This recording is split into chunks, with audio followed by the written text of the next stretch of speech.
Chapter 5852 Caramon Chapter 5852 Caramon. Two massive changes took place shortly after Vase formed a highly unstable blood pact. One of them was the Red Fleet's inexplicable decision to glorify Supreme Marshal Caramon Pearl. This was an incredibly random and unexpected move from one of the powers that made up the Red Two. The Fleeters generally did not do anything without a specific purpose in mind. This was why many leaders across human-occupied space became surprised when all of the channels that the Second Main Fleet could leverage had dropped all of their priorities in favor of espousing the heroism of one of humanity's greatest heroes. It would have been more understandable if all of the media and publicity departments scheduled these events in advance. However, a lot of people became confronted by Fleeter propaganda without any warning or explanation.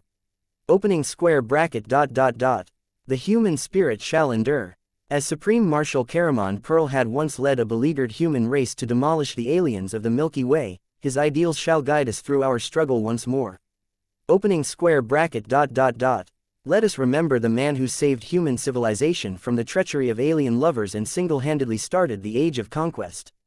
As a simple human, the hero known as Caramon Pearl is the principal figure who contributed more than anyone else to ensuring human dominance in the Milky Way.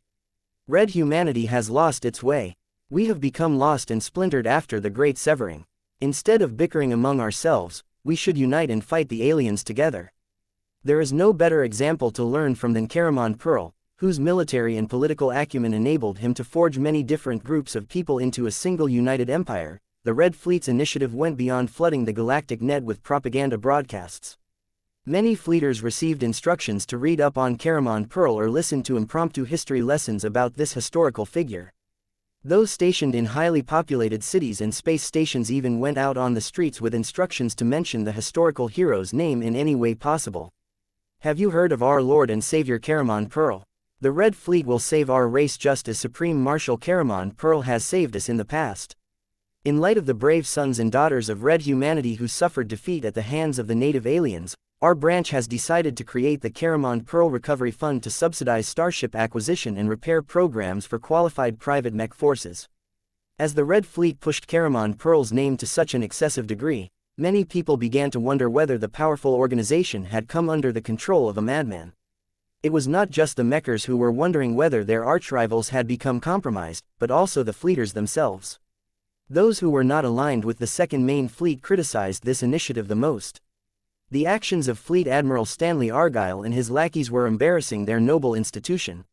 Nonetheless, the growing amount of internal and external pressure did not deter the Second Main Fleet from continuing their coordinated publicity campaign.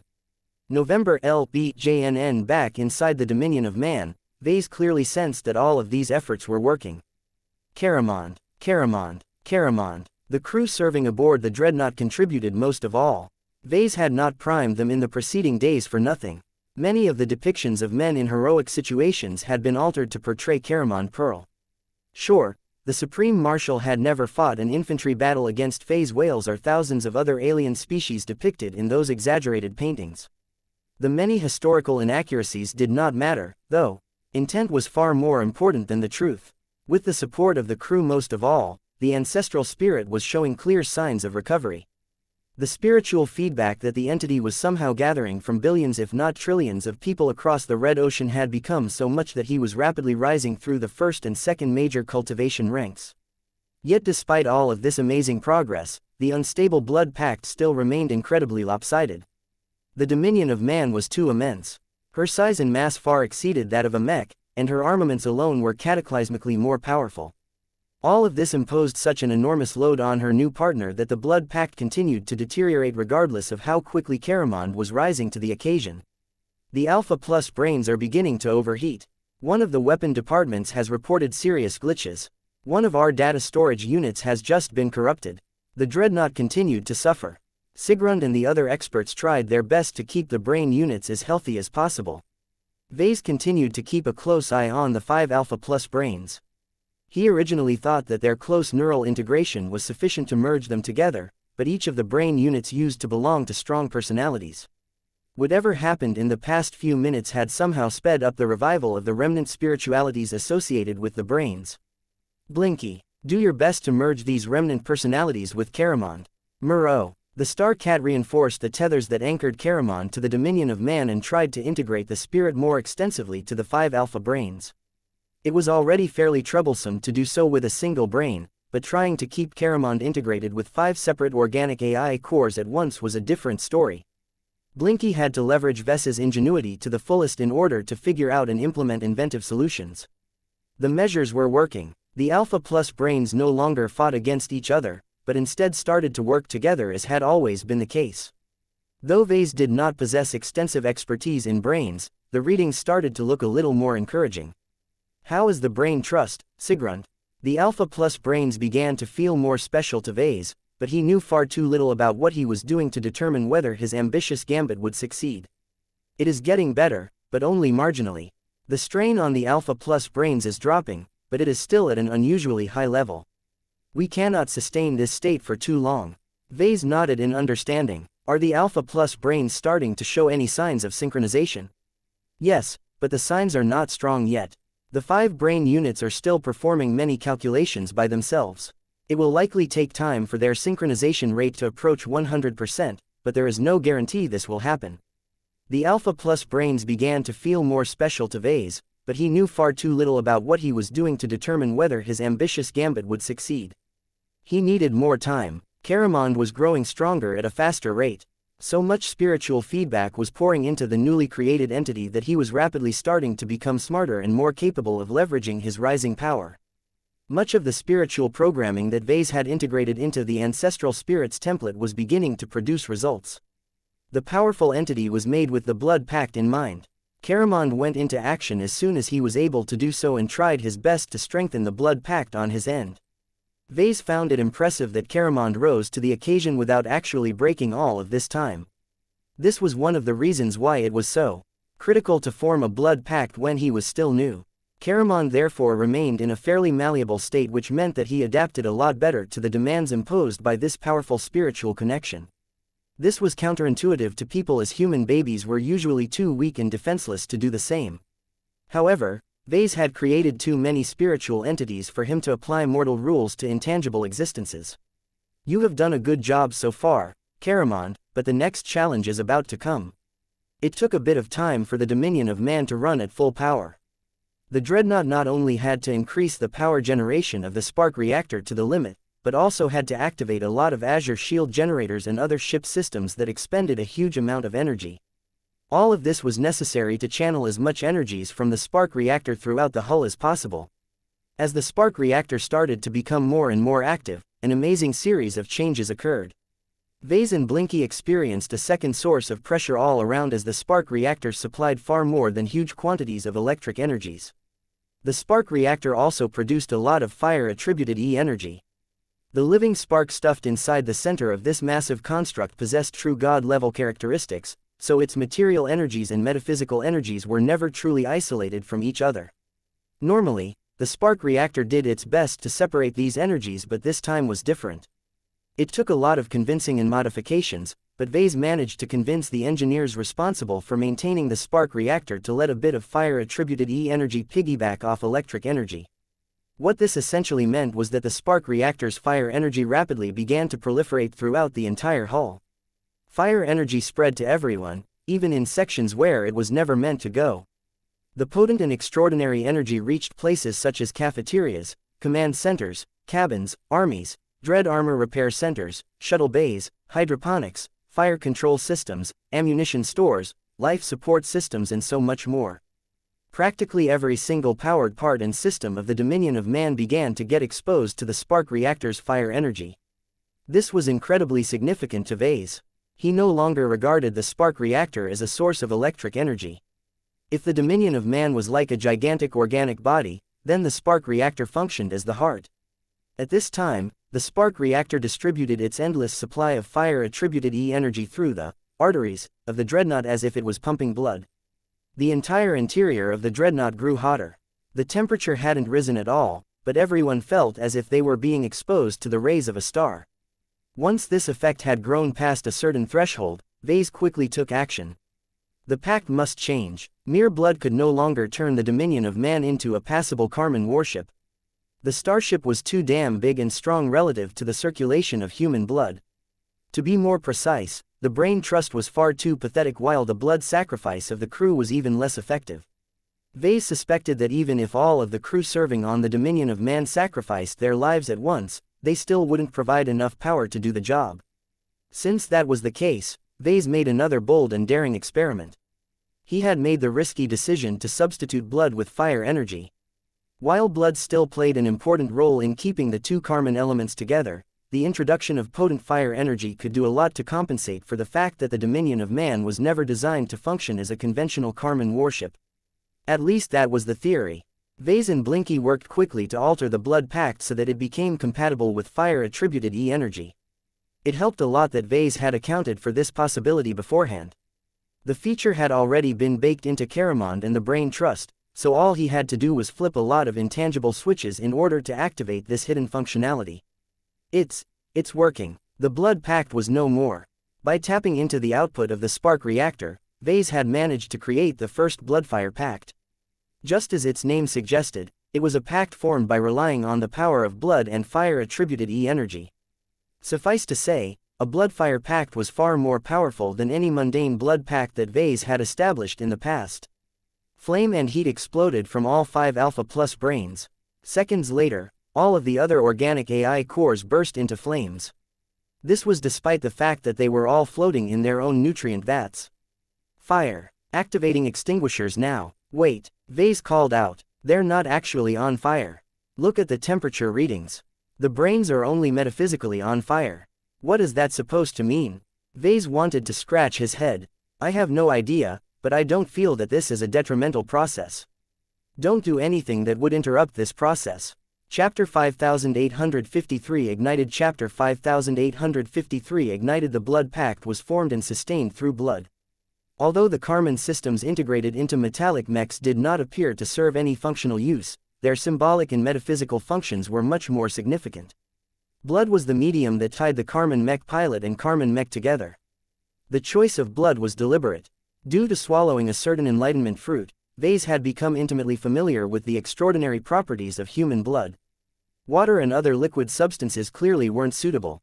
Vase might be able to circulate them through a Karman system, but an active Karman mech pilot would quickly get poisoned as a result. Even if the mech pilot received heavy augmentation that enabled him to function with water flowing through his veins, it still wouldn't work as well.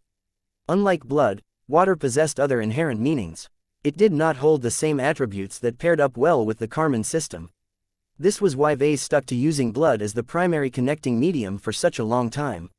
The Bastion piloted by Venerable Janzi Larkinson was the first time that Vase implemented the Karman system. His intent for this gimmick back then was a lot different at the time, but it turned out so well that Vase decided to make the Karman system the centerpiece of his design philosophy. What was important to note was that the Karman system was originally a product of the Age of Mechs. It was designed to operate in a low-energy environment that was largely devoid of E-energy and hyper-materials. Then came along the Age of Dawn. With Messier 87 shining its oppressive light over the Red Ocean, the rules of the game had changed. A lot of new possibilities opened up, so much so that the Red Association quickly introduced the hyper-generation in order to add more structure to the rapidly developing field of hyper-technology. What Vase did not think about in the months and years after the Great Severing was that the Karman system might not be restricted to blood anymore. Logically, any non-solid medium that was compatible with life could do a similar job. It did not even have to be a material substance. E-energy might be able to do the job as well as long as it possessed a few necessary properties. Yet Vase had never once thought about finding a replacement for blood. For one, blood always served him well enough. Not a single Karman mech he produced so far had exhibited any signs of instability. The blood pacts between the Karman mechs and Karman mech pilots all functioned without any apparent issues. Vase preferred to pay attention to the actual problems and limitations related to the Karman system as opposed to finding solutions when none were needed. Perhaps it had been a little short-sighted of him to neglect these possible alternatives. Blood had power, but there were other choices that either opened up new possibilities or produced even better results. Yet because Vase always assumed that the Karman system was intrinsically tied to blood, he stumbled through the first year of the Age of Dawn without ever deviating in this aspect. This seemed incredibly stupid in hindsight. It was as if Vase always had the option of producing transphasic mechs, yet never did so because he neglected to harvest a nearby deposit of phase water that was hiding in plain sight. It was strange how taking a break from designing a Karman mech and working on a possible Karman dreadnought of all things had led to several crucial discoveries and breakthroughs in this field. The concept of the Bloodfire Pact was born out of a concern that the Dominion of Man would not be able to function as a proper Karman warship, if such a thing could even exist. Vase had good reasons to feel concerned. Blood made up such a minuscule part of the hull and structure of the dreadnought that it would never be able to match the proportion of a Karman mech. Since the probability that blood would not be able to serve as an adequate medium for a pact, Vase had been thinking hard about a replacement. It was only when Vase recalled his observation that the spark reactor was built around a living entity that he made the connection. The living spark was not only alive, but functioned as the heart of a massive, living dreadnought. Once Vase began to fit these variables into the model of the Karman system, everything seemed to fall into place. Though Vase did not have proof that his latest theory had any merit, the evidence so far suggested that he was right to leverage the power of the spark reactor. Of course, the results were a lot flashier than he expected. As fire-attributed E-energies continued to course throughout the entire hull, far more than just the brain trust burst into metaphysical flames. The dread marines assigned to guard the brain trust also began to display the same phenomenon. Each of their dread armors seemed to combust and release fiery orange flames, yet in actuality none of them were really burning. We are receiving reports that dread marines across the entire hull have caught on fire as well. The soldiers report that they are feeling uncomfortably hot, but none of the heat comes from a physical source. We need explanations, Vase. Dread Captain Argyle needs answers in order to reassure his crew. Is the Dominion of Man at risk? The ship is fine as best I can tell. Vase quickly answered as he did his best to observe and analyze the dramatic changes taking place around him. As best as I can tell, I have managed to tap into the greater potential of the spark reactor. What is happening right now is that the spark reactor is refining the Dominion of Man, for a lack of a better description. The brain units, as well as the dread armors, are key components of the dreadnought. I bet that the Rubicon spatial transfer system must have lit on fire as well. Why? What is the point of this process? The spark reactor is transforming all of these elements. This is not necessarily a bad thing. All of the components on fire are changing in a way that will make them more compatible with the spark reactor and their new conditions. It is rather great that this is happening because it is fixing many of the flaws that would have caused the process to fail. Unless the flames actually burned anything for real, they were incredibly beneficial to the formation of the brand new Bloodfire Pact. The refinement process that took place across the entire hull directly improved the Dominion of Man's qualification as a Karman warship of the Bloodfire variety. Captain Rees, please take a look at the readings of the brain units. Have they grown more stable? The stress levels are decreasing. There are many indications that the brain units are beginning to acclimate to the heightened activity. The Alpha Plus brains are improving even faster. They are beginning to synchronize with each other. That was good news. Vase had evidently missed a few crucial steps, but this autonomous refinement process helped to make up the shortcomings.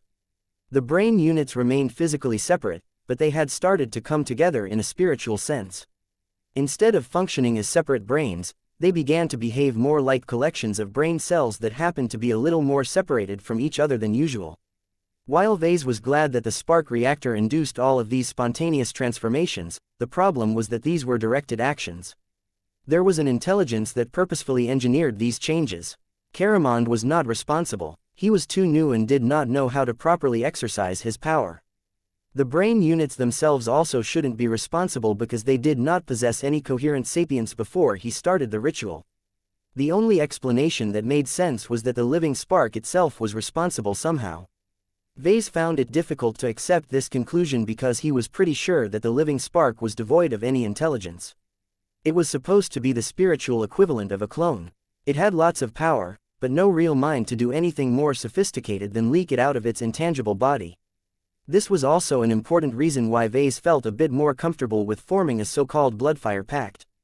In the model for this specific pact, Caramond played the role of a Karman mech pilot while the living spark functioned akin to the spirituality of a living mech.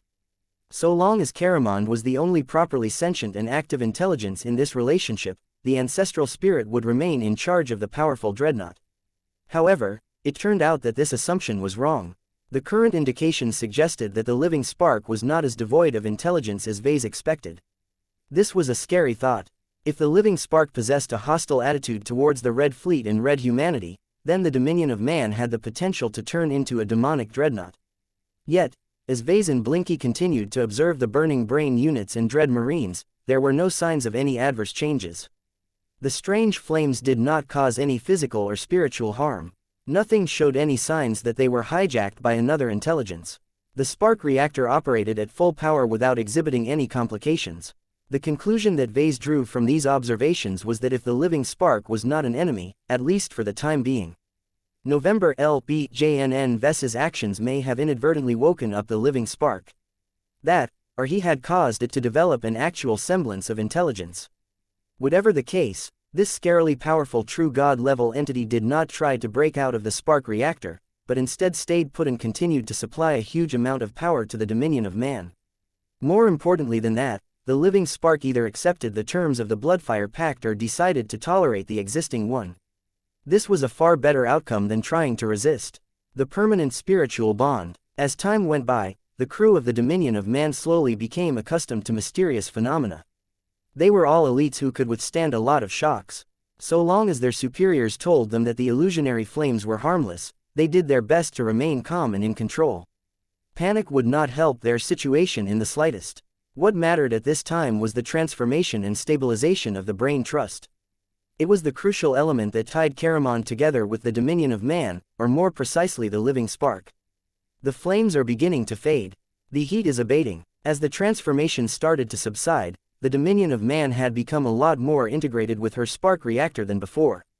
The refinement process had turned the idea of the Dominion of Man as a Karman warship into a reality, at least in part. As far as Vase was able to see, the brain trust, the dread armor and other critical systems had become intrinsically tied to the existence of the living spark. It was as if these separate elements had formed their own individual bloodfire pacts with the living sparks. The most important outcome was that the brain trust, the Rubicon spatial transfer system and all of the dread armors had become permanently bonded to the living spark. Vase worried the most about the latter. He was unclear whether this change also included the soldiers who wore the dread armors during the refinement process. This was not the time to investigate this matter, though. The latest changes had been a boon to the Bloodfire Pact. Unlike the shaky Blood Pact of before, the Bloodfire Pact that replaced it was much stronger and more stable than anything he had seen in the past. Not only had Caramon grown a lot stronger due to the passage of time, but the Dominion of Man was finally pulling her weight due to leveraging the strength of her spark reactor. It was an amazing result. Vase did not think that he would be able to replicate this result with a regular capital ship. The immense power and crucial assistance provided by the living spark had turned out to be instrumental in forging a working pact. What was even better was that the 5 Alpha Plus brains no longer functioned as separate brain units at this point. The refinement process had somehow completed the work that Vase attempted to make.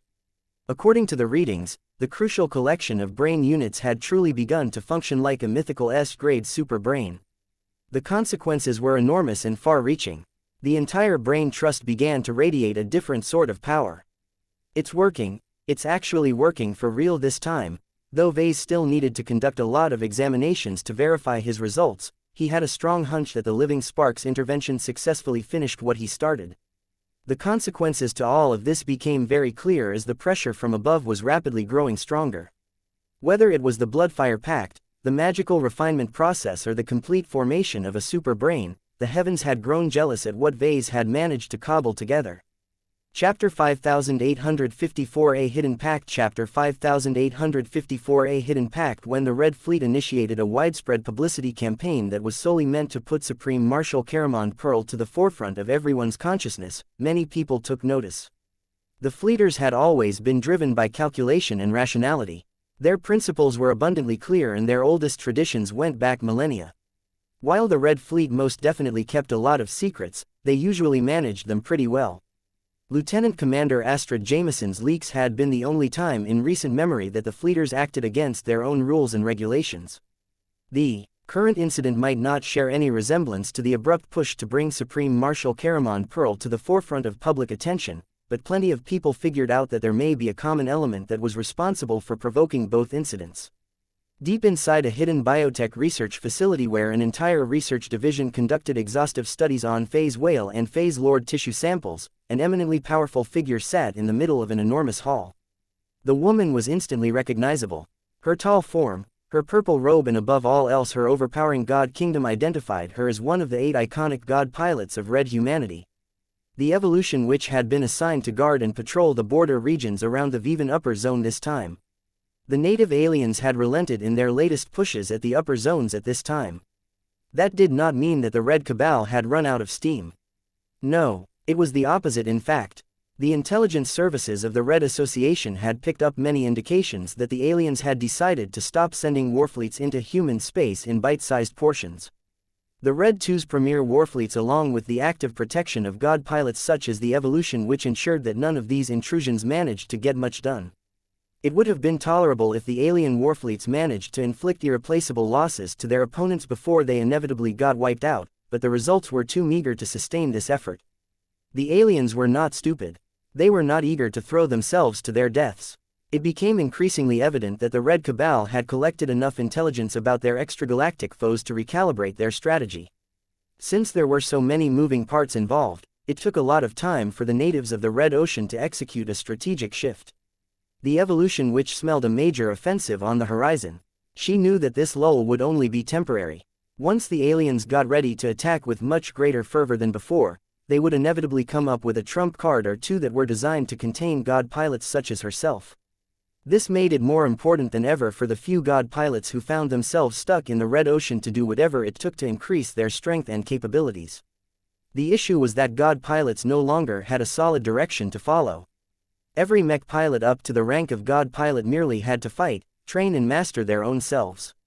The kingdom of mechs, or the Red Kingdom, took care of everything else. Unfortunately, the progenitors of mechs never got around to developing a blueprint on how god pilots should progress past their current rank. This caused a lot of problems for the most powerful and exalted warriors of the modern age. When the evolution which managed to break through to god pilot at a fairly young age, she became filled with an overpowering sense of optimism. That quickly disappeared once she started to communicate with the other god pilots of humanity. Out of 100 or so god pilots, none of them had a definitive clue about how they should progress towards the next rank. They all knew there was another threshold in the distance. Yet none of them had managed to construct a standard cultivation method that would enable all of them to reach the hypothetical rank of God King Pilot. That was why everyone decided to diverge and pursue their own individual paths. As true gods, they had already turned into unique existences. They might share a lot in common, but their god kingdoms had diverged so much from each other that a one-size-fits-all approach may no longer be adequate to promote their strength any further. This was why different god pilots tended to do whatever they thought was necessary to advance their strength. Whenever the huntsman was stationed in the border regions, he rarely spent time on defending human star systems. He instead made the risky decision to go behind enemy lines and hunt down notable commanders and phase leaders. His hunts regularly terrified alien leaders and caused significant delays in enemy operations. Yet he also generated a lot of concern within the Red Association due to flying solo all of the time. Though the huntsman made sure to make his hunts as unpredictable as possible, it was still possible for the aliens to prepare an ambush for his possible intrusion. Yet these hunts were always worth it for the god pilot. Each time he came back with a brand new trophy, he came across as a little more threatening than before. The evolution which occasionally envied the huntsman for developing such a straightforward path towards ascension. It made sense for him to derive strength from his hunts as it fully aligned with his god kingdom. The female god pilot was not as lucky, however. She had only broken through relatively recently. The huntsman was a century older than her. His knowledge, his techniques, his accumulation and his understanding of his domain and god kingdom were so much better that he always gained the upper hand during their spars. In fact, even if their overall combat power were even, the huntsman would still win the overwhelming majority of friendly bouts.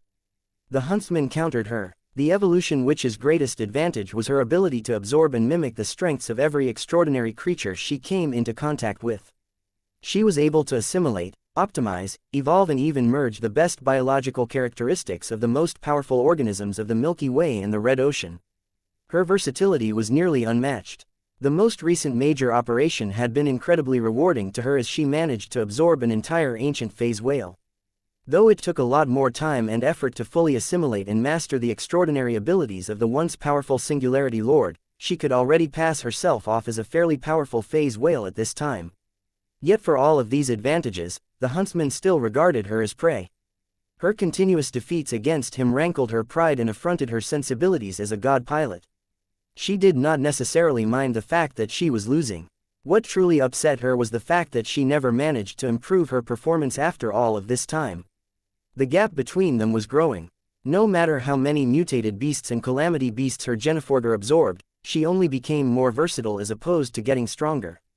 A part of her recognized that she needed to absorb more foes on the same level as the Singularity Lord in order to make meaningful progress.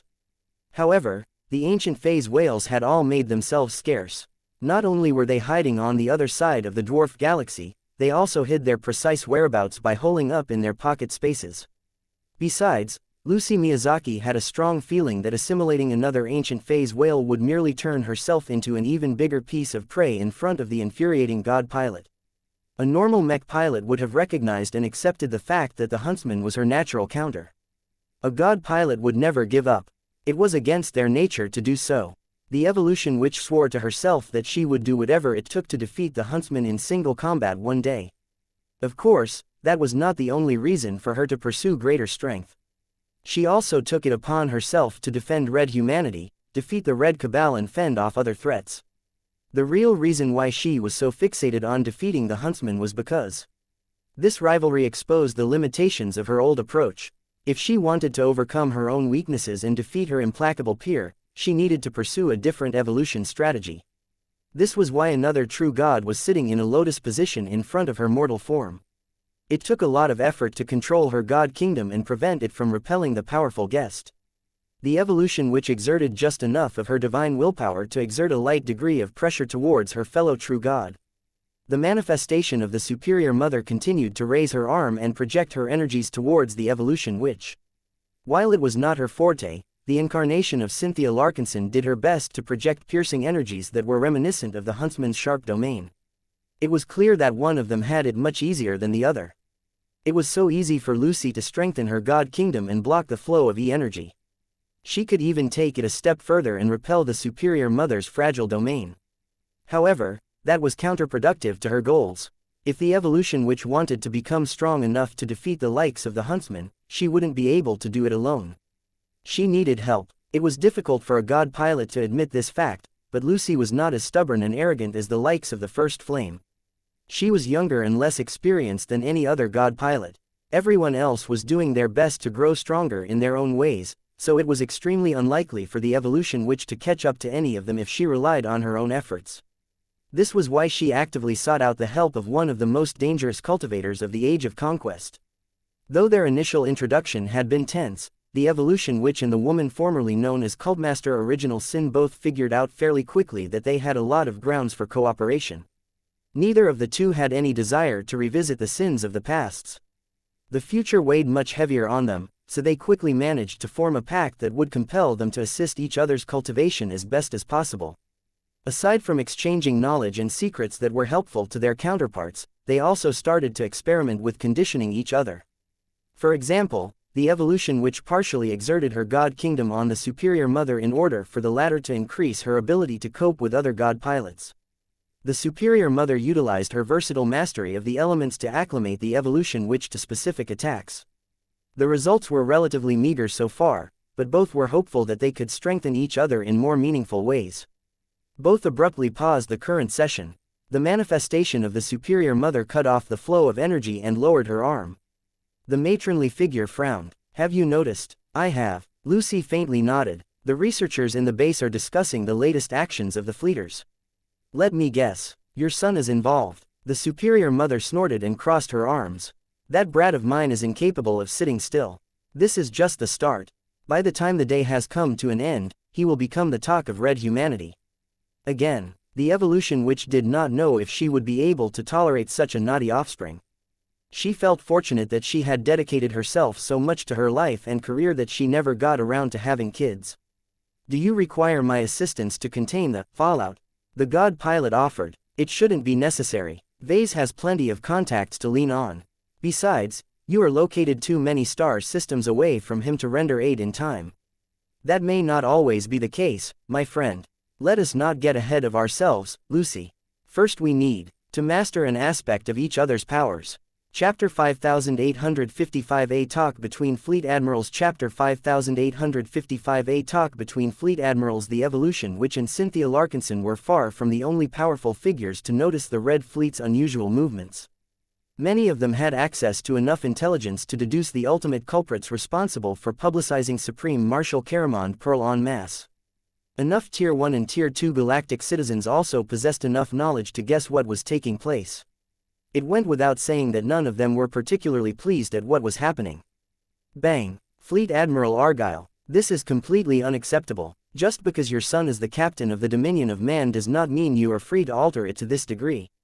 There are rules. Any major upgrade and refit plan must first earn the approval of a designated panel of shipwrights and naval engineers. No such applications have been filed in the last 2 months.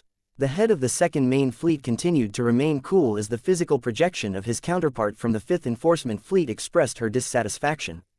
I admit that the Dominion of Man is undergoing changes that many of us have not been able to foresee. Technically, we have commissioned Professor Larkinson to repair a problem related to her control system that our own scientists have failed to correct. His proposed solution is evidently much more involved than we expected. Complications are to be expected when applying corrections on such a large scale. The Dominion of Man is literally on fire. Stanley, have you observed her hull at this time? Her entire exterior is surrounded by flames. It is as if she is trying to imitate a star. The flames are merely illusions, Amelie. We are continuity to monitor the precise condition of the dreadnought. Her hull remains undamaged, and so is every other object that is affected by this unexplainable phenomenon. It may even be beneficial as the readings from the ship suggest that many of her parameters have spontaneously improved. It is too premature to come to this conclusion. Even if you are correct, these unplanned changes may ultimately damage or disable the Dominion of Man. You know as well as I do how much of a catastrophe it will be for us to lose a dreadnought, which is a very real possibility. Leaving aside that gigantic storm that is forming in the star system, the channeling of so many flames is most likely related to the spark reactor. The spark reactor may be operating at full capacity, but it is not under an immediate risk of losing containment. You know what is inside. Fleet Admiral Amelie Jameson hissed. Fleet Admiral Argyle's expression grew a little more strained when he heard that sentence. Our experts are continuing to monitor the condition of the spark reactor. If there is any chance that it is at risk of getting compromised, we will forcibly disconnect it from the rest of the hull. Despite how she looks, the Dominion of Man is only being subjected to fire energy. This will remain harmless so long as the flow of energy remains unidirectional. You better hope that the direction of energy transmissions remains this way. Fleet Admiral Jameson warned, if outside signals can penetrate or bypass the many layers of isolation barriers that keeps the power of the reactor contained, we will have a much greater problem on our hands. You are ultimately responsible for any fiasco that may occur, and I will do my utmost to inform our fleeters of your many oversights. Though Fleet Admiral Stanley Argyle clearly could not predict the outcome of this unfolding incident, he did not think of shirking responsibility. I will take the fall should the worst happen. Stanley Argyle spoke to his fellow peer, rival and political opponent. At the same time, I will share the credit if the Dominion of Man has successfully completed a transformational upgrade. This was how he intended to play the game. Now that it had come to this point, Fleet Admiral Argyle fully intended to commit to this gamble. The physical projection of his female peer leaned over the desk. You have become irrational. I can understand the desire to extend a certain measure of trust to a mech designer who possesses unconventional expertise. I have no complaints if you chose to unleash him onto an outdated courier vessel or maybe a frigate. Yet instead of letting him test his solutions on an expendable hull, you invited him over to one of our 8 precious dreadnoughts and let him have free rein. We did not give him free rein, Amelie. We have denied him access to plenty of information related to the spark reactor and so on. He knows more than he should, but this will increase his chances of success. The formation of this tribulation storm appears to be set in stone. The fact that Professor Larkinson has been able to trigger this powerful manifestation once again indicates that the Dominion of Man has indeed improved by an impressive margin. That storm may be the death of our dreadnought. The female fleet admiral practically roared. Whatever monstrosity your pet mech designer has created this time is so boundary-breaking that the backlash is equally as formidable. That has always been the rule. Do you have so little faith in the combat worthiness of our dreadnought, Amelie? Stanley Argyle raised his eyebrow.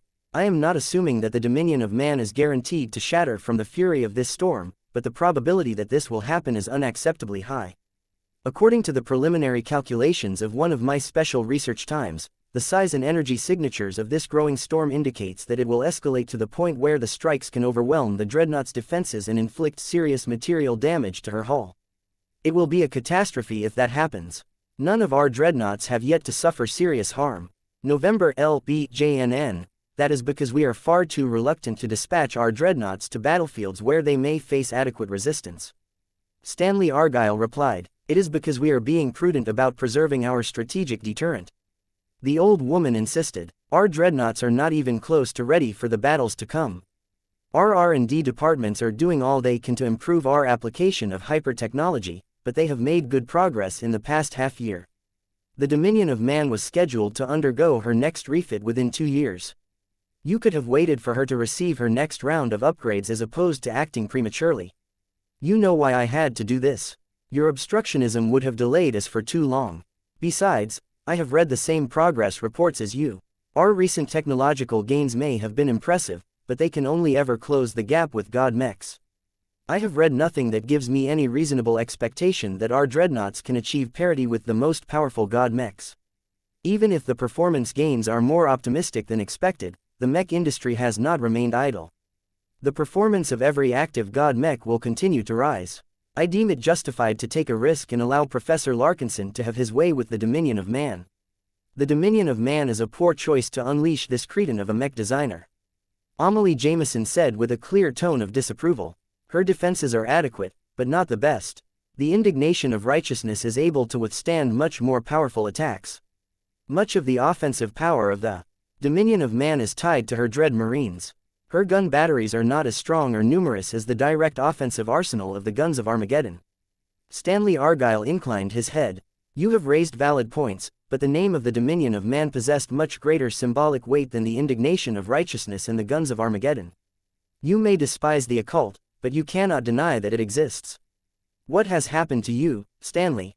You used to be much more reasonable when it came to cultivation.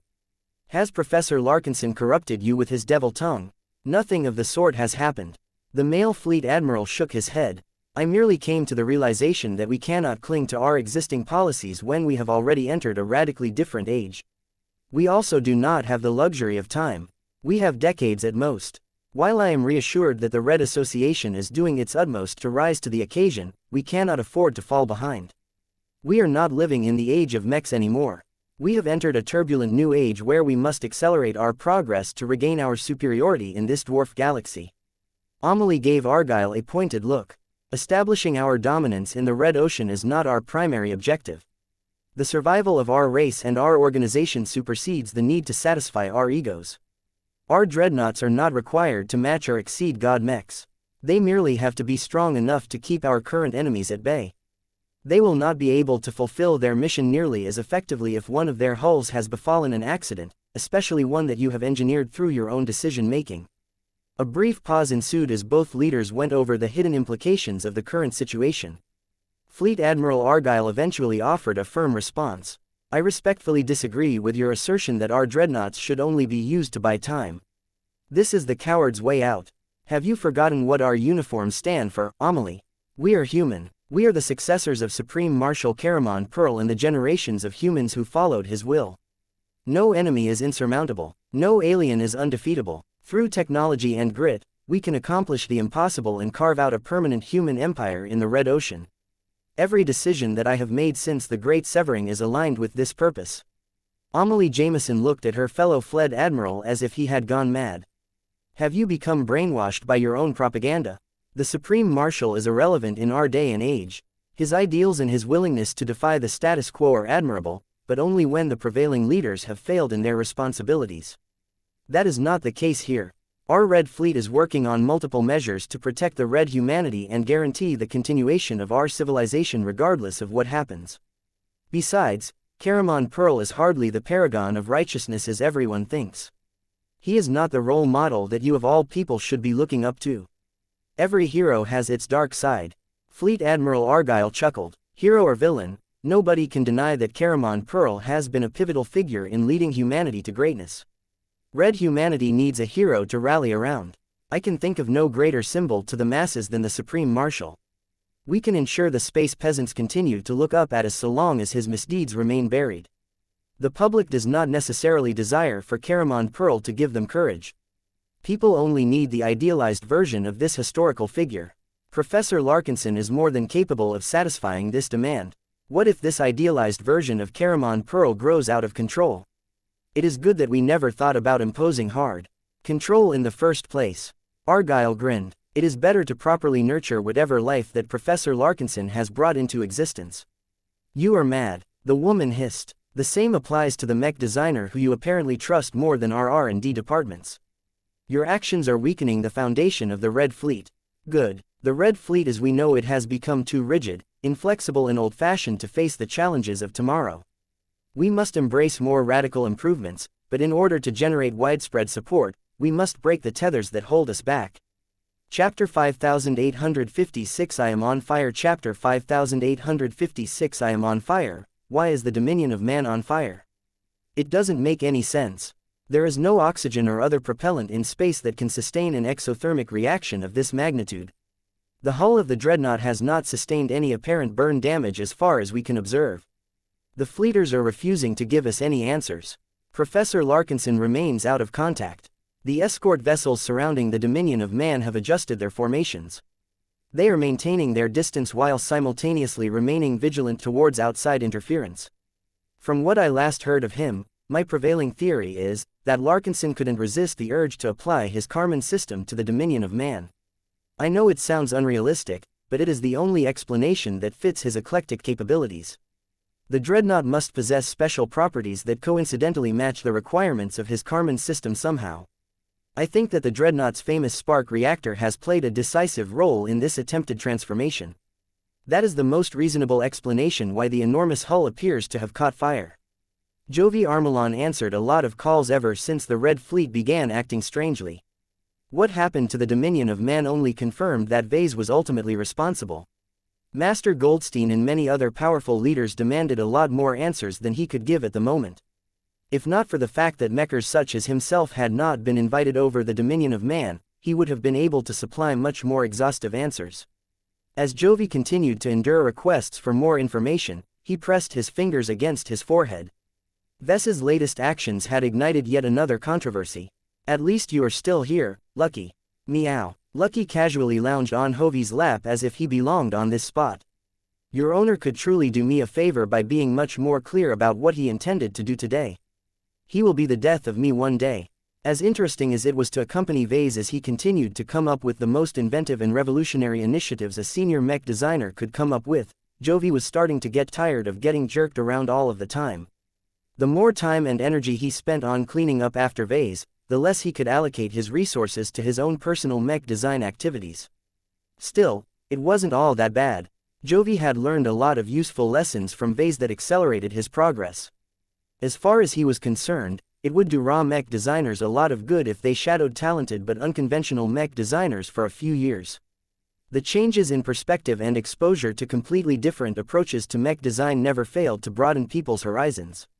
Alas, Jovi did not think that many of his fellow peers would be able to tolerate the sheer craziness that Vase regularly introduced to the cosmos. Why did he do this? Vector Loban looked ready to tear his hair out. If our theory about applying the Karman system to the Dominion of Man is correct, then Professor Larkinson has just committed a massive breach of confidentiality. No matter how many precautions he has taken, the fleeters may have gained crucial intelligence about the Karman system and its many implications. Jovi directed a sympathetic glance towards the transhumanist. I do not know what Vase was thinking when he broke the rules. I can say that he is usually more diligent and attentive when it comes to abiding by his agreements. He must have his reasons to act on his own initiative and cooperate with the fleeters of all people. Regardless, it is not our place to judge him. We should leave that to the likes of the Xenotechnician and the Evolution Witch. Vector Loban furrowed his brows. The two leaders are too invested in him to withdraw their support. This has never been in question. It is the disapproval of other Tier 1 galactic citizens that we must be concerned about. Known critics such as Fleet Admiral Amelie Jameson and the Energy Warder will capitalize on his overreach. Jovi did not feel as much concern. He continued to stroke Lucky's back in an effort to ease his nerves.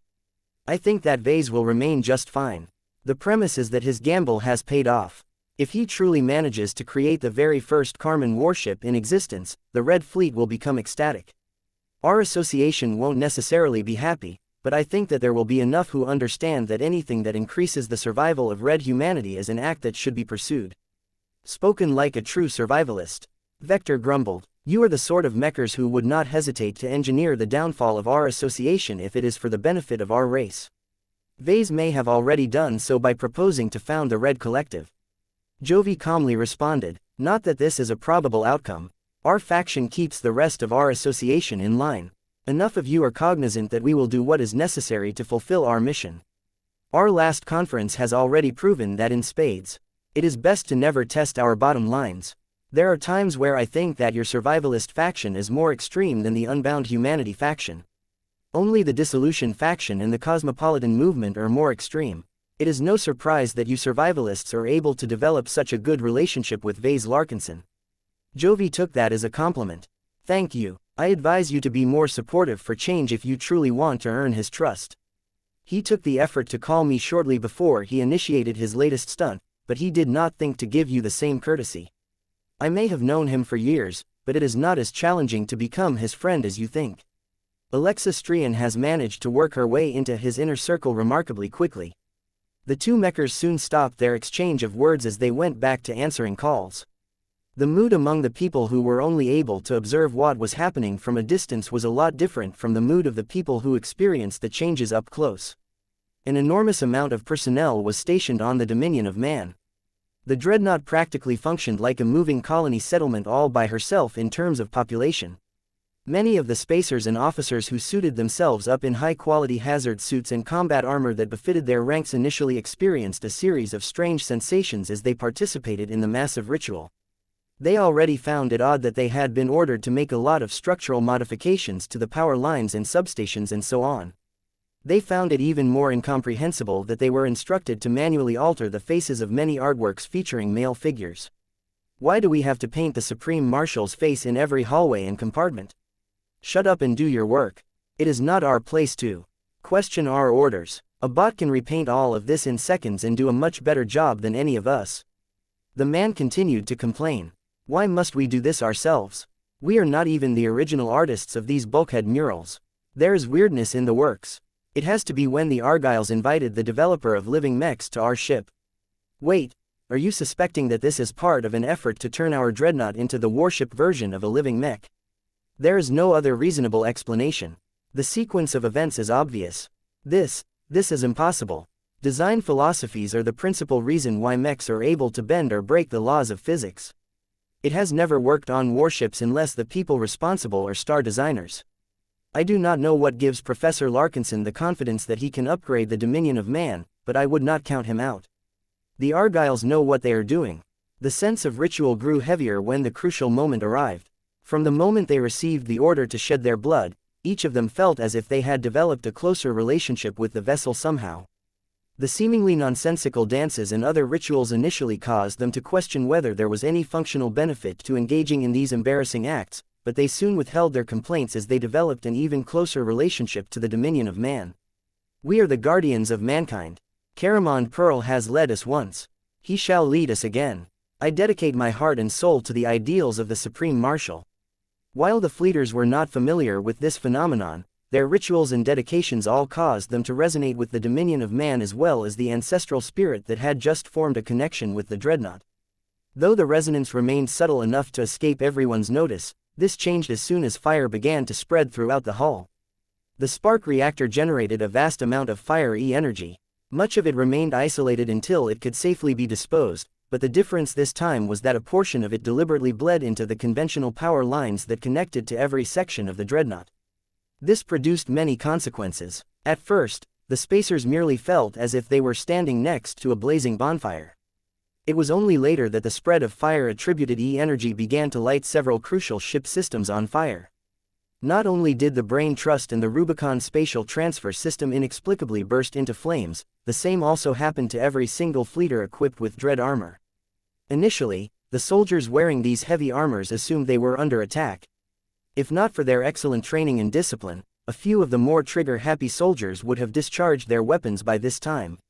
Fortunately, their protective suits did not indicate any obvious battle damage, so the troops quickly figured out that the flames did not pose any threat. That did not mean that they could be ignored. Not only did every person locked inside a dread armor feel awfully hot, but their powerful equipment actually felt as if the flames fueled their growth somehow. Not a single piece of dread armor aboard the Dominion of Man was exempt from this phenomenon. The fire phenomenon did not spread to the dread armor stored in the cargo hulls of supply ships or other storage sites. One of the most notable dread armors that got refined by the flames was the high-quality officer-grade unit worn by Volkert Argyle himself. It was precisely because the commander of the Dominion of Man experienced this phenomenon firsthand that he allowed this to proceed without making any attempt to interrupt the process. "Are you in distress, Skipper?" "I am not in pain." Argyle waved his arm to fend off one of his adjutants. "I have sustained no injuries so far. Please continue to monitor my condition, but do not employ any safety measures unless you have actual proof of harm." Though the dread armor became directly affected by the fiery refinement process, Dread Captain Argyle did not remain completely unaffected. A minute portion of the fire energy spilled into his body, causing subtle changes that he was barely able to notice. Whether deliberate or not, Dread Captain Argyle inexplicably felt more closely connected to the Dominion of Man. It was a wonderful sensation. Volkert Argyle had always wanted to master a ship as fine as the Dominion of Man to a greater degree, but there were limits to how much he learned about the dreadnought. The fire energy coursing through his body enabled him to develop a closer bond with the Dominion of Man through other means. Yet as the fires began to subside from his dread armor, the feeling grew weaker. No, a part of him wanted to take back this addictive sensation. Despite his strong discipline, the temptation to become one with his massive starship was too great for him to ignore. "Come back and light me on fire." Chapter 5857 Servitude Chapter 5857 Servitude From the moment Vase gave birth to the ancestral spirit known as Caramon Pearl, he had set off a chain of events that changed the fate of the Dominion of Man forever. His decision to tie the newly created spiritual product to the Dominion of Man was already bad enough. What truly caused the powerful dreadnought to irrevocably abandon her prior fate and embark on a completely different future was the decision to tie the spark reactor into the process.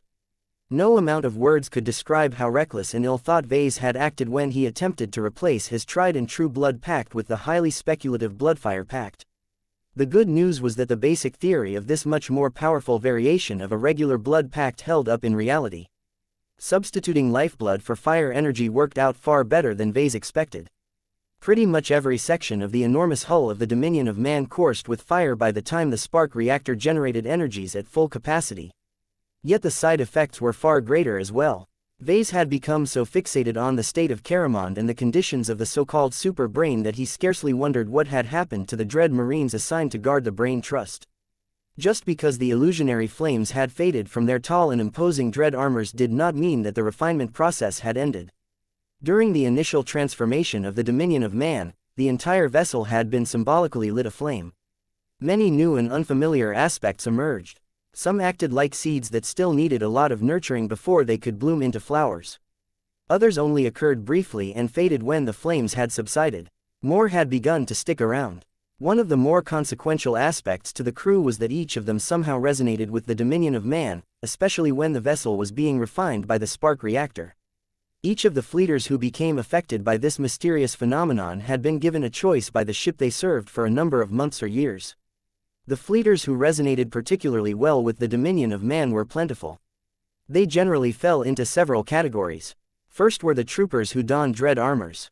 The famed armors were far greater than mere suits of combat armor.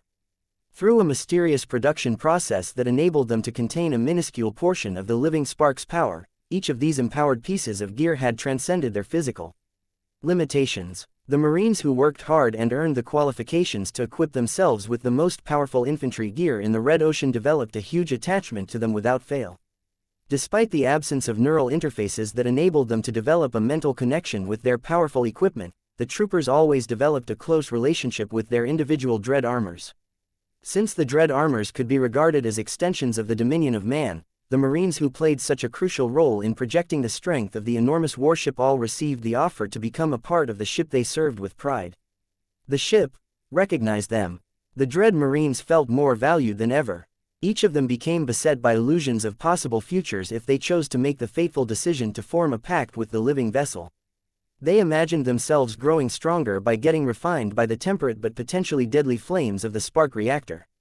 They envisioned growing strong enough to punch through bulkheads and release fire from their mouths.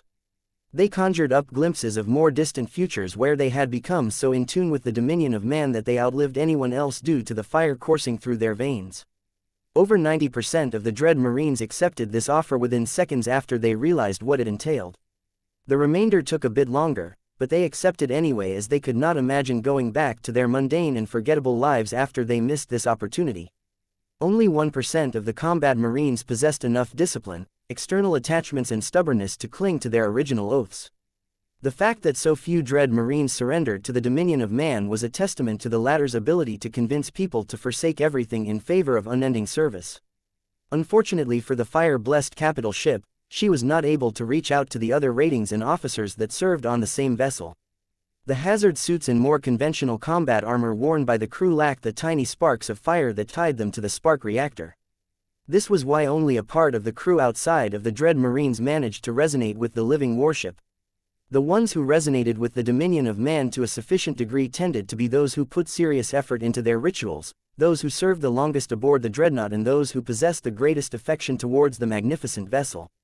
Each of them were able to get in tune with the living dreadnought a lot easier than others. Though the heat radiating from every direction around them did not convey any concrete words, each of these people instinctively understood the meaning of the silent request. The dominion of man needed them. The dreadnought desired their service. The ship somehow came alive, and possessed enough intelligence to understand the necessity of requiring mortal servants. The living dreadnought did not attempt to deceive the spacers within her reach. The vessel plainly made it clear that she expected her minions to serve her until death, and maybe even beyond if that was possible. Accepting this deal, this pact would have life-changing consequences to those that received this fire-blessed offer. Though the dominion of man had to struggle a lot more in order to present her contract to all of these crew members, many of them ultimately agreed to form a pact that would change their lives forever. In the span of a few minutes, the dominion of man turned into a nexus of many new but promising connections. The living spark hidden inside the spark reactor turned into the center of an immense web of pacts with loyal and dedicated crew members. It did not matter whether they had families that they needed to get back to when they ended their tours. It did not matter whether they had greater ambitions or wanted to serve elsewhere after they had padded their resumes with a tour aboard one of the most powerful warships of the Red Fleet. It did not matter whether they surrendered their autonomy and became beholden to a living warship as opposed to their regular chain of command. Modeled after the initial Bloodfire Pact, fire energy was the medium that tied all of these Bloodfire servants together. Even now, their bodies continued to experience greater heat than usual. The difference was that none of them experienced any discomfort anymore. A few of the servants were sensitive enough to understand that their bodies were slowly being refined, but it was not quite clear what they were turning into.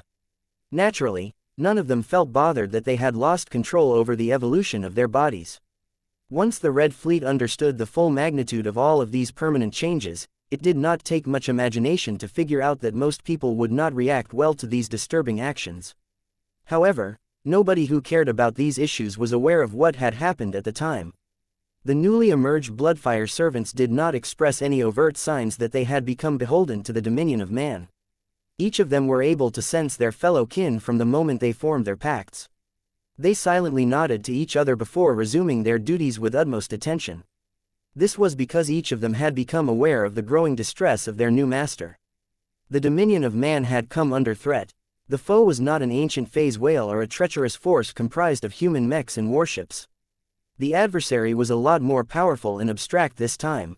Once the fire energy released by the spark reactor no longer demanded everyone's attention, more and more people started to feel an enormous buildup of danger above their heads. Storm clouds had begun to gather at an accelerated rate, especially when the dreadnought initially burst into flames.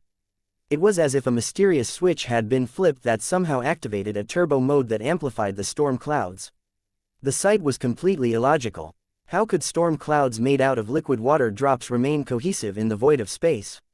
The water drops should have frozen into ice a long time ago, yet they behaved as if they were part of a heavy storm cloud on a terrestrial planet.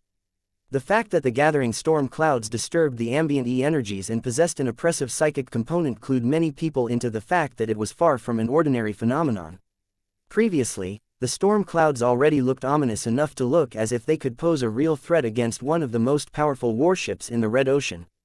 The activation of the spark reactor had somehow agitated the tribulation storm to the point where it grew a lot stronger than before. The storm clouds occupied so much at this time that they stretched on for thousands of kilometers. A few of the escort vessels that happened to be patrolling fairly close quickly increased their distance from the dominion of man as a precaution. None of them wanted to tempt fate by attracting the ire from the heavens. Inside the transformed brain trust, Vase tried his best to determine whether the 5 Alpha Plus brains had truly merged to replicate the capabilities of a mythical super brain with an effective genetic aptitude of S. Vase belatedly realized that he never fully explored what exactly made the chosen human special during his early career. His biography never mentioned anything specific about the initial piloting experiences of the man who advanced to the rank of God. Pilot at record speed, was he able to process 10 times as much data as conventional talents? Did he gain a sense of intuition that was so scarily effective that it bordered on precognition? Did he break through as easily as breathing air? Vase did not know any details, and that hindered him from confirming without a shadow of a doubt that he had succeeded in breaking past a limit that had only been done by a single god pilot once before. What? Vase retreated from his tunnel vision and turned around to observe the projected feed of one of the exterior visual sensors of the dominion of man. His inability to empirically verify the results of his experiment was frustrating beyond belief. Vase, you need to see this. The storm clouds forming about the dominion of man, they've changed. A shape has formed that looks like the face of an intelligent alien species. What? Vase retreated from his tunnel vision and turned around to observe the projected feed of one of the exterior visual sensors of the dominion of man. His heart froze as soon as he saw the contours of an alien face. This is impossible. Pure power radiated from this face. What was remarkable was that it felt distinctly different from the rest of the tribulation storm. There was only one possible explanation for this unexpected turn of events. Somehow, a mysterious but extremely powerful alien entity managed to hijack the tribulation storm from an immense distance. Given that the shape of this new and completely unfamiliar alien species did not match any of the known alien species from the Red Ocean, suggested that the origin of this alien powerhouse was extragalactic. That begged the question how the powerful figure managed to hijack something as powerful and domineering as a tribulation storm in the first place. From the moment Vase locked eyes with the projected face's eyes, he instantly felt as if invisible laser beams pinned onto his spirituality. He somehow knew what had happened. He went too far this time. He violated a taboo that he shouldn't have. His act had been so egregious that it somehow created an opening that enabled a powerful alien deity to invite himself over to this tribulation storm. We're in big trouble this time. Chapter 5858 Subjugation comes. Chapter 5858 Subjugation comes. Normal storm clouds did not make faces. In fact, even tribulation storm clouds did not make faces. Vase had experienced enough of them to know that aside from raining down much more powerful and exotic lightning strikes than usual, the storm clouds did not look all that differently. What happened on this fateful day utterly defied his expectations and put him on a collision course with an alien being of unimaginable power. Vase could not imagine the immense amount of power and mastery required to reach across a huge amount of light years and directly insert a part of one's consciousness into a distant tribulation storm. He was pretty sure that no true god was capable of this astonishing feat. No matter whether they were god pilots, star designers, sword gods, chi cultivators and so on, Vase seriously doubted whether any of them had the ability to impose their strength onto a tribulation storm of all things. An extremely strange phenomenon was taking place above the dominion of man. The effects of this intelligent alien being inserting himself right inside the tribulation storm had far-reaching effects. The E-energy radiation flowing in the entire region of space grew more powerful but also became a lot more turbulent than before. The distant light radiating from Messier 87 became abnormally more luminous and noticeable in space. A semblance of the powerful alien being's domain started to blend into the tribulation storm, thereby causing its very character to become infected by foreign concepts. This was the most ostentatious display of power that Vase had ever witnessed so far. Not even the amazing performance of the god pilots during Operation Night Jazz could compare to this astonishing display of power. The tribulation storm continued to exude more and more oppression in the surroundings. It became so bad that even the crew members of the escort vessels that were stationed tens of thousands of kilometers away started to experience random bouts of fright. Suffice to say, this was a threat that the Red Fleet had never expected to confront at this time. As the storm clouds continued to roil, the crackling of lightning had begun to form. A multitude of small but numerous bolts coursed through the immense cloud cover. Instead of the usual bright blue of Empyrean purple bolts, they started to glow into a sickly shade of green. From the moment Vase caught sight of them, his jugulant organ began to constrict. There was a powerful sense of constriction to these bolts. Their power was definitely potent enough to kill a baseline human outright, but Vase suspected that they were supposed to do more than inflict a lot of damage. The constricting force possessed a strong and distinctly alien imprint as well. It did not take much thinking to determine that it was an intrinsic element of the alien deity's domain. Vase already learned a lot from the three-eyed insectal-looking alien. The noseless being's enormous face peered down with a mouth filled with razor-sharp teeth. While there was a possibility that the entity showed off the equivalent of a smile for his species, the sheer malevolence radiating from the tribulation storm did not give Vase the idea of a friendly greeting. What upset Vase most of all was that he could feel the alien paying particular attention to him. No one else aboard the Dominion of Man received as much attention. It did not matter whether there were many layers of hull plating and deck plating in the way. It did not matter that Vase had suited himself up in his unending regalia. It did not matter that Vase was just one human among many aboard the Dominion of Man. The alien deity somehow managed to identify Vase in an instant and never ceased to break its malevolent gaze. Can't you look elsewhere for once? The thought that this alien entity paid special attention to Vase because of his latest actions was scary beyond belief. My head. Just when Vase thought that this incredibly intimidating staring contest would go on for several more minutes, the gigantic alien face opened its mouth and projected a sound. $$at*#. My head. Did you hear that? No human can make those noises. How come I am able to understand what he is saying? What is it saying? The storm hijacker communicated with the humans aboard the Dominion of Man. He did so in his own native language, which somehow possessed such abnormal properties that it was able to project sound directly into people's skulls. The sheer weight of the alien deity's words was powerful enough to exert painful pressure to those who were more sensitive towards spiritual phenomena. To Vase, it felt as if the heavens spoke to him directly. The scary part about all of this was that Ves's domain gave him advantage over other people. Whereas the confused and disoriented crew of the Dominion of Man simply heard a bunch of alien noises that were completely indecipherable, Vase somehow managed to interpret the meaning of the alien creature. A part of him really wished that he was unable to parse the actual meaning of those alien noises. Still, it was better for him to obtain a bit of information about the alien being that was about to make his life hell.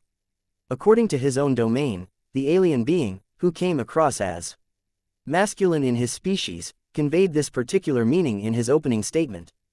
Blasphemers. That was certainly a pleasant introduction. Vase silently groaned in his mind. He always had trouble with religious nuts. The native aliens were already bad enough, but at least they tempered their worship of phase whales with the knowledge that they could evolve into similar beings. This new alien not only made it clear in his first statement that he was an authentic believer, but that he also hated humans like Vase for the crime of not sharing his beliefs. After a short pause, the alien ponderously spoke his next words. $@%. As multiple people including Sigrund winced as they held their pounding heads, Vase tried his best to parse the meaning of this more complex statement. By the light of the cosmos, I judge you, the lost children WHO have come from the dark beyond. Oh boy, there was so much meaning and context behind these translated words that Vase did not even know where to begin. There was special emphasis on the phrase, the light of the cosmos. The alien also used the expression, judge, as if it was his absolute right to determine the life and death of humans he had never met in the past. The meaning of, the lost children who have come from the dark beyond, made it abundantly clear that the alien knew that the Red Ocean was originally located a lot further away. The combination of meanings led Vase to make an incredibly frightening solution. The alien deity originated from Messier 87. The powerful being was somehow able to cast a portion of his power and awareness hundreds of thousands of light years away and establish a direct connection to a tribulation storm. Given that the storm had yet to cast down its first lightning strike, it appeared that the powerhouse had gained enough control to impose his will on this heavenly manifestation. Such a being surpassed the power of ordinary true God to such an extent that there was no contest. The ultimate conclusion that Vase drew from all of the clues was that the three-eyed noseless alien was a god king from Messier 87. He gulped. It was already bad enough that his antics had somehow been responsible for calling over one of the distant enemies who wielded far greater power than anyone else in the Red Ocean. What truly made this experience awful was that the alien god king directed special attention towards Vase. If Vase looked upwards, he would probably be able to lock eyes with the giant alien apparition if not for the fact that there were a lot of decks and structural elements in the way. The gigantic alien face spoke again. $$ and $$ at. Rejoice, worms of this red filth. The light of the cosmos has begun to grace your sea of stars. With the blessing of the great lighthouse that radiates the stars and bestows us with the gift of immortality, the empire that illuminates the cosmos exercises its claim on your stars. I shall subjugate your souls and your petty nations and turn you into the slaves of the Krelian race. How the hell was this alien able to pack so much meaning with so little noises? Vase began to experience a stronger headache as he desperately tried to unpack the meaning of this God King's speech. There was too much for him to analyze. The light of the cosmos. The great lighthouse that radiates the stars. The empire that illuminates the cosmos. The Krelian race. Krelian. That was the name of the species, at least when Ves's overstrained spirituality tried to parse it into human speech. The meanings conveyed by the all-powerful God King encompassed far more than words alone. The awful noises also conveyed emotions and even hints of visual impressions. The overarching concept that colored all of the alien deity's speech was subjugation. The mere thought of the word, subjugation, conjured images of chains, of enslaving weak and unworthy races, of imposing one's will onto others and of humiliating powerful rivals. The God King was a tyrant, one who delighted in oppressing and conquering willful alien opposition. Any foe that dared to sully the light of the cosmos or stood against the empire that illuminates the cosmos deserved to be put into chains, both physical and spiritual ones. An asterisk $# asterisk asterisk $$. I am the subjugation king. I shall bring you into the light. Await my arrival. Those who surrender now shall be deemed redeemable enough to earn a chance to cast away your chains. Those who resist will become my eternal slaves. This pretty much confirmed it. This was the mysterious God King that had set off from Messier 87 in order to conquer the Red Ocean. The native from Messier 87 had developed in a much more energy-rich environment, so the God King was not only a lot more powerful, but likely mastered a lot of techniques as well. Vase did not like the notion of being turned into an eternal slave.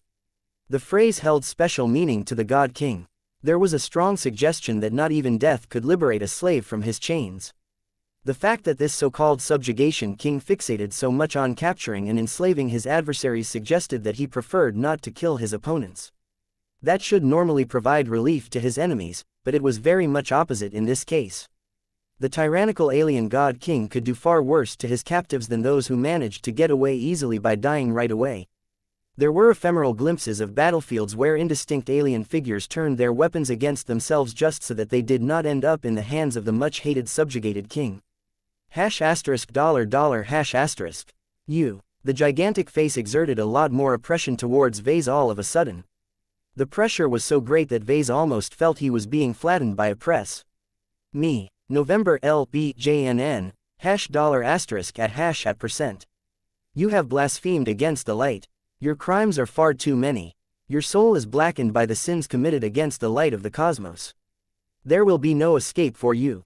Your soul is mine. Just as Vase finished parsing those alien noises, he suddenly felt a huge shock to his spirituality. Vase felt violated in a way he never experienced before. Somehow, the alien face managed to project his power through the tribulation storm and instantly strike his spirituality without any chance of resistance. As Blinky quickly inspected what had happened, the companion spirit instantly noticed that Vase gained a foreign element. His spirituality had become contaminated by a brand new mark. Chapter 5859 marked. Chapter 5859 marked, the storm has weakened. Its diameter has shrunk by 17%. Maybe, it takes an enormous amount of energy for the giant alien face to communicate with us. As long as it keeps talking, it will keep draining the energy level of the storm. Do you think that the clearly egotistical alien will keep talking until the storm gets exhausted? That is unlikely, but it would be nice if that was the case. The fleeters did not realize what just happened. They failed to pick up the fact that the God King that went by the moniker of Subjugation King targeted Vase directly. The exertion must have cost the powerful alien a lot. The fact that he was able to subvert control over the tribulation storm to such a ridiculous extent that he was able to convert a large portion of its power into a soul mark of some kind was mind-blowing and not in a good way. As Blinky continued to look at Ves's spirituality, the presence of the mark stood out as obvious as a fly in the ointment. It was like an ugly and foreign parasite that somehow burrowed into Vase.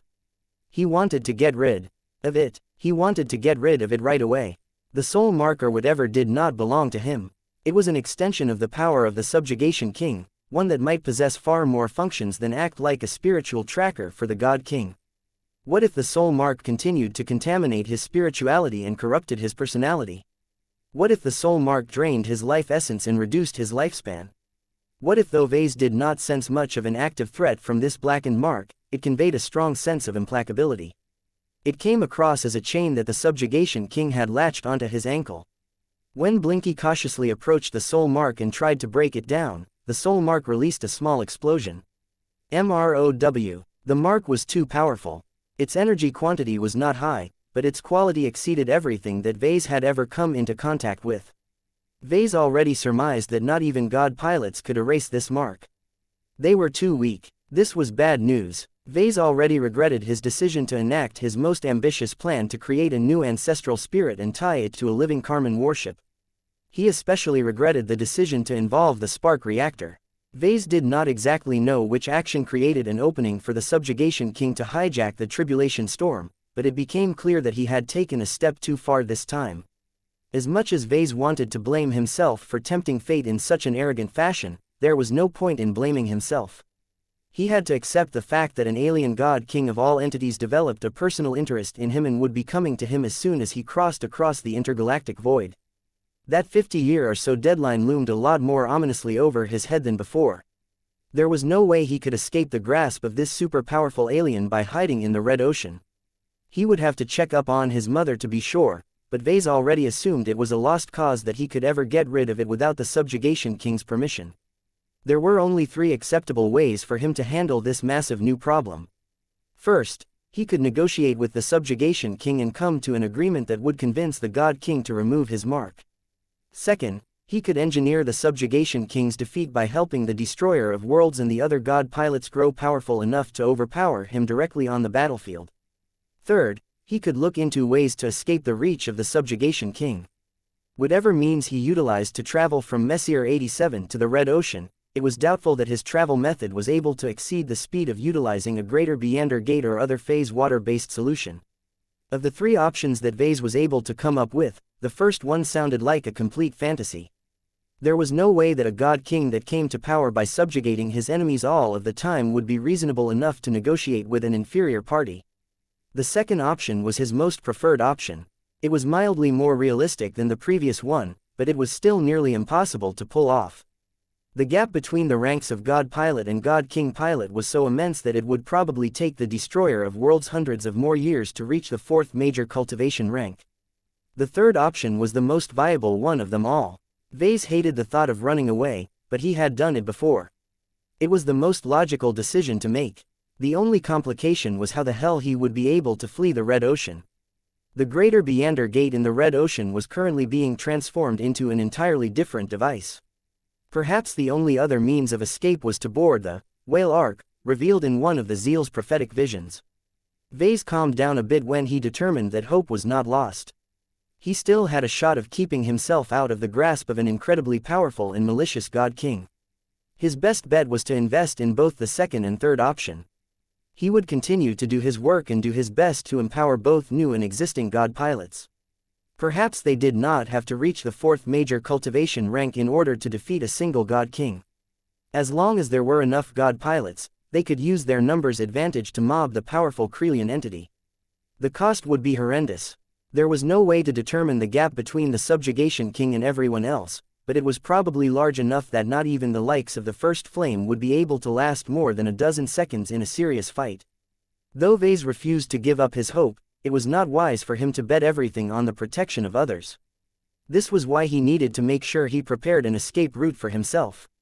As soon as it became clear that nothing in Red Humanity's arsenal could withstand the power of the Subjugation King, Vase needed to be gone from this dwarf galaxy.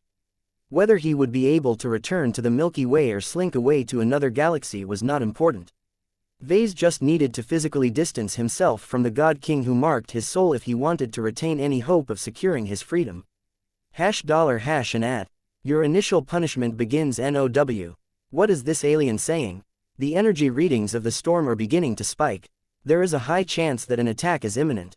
Vase did not need to spend much effort interpreting the alien speech to know that the Subjugation King still retained a measure of control over the tribulation storm.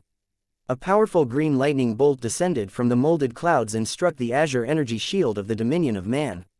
After that, nothing. The Dominion of Man was equipped with some of the most powerful transphasic hyper-energy shields developed by the Red Ocean.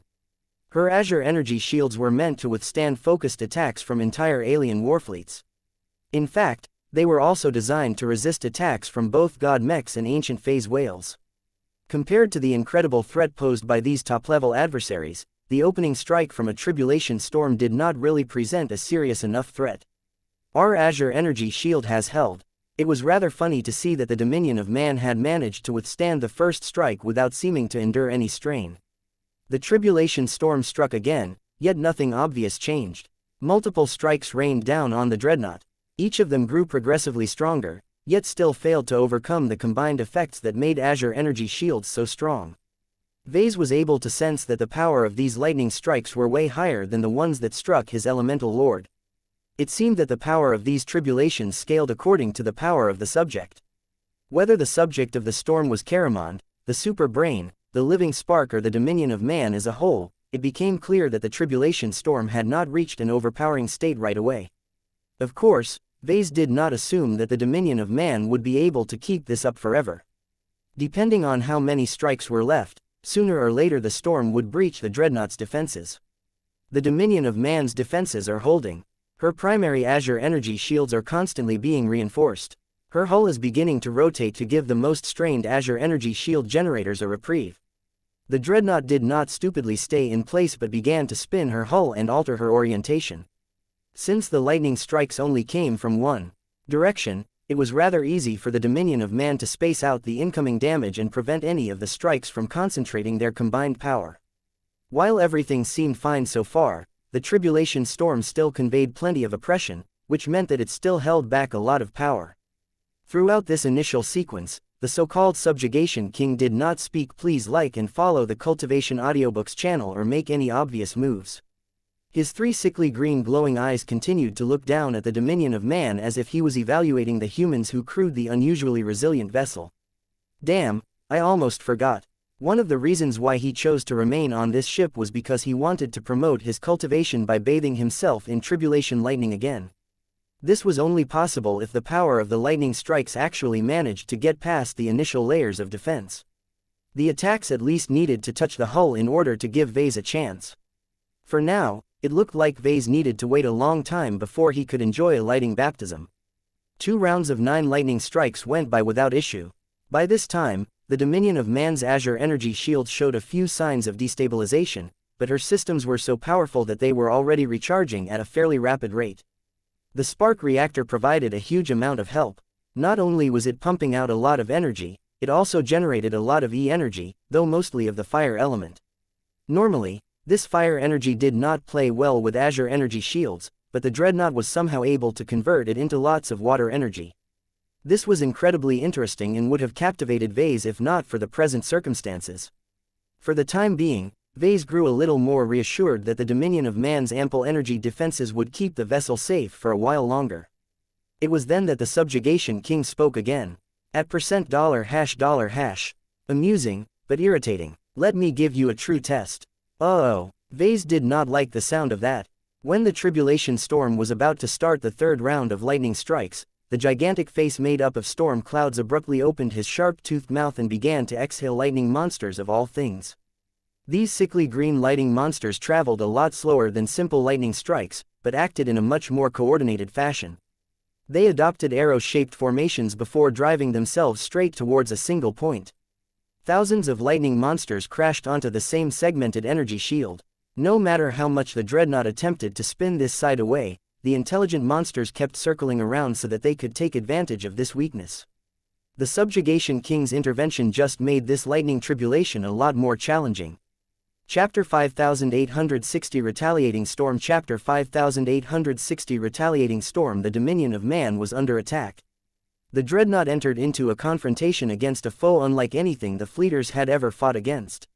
Aside from a tiny proportion of cultivation experts who mostly hung around next to the spark reactor, the rest of the spacers had no idea what they were up against. Vase did. At the very least, he lived through a similar situation in the past.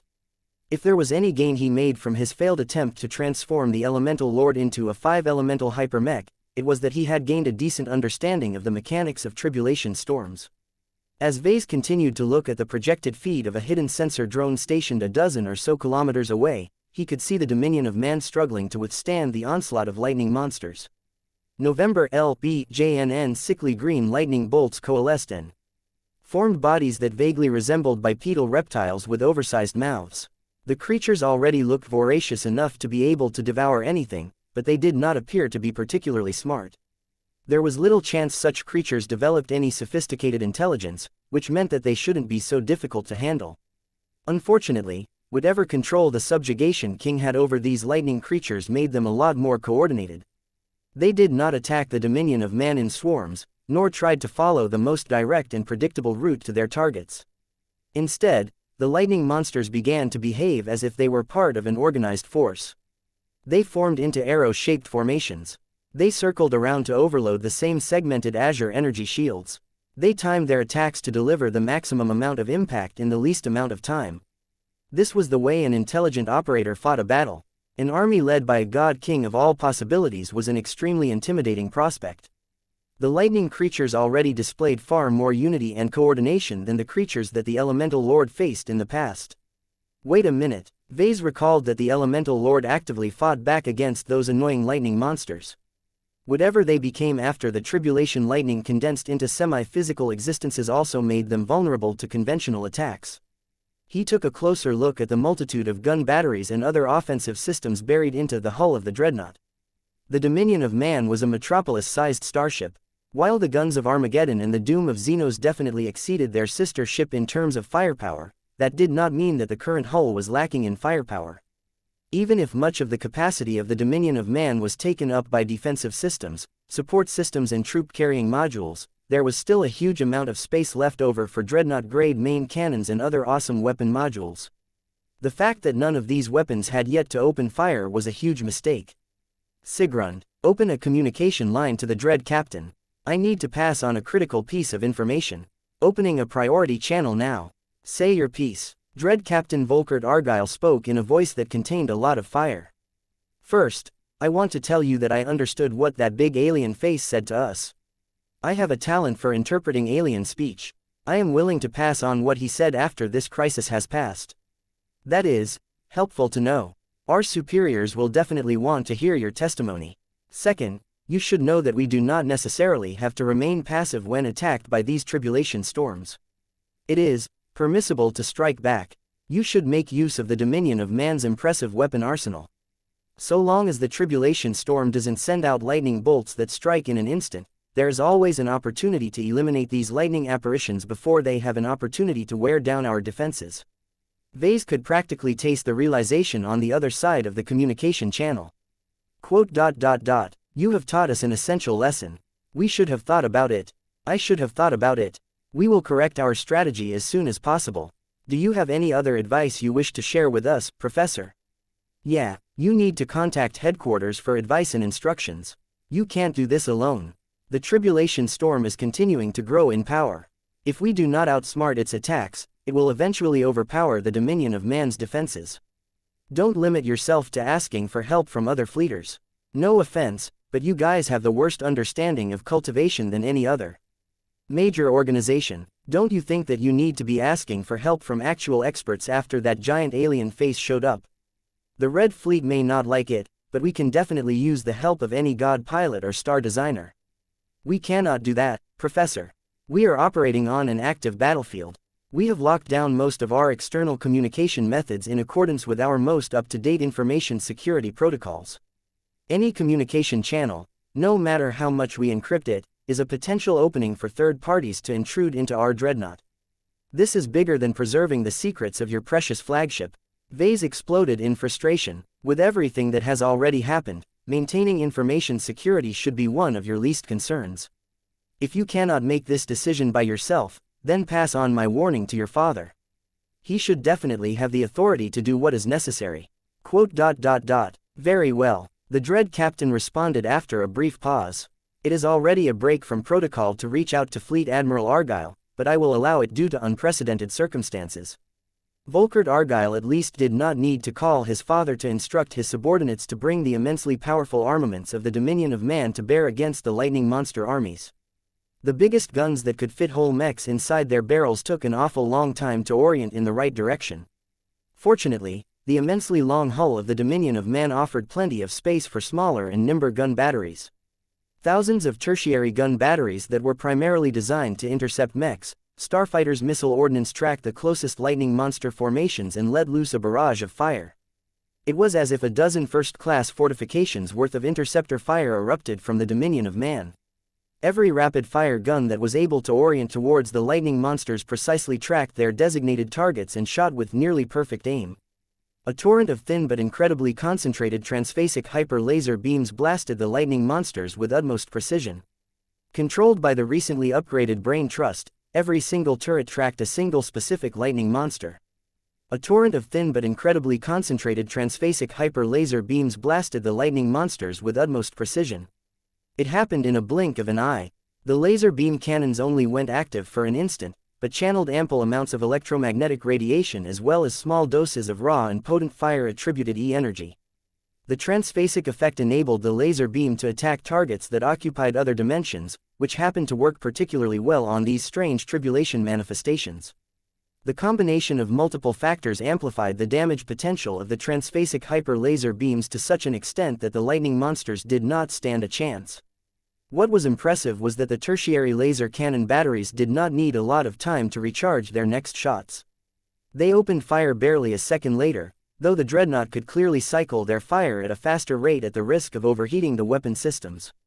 Every battery mounted at least 3 barrels, with some boasting 6 or 9 barrels on a single hardpoint. By alternating their fire, the Dominion of Man maintained a continuous barrage of laser beams that never seemed to end. Hundreds of lightning monsters got struck and released their destructive potential in empty space, thereby preventing them from inflicting any damage to their target's defenses.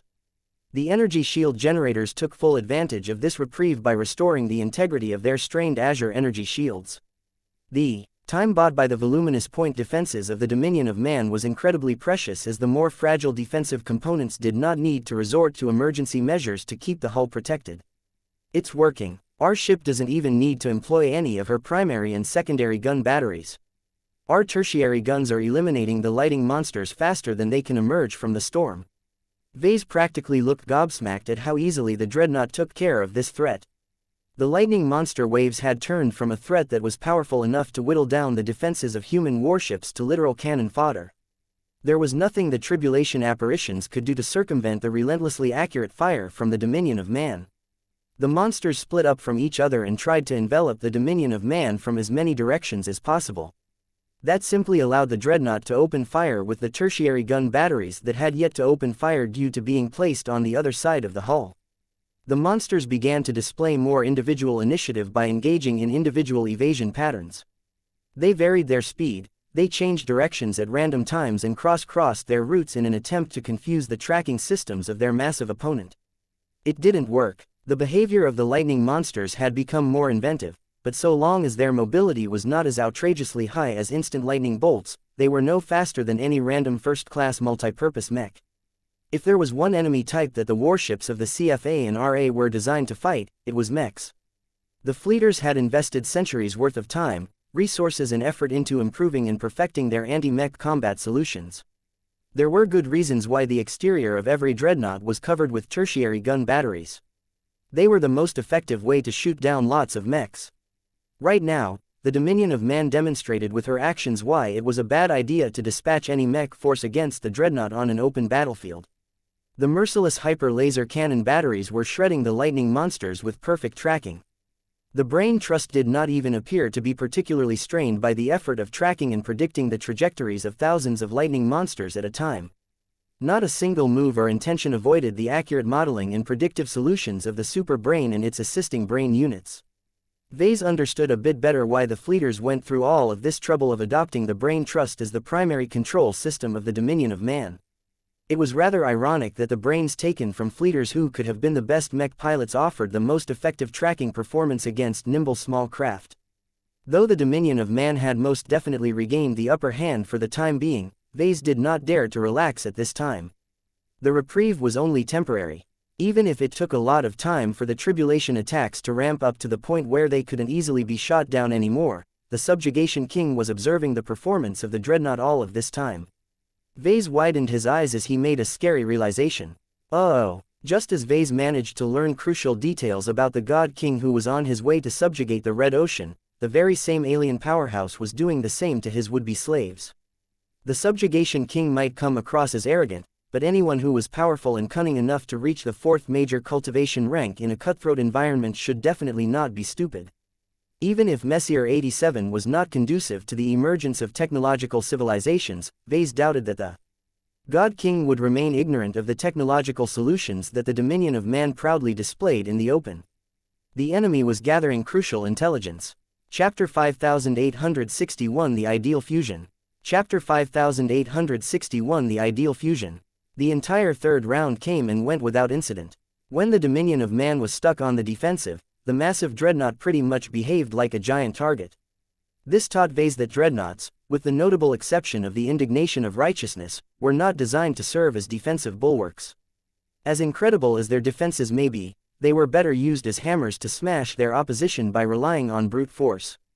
In any case, the Dominion of Man soon proved why she was one of the most formidable warships in the Red Ocean. 9 waves of lightning monsters got shredded by the dreadnought's point defenses with ease. Even when the quantity and power of the tribulation manifestations continued to multiply with each subsequent wave, the Dominion of Man benefited from centuries if not millennia's worth of accumulation in anti-small craft measures. As Vase continued to witness this awe-inspiring demonstration of power, he quickly figured out that Dread Captain Argyle and his officers were taking this encounter very seriously. The only weapon systems the Dominion of Man employed so far were her rapid-fire laser cannon batteries. Vase had stuck around long enough to know that the dreadnought had way more measures to eliminate large swarms of small craft. From more hard-hitting plasma turrets to wide-area electrical field generators, the fleeters explicitly designed their dreadnoughts to survive encounters against any sizable first-class mech force. However, they could see the giant alien face as well as Vase. The Subjugation King was watching and studying the Dominion of Man like a hawk. It was unnerving to look at the 3 eyes that glowed in the same tint as the pale green lightning bolts. Vase always had a creepy feeling that he was staring directly into the eyes of the God King himself despite the fact that he was just looking at a projection. More than that, anytime he tried to examine the Subjugation King, he began to brush against the powerful entity's domain.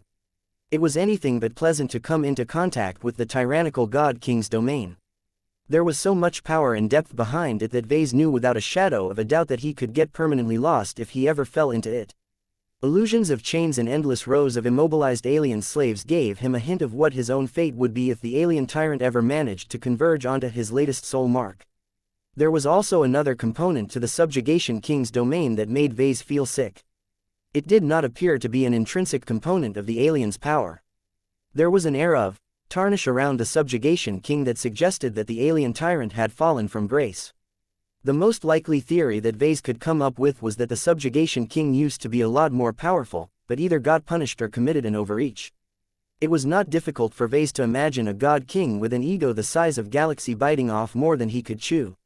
Perhaps his long-distance conquest expedition may be part of an effort to atone for his mistakes and get rid of the tarnish that contaminated his domain. Vase shook his head. He was speculating way too much again. It was foolish to make too many assumptions with so little information on hand. A brief lull ensued after the Dominion of Man effortlessly defeated the ninth and final wave of the third round. Vase became impressed by how the Dominion of Man conserved her resources and employed maximum efficiency by resorting to one of her weakest weapon systems to fend off the successive waves of lightning monsters. The Dreadnought's powerful shield generators likely received enough of a reprieve to fully restore Azure energy shields. Though the tertiary laser gun batteries had accumulated heat at a speedy pace, they were still able to cool down at a prodigious speed so long as they paused their fire for a time. The other weapon systems remained in tip-top shape as they had not fired even once. Vase took a brief glimpse at the enormous storm clouds. The tribulation storm hardly abated at all. It was clear that it still had plenty of power left to rain down on the resilient Dreadnought. If this event was anything like the last one that Vase experienced, the fourth round should present an entirely different challenge. Vase wondered how extensively the God King would be able to tweak the subsequent lightning manifestations. If the Subjugation King had the ability, he should certainly try to present a threat that countered the tertiary laser cannon batteries. The lightning storm is releasing another type of lightning construct. It's a giant lightning bird. Calling it a bird was a stretch. The flying creature did possess wings, but their surface lacked any sort of wings. There were two traits that immediately stood out from this latest threat. First, it was huge. The tribulation storm only spat out a single creature this time, but it had definitely concentrated all of its power into this lightning construct. Second, the lightning bird did not appear to be slow at all. As soon as it began to flap its prodigious wings made out of green lightning, it set off from its position and dove straight at the Dominion of Man at a speed that surpassed most first-class multipurpose mechs. Of course, the tertiary laser cannon batteries had opened fire on the lightning bird as soon as possible. Though the multitude of transphasic hyper-laser beams were definitely chipping away at the massive lightning body, the collective attacks hardly seemed to faze the lightning bird. It did not even matter that none of the laser beams missed or that many of them concentrated on the same sections. Their individual firepower was too weak to repel this kind of opponent. Vase and many other fleeters winced as the lightning bird followed a straight trajectory that ended up in a powerful collision against the energy shields facing the creature. The segmented Azure energy shield did a remarkable job at repelling this attack, but it clearly looked as if it had seen better days. The attack has reduced the integrity of this segment by around 35%. The shield generator is restoring the active energy barrier as soon as possible, but we cannot let it get hit in quick succession by progressively more powerful lightning birds. Our tertiary transphasic laser cannon batteries have failed to hinder the lightning bird. Their ability to track fast-moving targets is commendable, but their absolute firepower leaves much to be desired. The next lightning bird emerging from the storm has considerably higher energy readings. The Dread Captain issued a new set of instructions from his imposing command seat. Intercept the bird with our secondary energy weapon batteries. Start with the laser cannons and employ our plasma cannons if necessary. Do not employ our kinetic, missile, gravitic and other weapons unless instructed. We need to expose as little of our capabilities as possible. What of our tertiary gun batteries? Silence them and give them time to recover. It is probable that we will need their firepower once more. Dread Captain Argyle said. In contrast to the tertiary gun batteries, the secondary ones were large enough to make them less suitable to be employed against swarms of nimble mechs. They were instead designed to pummel sub-capital ships in various different ways. Their tracking speeds were fast enough to keep up with most starship hulls, and their firepower was just enough to present a nice balance between impact and firing rate. Dozens of thicker and stronger laser beams struck the lightning bird in an instant. Unfortunately, the relatively short distance between the storm clouds and the dreadnought meant that the secondary gun batteries only had an opportunity to fire a single salvo before the damaged bird crashed against the energy barriers of the dreadnought. At least the straight-line trajectory of the lightning bird prevented it from inflicting damage on the damaged segmented energy shield. The Dominion of Man had already spun her hull in order to present an undamaged side to the tribulation storm. The eruption of energy released by the lightning bird is 63% weaker than the previous one. Our last attack volley must have dissipated much of its offensive power. We must increase our distance from the storm clouds. Distance is our ally. Our warship fares better when she is at least tens of thousands of kilometers away from the storm. We can't run from this storm. We have already moved as far away as we are allowed to do so. Retreating any further will only cause the storm clouds to follow our ship. This was an unpleasant realization. The relatively close distance between the tribulation storm and the dominion of man prevented the latter from utilizing her immense range advantage to the fullest. The third lightning beast was emerging out of the portal. This time, the dominion of man opened fire the instant the beak of the tribulation manifestation emerged from the clouds. A full blast of laser beams struck the lightning bird when it had yet to launch itself towards the dominion of man. Already, the barrage of strikes had damaged much of the lightning bird's wings. That did not stop the battered but unbroken creature from diving straight at the dominion of man once again. With the secondary laser cannon batteries still requiring a bit more time to release another full-powered transphasic hyper laser beam salvo, the dreadnought finally decided to open fire with another set of weapon systems. Plasma bolts rapidly launched from gun batteries that previously remained dormant. Each of these plasma bolts had the power to vaporize and melt entire second-class starships with a single hit. When a multitude of them struck the lightning bird in the middle of its rapid flight, the entire construct instantly burst apart. Our plasma bolts have proven to be considerably more effective against the lightning manifestations. As long as the lightning manifestations travel in a straight line, we can ensure 100% accuracy from our secondary weapon batteries. It was at this time that the Subjugation King showed a bit of emotion in his enormous expression. Be careful, the next wave may be different. This time, the bird did not emerge right on top of the dreadnought, but instead 100 kilometers away. If this was an attempt to catch the dominion of man off guard, it failed right away as many of the secondary gun batteries only had to turn their weapon mounts a little bit before they opened fire at the correct coordinates. Each laser beam struck the lightning bird in the distance. Though the larger and more formidable tribulation manifestation was able to accelerate much faster than its predecessors, that still did not prevent the secondary plasma cannons from accurately striking the poor bird before it had crossed the halfway mark. The plasma bolts managed to destroy the bird with a bit of power left to spare. Good job, but do not get complacent. It is taking more and more damage to put these birds down. Since distance clearly did not give these lightning birds any advantages, the next wave saw them appear directly above the dominion of man again. This time, two smaller but still fairly formidable lightning birds emerged. The dominion of man smacked both of them down. The dreadnought had intelligently split up her firepower in order to inflict just enough damage to put both birds down without any wasted energy. Damn, Vase felt incredibly grateful that the Red Fleet's dreadnoughts had never been deployed against human forces, at least that he knew of. It wasn't just their overwhelming firepower that frightened him. Their efficiency was astounding. This was why the Red Fleet invested a disproportionate amount of resources into the development of AI, both sentient and non-sentient. It was a clever way of boosting the effective combat power of a warship without piling more expensive resources onto their hulls. Dreadnoughts such as the Dominion of Man represented the Red Fleet's ideal fusion between absolute power and perfect control, especially after Vase managed to upgrade the Brain Trust. Chapter 5862 Opening Gaps Chapter 5862 Opening Gaps The successive victories did much to buoy the confidence of the crew.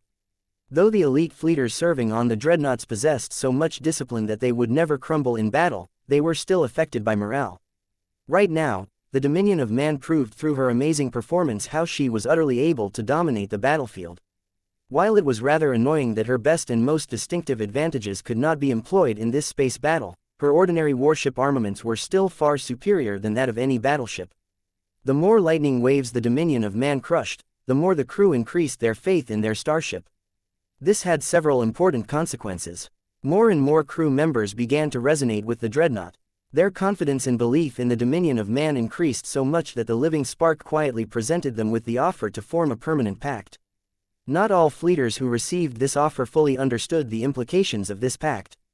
A few of them found it difficult to take it seriously at all. Despite the huge number of Dread Marines and other spacers receiving this offer, none of them had reported what had happened.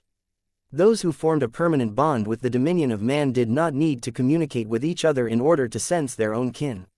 It was not necessary for them to share what happened to their unenlightened colleagues. This was why thousands of crew members reacted with surprise when the living starship asked them to make a life-changing decision. Those who refused the offer may regret the decision they made later on. Unfortunately, the Dominion of Man refused to give the same offer twice. The ship demanded utter devotion and obedience from her Bloodfire servants. A good proportion of crew members steadily joined up with the living dreadnought. Each human that chose to become a part of the mighty vessel advanced her evolution just a bit further. The fire energy generated by the spark reactor advanced its grip onto the hull of the immense warship and continued to refine the structure in many of her systems at a lower intensity. It would have been great if the Dominion of Man could let this process happen for a few days or weeks, but the lightning tribulation refused to give the offending warship any chance to increase her performance any further. As Vase briefly shifted his attention away from his immediate concerns and took a quick look at the fleeters who were doing their best to keep the brain trust in optimal condition, he began to notice a few issues. The Dominion of Man had undergone a large amount of changes, but that did not mean that every problem magically got fixed by the fire refinement process. The new and improved brain trust managed to form an unprecedented powerful superbrain, and seemed to be so much better at targeting hostile elements that the fleeters serving on the other dreadnoughts would probably grow jealous that their own AI systems failed to match the Dominion of Man's performance. Yet, Vase expected more from the superbrain. Minds driven by A-grade genetic aptitudes were already amazing enough. S-grade genetic aptitudes should have been capable of doing a lot more, or else the chosen human wouldn't have been able to become one of the foremost god pilots in record time. There is a missing link. What am I overlooking? Vase soon noticed that the ancestral spirit that he had just created was not merging well enough with the living starship.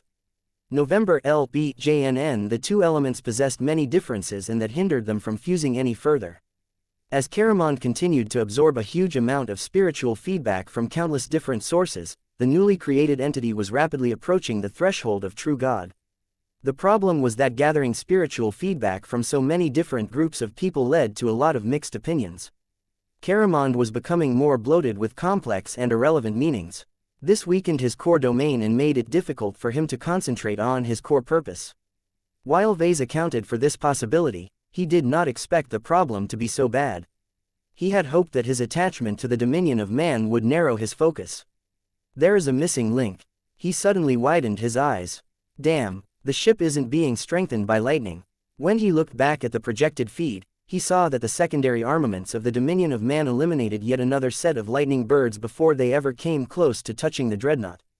While it was clearly nice to prevent the ship from incurring any damage, a lightning tribulation encompassed far more than trying to grind down a powerful new creation.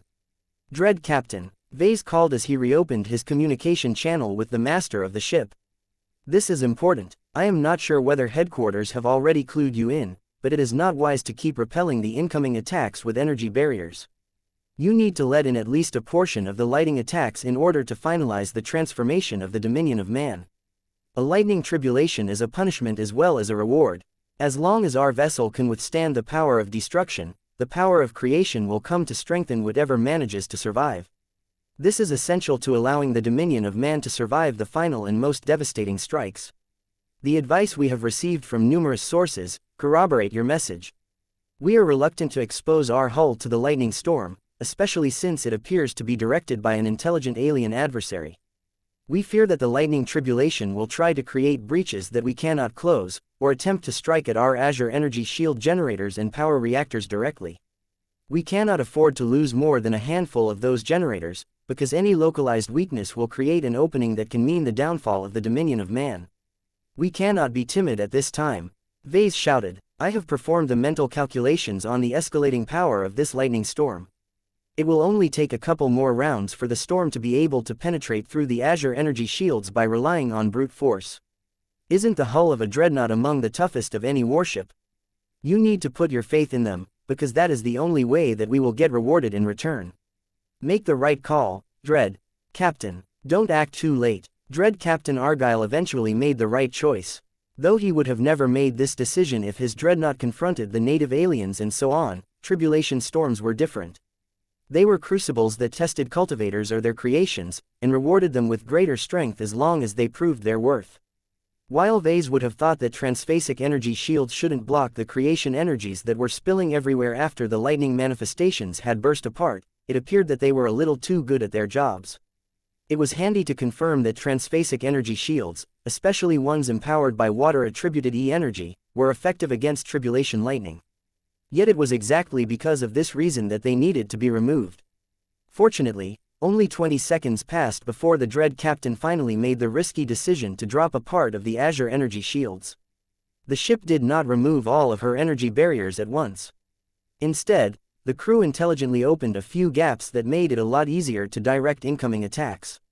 Every other section remained covered by multiple layers of segmented energy shields.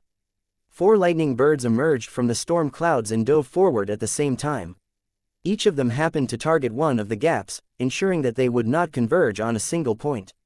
Meanwhile, the secondary energy cannon batteries fired at the lightning birds in an attempt to reduce their damage potential.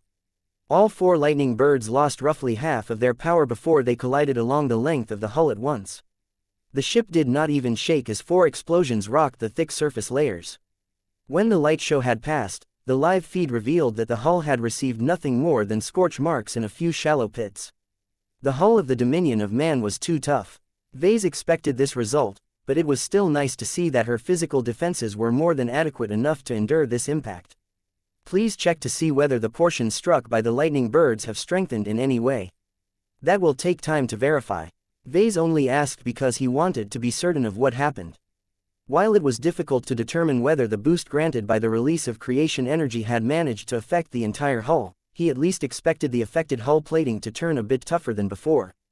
The only serious consequence to this attack wave was that a number of surface modules incurred a bit more damage, but the fleeters already had a response for that. A large number of bots emerged from different hatches and rapidly began to repair or replace broken sensor arrays and such.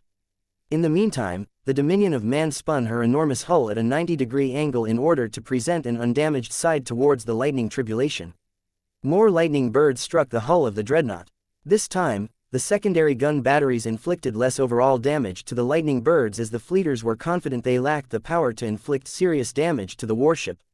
Soon enough, the Dominion of Man survived the 4th round without suffering any apparent permanent damage. That is 36 strikes in total.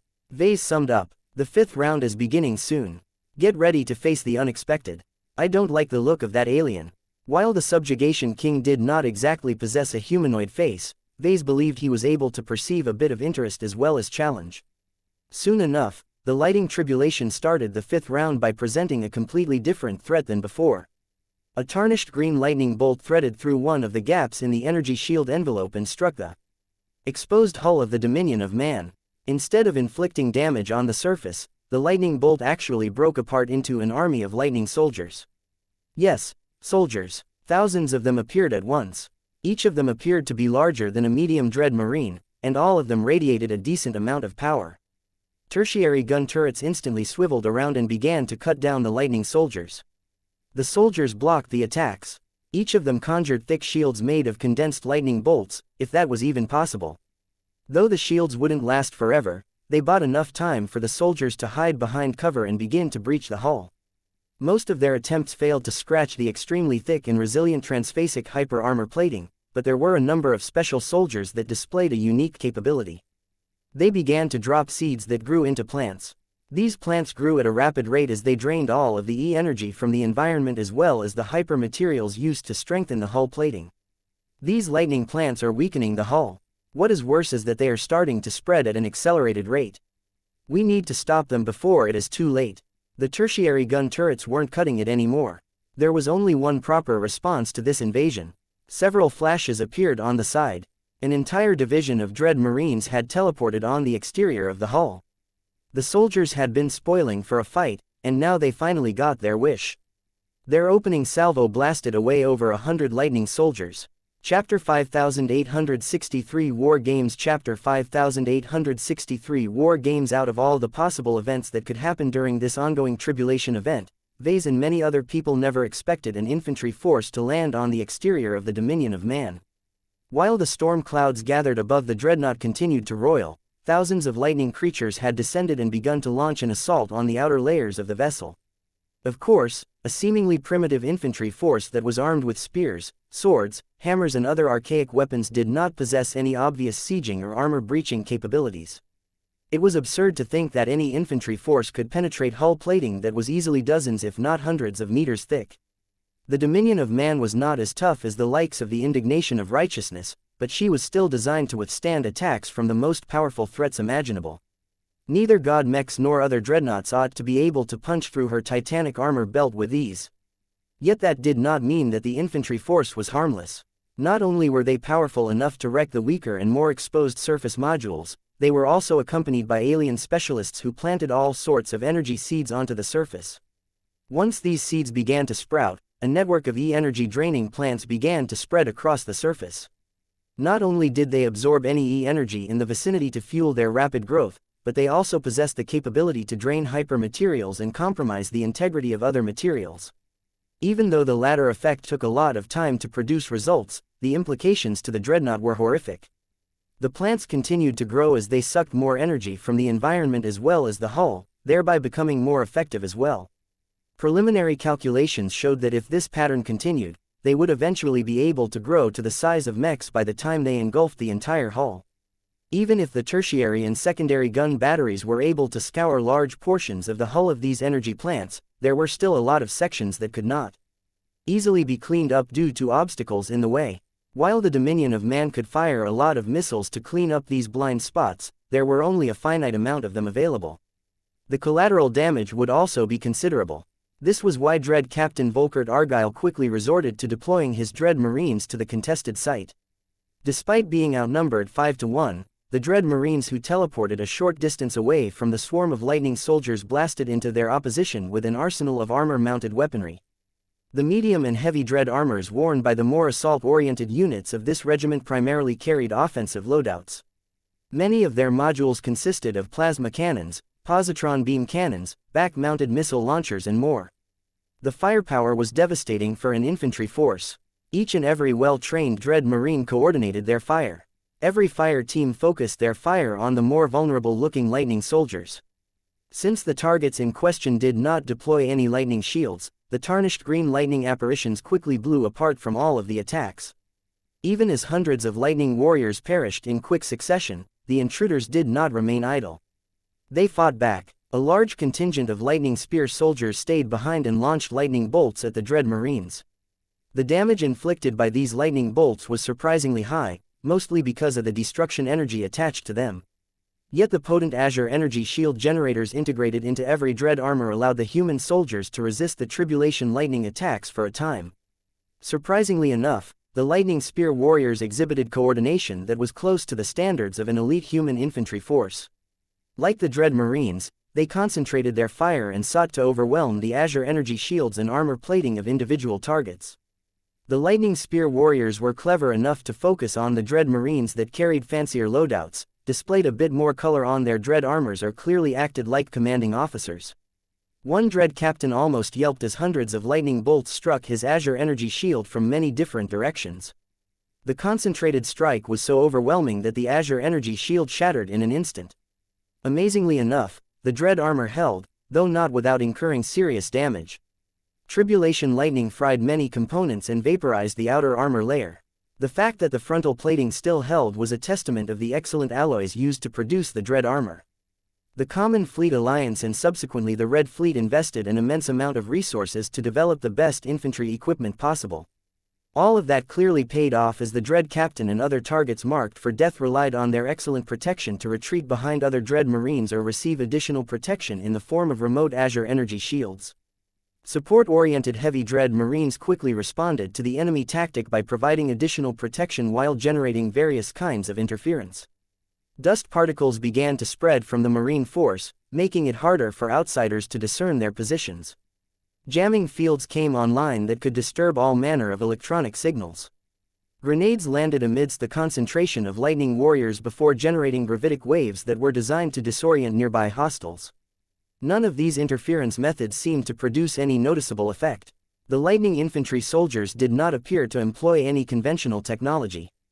They fought like an army of cultivators who relied on a combination of personal strength and augmented equipment. The assault regiment did not possess a lot of other means that could effectively debilitate such an infantry force. Their only means of defeating the invaders was to demolish them with their formidable arsenal. Keep firing. We must keep up the pressure. Concentrate fire on their plant-growing shamans. Do not let them spread more seeds. The Dread Marines seemed well equipped to overpower the lightning soldiers. Though their adversaries tried their best to take down individual Dread Marines through focused fire, the human troopers were just too damn skilled and well equipped to suffer any serious losses. The lightning spear warriors ultimately did not possess the firepower necessary to inflict any permanent casualties onto the Dread Marines. At most, They suppress and force individual Dread Marines to retreat from the front and move back to the rear, where specialized bots and support troops rapidly repaired all of the battle damage. However, the confrontation soon took on another dimension as a horde of bipedal lightning warriors armed with a variety of swords, hammers, shields and more exotic alien weapons managed to close the distance. Incoming melee shock troopers. The Dread Marines had already formed a defensive line in anticipation of meeting this obvious charge. The powerful troopers had deployed temporary barricades that had been teleported into place or erected from specific sections of the hull. November LBJNN. The barricades weren't meant to form a total blockade. That would only cause the lightning shock troopers to go around. It was better to funnel these lightning soldiers into a prepared battle line. Rows of medium Dread Marines armed with a variety of melee and ranged weapons prepared to meet the incoming charge. Just before the enemy shock troopers managed to crash into the half barricades, a series of mines, laser beams, kinetic projectiles, plasma bolts and explosive shells struck their formation. Hundreds of lightning warriors perished despite their lighting shield protection. Others incurred severe damage that slowed or stopped their advance. Though not all of the enemy shock troopers suffered any serious harm, the concentrated attacks nonetheless managed to break up the charge and reduce their momentum. A Dread captain raised his giant sword and let loose a battle cry. Show these lightning aliens how true humans fight. For humanity, dread our wrath. The subsequent collision was glorious. Vase, along with anyone else who had the privilege to watch the feed at their stations, grew relieved to see that the Dread Marines gained the upper hand. The Dread Marines at the front wielded a variety of plasma swords, electrified spears, gravitic hammers and other melee armaments that clashed against the weapons of the enemy shock troopers and frequently overpowered them outright. The shock troopers were no slouches, though. Their weapons hit hard and frequently stressed the Azure energy shields protecting the individual Dread Marines. Still, even if a bunch of aliens managed to gang up on a Dread Marine and overwhelm the latter's Azure energy shield, the trooper quickly pulled back and allowed a Dread Marine in the second row to plug up the gap. This ensured that the battle line remained strong and cohesive. For whatever reason, the two infantry forces did not try to outflank each other. Neither were they eager to lift off the surface of the hull and attack their opponents from above. Vase gradually narrowed his eyes. He increasingly felt as if he was watching a wargame as opposed to a serious battle. It did not take much time for him to figure out what was truly going on. He looked at the giant face made out of storm clouds and sensed a certain degree of curiosity from the powerful alien. The Subjugation King sought to gather more intelligence. He must have deliberately sent out Messier 87's equivalent of an infantry force in order to draw out the Dread Marines and see how these proud human soldiers fought. However, this did not come without a cost. Not only did the Tribulation soldiers expose a lot about the infantry combat doctrine of at least one alien civilization from Messier 87, their deaths also released small explosions that bathed the surrounding Dread Marines as well as the nearby hull section with creation energy. Unfortunately for the Dread Marines, their active Azure energy shields blocked much of this beneficial effect. Vase reopened his communication link with the Master of the Dominion of Man. I am not sure whether you have already figured it out, but the big alien watching from above possesses a keen interest in learning how our infantry forces fight. Let them see, the Dread captain dismissively said. We are not that afraid of exposure. It is more crucial for us to understand the enemy from beyond this dwarf galaxy. Our headquarters have already gathered a wealth of useful data from this ongoing clash. The next waves are only going to get larger and tougher. That is good. We have many more Dread Marines in reserve. We do not fear a pure infantry battle. We have many powerful special units in reserve that are equipped with much heavier arsenals. If that is not enough, we can employ more direct measures to eliminate the foreign threats. The Dread captain sounded a bit too overconfident. Vase did not think that the later waves of this round could easily be felled, particularly because a force of cultivators tended to emphasize quality over quantity. However, that was a concern for later. By the way, the defeated lightning soldiers always release bursts of beneficial energy. They are strengthening the hull underneath just fine, but they can't get to the Dread Marines because their Azure energy shields get in the way. I highly advise you to command the Dread Marines to deactivate their energy shields unless they are in danger. Good observation, Professor. Our analysis suggests that our Dread Marines will begin to suffer real casualties, but the gains may be worth it. We have already reached the limit on how extensively we can improve the performance of our Dread armors. Bathing in tribulation energy may be the push they need to increase their superiority even further. The Dread Marines had already begun to drop their Azure energy shields. Of course, they also started to incur real damage to their thick armor plating, but the soldiers all knew the risks. The frequent lightning discharges began to spread across the exposed dread armors and already began to strengthen them in mysterious ways. Chapter 5864 in the action. Chapter 5864 in the action. It was only a matter of time before the first lightning soldier army got exterminated. They were too weak for their advantage in numbers to gain the upper hand. Their tech was rather interesting, but ultimately not equipped to pose a credible threat against a reasonable number of Dread Marines. That did not mean the lightning soldiers were weak in an absolute sense. A regular first-class infantry troop would have suffered a lot more casualties if it tried to defeat a larger force of lightning soldiers. The only reason why the lightning soldier army got steamrolled was because the Dominion of Man was the best troop carrier of red humanity. Not only was the Dreadnought capable of deploying hundreds of thousands more Dread Marines, each and every single combatant had access to the best possible infantry gear. Vase and many other people who were paying attention to this battle already figured out that if the invaders from Messier 87 deployed their alien foot soldiers against practically any other human infantry force, the latter was bound to have a much harder time. There was only one Dread Marine Corps. Part of the reason why these heavily armed troops were so strong was because their dread armors originally contained a tiny infusion of power from the spark reactor. Recent events caused the dread armors to become even stronger extensions of the source of fire energy within the Dominion of Man. At most, the other 7 or so dreadnoughts should be able to field their own contingent of Dread Marines, but that was the limit. Any other infantry force could only repel what could arguably be considered the weakest alien troops by relying on superior numbers and fixed defenses whenever possible. Of course, Vase could think of an even better solution: mechs. Red humanity preferred to utilize mechs a lot more than infantry to fight its battles. Vase remained confident that a decent force of mechs should easily be able to wipe out these lightning soldiers with ease. The problem was what came next. There were 8 more waves of infantry invasions to go, and each one that came next would doubtlessly present greater challenges. Vase narrowed his eyes. As the Dread Marines earned their first victory, he could sense the pride and elation spreading from the crew. Combined with all of the tribulation energies released by the defeated lightning soldiers, the entire Dominion of Man became buoyed by this victory. Unlike the other challenges, the deployment of hostile infantry forces finally gave the Dreadnought an opportunity to demonstrate her best strengths. A huge number of Dread Marines on standby were ready and eager to be deployed on the surface of the hull. Each of them wanted to use their own arms to vanquish the exotic opposition and absorb the strange lightning energy that somehow made their dread armors tougher and more perfect than ever before.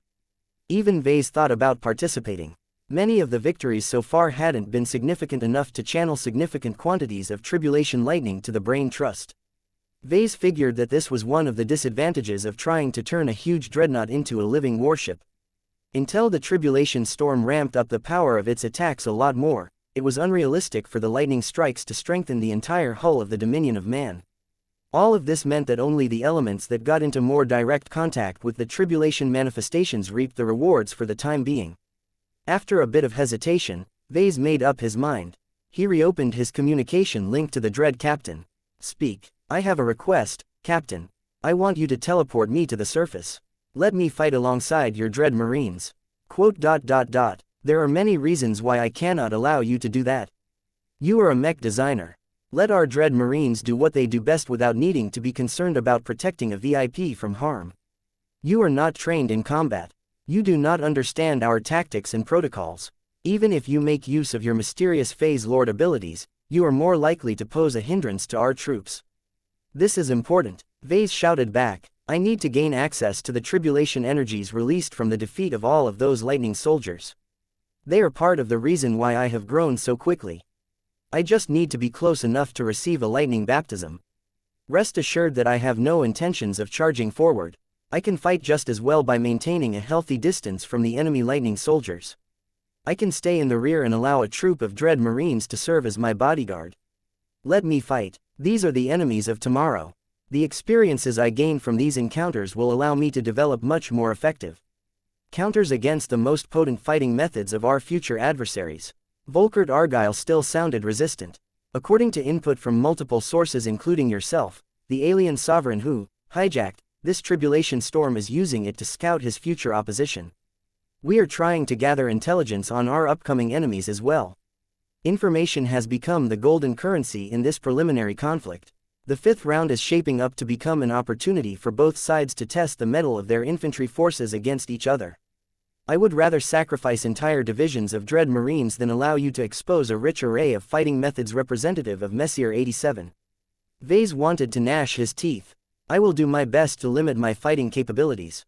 I will refrain from fighting like a phase lord. I can still fight like a cultivator. I won't be showing off any tricks that are particularly new or innovative to the natives of the nearby supermassive galaxy. Time is running out. The next wave is coming soon. I would like to set myself up before they arrive. Quote. Very well, you shall have your wish. The Dread Captain eventually relented. Our Rubicon spatial transfer system can teleport you to the headquarters company of the 34th Assault Regiment in a moment. You can coordinate your actions with Colonel Desiree Franklin. Please keep in mind that the Rubicon will continue to maintain a teleportation lock on you at all times. We will teleport you back to the Brain Trust if we deem it necessary to keep you alive and unharmed. Fine, I can accept that. I understand the need for caution. It is good that you do. Above all else, do not get in the way of our Dread Marines. Vase only had enough time to say goodbye to Sigrun before he crossed the Rubicon, as the crew of the Dominion of Man called the teleportation process. There were huge differences between conventional teleportation systems and the Rubicon spatial transfer system. The use of cutting-edge high technologies and super-class materials such as EE343F00334R made the teleportation interval virtually instant. The stability and safety factor were also higher, which helped a lot in reducing the sense of sickness and disorientation that people experienced after getting displaced. Vase instantly appeared at an open space amidst a large group of Dread Marines in the rear. Heavy Dread Marines stood guard on multiple sides. Each of them possessed a wealth of defensive solutions that allowed them to block any incoming attacks. Other Dread Marines provided support by coordinating different units, arranging field repairs and communicating with the staff situated deep inside the Dominion of Man. Professor Larkinson, I have received word of your insistence of participating in the fighting. A female officer wearing a subtle version of Officer Dread armor walked up to the new arrival with magnetic boots clamping onto the hull. How do you intend to fight? I hope you do not grow into a giant. It will require much greater effort to shield you from damage if that happens. Vase considered numerous options, but he decided to make use of his two high-level artifacts. He retrieved the ocean collar that was clinging on the back of his unending regalia. I will stay far enough in the rear while playing my flute. I can manipulate a lot of water energy with this gadget. How do you intend to play a flute when you are wearing a helmet? Sound does not even transmit in space. It's complicated. To her credit, Colonel Franklin did not ask any further. She just assumed that the clever mech designer and cultivator knew what he was doing. Do not try to be the hero today. The lightning soldiers are not completely mindless. They have demonstrated rudimentary signs of initiative and adaptation. You will turn into a priority target if your contributions are great enough. I have assigned additional protective units to guard you, but we cannot guard you against all attacks, especially if the subsequent waves introduce more abnormal enemy types. I will make sure to retreat if that is the case. The second wave of the current round had arrived.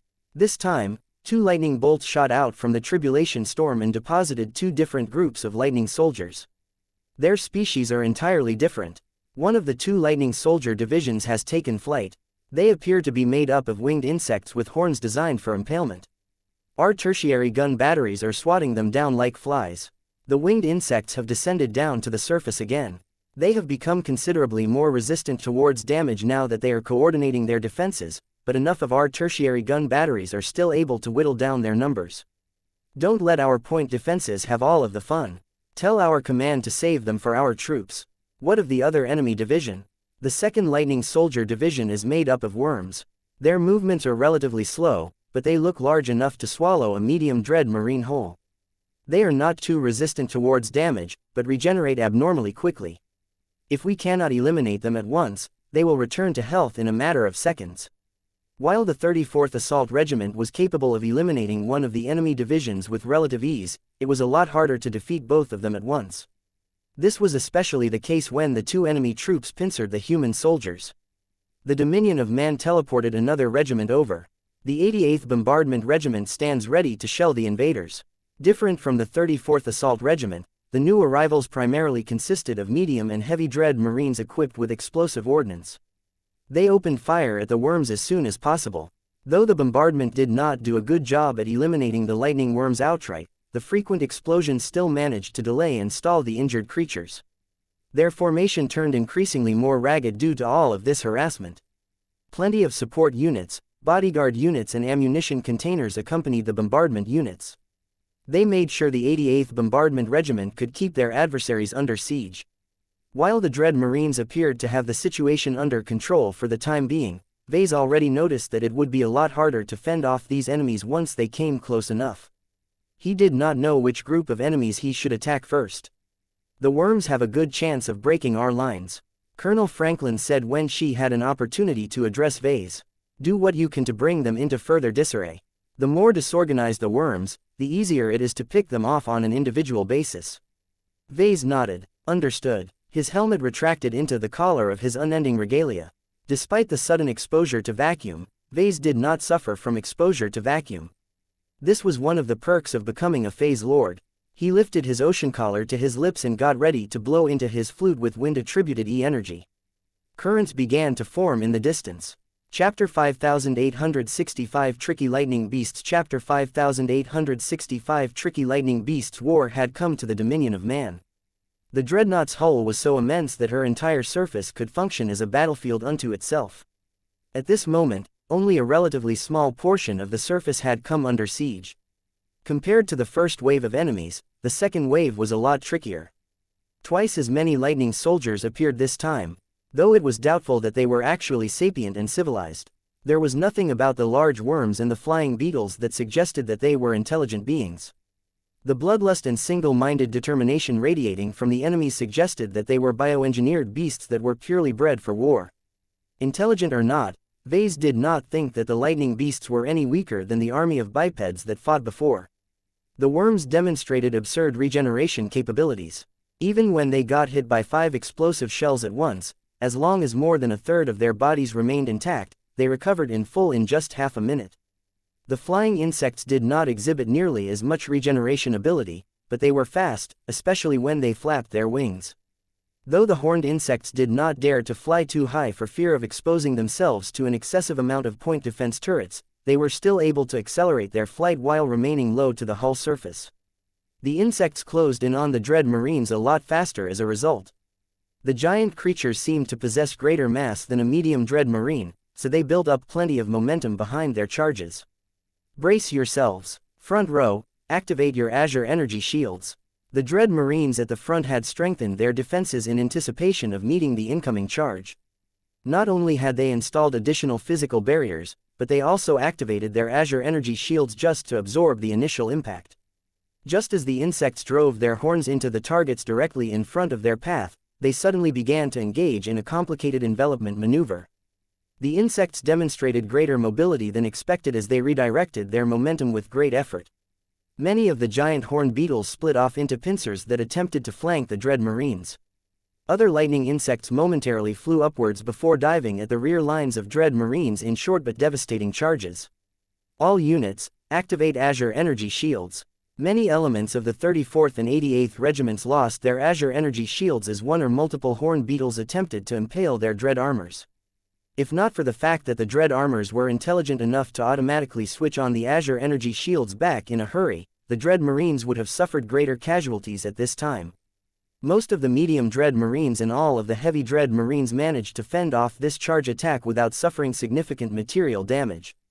However, the light Dread Marines that hadn't been able to evade the charge attacks suffered considerably greater harm. Horns made out of condensed lightning broke apart the relatively weak Azure energy shields and thrust right through the layers of transphasic hyper armor plating. Refined by fire energy or not, the light Dread armor ultimately proved to be inadequate to block the charge attacks entirely. Some of the humans wearing these relatively thin armors had died outright. Some perished straight away because their heads got crushed. Others expired because their bodies couldn't handle the discharge of destruction energy. Fortunately, many others were able to survive even when they had been severely injured. Engage the emergency evacuation protocol.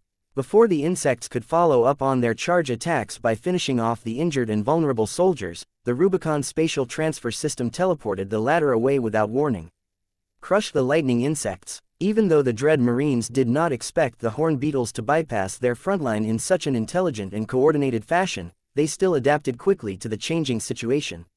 Many dread marines aimed their weapon modules at the closest targets and opened fire so long as they were not at risk of striking their fellow comrades. The horned beetles were not too resilient, and they were trivially easy to strike at this time. The only reason why the lightning beasts did not get wiped out a lot faster was due to the fear of committing friendly fire.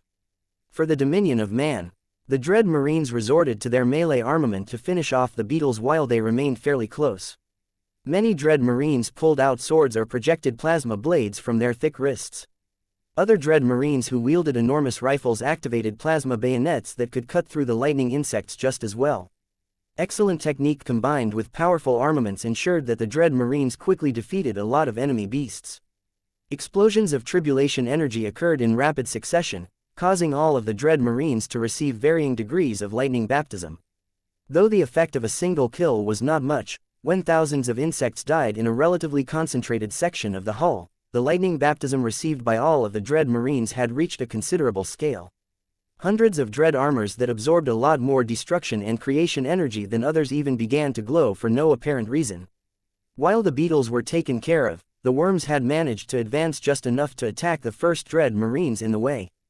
The lightning worms did not have an easy time. Many of them became impeded by the bombardment unleashed by the 88th Regiment. 20% of the worms even got blasted outright, though most of their destruction and creation energy only ended up strengthening the closest hull sections. In order to benefit the dread marines the most, the 88th Bombardment Regiment refrained from concentrating their fire too much. So long as many of the worms slowed down, they should have become more manageable. It was not until the worms went on the attack that taught the dread marines that it might not be the best idea to leave so many of them alive. The organic damage sponges continued to suffer huge amounts of damage that broke apart their bodies, but still they advanced until they widened their eerie mouths and dove in to swallow the dread marines whole. Energy shields. It's not working. Surprisingly enough, the worms were able to stretch their mouths so wide that they were able to swallow up the medium dread marines whole. Hundreds of troopers ended up in the stomachs of the worms within the blink of an eye, regardless of whether they kept their azure energy shields active. Once they got swallowed, they seemed to enter into an entirely different environment where their energy shields wore down quickly and many of their attacks got absorbed by unusually resilient internal walls. The Rubicon has lost its lock on the swallowed dread marines. It can't teleport them out. We need to break apart the worms before they digest their prey. The worms were making this difficult by retreating right away despite their significantly impaired mobility. Other worms advanced and utilized their bodies as organic shields to prevent the other dread marines from coming to the rescue. Dread marines already started to perish when the worms wore down their azure energy shields and dissolved their formidable dread armors from all sides. Once the armors got breached, it usually did not take long for the digestive fluids to melt through the inner suits and turn the flesh and bones of the soldiers into goop. The dominion of man did not allow the worms to have their way. Tertiary gun batteries shredded the worms from multiple directions. Missiles launched by more distant launchers blew apart multiple worms at a time, freeing the captives while also inflicting further damage to the half-digested dread armors. Fortunately, removing the debilitated dread marines from the stomachs of the lightning worms proved to be enough for the Rubicon to do its job and teleport the damaged units away. The gigantic alien face looking down at the battlefield from above continued to observe the dread marines fending off the lightning beasts while exhibiting more and more signs of disapproval. Vase had no time to pay attention to the mood swings of the subjugation king. He had already begun to play a monotonous melody that could somehow be heard by the dread marines despite the fact that sound did not transmit across the vacuum of space. It took a while, but once the invisible currents grew strong enough, water spontaneously began to emerge and push against the advancing lightning worms. The tribulation manifestations crackled a bit, but still maintained cohesion as if they were actual physical organisms. The small flood conjured by Vase was not as simple as it looked. His ocean collar drew from all of the compatible E-energy in the vicinity and transformed it all into an empowered tide of water that constantly slowed down the advance of the worms. Normally, the worms should have been strong and implacable enough to move against most water currents without getting impeded too much, but the power channeled by the ocean collar empowered the body of water to an unnatural degree. Thousands of worms slowed down even further. They fought to push forward, only to find their progress slowed down even further. Vase was happy with his initial contribution in battle. It was not the sort of flashy solo action that would bring him personal glory, but he could clearly observe that the Dread Marines were taking advantage of the situation to reorganize their lines and eliminate the nearby worms that did not get pushed by his water currents. Through certain rules that Vase was not quite familiar with, he began to receive small infusions of destruction and creation energy. He figured out that much of his rewards became discounted due to distance and limited individual contribution. However, because he was debilitating so many of the worms, the total quantity of tribulation energies actually became quite considerable. He was not the only one that experienced this effect. Colonel Desiree Franklin and other officers experienced similar boosts despite not personally firing any weapons at the lightning beasts. It was an interesting mechanic. It beat getting directly struck by lightning bolts as far as Vase was concerned. The fact that such mechanics existed in the first place showed that the heavenly authorities of Messier 87 and other galaxies had been refining them for a huge amount of time. Eventually, all of the lightning worms and lightning beetles got crushed. As the two regiments reaped most of the rewards for eliminating them, another wave of pride and jubilation erupted from the entire crew of the Dominion of Man. "This is goodbye, Professor. The 34th and 88th are no longer in optimal fighting condition," Colonel Franklin stated. "We will soon be swapped out by fresh regiments so that we can repair and resupply.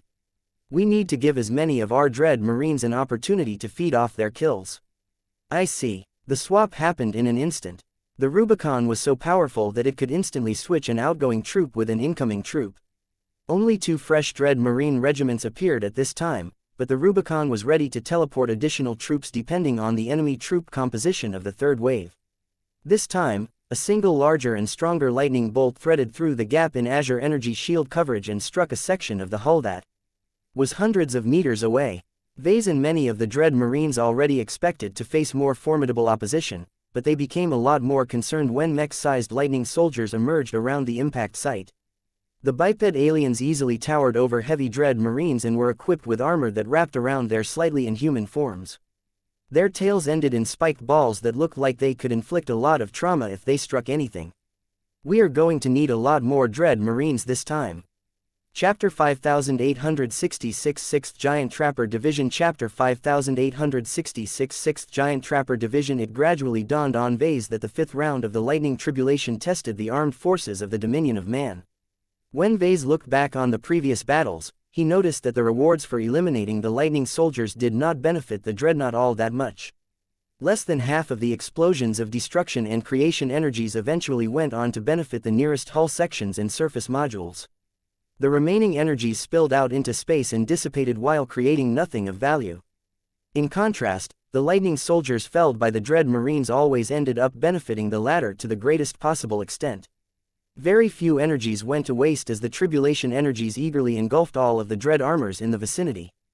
It was as if the tribulation storm purposefully rewarded the bravery of valiant warriors who resisted its efforts. Vase was not the only person who noticed these differences. The surface of the Dominion of Man no longer appeared as frantic as before, as many turrets and gun batteries had fallen silent.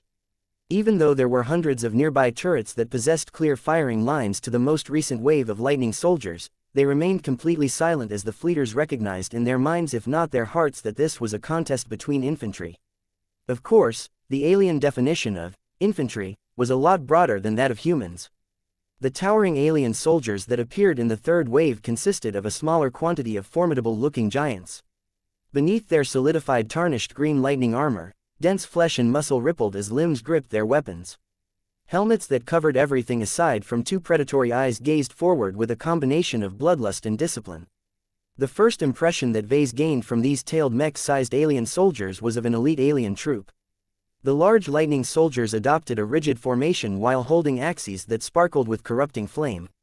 It soon became clear that the latest adversaries were not dumb muscles when they began to say a silent prayer before conjuring flame barriers around their bodies.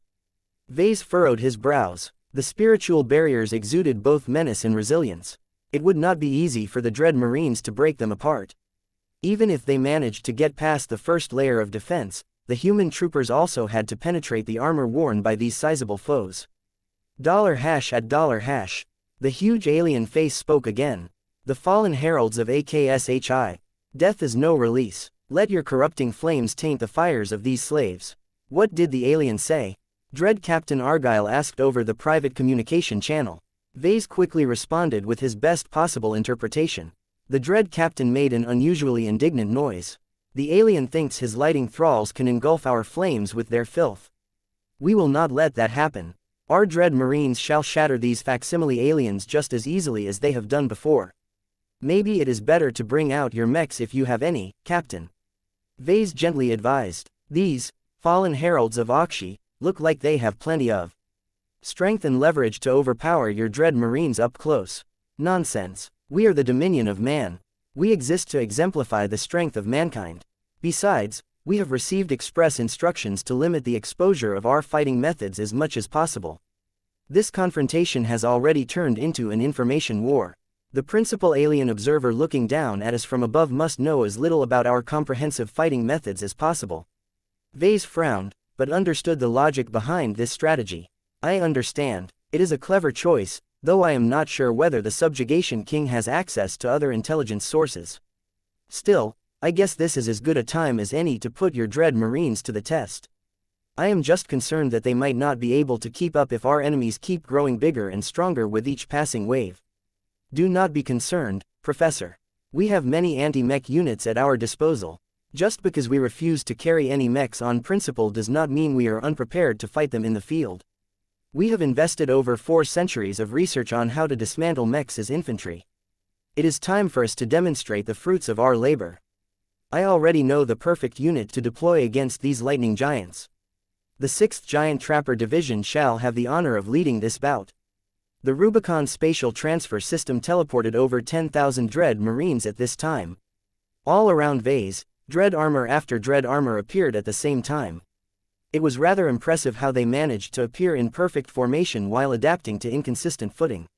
None of the Dread Marines showed any signs of disorientation or lack of preparedness. They had all arrived while aiming their weapons at the fallen heralds of Auxi.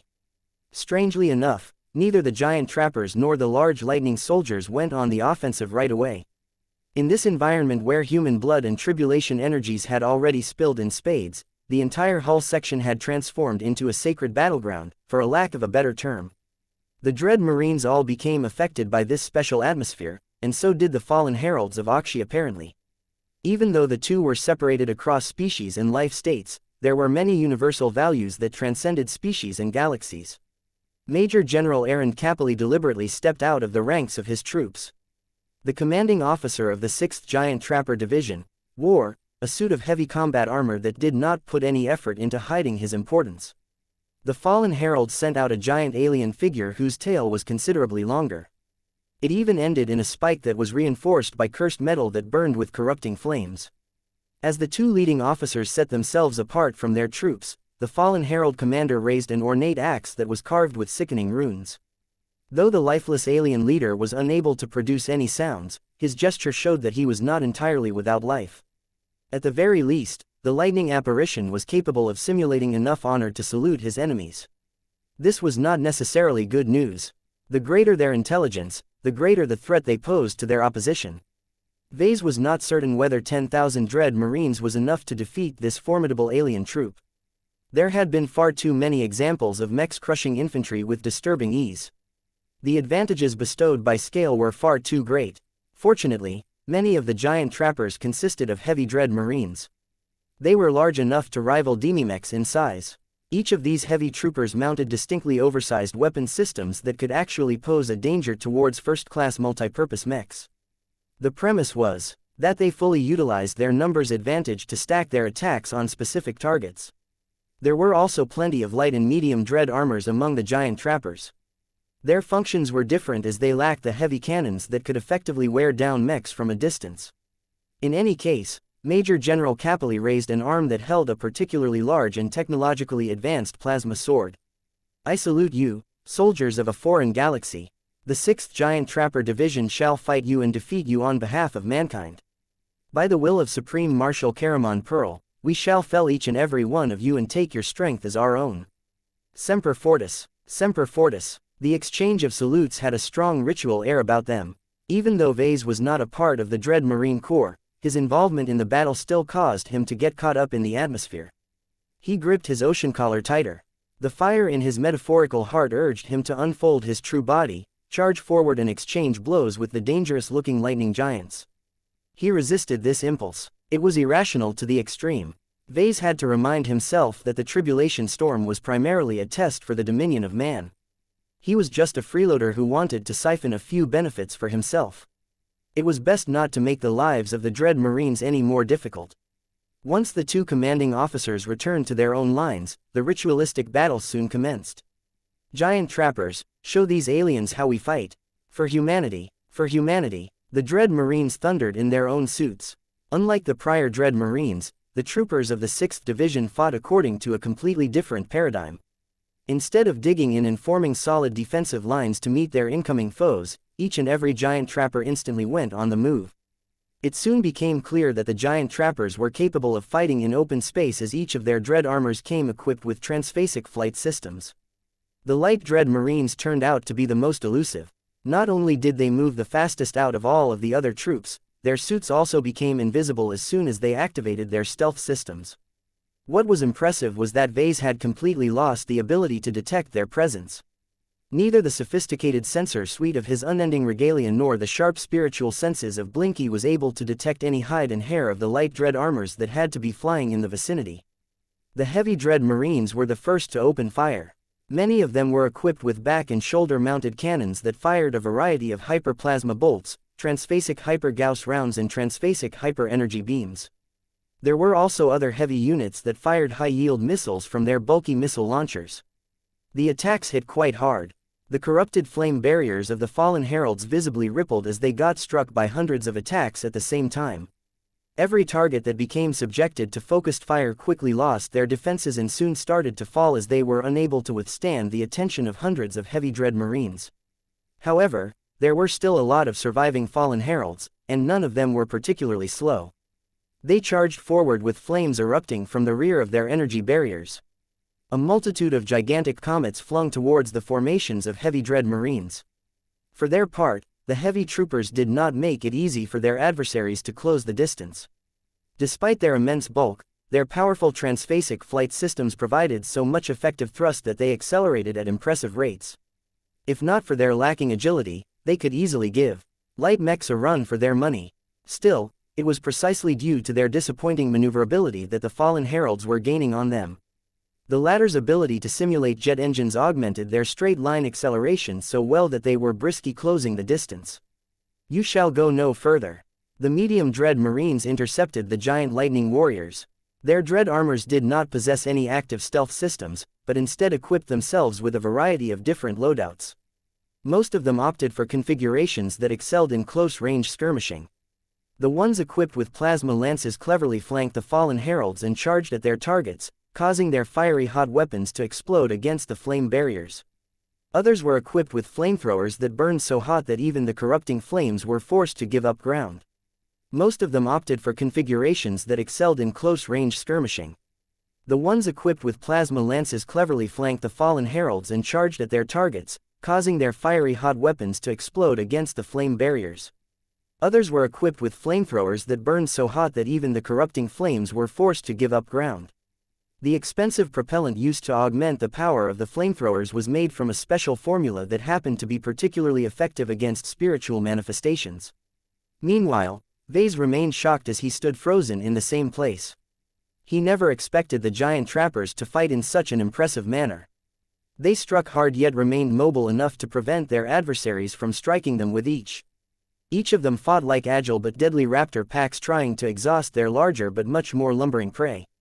Vase imagined the giant trappers fighting against a mech force and shuddered. These infantry forces were much more competent than he initially thought. Chapter 5867 So much cheating. Chapter 5867 So much cheating. The way the dread Marines fought against the so-called fallen heralds of Wuxia was glorious. The elite and well-trained infantry did not hesitate to employ aggressive fighting tactics to wear down their targets while dancing at the edge of death. The sight was so impressive that Vase remained rooted on the spot for a time. His analytical mind could not help but dissect the combat doctrine and strategy employed by the 6th Giant Trapper Division. The first point that stood out to Vase was that the dread Marines tried their utmost not to remain still. They flew through space and maneuvered in unpredictable patterns to the best of their abilities. Their lives depended on it. No matter whether it was the light, medium or heavy dread armors, none of their defenses could ever compare against a well-designed mech. Most weapons employed by first-class mechs were readily capable of overpowering the defenses of dread marines, especially if multiple of them focused on single targets. This firepower disparity had many implications. Unless there were powerful fortifications on hand, it made no sense for dread marines to remain immobile and on the defensive. This was why the dread marines relied on superior maneuverability to keep them alive. Due to their smaller sizes, it was a lot easier for them to move at respectable speeds. Combined with their much smaller sizes, the dread marines turned into wasps that could sting a lot harder than most people expected. At first, the giant trappers made impressive progress. Dozens of fallen heralds succumbed to all of the firepower in quick succession as the dread marines intelligently distributed their attacks to specific targets to attain maximum short-term results. The most effective weapons employed in this fight were the high-yield missiles launched by many heavy dread marines. The guided missiles followed precise yet also unpredictable trajectories before converging on specific targets at the final second. This not only made it difficult for the fallen heralds to determine which of them were targeted, but also increased the difficulty of intercepting the incoming ordnance. As clusters of missiles struck the corrupted flame barriers of their targets at the same time, their high-yield warheads laced with expensive hypers and exotics exploded with great fury. Not that it was easy to do so. Each transphasic hyper missile contained cutting-edge technology that made them faster and more difficult to perceive. As clusters of missiles struck the corrupted flame barriers of their targets at the same time, their high-yield warheads laced with expensive hypers and exotics exploded with great fury. Vase winced when he saw so many expensive missiles getting expended on the tribulation manifestations. They were relatively small, yet still managed to pack a large punch. He estimated that each and every high-yield missile was packed with so much precious materials that they had to cost at least 10 million MTA credits, and that was excluding the phase water that made them a lot more potent. It was clearly worth the cost, though. Out of all of the armaments utilized by the giant trappers, it was the high-yield missiles and to a lesser extent their explosive shells that wore down the defenses of their adversaries the fastest. The medium dread marines inflicted much less damage in comparison, but they served their own purpose in this lineup. They were more targeted in their attacks. Once the flame barriers went down, the medium dread marines were able to drive their plasma lances at any exposed weak point with their quick and nimble charge attacks. Their numbers along with their annoying tendency to circle around their prey debilitated the fallen heralds so much that it became increasingly unrealistic for the lighting soldiers to catch up to the heavy dread marines. Of course, that caused the medium dread marines to attract the ire of all of these powerful foes. Once the fallen heralds started to fight against their closest enemies in earnest, the battle became a lot more intense. The fallen heralds did not fight like simple axemen. They fought like chi warriors who happened to be wielding axes. Spikes of power erupted from the giant lightning warriors an instant before they swung their axes in unison. Be careful, the axe swings propagated large waves of darkened flames that weakened incoming attacks, drained the defenses of any nearby targets and caused the exposed dread armors to catch fire. These fires are draining the phase water and hyper materials of our dread armors. Our extinguishing methods are not working. We require emergency evacuation. We cannot risk the danger of teleporting your burning dread armors into our ship. We will have to evacuate you without your suits. Do it before it is too late. Though the fleeters had come to a silent agreement with the tribulation storm to resist the attackers of the fifth round by relying on their dread marine corps, that did not mean that their troopers had to fend for themselves. The Rubicon spatial transfer system was a core part of their combat doctrine. It was arguably the most powerful and precise teleportation system in the Red Ocean, so it would be a crime to utilize it sparingly. Other than the Greater Beander Gate, the technologies put into the Rubicon spatial transfer system was so far ahead in terms of cost and technological sophistication that it was ahead of its time. Though the corrupting flames generated a lot of interference that made it harder for the Rubicon to lock onto the humans wrapped inside the dread armors, it was not strong enough to block teleportation entirely. The soldiers under imminent threat still managed to escape in an instant. There were only a few cases where the loss of dread armors also became accompanied by loss of life. These instances mostly happened when one or more fallen heralds managed to boost forward with abrupt speed and slam their burning axes into their targets. The force behind these attacks were unnaturally strong, as each impact produced strong explosions that tore apart the defenses of the medium dread marines. Many of them had opted to switch their Azure energy shields off in order to absorb as much tribulation energies as possible. While the dread armors were intelligent enough to activate their Azure energy shields during emergencies, it took time for the energy barriers to get up to strength. The hasty measures were not enough to block the power of the explosive axe strikes. It was not just the corrupting flames that inflicted a lot of damage. Tribulation lightning augmented every strike, enabling the fallen heralds to inflict considerably greater damage than when they used to be alive. Do not let your dread armor get hit. These dark flames will stick to any metal and continue to burn everything down. The giant lightning soldiers began to gain the upper hand. The explosive strikes were already bad enough, but even their glancing blows had the potential to take dread marines out of the fight. The medium dread marines fought valiantly as they continued to entangle the fallen heralds, but their numbers were dwindling at an unsustainable rate. Large quantities of high-yield missiles circled around and took out lightning soldier after lightning soldier. Vase already noticed that the heavy dread marines launched far more missiles than they could reasonably carry. There were only two possible explanations why they could launch more missiles than could possibly fit in their ammunition containers. The first possibility was that they were all equipped with dimensional pockets that were filled with lots of spare missiles. The second possibility was that the Rubicon spatial transfer system teleported fresh missiles directly into the launchers of the heavy dread marines after they expended their previous payloads. When Vase concentrated on the heavy dread marines, he quickly figured out that the Rubicon was doing all of the work. That's cheating. Vase had never heard of anything as absurd as directly reloading armaments through teleportation. It was such a dangerous and wasteful tactic that an accident or 10 should have occurred by now. All of those heavy dread marines were constantly moving around to the best of their abilities, making it even more difficult to precisely teleport the missiles exactly inside the tubes of the missile launchers with no mistakes. Vase developed a strong desire towards the Rubicon. He wanted to obtain a souped-up teleportation system for himself. The one utilized by the Dominion of Man was so good that it could do practically anything. Professor Larkinson. Ah, yes, General Capelli. Our dread marines are experiencing difficulties with neutralizing the dark flames spread by these lightning soldiers. Since you are capable of summoning water with special properties, please use that strange flute of yours to see whether you can douse the flames. I will do my best. Good. I will dispatch additional defensive units to keep you safe while you work. A bunch of medium and heavy dread marines already arrived at his position before deploying various defenses, though they conspicuously left out their Azure energy shields. Vase brought his ocean collar back to his lips and began to play a slightly uplifting tune. There was no need to attack or inhibit the movements of his latest adversaries. He doubted that his relatively weak strength and shallow understanding of chi cultivation would allow him to inflict serious damage against these mech-sized tribulation manifestations. What he could attempt was trying to douse a few flames with special properties. He concentrated hard on cleansing corruption, putting down fires and cooling down burnt armor plating. Soon enough, modest waves of water formed in the distance and quickly began to engulf the nearest dread armors that had caught fire. Part of the water instantly evaporated as the heat and power emanating from the corrupting flames turned out to be fairly strong. However, the corrupting flames also began to disappear, leaving the dread armor partially melted but still capable of putting up a decent fight. The medium dread marine took the time to raise a thick thumbs up before he went back into the fray.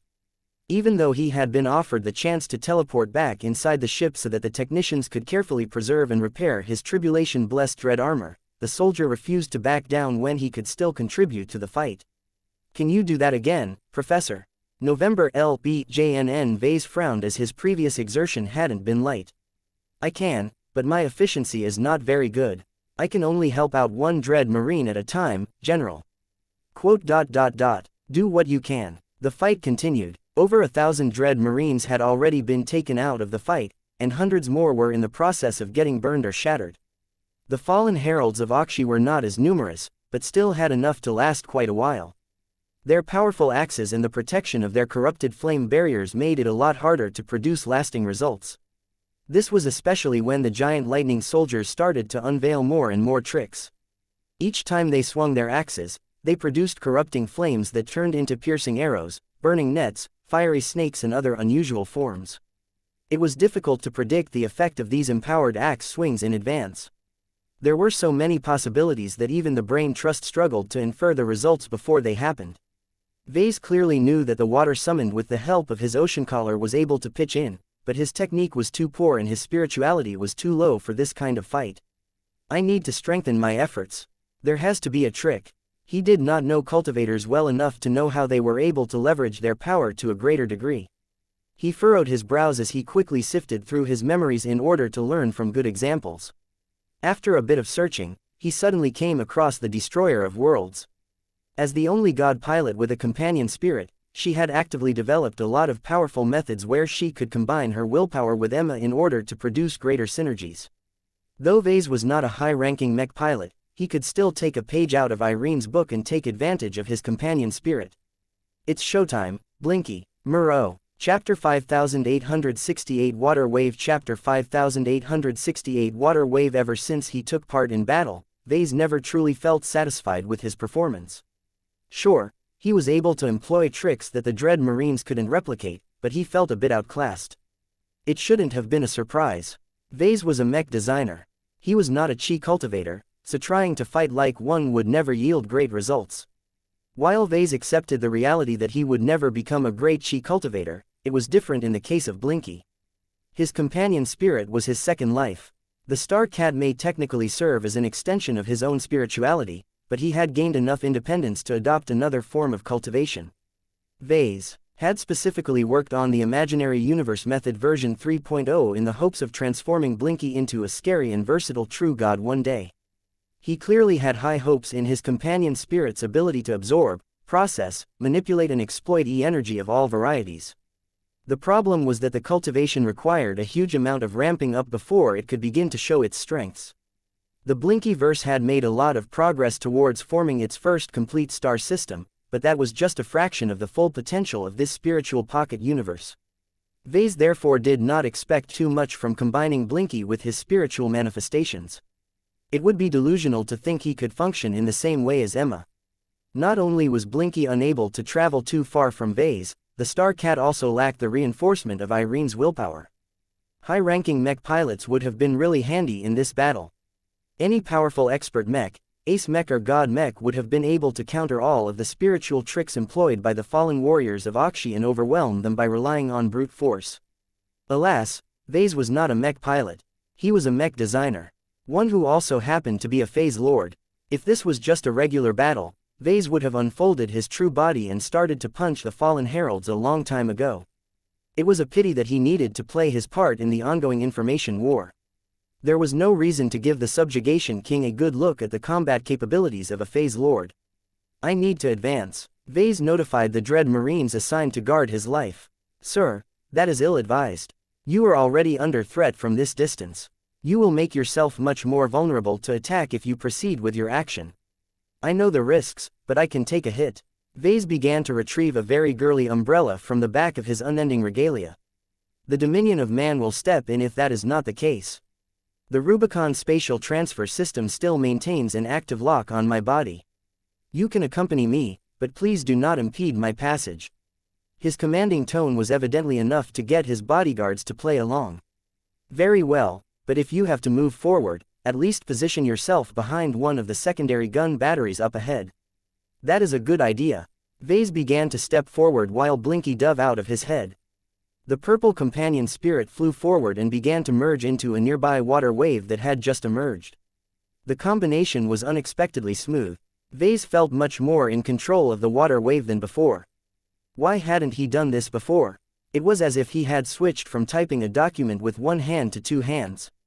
As much as Vase wanted to explore his new capabilities, he still had a battle to attend to.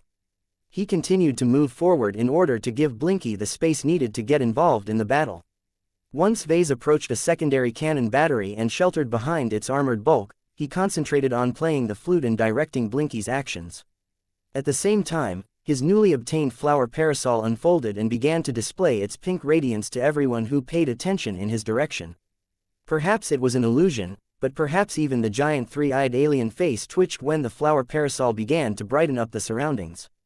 Muro. Though Vase felt a lot more nervous now that he got closer to the action, he also felt a lot more thrilled. His mood became electric and his musical performance became more energetic. As the Dread Marines mysteriously began to hear music in spite of the fact that their communication channels only transmitted essential information, the water wave started to do a lot more work. Muro, November LBJNN Blinky began to disgorge large amounts of water attributed energy that he had stored from the primordial planet's ocean as well as the asteroid belts of the incomplete star system. It did not look like it, but the relatively small companion spirit had absorbed so much water energy that it would take months to drain his reserve at this rate. Of course, the integrity of the Blinky verse would become compromised a lot sooner than that.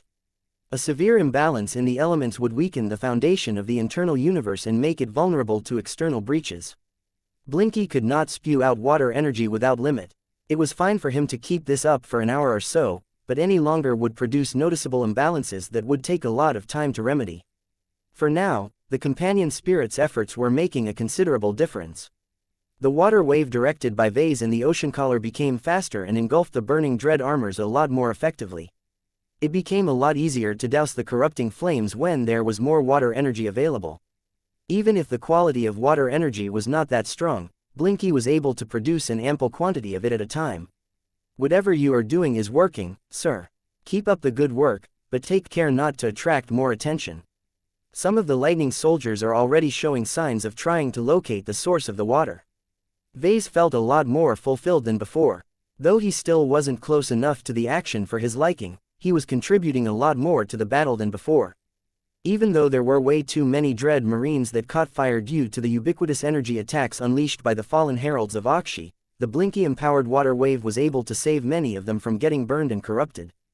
Each dread armor that surrendered to the corrupting flames was another precious tribulation-forged asset that got lost. By saving them, the Dominion of Man would be able to field a considerably more powerful Dread Marine in the future, especially after they had been repaired. Around 800 lightning soldiers were left at this time. The powerful mech-sized cultivators swung their axes as fast as they could. It did not matter if they failed to strike any Dread Marines because all kinds of fire spells continued to fling from their blades. The 6th Giant Trapper Division gained the upper hand again, and it was not entirely due to Vase. Around 800 lightning soldiers were left at this time. The powerful mech-sized cultivators swung their axes as fast as they could. It did not matter if they failed to strike any Dread Marines because all kinds of fire spells continued to fling from their blades. It took a bit of time, but eventually the light Dread Marines had made their moves. Utilizing their stealth capabilities to the fullest, they had managed to sneak close enough to make their final sprint and set off their trap. It turned out that many of the light Dread Marines were armed with transphasic knives that radiated with the power of destruction. Though Blinky was close enough to determine that the knives were not destroyer weapons, they were still quite potent nonetheless. The fleeters must have poured a lot of research into developing a substitute or alternative to destroyer weapons. Just as with dreadnoughts, the CFA or RA must have come pretty close to attaining the desired result, but ultimately came up short as the researchers were unable to produce the most difficult breakthroughs. This was probably how they ended up in the hands of the Dread Marines.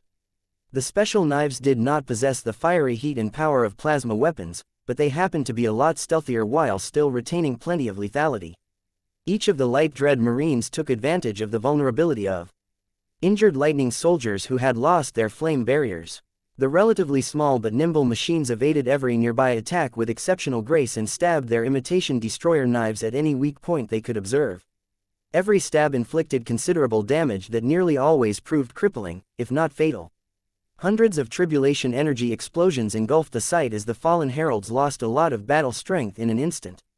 Just as the surviving lightning soldiers tried to burn the offenders that had entered into their midst, the light Dread Marines instantly retreated and engaged their powerful stealth systems again. Only a handful of unlucky light Dread Marines got burned by errant flame attacks, and all of them quickly dove into Vess's water wave before getting teleported back into the ship. Frustrated, the surviving fallen heralds of Auxia intensified their struggle. They did their best to make up with the huge amount of numbers they lost by getting assassinated by small human infantry troops. The third wave is winding down. An officer spoke at one point. There are only 200 lightning soldiers left.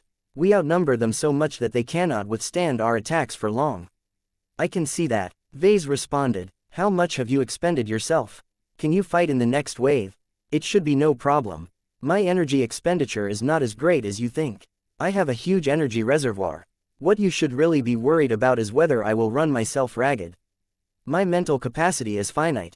I will pass on your words. The third wave finally crumbled as the lightning warriors failed to inflict severe damage onto the giant trappers. The taste of victory was sweet. Over 7,000 dread marines remained undamaged after all of this fighting. This was truly impressive considering they had just completed a bout against enemies that resembled mechs in scale. While the crew of the Dominion of Man awaited the arrival of the next wave, Vase quickly evaluated his performance so far. Using Blinky as a means to empower his spiritual manipulation worked well. It would have been better if his companion spirit did not have to stay within a certain range of Vase. Perhaps he should look into solutions that could increase this limit. As Vase compared his performance against the fallen heralds of Auxia, there were still reasons for him to feel dissatisfied at his combat methods. Neither Vase nor Blinky fought like real chi cultivators. Oh, they simulated it decently enough, but they lacked the understanding and the practice to fight like the fallen heralds. The difference between Vase and his last adversaries was that the latter actively leveraged the power of E-energy radiation to empower all of their moves. The fallen heralds weren't actually all that strong. Their attacks hit a lot harder than they should and their defenses could withstand considerably greater damage than anyone expected. The reason for that was because they were capable of channeling the power of heaven to augment all of their moves. Even though the Dominion of Man absorbed huge amounts of ambient E-energy radiation from the immediate environment, every lightning soldier was able to draw tribulation energy from the storm above everyone's heads. The point was that Vase did not do enough to leverage the power of heaven. The only reason why he was capable of conjuring so much water and drawing in so much water energy was because his ocean collar was doing all of the heavy lifting. Vase had always been content to outsource this function to his relic while he focused on other matters.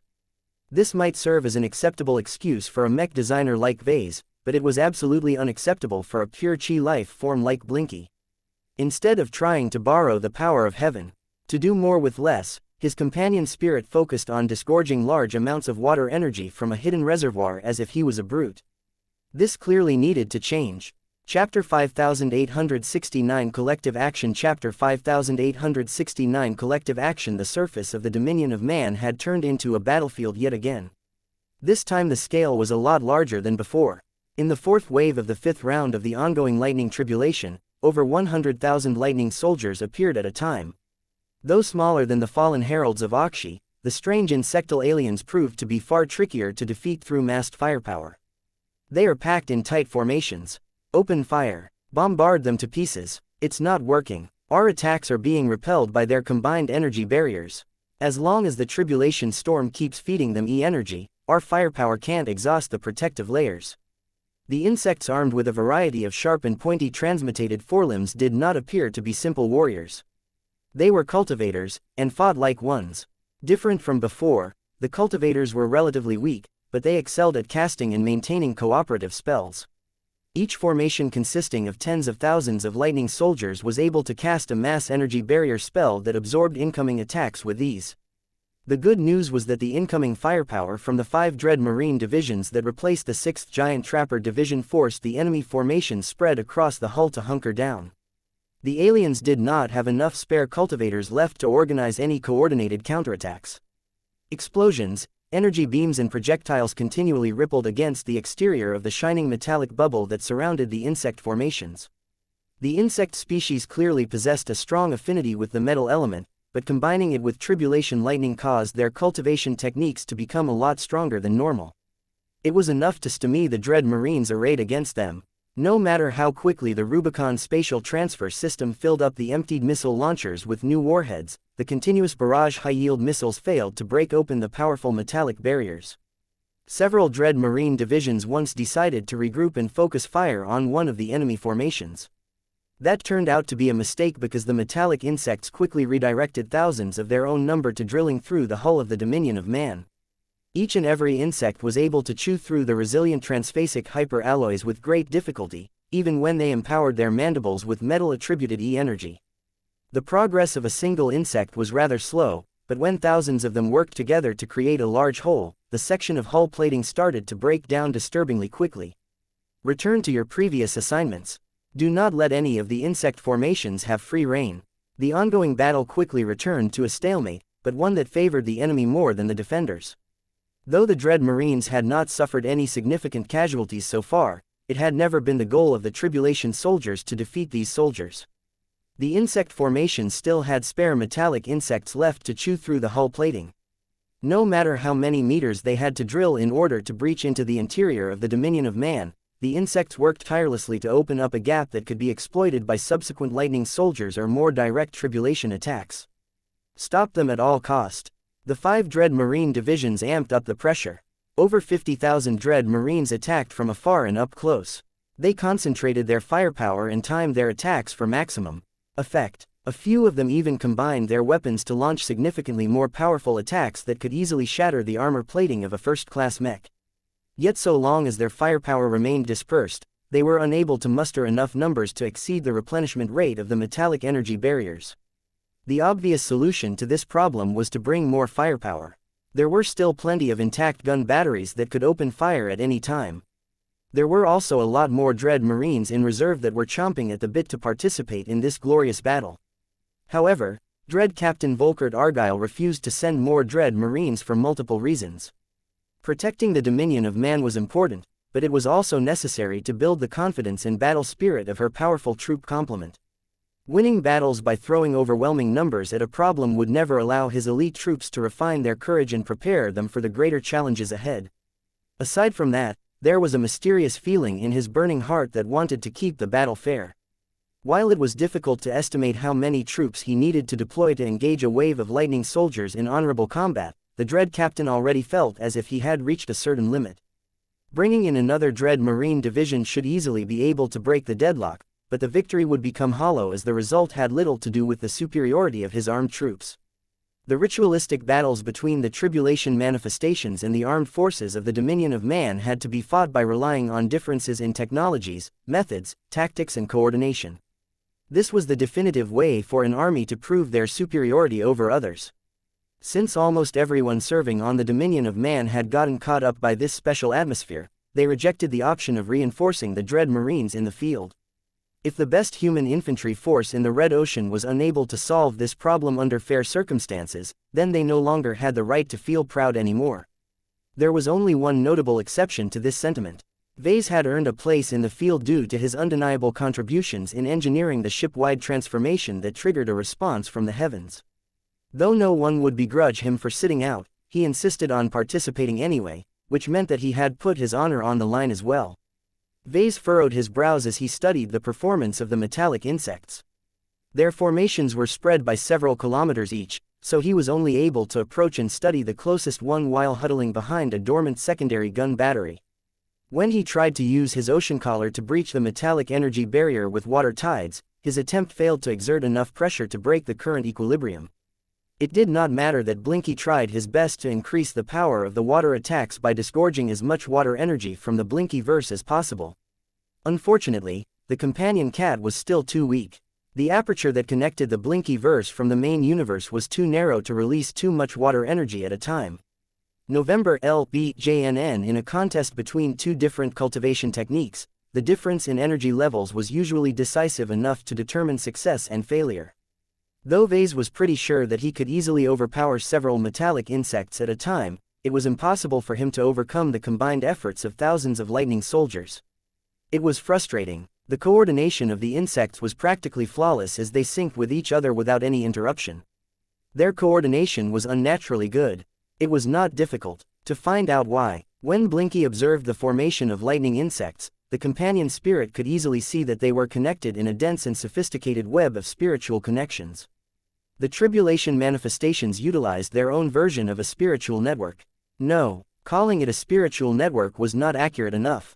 Compared to the works of Vase, the Lightning soldiers employed a much more sophisticated and evolved version of a network. Blinky clearly observed the presence of runes in the spiritual connections. They did not simply follow the straightest path from one insect to another, but intertwined with countless familiar-looking runes that produced unknown but doubtlessly beneficial effects. It was impressive. Not only was the spiritual network able to connect the spiritualities of every Lightning insect to a much greater extent, but also caused them to unify their minds and will without any risks to their own mental states. Aside from that, Blinky could also sense an unusually strong sense of resilience from the rune's spiritual network. Even if Blinky was able to penetrate or bypass the metallic energy barrier, there was absolutely no chance for the Star Cat to break apart the rune's spiritual network by devouring it piece by piece. The runes provided a powerful form of protection that was expressly put together to resist this attack vector.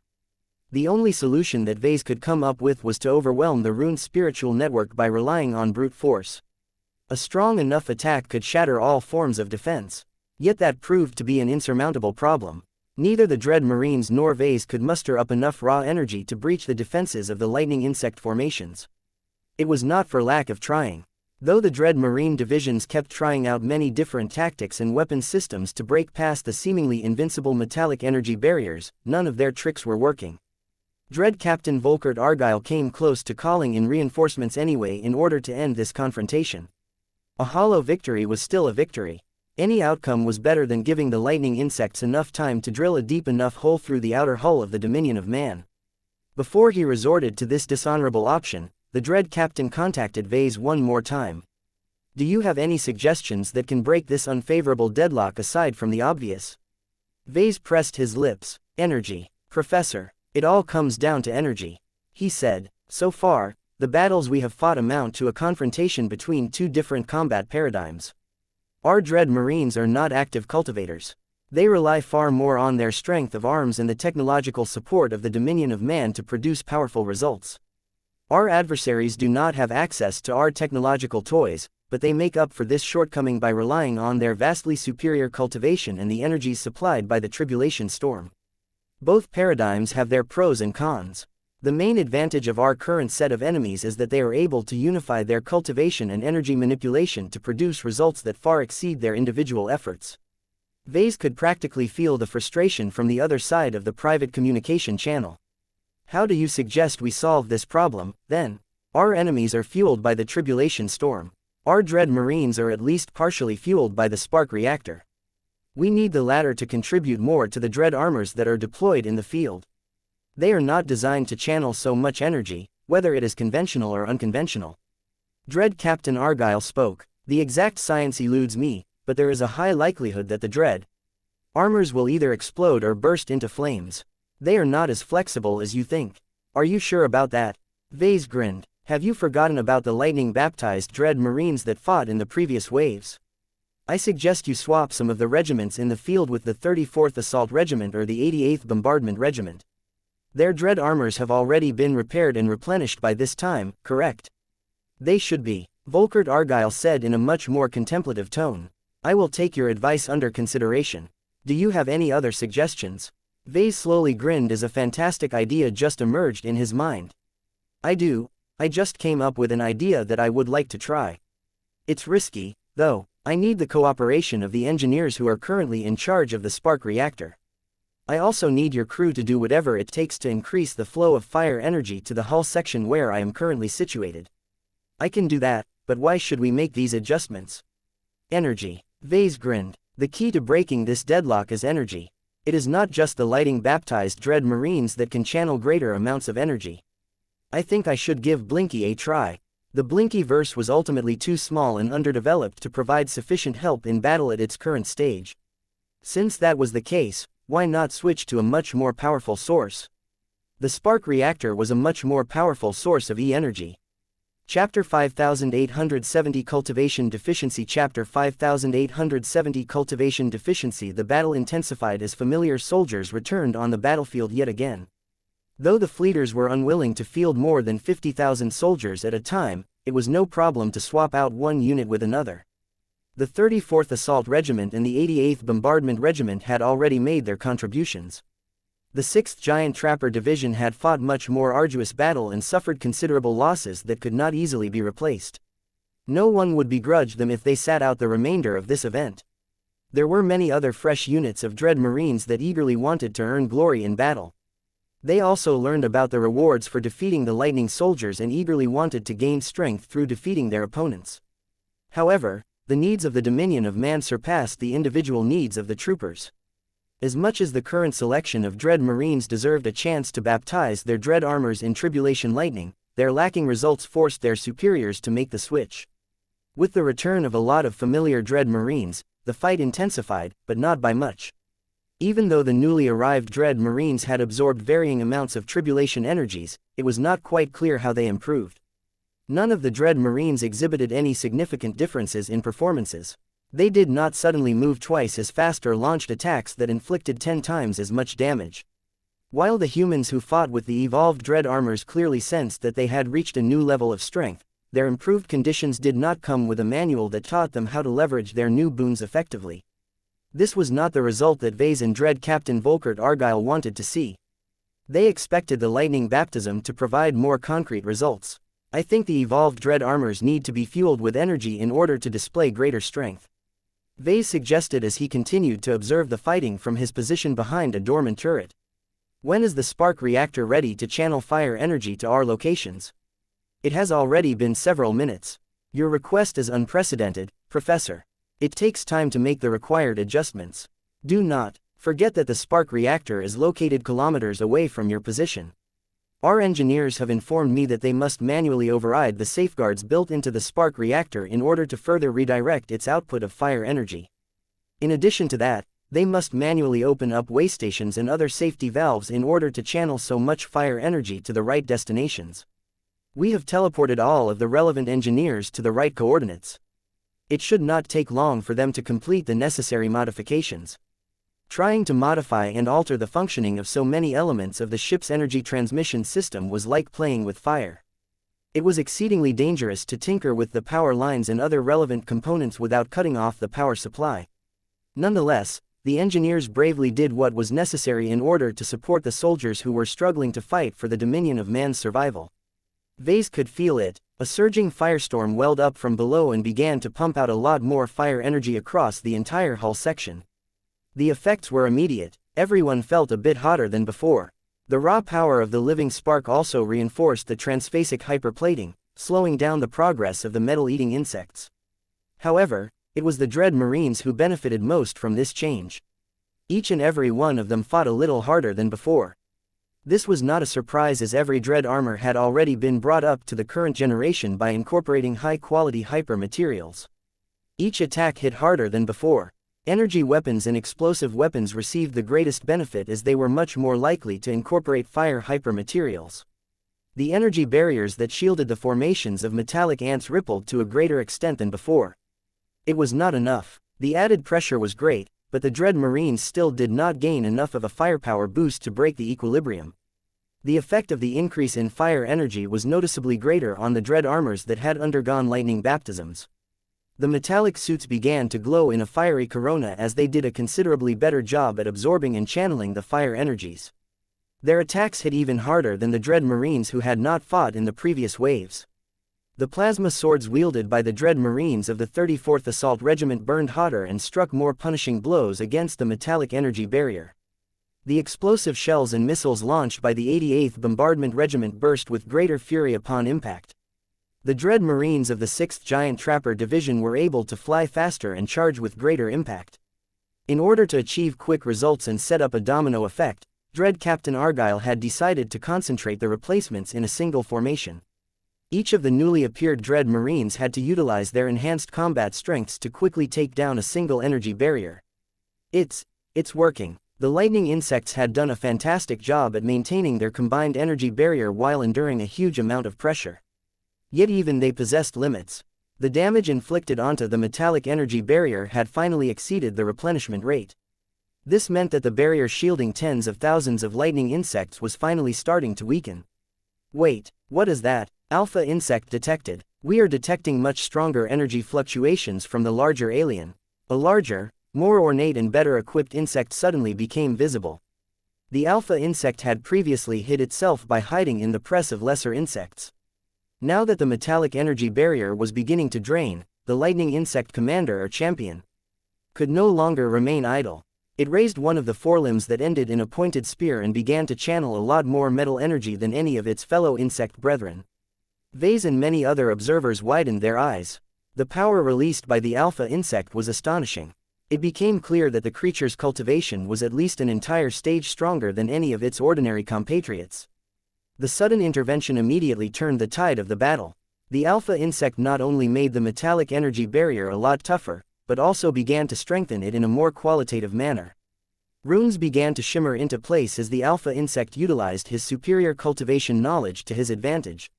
The metallic energy barrier had become more efficient. It took less energy to block the same attacks than before. This was bad news for the crew of the Dominion of Man because it negated their previous advantage.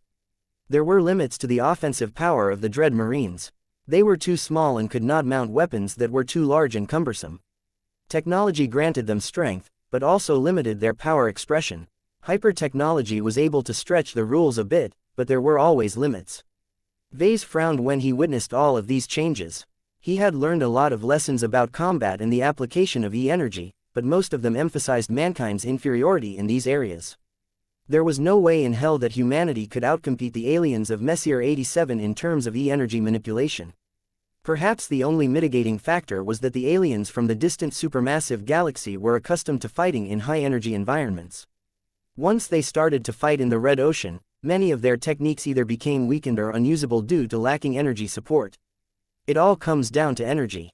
Vase repeated to himself. The intervention of a champion with greater cultivation than the rest of its kind taught Vase how a single strong figure could transform the combat effectiveness of an entire unit of troops. The current sight reminded Vase of his battle formations.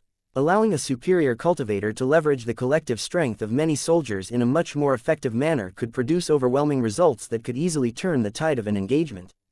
Previously, Vase had always relied on other champions such as Venerable Joshua to function as the linchpins of these battle networks. November LBJNN this time, none of them were available.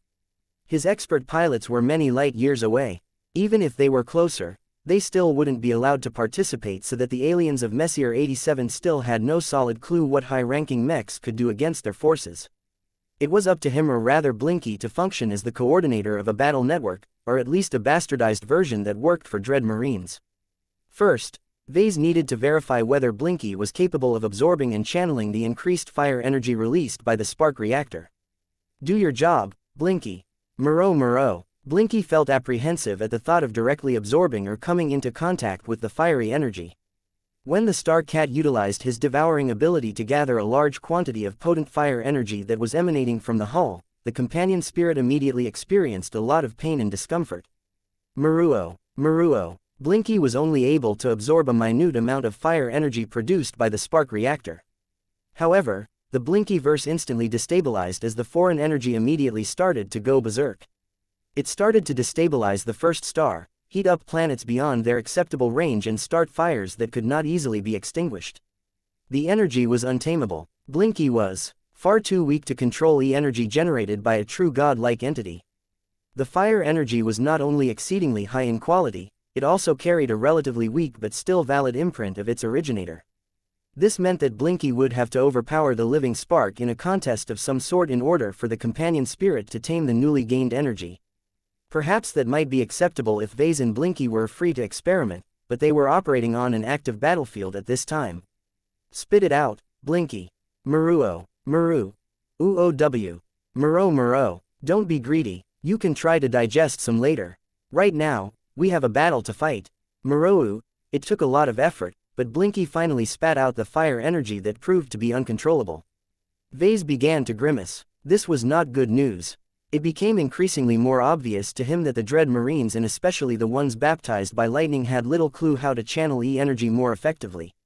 Even though Vase was not a proper chi cultivator, he still recognized many instances of waste and inefficiency. If the Dread Marines had a proper cultivator in their midst, they could channel the fire energy a lot more effectively, thereby achieving much better results on the battlefield. Vase originally thought that Blinky could play this role, but the incompatibility between him and the power of the spark reactor hindered his plan. He switched his gaze between Blinky and the Dread Marines. Why was Blinky unable to properly harness the fire energy generated by the spark reactor while the Dread armors showed no rejection reactions? Vase quickly realized one of the possible answers. The Dread armors are already being treated as an extension of the Dominion of Man. I am not. Blinky and I may have contributed to her evolution, but we haven't formed a bloodfire pact with the Dreadnought. He had no intention of doing that. He would pretty much have to bid farewell to his current life if he made this commitment. He would also be at risk of literally going down with the ship if the Dominion of Man failed to survive this lightning tribulation. In any case, now that he identified the current problem, he quickly tried to come up with a solution. Wait, I may not be a part of this sacred brotherhood, but I happen to know an entity that does. Caramond, the ancestral spirit that was still in the process of coming into power, was deeply rooted into the dominion of man. All Blinky needed to do was to borrow Caramond's power to manipulate the fire energy generated by the spark reactor as if it was his own possession. Chapter 5871 Malleable Cat. Chapter 5871 Malleable Cat. What Vase attempted to do next was the final and arguably the most crucial part of the puzzle. Success could make a huge difference in this wave and the subsequent ones. Failure would force the dominion of man to violate the unwritten rules of the ritualistic combat setting that had formed between the two sides. Borrowing the power of spirits was a time-tested technique to Vase. He had done it plenty of times in the past, but he had never done so during a lightning tribulation. The storm clouds raging from above produced a lot of interference that vastly reduced his connection to other spiritual entities. Vase was pretty sure that he wouldn't be able to borrow the power of the superior mother or Gaia because he had a strong feeling that the tribulation storm would smite him for the act of borrowing power from an external source. The only exception to this rule was the golden cat. Not only did Vase maintain an active spiritual bond with the ancestral spirit of the Larkinson clan, but he also had the Larkinson mandate close at hand. However, Vase instantly dismissed this option. What could Goldie do in this situation? There weren't any other Larkinsons on the dominion of man, and she never excelled in combat in the first place. She also lacked the strength to overpower the lightning insect formations. The only viable option was the ancestral spirit that Vase modeled after Supreme Marshal Caramond Pearl. Enough time had passed by now for the newly created spiritual product to reach a much greater stage of maturity. Despite his extremely rapid and messy growth surge, Caramond smoothly reached the threshold to true God and began to overcome this major bottleneck by relying on brute force. The efforts of the Red Fleet to publicize Caramond across human-occupied space succeeded. A huge number of third-raters and second-raters had his name in the forefront of their minds. No matter whether they revered him or not, even a slight amount of respect was already enough to contribute to Caramond's initial growth and formation. Even though the newborn ancestral spirit was wholly unqualified in every other way, the sheer amount of spiritual feedback pumping into his malleable form was already starting to induce qualitative transformations. This was an extremely crucial step because Caramond began to get into contact with faith energy for the first time. The transitioning entity was barely able to harness the power of faith energy at this point, but just a little bit was already enough to supercharge his evolution and perfect many flaws generated by his rapid growth process. At this stage, Caramond was bound to become a true god so long as no outside factors attempted to interfere with his ongoing transformation. Vase was previously content to leave Caramond alone, but no more. Caramond, wake up, the dominion of man needs your strength. The ancestral spirit was no longer as ignorant as before. He had matured rapidly as a huge amount of focused human thoughts poured into him. Every individual who thought about the Supreme Marshal contributed their impression of this historic human hero to the ancestral spirit. Combined with the personality template that Vase had programmed into his spiritual product beforehand, Caramond already developed a relatively stern and strong-willed personality. Progenitor. The spirit spoke for the first time. Since he was modeled after a human, he preferred to speak please like and follow the Cultivation Audiobooks channel like one as well. I would like to aid you, but I am preoccupied. I am also in pain. Furthermore, I am not proficient in the combat methods that you require from me. I may not be able to meet your expectations. It was difficult for a spirit modeled after a fearless and indomitable human hero to admit weakness, but it took true courage for a proud personality to be frank with his shortcomings. Vase could already sense that Caramond's evolution was anything but perfect. There was always a price to pay. Gaia had been in the exact same position in the past. She was still attempting to correct her glaring defects to this day. I am aware of your difficulties, but this is exactly why you must work together with me. This lightning tribulation is not only a test for the dominion of man. It is also a test for you. Further delays won't improve your situation. In fact, it is better for you to enter the fight right away. You have many defects that can still be fixed or reduced by baptizing you with tribulation lightning. Besides, these dread Marines need your power. Each of them are fighting on behalf of the human race one way or another. The least you can do is to join their side. This is what the real Supreme Marshal would do if he was in your place. Caramond did not offer any words in response. His answer came in the form of deeds. When Caramon began to open himself up to cooperation despite his relatively flawed and fragile state, Vase smiled and commanded Blinky to channel the newly created spiritual entity. This was the first time he performed this particular technique with Blinky. It was a lot different from his usual modus operandi, but there was no reason why it shouldn't work. Blinky was a direct extension of his own spirituality. It was capable of performing the exact same spiritual techniques as himself. The difference was that Blinky's own nature would result in substantially different effects. What happened next blew Vase away. Unlike the instances where Vase called down different design spirits when he needed to borrow their power, Blinky proved to be a lot more accommodating to the foreign spirits. It helped that he was a pure energy-based life form who excelled at energy manipulation. His sense of self was also much weaker than that of Vase. Whatever the case, when Caramon began to descend onto Blinky, the body of the companion spirit began to stretch into a shape that deviated enormously from a cat. Blinky's form gradually morphed into one that looked incredibly iconic to Vase and every modern human. Of all of the changes Vase anticipated when he decided to let Blinky channel the ancestral spirit, he never expected his companion spirit to outright take on Caramon's form. The ancestral spirit had chosen to embody Caramon in his most iconic appearance when he was at the peak of his power. He wore a ceremonial navy blue dress uniform with golden epaulettes and stars twinkling on the spotless fabric. A gilded saber that bore the name, Nakara, hung from his belt. There were rumors that the weapon used to belong to a mythical human hero from the past, but most people treated this story as one of the many embellishments invented during the most glorious period of the Age of Conquest. The most iconic feature that instantly enabled everyone to recognize Caramon Pearl from a distance was his hat. He wore a peaked officer's hat that featured an emblem of the Vitruvian Man. Compared to the archival depictions of the Supreme Marshal in the distant past, the ancestral spirit literally looked larger than life. The historical hero had always been fit and athletic, but the current Caramon had clearly bulked up to an extent. The ancestral spirit also looked a lot more handsome and authoritative, especially when combined with his human-centric domain. The only clear break from his past image was the black scepter in his hand. This was a special addition from Vase in order to serve as a much more distinct symbol for the present Caramon. This was because Vase did not want to fully recreate the Supreme Marshal as he was depicted in all of the history books. Vase wanted to create a living symbol of human superiority and domination. Caramon needed to embody humanity's desire to win, conquer and rule over the cosmos. From what Vase could observe and feel from Blinky, he had done a good job this time. As soon as Caramon settled into Blinky's surprisingly pleasant and accommodating body, the guest brought a huge amount of power. A spiritual shockwave erupted from Blinky's position as Caramon channeled a significant portion of his newfound strength. While his control over his energies was anything but impressive, the raw power was so much more than Blinky was able to disgorge from his Blinky verse. Rejoice, soldiers of man! Your god is here. Let it be known that I, Caramon, has led his soldiers to victory for the first time since my rebirth. Vase grew speechless. His latest creation certainly developed a strong ego. All of the praises mixed into the spiritual feedback must have gotten over Caramon's immature head.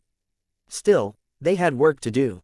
Since Caramon did not possess the right technique to absorb and channel fire energy, Blinky would have to do it in the ancestral spirit's stead. Don't resist. Try to play along. Even though Blinky seemed to have disappeared, he was still present in other ways. It was not that difficult for the companion spirit to draw in fire energy once again. This time, there was no rejection reaction. No matter whether Blinky tried to manipulate it or absorb portions of it into his Blinky verse, the fire energy remained fully docile. It worked. Vase began to grin. His theory was correct. The spiritual imprint on the fire energy belonged to the living spark. This normally meant that only the entity stuck inside the spark reactor was able to freely manipulate this energy. However, Caramon happened to form a bloodfire pact with the living spark with fire energy as the predominant medium. In this circumstance, fire energy was no longer hostile towards Caramon. Even if he was not its original owner, he was able to leverage it almost just as well as its original source. A wonderful synergy formed between Caramon and Blinky. Caramon's form became increasingly more red until flames radiated from his position. A large and powerful corona of fire surrounded his form like the flame barriers of the fallen heralds of wuxia. Caramon became so infused with the power of the spark reactor that he quickly became intoxicated. He raised his flaming black scepter in a dramatic fashion. "Rally to me, my loyal men." The summoned spirit pointed the ball of the scepter towards the nearest lightning insect formation and released a concentrated ray of fire energy that struck the protective barrier with great force. An explosion of fire and power occurred on impact that inflicted serious harm. The metallic energy barrier clearly struggled a lot more to restore its integrity. Though Caramond in his summoned form was able to cooperate with Blinky to launch further attacks, this was not a one-man show. The lightning-baptized Dread Marines had received new instructions that caused them to come to Caramond. Each and every Dread Marine felt a lot more invigorated by the higher concentration of fire energy in the environment. On top of that, they also felt a strong connection to Caramond himself. The ancestral spirit smiled at his strongest subjects. "The power of fire shall forge your units into a flaming fist. Together, we shall crush these aliens and cleanse them with the power of our spark. For humanity, for humanity." It only took a few words for the Dread Marines to resonate with Caramond and form a spiritual network that was blessed with fire energy. Though Caramond appeared to be in charge, Blinky was doing all of the heavy lifting in forming spiritual connections and channeling fire energy into the Dread armors in a controlled and organized fashion. The companion spirit had to struggle a lot to make sure that the injected fire energy properly empowered the armaments of the Dread Marines. It was impossible to exert any fine control, but it was already possible to produce better results with a slight amount of effort. Every Dread Marine connected to Caramond, or rather Blinky, all began to erupt in flames as well. The illusionary fires had returned as each Dread armor became a lot more connected to the spark reactor. "Arise, my very first Bloodfire Legion. Burn our enemies to ashes with the power that binds us together." Chapter 5872 Cooperative Spirit Combat. Chapter 5872 Cooperative Spirit Combat. From the moment Caramond began to inhabit Blinky as if the companion spirit was a shell, the entire battle changed forever. For the first time since the lightning tribulation began, the output of the spark reactor finally found a somewhat worthy user. The Dominion of Man was a well-constructed starship in every aspect as far as the fleeters were concerned. The best minds, technologies, materials and care had been put into making her and her sister ships the pride of the Common Fleet Alliance. Though the CFA's initial experiment with dreadnoughts ultimately failed to justify the insane amount of resources investing into her development and construction, she still served as one of the 8 mobile bulwarks of the Red Ocean. Unfortunately, the dreadnoughts of the Red Fleet suffered from the same flaw as any piece of hyper-technology. Red humanity had a spotty track record with cultivation. The vast majority of cultivators and scientific experts on this subject remained behind in the old galaxy. While the big players made sure to bring plenty of copies of historical archives and such, having access to all of that obscure knowledge did not mean that there were enough people who understood all of the esoteric theories. The Dominion of Man may have received more attention than most other warships, but her integration of hyper-technology was ultimately far from reaching her full potential. The good news was that more and more researchers and developers worked to increase the effectiveness of hyper-technology. They were making constant progress every month. That did not help the Dominion of Man in her current state, however. The ship could not wait for future improvements to upgrade her powerful systems to another level. The Dread Marines who fought on her behalf all had to do their best with the imperfect hyper-technology integrated into their Dread armors. All of this meant that before Caramond descended onto Blinky, the Dread Marines working to overcome the communal energy barriers of the strange metal-attributed insects had been squandering much of the fire energy flowing in their direction. No more. As Caramond gained command over the nearby fire energy that was flowing at an increasing rate due to adjustments made to the energy transmission system of the Dreadnought, Blinky was finally able to ensure the Dread armors harnessed this power in a more effective manner. It was difficult. Blinky had to split his focus to an insane degree. If not for the fact that he was an incorporeal entity who cultivated his own internal universe, it would have been much harder to pull off the mental gymnastics required to help the Dread armors channel more fire energy into their attacks. Vase had worked on plenty of hyper-technology to know how it worked.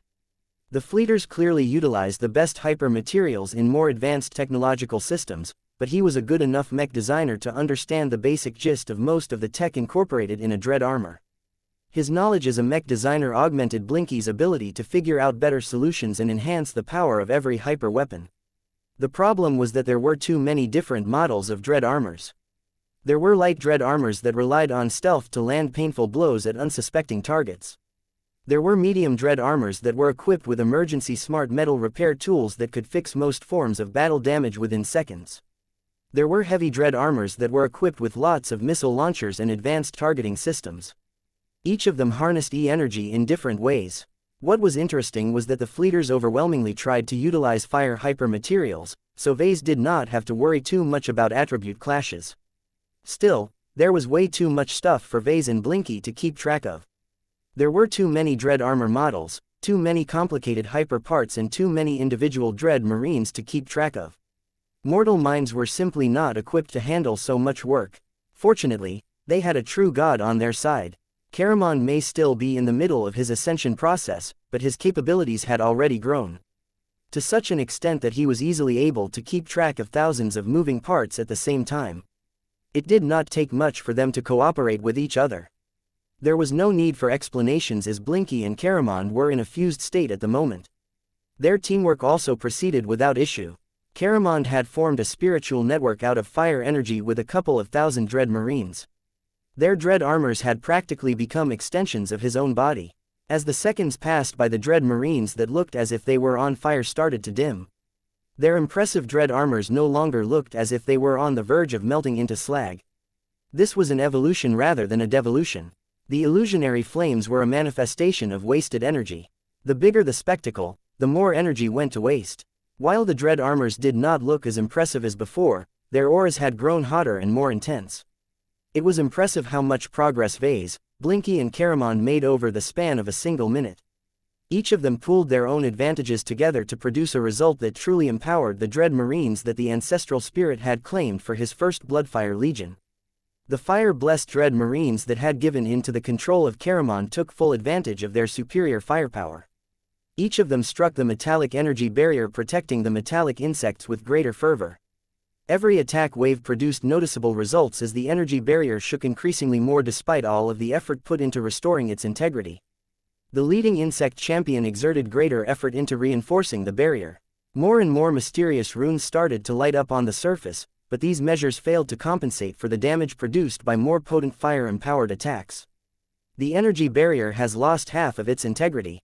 Some of our most penetrating transphasic attacks are starting to get through. Concentrate our attacks on two opposing points. The energy barrier can only reinforce one direction, but never two or more at the same time.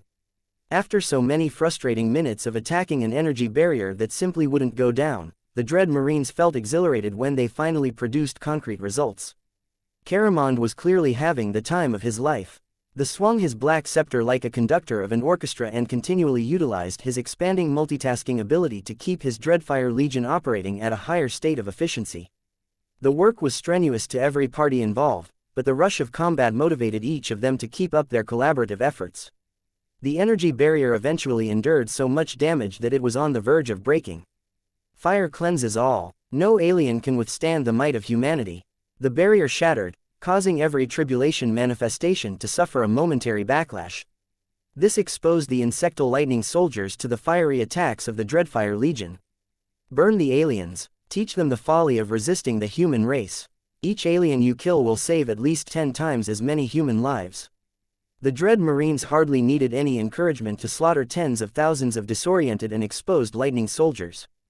Thousands of melee Dread Marines crashed right into their foes and crushed the insects despite the fact that they were no slouches in melee combat. Without any energy barriers in the way, the human soldiers proved why they were the best of what the Red Fleet had to offer.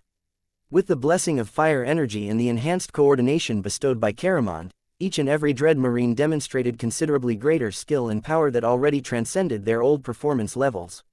Many ranged Dread Marines coordinated their firepower and strategically bombarded key sections of the enemy formation.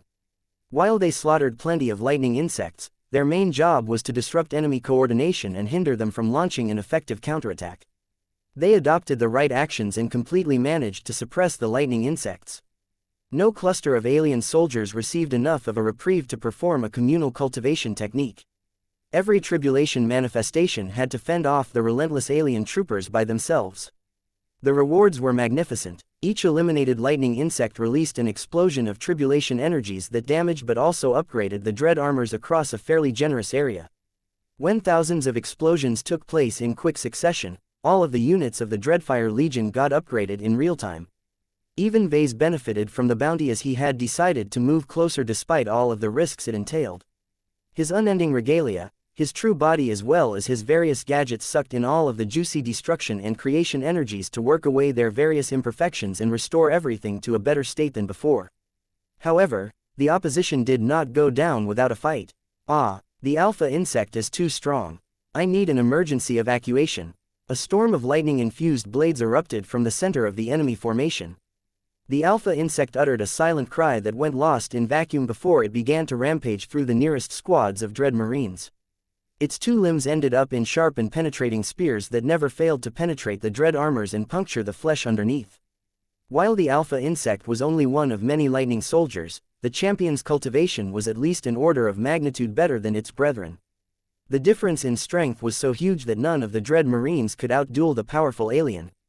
Concentrate our firepower. Keep your distance from this threat. Engage expert mech protocols. The dread marines had never fought against such a powerful cultivator before, but the Red Fleet already possessed an existing template on how to fight against such a threat. Every dread marine in the vicinity distanced themselves from the alpha insect. This not only prevented the alpha insect from eliminating so many dread marines at a time, but also exposed the alien champion to massed attacks from a distance. Explosions and energy beams engulfed the immediate area surrounding the alpha insect. So many attacks swamped the site that all of the other lightning soldiers got obliterated without mercy. Yet as the attacks started to abate, the alpha insect turned out to be fine. The champion had managed to avoid serious harm by conjuring up his own metallic energy barrier. Before the dread marines could unleash another salvo of concentrated attacks, the alpha insect whipped forward and instantly skewered two different dread marines. Though the Rubicon spatial transfer system managed to teleport the humans inside the dread armors away at the last second, it was still humiliating for the dread marines to get taken out without any opportunity for resistance. More attacks lanced in his direction, but the alpha insect moved too quickly.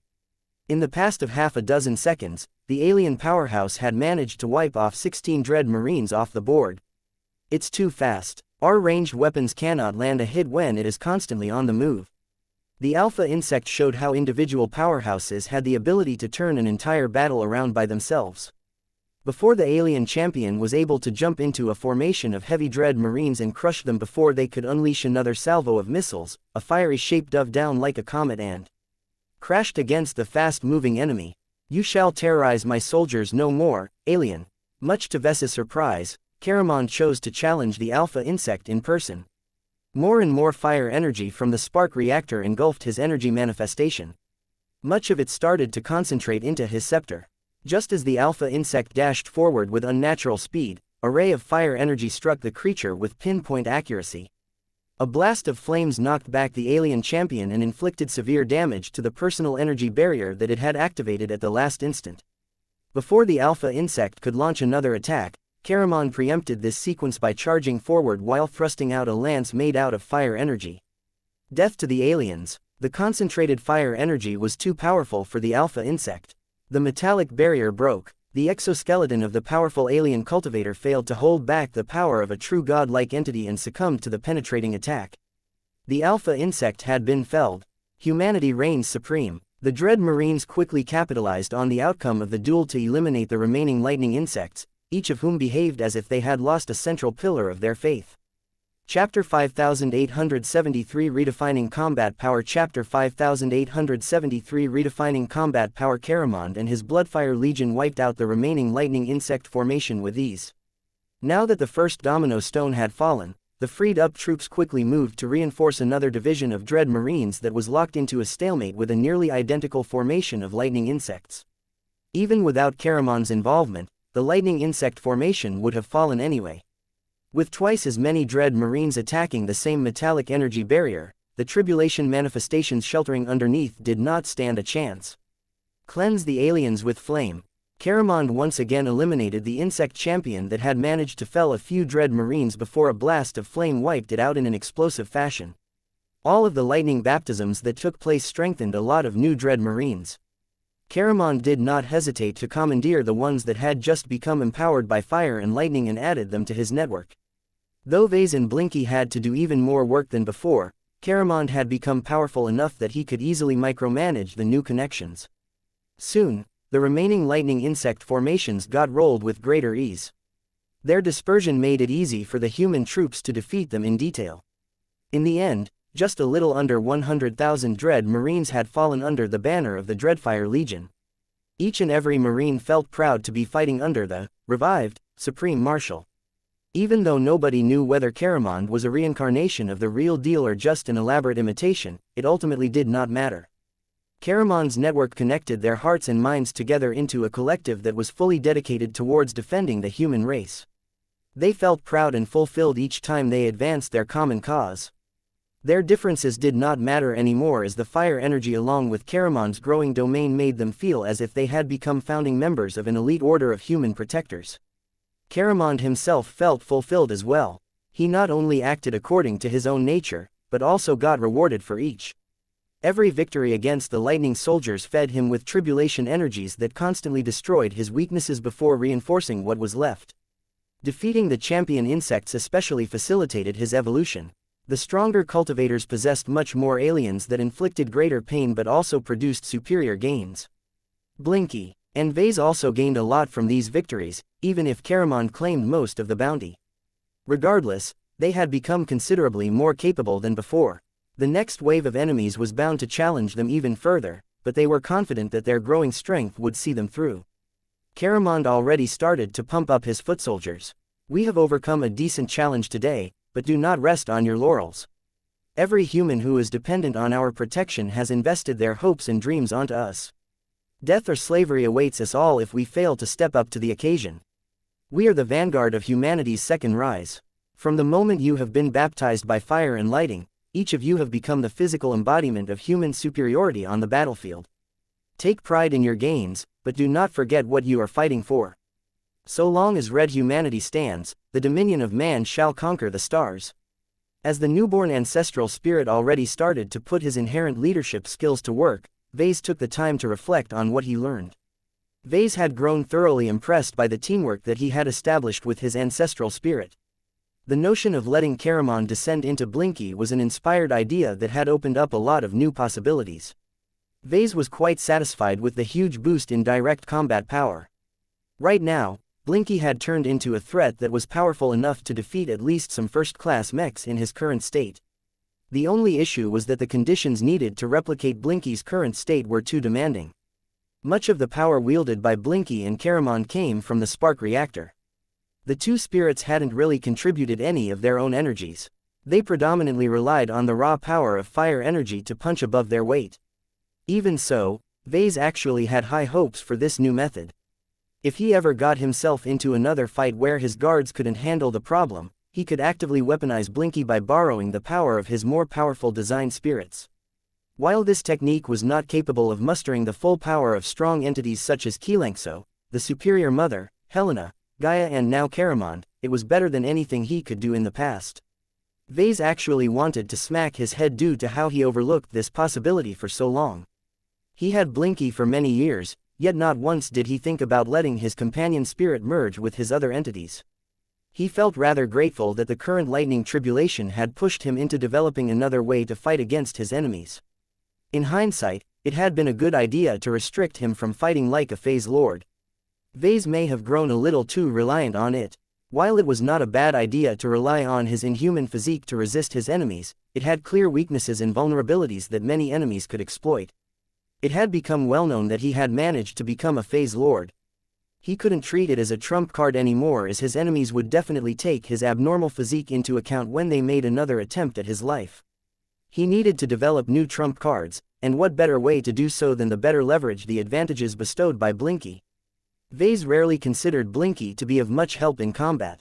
While he was fairly strong against spiritual opponents, he was mainly brought to life to serve as a living alternative to the Grand Dynamo.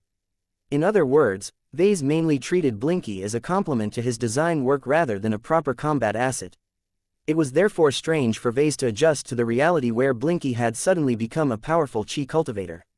The companion spirit hadn't suddenly become strong in his own right, though. He still had a long way to go before his imaginary universe method had reached an advanced stage of cultivation.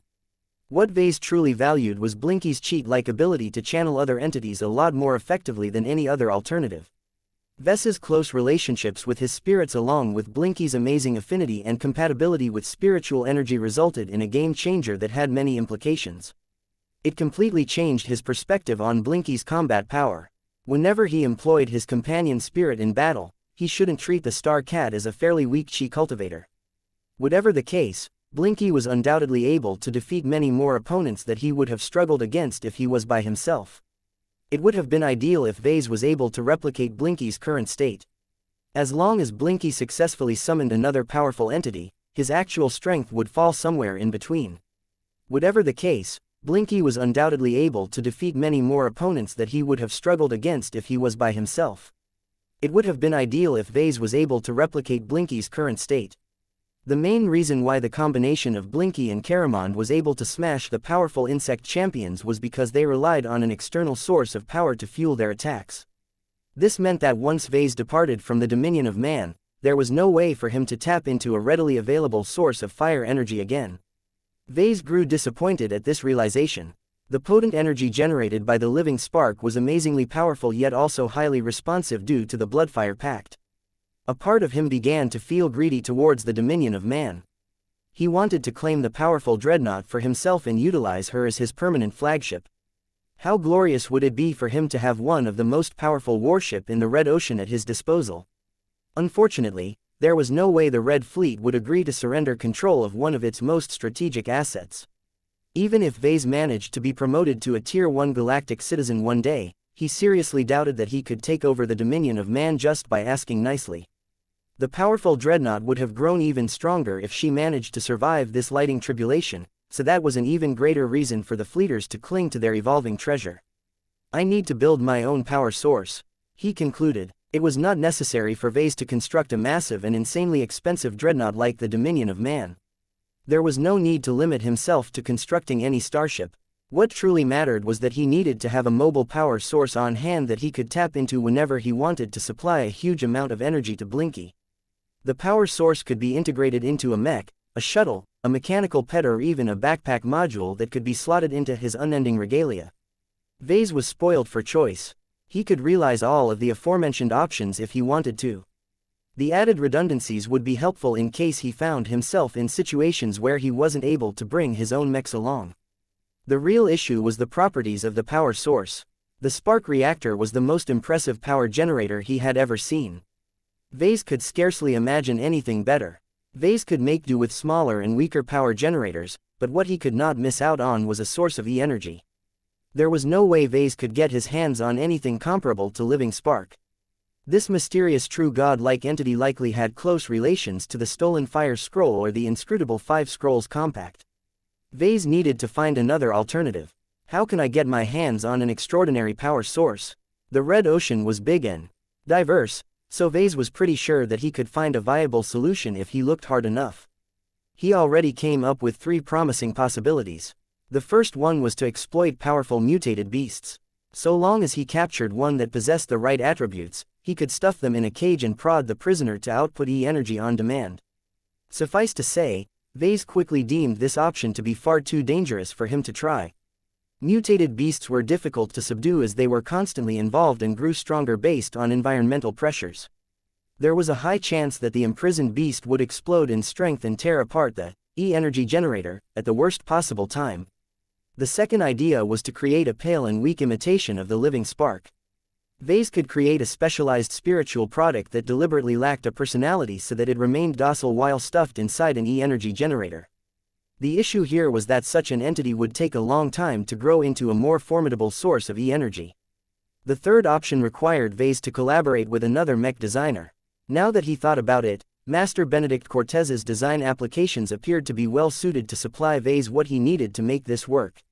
His original energy bridge system and to a lesser degree the index system were capable of generating varying amounts of energy by themselves. This included E-energy. Master Benedict Cortez had become obsessed with this as of late. He recognized the advantages of supplying his mechs with more E-energy than what background radiation could provide, so he specifically experimented with new technologies and materials to transform his index system into a highly efficient E-energy reactor. This sounds perfect. The only issue was that the index system was not powerful enough as of yet, but that was partially because it had only ever been utilized in second-class mechs. Vase wondered how much stronger the index system would be if Master Benedict developed a first-class version of his signature technology. Chapter 5874 Cresting Momentum Chapter 5874 Cresting Momentum Vase always got his best ideas for mech design when he was in the middle of a battle. This time was no exception as he recognized the huge potential for synergies between his design philosophy and that of Master Benedict. The powerful combination that he had managed to produce with the help of Blinky opened up his eyes for a much more potent mech, one that was not only powerful enough to defeat mundane opponents, but also metaphysical ones. The key was energy. Vase specialized in E-technology. He was good at empowering mechs. More specifically, he was able to make them alive and allow them to leverage E-energy in much more efficient ways. The longer they existed, the stronger they became. Every living mech possessed the capacity to learn new techniques, advance their cultivation and develop stronger affinities with familiar E-energy attributes. Yet for all of their growth potential, it took a huge amount of time before any of his living mechs reached the level of the Ouroboros. The painful truth was that most of his living mechs weren't strong to boost their direct combat power by a large enough margin. A second-class living mech was still a second-class living mech. There was practically no hope of elevating their combat power to the point where they could pose a credible threat to a first-class mech. Granted, the same could be said for machines developed by other mech designers. What was different this time was that Vase saw much greater hope of being able to bridge this enormous gap. He just needed to get Master Benedict on board his plan. The former Skull Architect possessed the right solution to complement his living mech. The Mars that both of them had collaborated on already showed a semblance of that. It was a pity that Patriarch Reginald Cross ultimately did not appreciate a living mech with an attitude and wiped out all traces of independence. The current iteration of the Mars had become a powerful second skin mech that perfectly suited the Cross Patriarch's inclinations, but the loss of an independent personality had deprived it of other possibilities. If not for this unfortunate turn of events, Vase would have been able to make his current realization a lot sooner. Witnessing Blinky and Caramon blast powerful insect champions with fire blasts was an exhilarating experience. Vase could clearly see the parallels between Blinky and his living mechs. Vase became so fired up that he felt tempted to drop everything and contact Master Benedict Cortez right away in order to propose a possible collaboration. Of course, he quickly resisted this silly impulse as this was not the time for him to think about mech design. As much as he wanted to give in to his mech design urges, it was a lot more important to ensure the survival of the Dominion of Man. Vase grinned. It's a good thing that Caramond has forged a real legion of super soldiers this time. After vanquishing over 100,000 lightning insects, the Bloodfire Legion had already taken shape. Each and every dread marine that took part in the fight had transformed in many different ways. What Vase valued the most was that every dread armor was able to channel a lot more fire energy before reaching their safety thresholds. This meant that they could hit harder, resist more damage and move faster. There was a noticeable difference in performance between the Dread Marines that joined the Bloodfire Legion at the start and the ones that joined afterwards. This was good news as there was plenty of room for growth. The current iteration of the Bloodfire Legion was only in its initial growth stage. Soon enough, the storm clouds launched another series of lightning bolts that deposited another army of lighting soldiers across the surface of the hull. Damn, these are elites. Vase cursed. The fifth wave of lightning soldiers reminded Vase a lot of the fallen heralds of Akshi. The biggest difference this time was that the aliens resembled shark-like creatures that were clearly aquatic in nature. Each of them appeared to be powerful water cultivators. Many of them had already summoned massive bodies of water that not only offered excellent resistance to fire-attributed attacks, but also corroded any metal they came across. Eliminate them as quickly as possible. Their corrosive water is wreaking havoc on the hull plating and the gun batteries. The Dominion of Man cannot afford to lose her offensive arsenal. These aliens must burn. The Bloodfire Legion was forced to split up in order to prevent the latest tribulation manifestations from wrecking the exterior of the dreadnought. In order to cope with all of the shark cultivators, the Rubicon Spatial Transfer System teleported 50,000 fresh Dread Marines across multiple critical areas. The battle did not start off well for the defenders. The aliens were smaller in number, but each of them exuded power that was only a bit less than the insect champions. With thousands of them spread across the hull of the Dominion of Man, they could clearly do a lot of damage if left unchecked. The water summoned by all of the sharks functioned as a thick and resilient protective barrier. It took far more heat and energy to remove them than plain water. The strong water attributed energy infused in the water bodies continually made it a pain to boil it all away. What was worse was that the shark cultivators swam so fast that they were able to catch up to all but the fastest dread marines. Accompanied by their large bodies of dangerous water, the shark cultivators loved to engulf entire formations of dread marines and corrode their thick metal shells. Don't get trapped in the water.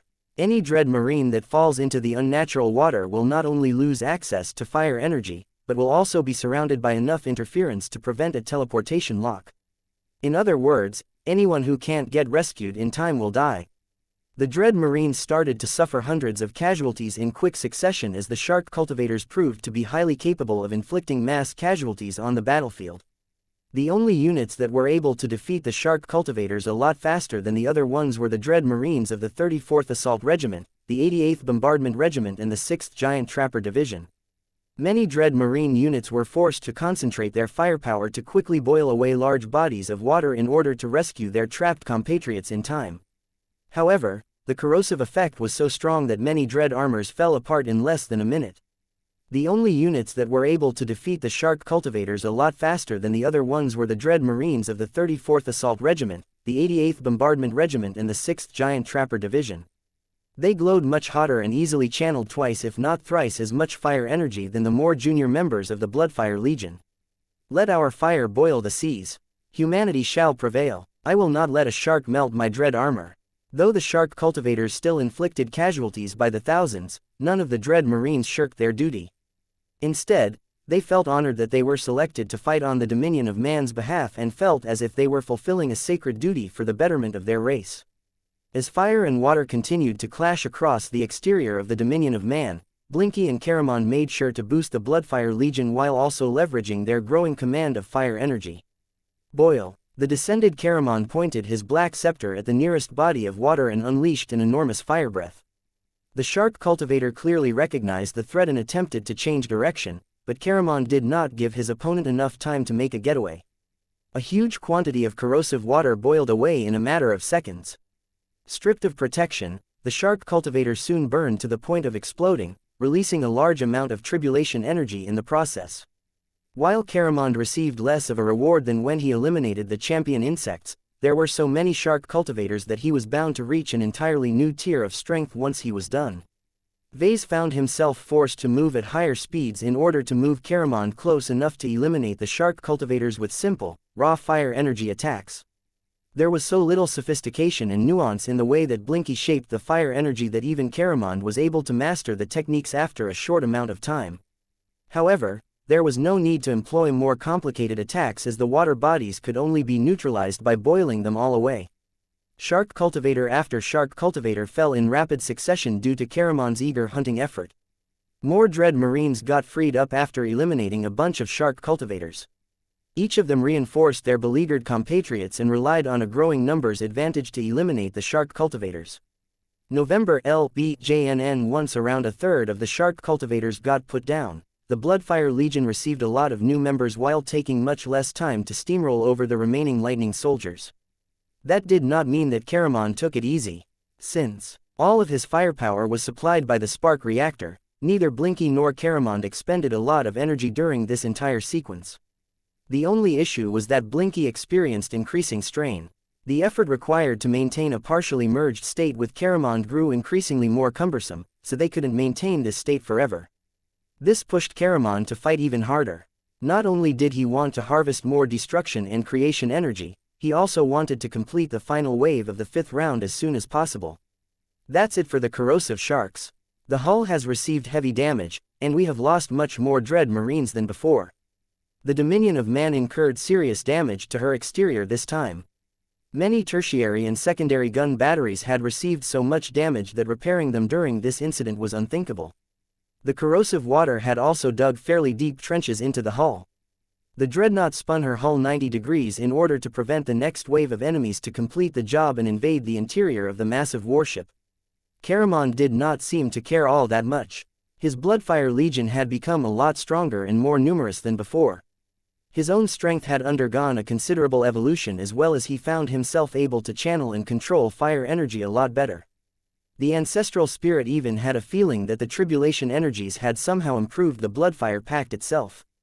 The next few waves presented greater and greater challenges to the defenders.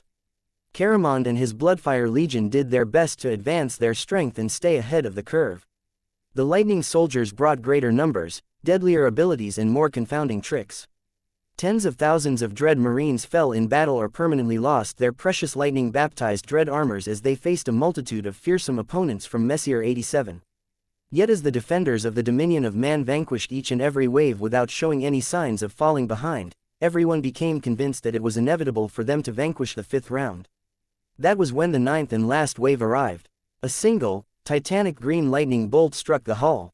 When the flash abated, every Dread Marine momentarily froze as they beheld their next opponent. A tall figure that could tower over several mechs stacked on top of each other greeted their sight. The vaguely insectal creature possessed a body that shone and crackled with both tribulation lightning and flashes of brightness. The vaguely humanoid alien exuded a huge amount of power, far more than any individual lightning soldier that appeared in the previous waves. The cultivation strength of this final opponent was insanely high, but that was not the scariest part about this adversary. What truly frightened Vase and the others was that the head of this tribulation manifestation was identical to the giant head of the imperious three-eyed alien peering down from above. It's a clone of the Subjugation King. Chapter 5875 Not Fair. Chapter 5875 Not Fair. This was the final opponent of the 5th round. Instead of fielding a gigantic army of alien cultivators like Vase expected, the lightning tribulation presented a more frightening adversary. The storm spat out a clone of the Subjugation King. There was absolutely no doubt that the powerful alien leader was related to the tall and glowing manifestation that had appeared in the middle of the hull. For a moment, everyone froze in shock and incredulity. It was one thing to fight against an army. The tribulation energies got dispersed across many different lighting soldiers, thereby making them manageable enough to get defeated in detail. Anyone smart enough would understand if all of that power got concentrated in a single cultivator, the entity in question would be able to wield all of it in a concentrated manner. No barrier would be able to withstand the powerhouse's might. No amount of firepower would be able to get through the monstrous figure's defenses. The clone of the Subjugation King simply exuded far too much power for anyone to believe they could defeat the tribulation manifestation with ease. "We are in big trouble," Vase spoke as he observed the giant figure from a distance that was far too close for his liking. "This guy is most definitely a clone or a copy of the Subjugation King. Even if he's not even close to matching the power level of the real thing, this wave will still be far more difficult to overcome than it should." "Explain." Dread Captain Volkert Argyle spoke over the communication channel. The previous 8 waves all consisted of a diverse selection of alien soldiers that most definitely originate from Messier 87. Yet for all of their unique talents and abilities, the intelligences that control their actions and shape their cultivation techniques are modeled after their originals. What I mean by that is that if an alien soldier used to be as strong as an expert pilot, then his copy will have the fighting consciousness that is comparable to that of an expert pilot. The Dread Captain was not stupid. He instantly understood the point that Vase was trying to make. This Subjugation King is far more powerful than any opponent we have seen before.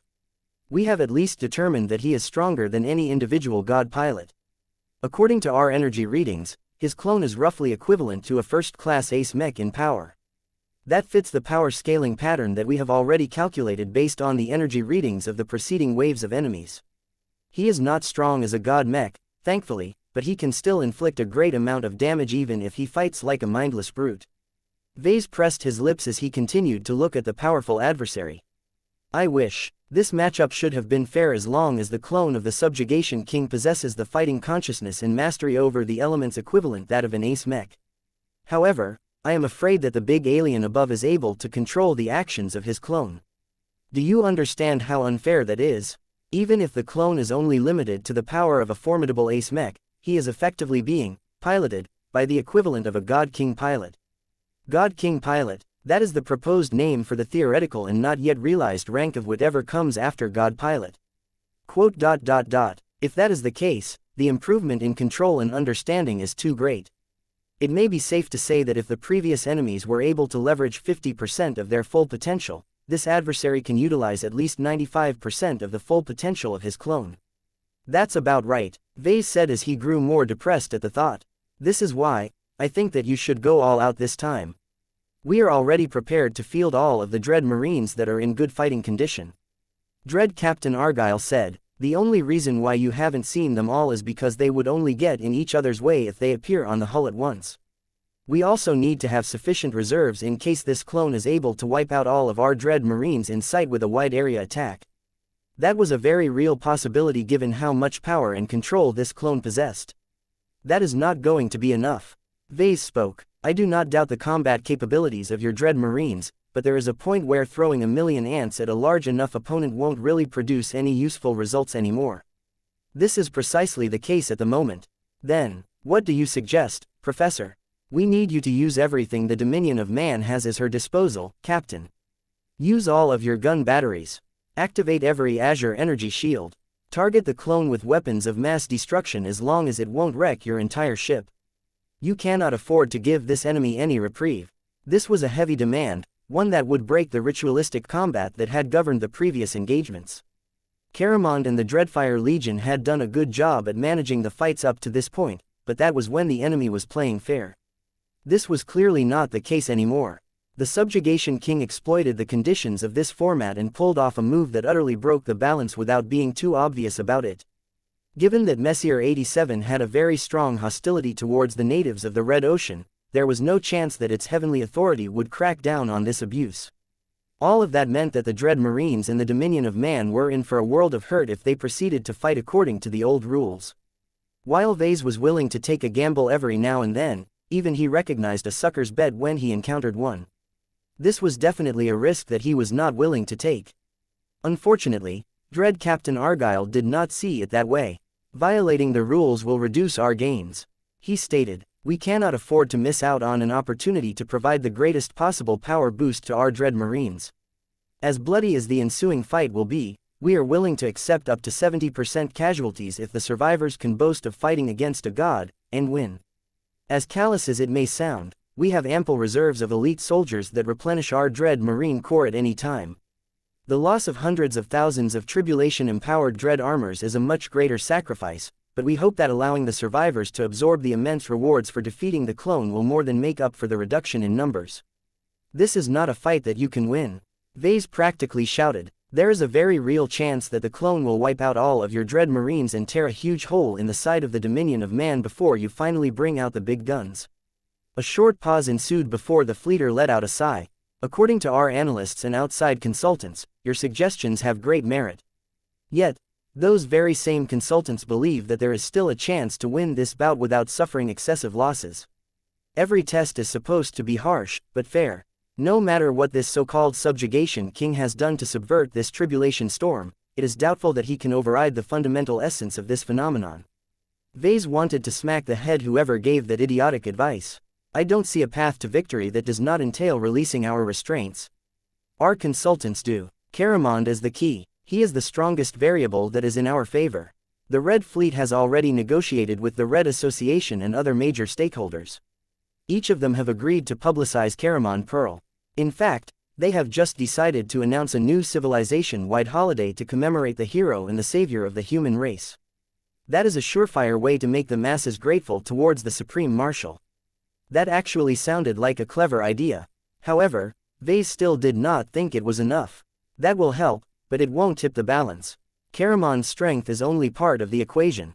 He has mostly been fighting by relying on my control and the energy output of the spark reactor. We have already reached the limit to how much we can leverage these variables in a battle. We are undertaking measures to increase the supply of fire energy too. Caramond, the Dread Captain quickly explained. As for control, we can only rely on your ingenuity to carry the day. So that's it, you still want to fight this match according to the rules even when it is obvious that the Subjugation King is blatantly cheating. We are soldiers, Vase. We do whatever it takes to serve our ship, our organization and humanity as a whole. This is not a matter of stroking our egos. We are being strategic here. I have been told that any intelligence we can gather on the Subjugation King's fighting methods, power expressions and personality traits is worth more than the survival of all of our Dread Marines. What? We have been given a priority mission. We are tasked with trying to wring out every piece of intelligence, no matter whether it is relevant or not, out of the subjugation king, or at least his clone. Anything we learn from this encounter may save trillions of human lives down the line. The very survival of the human race may be secured due to all of the specialized counters we have developed in the years ahead. The Fleeters, no, the Red 2 treated this upcoming match as the culmination of the information war. The big shots evidently decided that allowing the dominion of man to suffer excessive losses and possibly even getting wrecked in her entirety was worth the trade-off of gathering crucial intelligence about an incoming God King. The worst part of it all was that Vase did not necessarily agree with this cruel and heartless reasoning. Vase briefly closed his eyes. Don't you want the dreadnought to survive and remain in good shape? Considering how many crew members have developed a strong bond of fire with the spark reactor, I would have thought that you would have insisted on preserving your command. A life of dishonor is a life not worth living, the scion of the Argyle Spaceborne clan said with a serious voice. The dominion of man must prove her superiority by demonstrating strength, not weakness. The subjugation king wishes to challenge her directly. She, along with the rest of us, must overcome this challenge if she definitely wishes to cement her status as the strongest dreadnought. Idiots. These Fleeters had gone utterly mad. Their idiotic notion of honor and their interpretation of what was best for the dominion of man was completely skewed. Before he could say anything else, a powerful pulse of energy shocked him into silence. Vase suddenly felt a powerful being gazing directly at him. He became frightened out of his wits when the clone of the subjugation king directly gazed in his direction. $$ and hash. I have given you the grace to engage in discourse with others, but my patience is expiring. Move closer, little creator. Damn, the subjugation king spoke directly to Vase. I am okay, your majesty or whatever I am supposed to call you. I am not the person in charge here. I can interpret your messages to the captain of this ship if you wish. The alien began to exude greater power. This was not a good sign.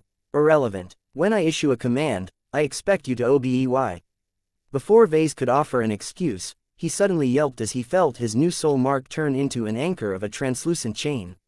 The clone happened to hold the other end of this bizarre line. The powerful tribulation manifestation yanked at once, causing Vase to fly into the dangerous entity's direction. Chapter 5876 Alien Motivations Chapter 5876 Alien Motivations Vase did not want to have a direct conversation with the subjugation king. The alien god king evidently entertained different thoughts. That was how Vase found himself yanked before the feet of the tall and enormous tribulation manifestation. While the clone of the powerful alien leader was shorter than most juggernauts, his current form easily towered over Mech's. Combined with all of the raw power packed inside his glowing form, Vase felt incredibly nervous. This was a powerhouse that could probably beat him up and crush his true body, especially when he went all out. The difference in combat power was just too great to imagine any other outcome. Still, given that a soul chain or whatever had already yanked him out of his hiding spot and brought him before the feet of this alien powerhouse, Vase did not think it was a good idea to turn tail and run as far as possible. The clone of the subjugation king peered down at his relatively tiny form with ominous glowing eyes. Those 3 eyes were eerie as hell. When Vase gazed up at them at this range, he felt as if he was being pulled into a pit of despair. Impressions of chains, enslaved aliens and broken empires flashed through his mind. This was an alien tyrant who never bothered to hide his true nature. Deception was beneath him because he always tried his best to be the oppressor rather than the oppressed. This was an ambitious leader who did not hesitate to ruin countless people's lives just to satisfy the incessant need to enslave people. There was no way Vase could weasel himself out of a confrontation. Since that was the case, he might as well stand and hear what the subjugation king had to say. $***$$ and at. You are an interesting mortal. I have been called that way. At % and $. Your soul is tainted with sin beyond reckoning. You have no respect for rules. You do not even hesitate to violate the most sacred of taboos. Vase nervously smiled back. With all due respect, I cannot agree with your assessment. Perhaps we are divided by cultural differences, but I can assure you that I am an upstanding member of my civilization. $. False. Let's just agree to disagree, shall we? Why have you called me over? $and. You hold so much power and potential, yet you are squandering it by pretending to be a coward. I am not a soldier. Vase retorted. I am a creator, as you yourself have obviously recognized. My role is not to fight enemies directly. My job is to support the ones that do. This is why my companion spirit over there is doing the fighting in my stead. The clone of the Subjugation King briefly glanced towards the fusion between Caramond and Blinky. $% and at # intriguing attempts at SOULFORGING. This is far beyond what a mortal such as yourself should be capable of. You may be creator, but that does not exclude other possibilities. You are a fighter. Your body holds power that far exceeds the rest of these mortals. Damn, it was too much to hope that the Subjugation King would overlook his Phase Lord cultivation. I may possess the raw strength, but I have not earned it by myself. It was given to me by multiple lightning tribulations. I do not have the training that allows me to leverage my strengths effectively. I do not have the time or motivation to train in combat when my main vocation is to create products for my fellow humans. The mouth of the powerful alien began to move in a more agitated fashion. An explosion of anger erupted from the clone, forcing Vase to step backwards while trying to fend off disorienting illusions that made him want to go mad. $% at. No valued slave of mine is allowed to show so much weakness. Every slave that bears my mark must meet my standards, or suffer the consequences for their incompetence. I have recognized your worth, little creator, so you must suspend your craven behavior and defend what little honor and pride that you are allowed to possess. Vase continued to step back until the alien finished his furious tirade. I am not your slave. The clone that was clearly driven by a god king that was located hundreds of thousands of light years away suddenly swapped his anger with amusement. In $$ at. That is a more acceptable response. No valued slave deserves to hold my appreciation if he has surrendered to his subjugation. I will enjoy breaking your resistance once I have retrieved you. I expect you to defy me to the best of your ability. It would be better if you have not surrendered in full. What kind of sicko was this Subjugation King? The more Vase listened to the ugly alien speech of this god king, the more he became certain that it would be better for him to commit suicide than let the powerful alien capture him alive. So you expect me to fight against you? I can't. The difference in power is too great. Your tribulation manifestation is too strong, and your true comprehension is far too high. $& at. Nothing is fair. You will fight directly, or I will break your body and crush this odd but interesting ship of yours. Show me what you can truly do. Prove me right by demonstrating that you are a valued slave. I will fight you to the best of my ability, but only if you reply to my questions with truthful, sincere and relevant answers. Vase said as he summoned a lot more courage than he possessed. It was not easy for him to confront a god king. Even if the alien in question was only able to channel a fraction of his enormous power to this distant location, that was still far more than Vase wanted to confront by himself. The reason why he suddenly issued this term was because he remained in constant contact with dread Captain Volkert Argyle at this time. It might not look like it, but he had been using his cranial implant to discreetly relay a transcript of his conversation with the Subjugation King. That would hopefully get passed on to the Tier 1 galactic citizens who most definitely had to be paying attention to this ongoing tribulation event. Though Vase had taken an awful risk by issuing a request when he was in no position to bargain, the Subjugation King did not grow angry again. It looked as if he remained amused by the antics of his latest pet. And $% at. You and your pathetic race of primitives wish to learn my secrets in the hopes of resisting my inevitable subjugation of your tiny galaxy. I admire your courage, if not your wisdom. It is better for your race to resist the inevitable than to surrender without a fight. If giving your race information will inspire false hope, then I am willing to indulge you, but only briefly. That actually worked. Vase hadn't actually been sure about this gambit, but he did not expect the Subjugation King to be so arrogant and full of himself that he would actually be willing to supply a few answers. Of course, the alien god king's willingness to do so only lasted until he wanted to start the next bout. Are you the only god king from your native galaxy sent to subjugate our galaxy? At $@$. The empire that illuminates the cosmos is respected and feared across our galaxy. No other Krelian king will violate my prerogative. Only a single king of my stature is enough to subjugate your dim sea of stars. The other tribes should know better than to deprive me of my slaves.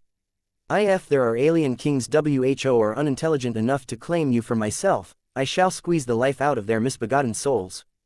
That was good news if it was true. Vase knew that a lot of big shots gained a lot of relief after learning that the subjugation king likely wasn't accompanied by any other god kings. November LBJNN. Of course, there was always a chance that the alien powerhouse lied. Vase did not think so. Despite the immense power gap, he still sensed that the subjugation king truly meant what he said. That still left open another possibility, though. Another god king may be trying to sneak to the Red Ocean anyway, but he had evidently managed to hide his presence so well that not even the subjugation king had a clue. What are your strengths and weaknesses in combat? $and you will have to discern that for yourself when we engage in battle. Oh well. Sensing that the subjugation kings had lost almost all of his patience, Vase quickly asked his remaining questions. Are you the strongest leader of your empire, or do you answer to a higher authority? A wave of anger erupted from the powerful clone. Vase took a few more steps back as his mind became disoriented with bright flashes of light. $, and at $%. The great lighthouse should have been mine. I was fated to become the brilliant lord. It is only through chance and the machinations of my enemy that I have stumbled on the cusp of victory. Another of my kind may have conquered the great lighthouse, but I shall challenge it once again once I have redeemed myself. Your pitiful galaxy is too small for my liking, but it contains unique resources and interesting slaves that may prove useful in my next attempt. You are destined to become a small part in a great plan to subjugate my galaxy. This alien was a complete megalomaniac. It was difficult to determine his place on Messier 87's totem pole, but Vase guessed that he was actually blowharding to an extent. The subjugation king had to be subordinate to a more powerful leader, or else he wouldn't have been assigned to this chore. Nevertheless, that still did not provide much comfort to Vase. If the subjugation king did not completely fabricate his story, he must have been a candidate for ascending to the highest seat of his empire. The fact that he almost managed to claim it meant that he probably ranked closer to the top. The fact that he ultimately failed and left in disgrace meant that there was an even stronger Krelian god king. There might even be a possibility that the true leader of the Krelian Empire had reached the 5th major cultivation rank. In any case, Vase was supposed to ask another probing question at this time, but the clone made a cutting gesture that was easy to interpret. $, and $%. Silent. Slave, I expect you to fight rather than to engage in discourse. Prove your worth as my possession and I may grant leniency to you when I have arrived to subjugate your entire race. The punishment for failure is the destruction of this entire ship and the elimination of all mortals inside. Vase felt a lot more nervous at the thought of engaging in direct combat against an enemy whose cultivation was far superior to his own. How is this fight fair? You are too powerful and too proficient in manipulating energy to give me a realistic chance at winning. The Krelian god king directed a feeling of contempt towards Vase. $, and $. If you and your mortal minions fight as you have previously done, then it is true that victory shall remain out of your reach. You must hold nothing back, but even that is not sufficient. You must combine your existing advantages and summon the strength to defeat this lesser imitation of mine in open combat. Pass my challenge, and you will be richly rewarded. Vase could easily believe that. The tribulation storm may have bent to the subjugation king's demands, but that had already provoked a counter-response. It should be impossible for the heavenly authorities to remain ignorant of this hijacking. The least they could do was to offer greater compensation in return. I will fight you, but not because I want to prove that I am your valued slave. I will fight because you are an enemy of the human race. That is all. I will never accept the authority of an alien such as yourself while red humanity stands. Chapter 5877 Cataclysmic Power. Chapter 5877 Cataclysmic Power. As the fight was about to commence, Vase quickly prepared his equipment. He had made sure to stash away all of his redundant gadgets and tools inside the Vault of Eternity. The only pieces of equipment that he dared to carry was the unending regalia and the flower parasol. As shameful as it looked, Vase prized safety over dignity, so he firmly gripped the handle and made sure to cover most of his body behind the embroidered pink fabric. He made sure to remember the various tools he could quickly pull out of his vault if the situation called for it. Due to prior incidents, he already stocked his vault with a multitude of spare nanosuits in case his current one fell apart for whatever reason. If the clone of the subjugation king forced out his true body, it would be embarrassing to fight in this pivotal battle when he was completely naked. Despite his claim that he would be going all out, he did not want to fight like a phase lord. This was not a fight he could win by relying on physical force or spatial tricks. Unfolding his true body would be counterproductive, as he would just turn himself into a bigger target. For now, Vase wanted to rely on maintaining the merger between Caramond and Blinky. A lot of time had passed since Caramond came to life. The ancestral entity had not only absorbed a lot more faith and spiritual feedback, but also managed to correct a lot of congenital defects by bathing himself with a bountiful amount of tribulation energies. The previous 2 waves had been especially rewarding to Caramond. He was in a much better shape than before, and it showed in how much he expanded his Dreadfire Legion. With hundreds of thousands of empowered Dread Marines at his beck and call, Caramond had become the effective leader of the most powerful elite infantry force in the Red Ocean. Almost every Dread Marine that had spread out across the hull of the Dominion of Man had already taken advantage of the delay to quickly swap out their configurations and repair any damage. Once they were qualified to get back into the fight, they got teleported at one of many strategic positions. As Vase quickly swept his gaze around him, he minutely nodded in approval. Even the fleeters recognized the futility of engaging in melee combat against the giant tribulation manifestation. Many of the Dread Marines had all swapped to full-ranged weapons loadouts. The remainder adopted a variety of defense, recovery and support loadouts in order to make the Dreadfire Legion last longer. As Vase turned back to the Subjugation King, he suddenly went on guard when he sensed a sharp buildup of power. His intuition sensed an acute threat, so he did his best to brace himself while bracing himself behind his flower parasol as best as possible. A thundering light crashed into him and released so much energy that Vase immediately bounced backwards. Not only did Vase receive such an overwhelming lightning blast that it managed to break past the protection of the flower parasol, it also launched him back to the point where his armored figure crashed against the side of a primary plasma cannon battery. My armor. The Subjugation King's strike was too powerful. Not only did it sing the flower parasol, it also fried dozens of surface components of his unending regalia. His combat armor transmitted several alerts about broken parts and systems. It had been too long since Vase last upgraded it. His trusty suit of combat armor had fallen behind the times. As Vase tried to recover from this brutal opening strike, his connection with Blinky made him aware that the fighting had already intensified. Open fire. Do not let up the pressure. Spread out as soon as the target looks in your direction. The Dreadfire Legion had opened fire as soon as the clone of the God King had made his opening move. An innumerable amount of missiles, plasma bolts, energy beams, explosive shells, kinetic rounds, gas clouds, burning propellant and other attacks struck the tribulation manifestation. So many Dread Marines had opened fire with their best arsenal that the sheer amount of attacks directed towards the clone should have overwhelmed his defenses in seconds. Vase did not believe that any ace mech could withstand an entire army's worth of firepower. Many of the best weapons at the Red Fleet's disposal piled onto the clone and attempted to take the singular enemy out before he could launch another destructive attack. None of the attacks seemed to make any difference. The sheer quantity of attacks made by the Dread Marines should have been enough to overwhelm the Saint Kingdom of any ace mech, but the clone remained safe and sound as he relied on the protection of an extremely powerful energy shield. The energy shield crackled with tribulation lightning but also carried an implacable quality to them. Not once did it show any sign of weakening. It looked as if the Subjugation King could keep it up forever. However, the alien tyrant clearly did not have the patience to allow his clone to get wailed on for such a long stretch of time. $@. Inferior creatures. Your souls are too weak. The clone of the Subjugation King exploited this vulnerability by summoning tens of thousands of translucent chains before dispatching them towards all of the Dread Marines in closer proximity than others. Avoid the chains. They are too fast. Evacuate. We can't. The alien is generating a spatial interference field that is blocking all forms of teleportation. Even the Rubicon cannot teleport anything in and out within a certain range from the clone. Many of the Dread Marines had been caught off guard by the fact that the clone of the Subjugation King had suddenly taken away their greatest form of assistance. There was no escape from the soul chains.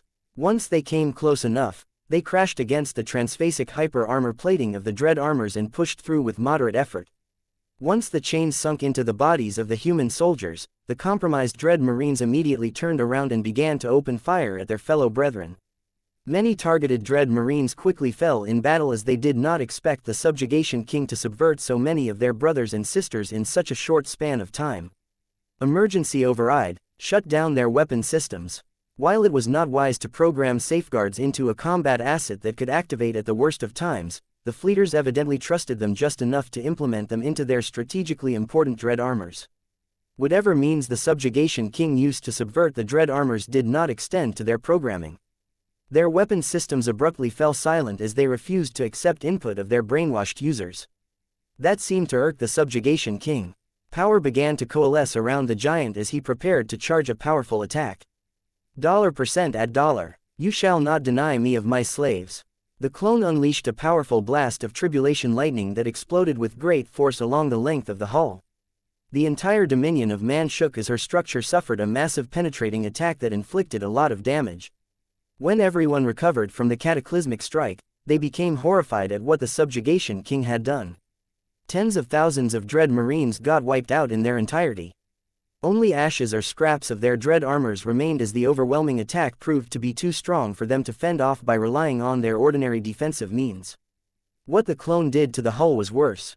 The subjugation king had purposefully targeted a section of the hull that had already been weakened by successive attack waves. What the latest attack had done was to finish the job and create a major breach that broke through the final layers of exterior hull plating.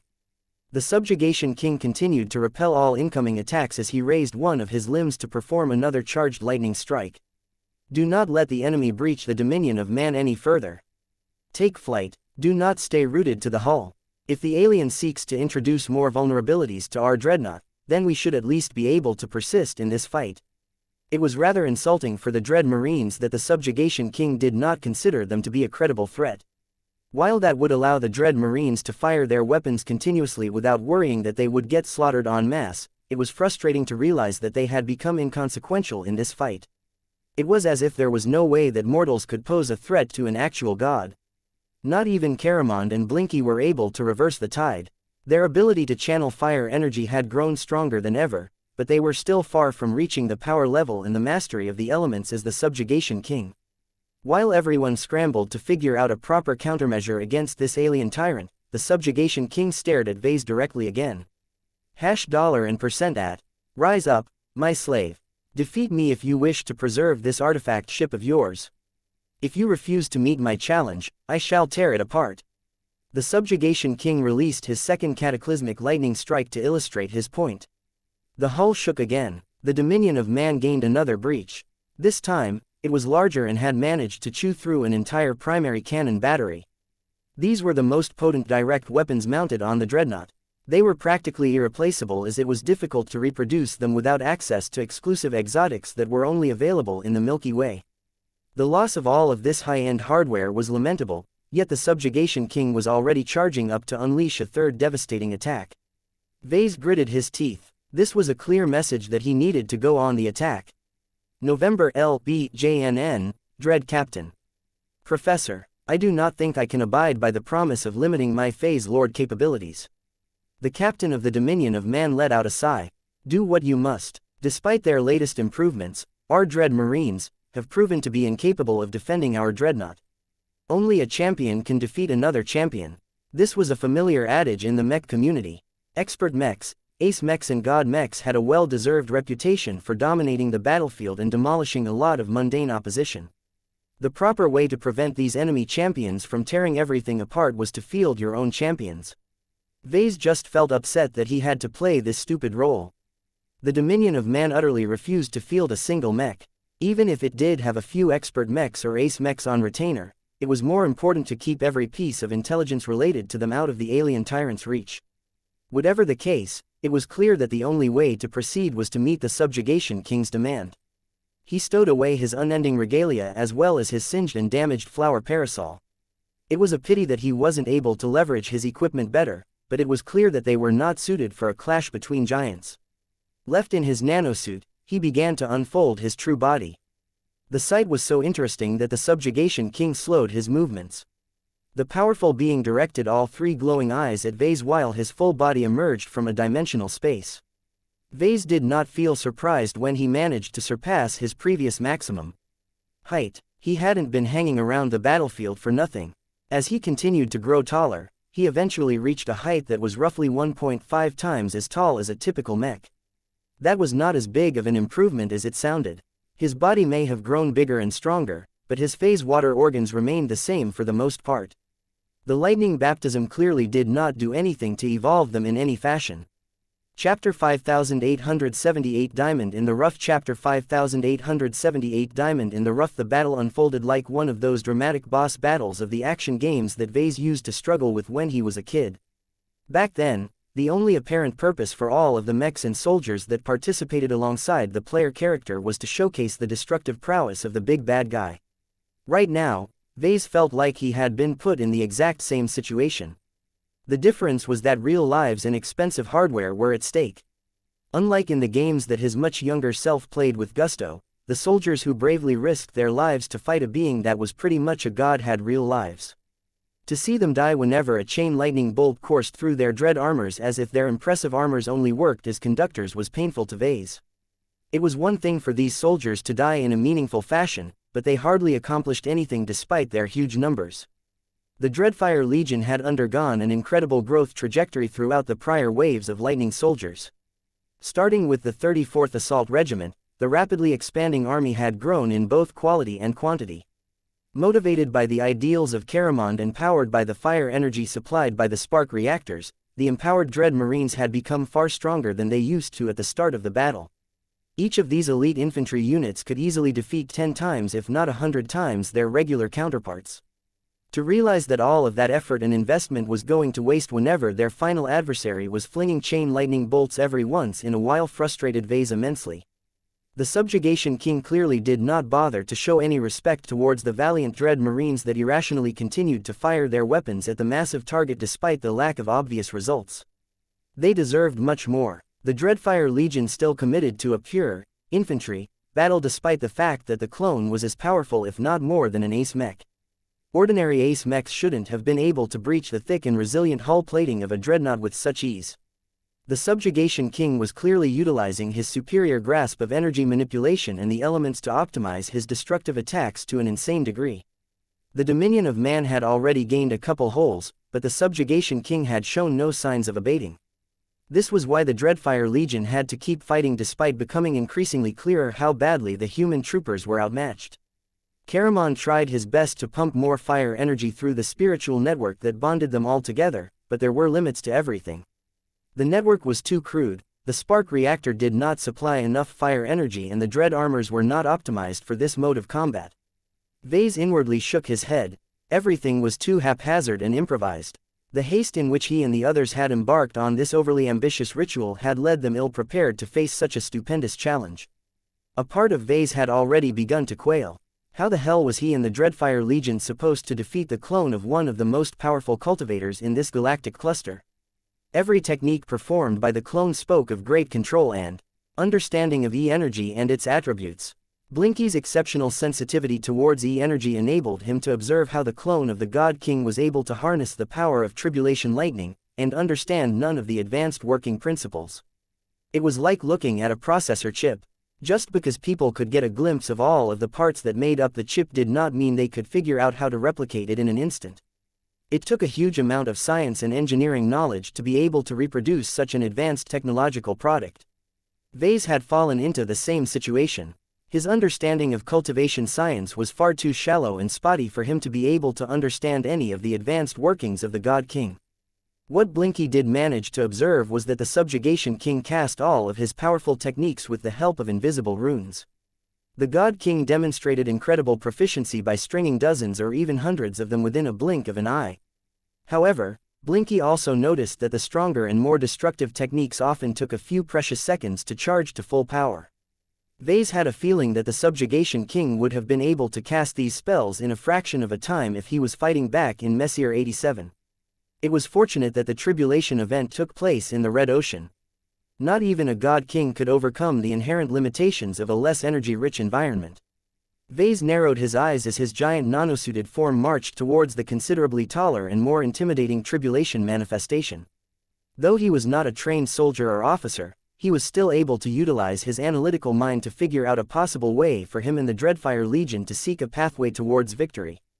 Though a clear route was nowhere to be found, Vase did manage to determine a way to limit the damage to the ship and the Dread Marine Corps.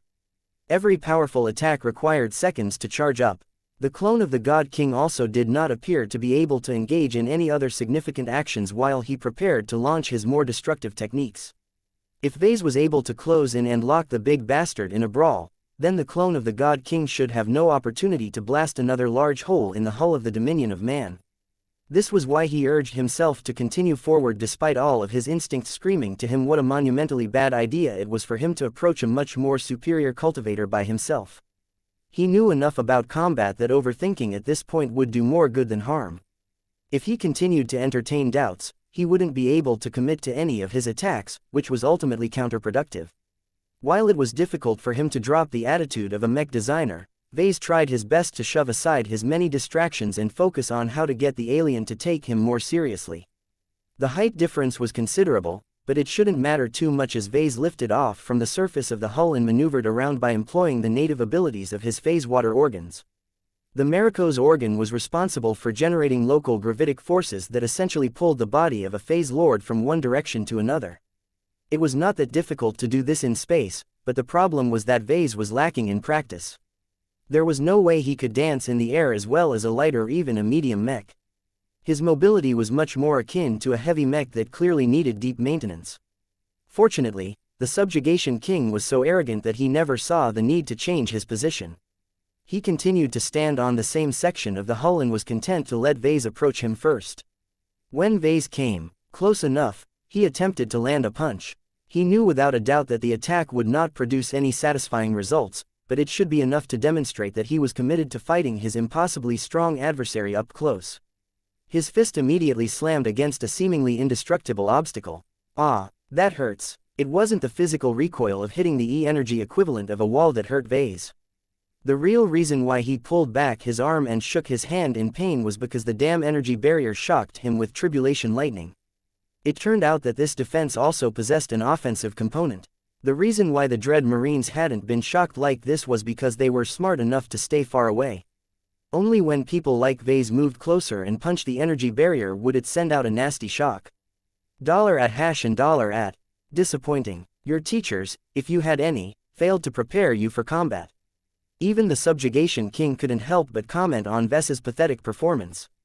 I already told you that I am a creator, not a soldier. I do not belong on the battlefield.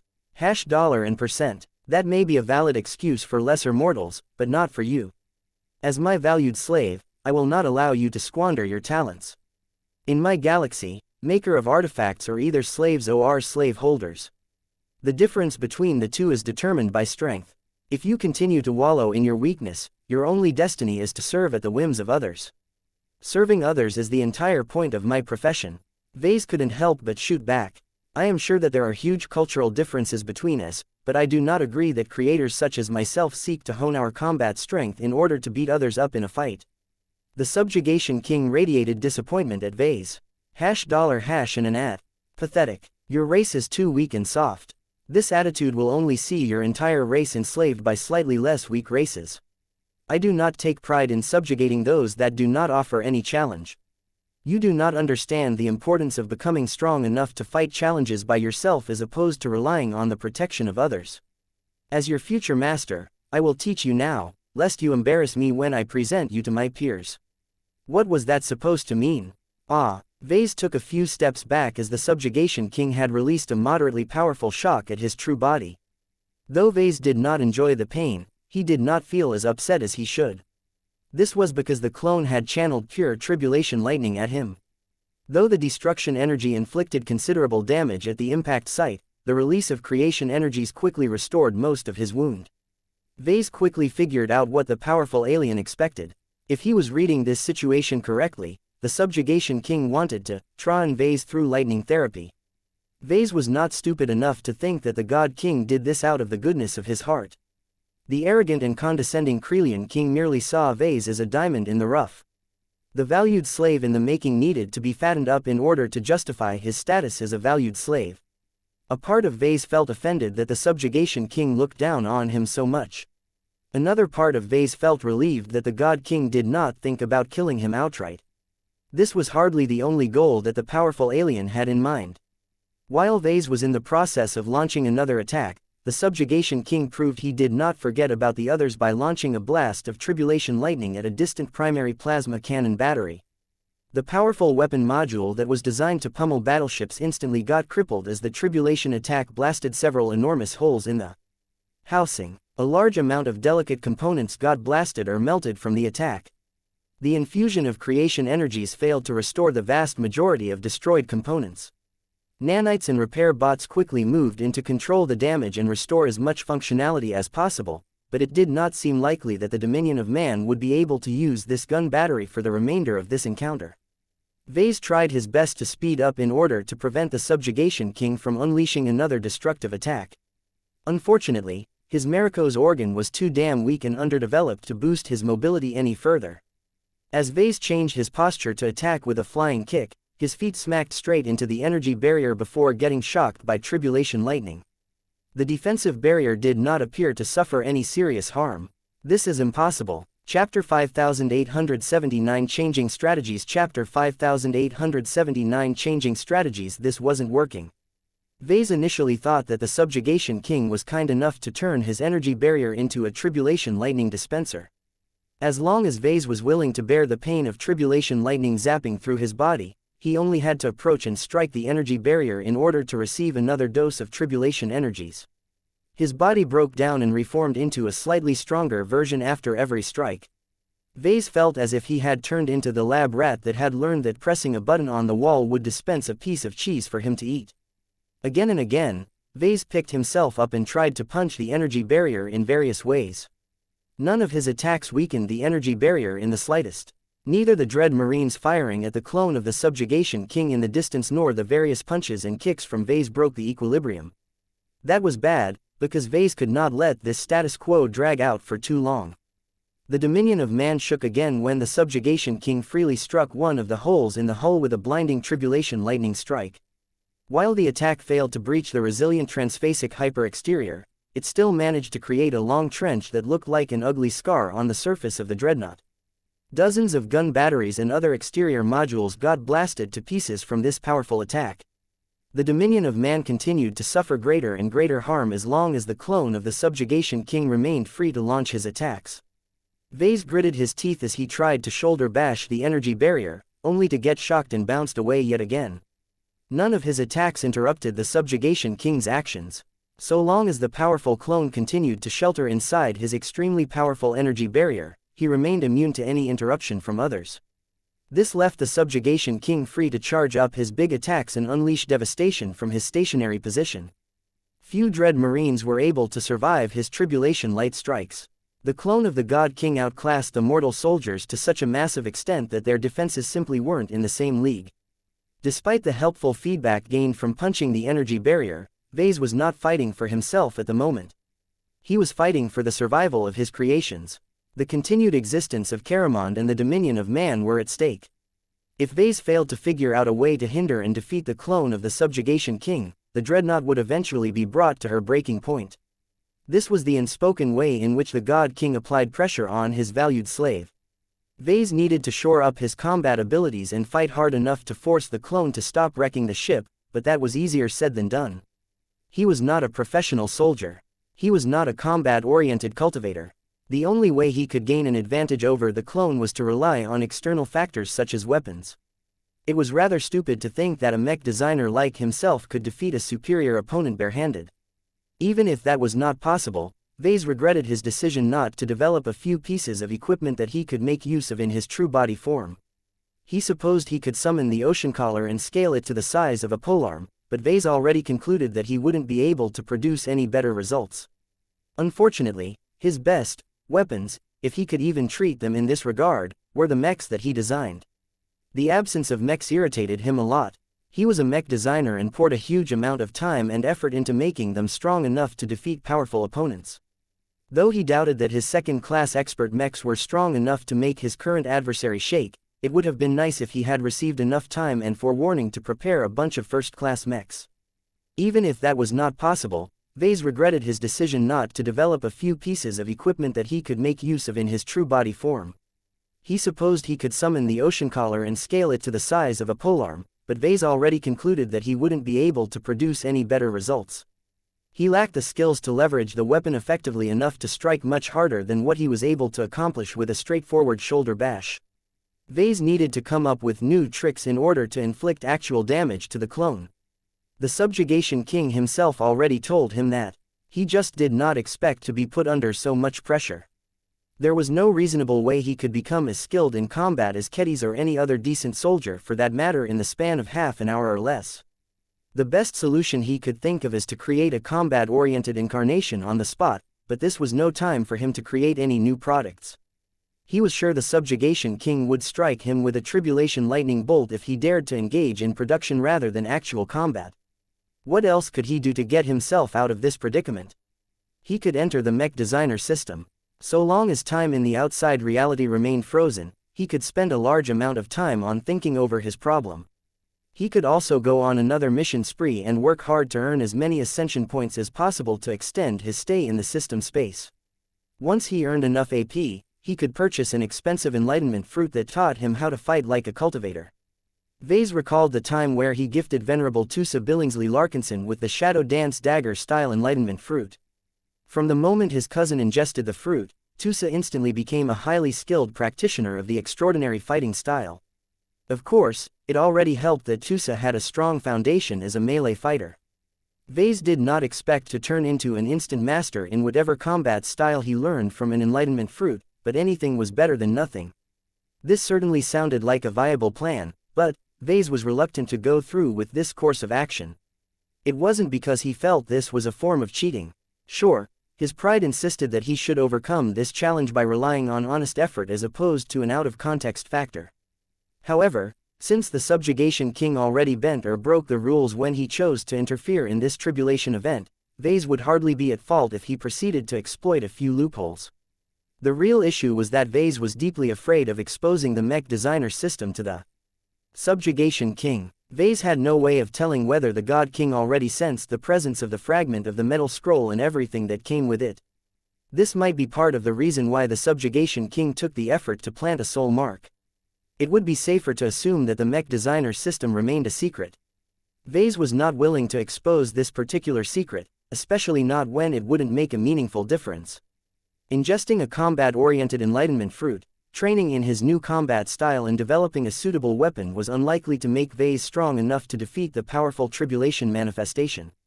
The gap in strength was too great.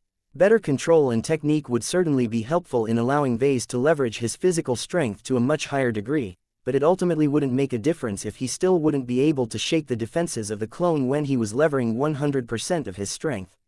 What he actually needed to do was to increase the amount of energy at his disposal. Vase soon thought about the spark reactor. At this moment, Caramond and Blinky were still working hard to channel as much fire energy to the Dreadfire Legion. The mass casualties inflicted by the God King had reduced their number by a noticeable extent, but the Dread Marines bravely fought on without any thought of retreating. The deaths actually helped to make the Dreadfire Legion more effective. The fire energy wasn't being diluted as much, which meant that every ranged weapon hit a little harder than before. Yet, for all of their efforts, the base strength of a Dread Marine was still too low for all of this amplification to make a real difference in this fight. Vase turned his attention back to the clone. The tall and glowing tribulation manifestation did not bring an entourage alone. Instead, he claimed all of the power of the ninth wave, thereby attaining a concentration of power that was so high that lesser opponents no longer posed a threat anymore. His eyes suddenly lit up as he figured out a promising solution to his problem. He just needed to copy the method employed by the Subjugation King. Instead of channeling most of the fire energy generated by the spark reactor to the utterly useless and irrelevant Dreadfire Legion, Caramond and Blinky should be channeling all of that juicy power to Vase instead. The idea had a lot of merit, but also introduced a lot of possible risks. For one, Vase was pretty sure that it would be extremely uncomfortable for him to contain and direct such an insanely high concentration of fire energy. Vase already thought back on the time where he paid a visit to the spark reactor. He couldn't get any closer because the energies radiated by the living spark was too much for him to handle. However, Vase did not have any promising alternatives at this time. The problem wouldn't be as bad as long as he controlled the process and stayed below his limit. There was no time for second guessing. Vase quickly committed to this plan. Blinky instantly conveyed the change in strategy to Caramond, who subsequently waved back his Dreadfire Legion. You have fought long and hard, but this calls for a god. Pull back and keep your distance, for I shall challenge this alien with the help of my brave progenitor. Caramond consciously cut off most of the supply of fire energy through the spiritual network that connected him to his Dreadfire Legion. The loss of power was incredibly noticeable as the Dread armors no longer channeled more than a fraction of fire energy that they managed to scrounge from the background. Few Dread Marines chose to retreat back into the dominion of man. Each of them felt obligated to fight for the survival of Caramond and their ship. They simply obeyed their latest instruction by flying further away before they continued to bombard the clone of the God King. Even if the absence of fire energy weakened the massed attacks, they still exerted a drain on the alien manifestation's defenses. Meanwhile, now that Caramond and Blinky had rid themselves of a burden, they closed in on Vase and entered his physical body. The three entities had not quite merged, but gathered so close to each other that they were able to cooperate in a much more effective manner. Hit me with fire energy. Muro. A large energy vortex formed around Vase as much of the fire energy directed to this side of the hull suddenly converged on Vase. The temperature rapidly grew hotter. Ves's true body physically started to heat up while his spirituality was beginning to roast due to the concentration of so much volatile fire energy. Vase was pretty sure that he would have blown up already if not for Caramond's efforts to control the concentrated fire energy. As it was, it would be a bad idea to continue with piling up so much output from the spark reactor. Vase believed he had barely gained the raw power to pose an actual threat to the clone of the Subjugation King.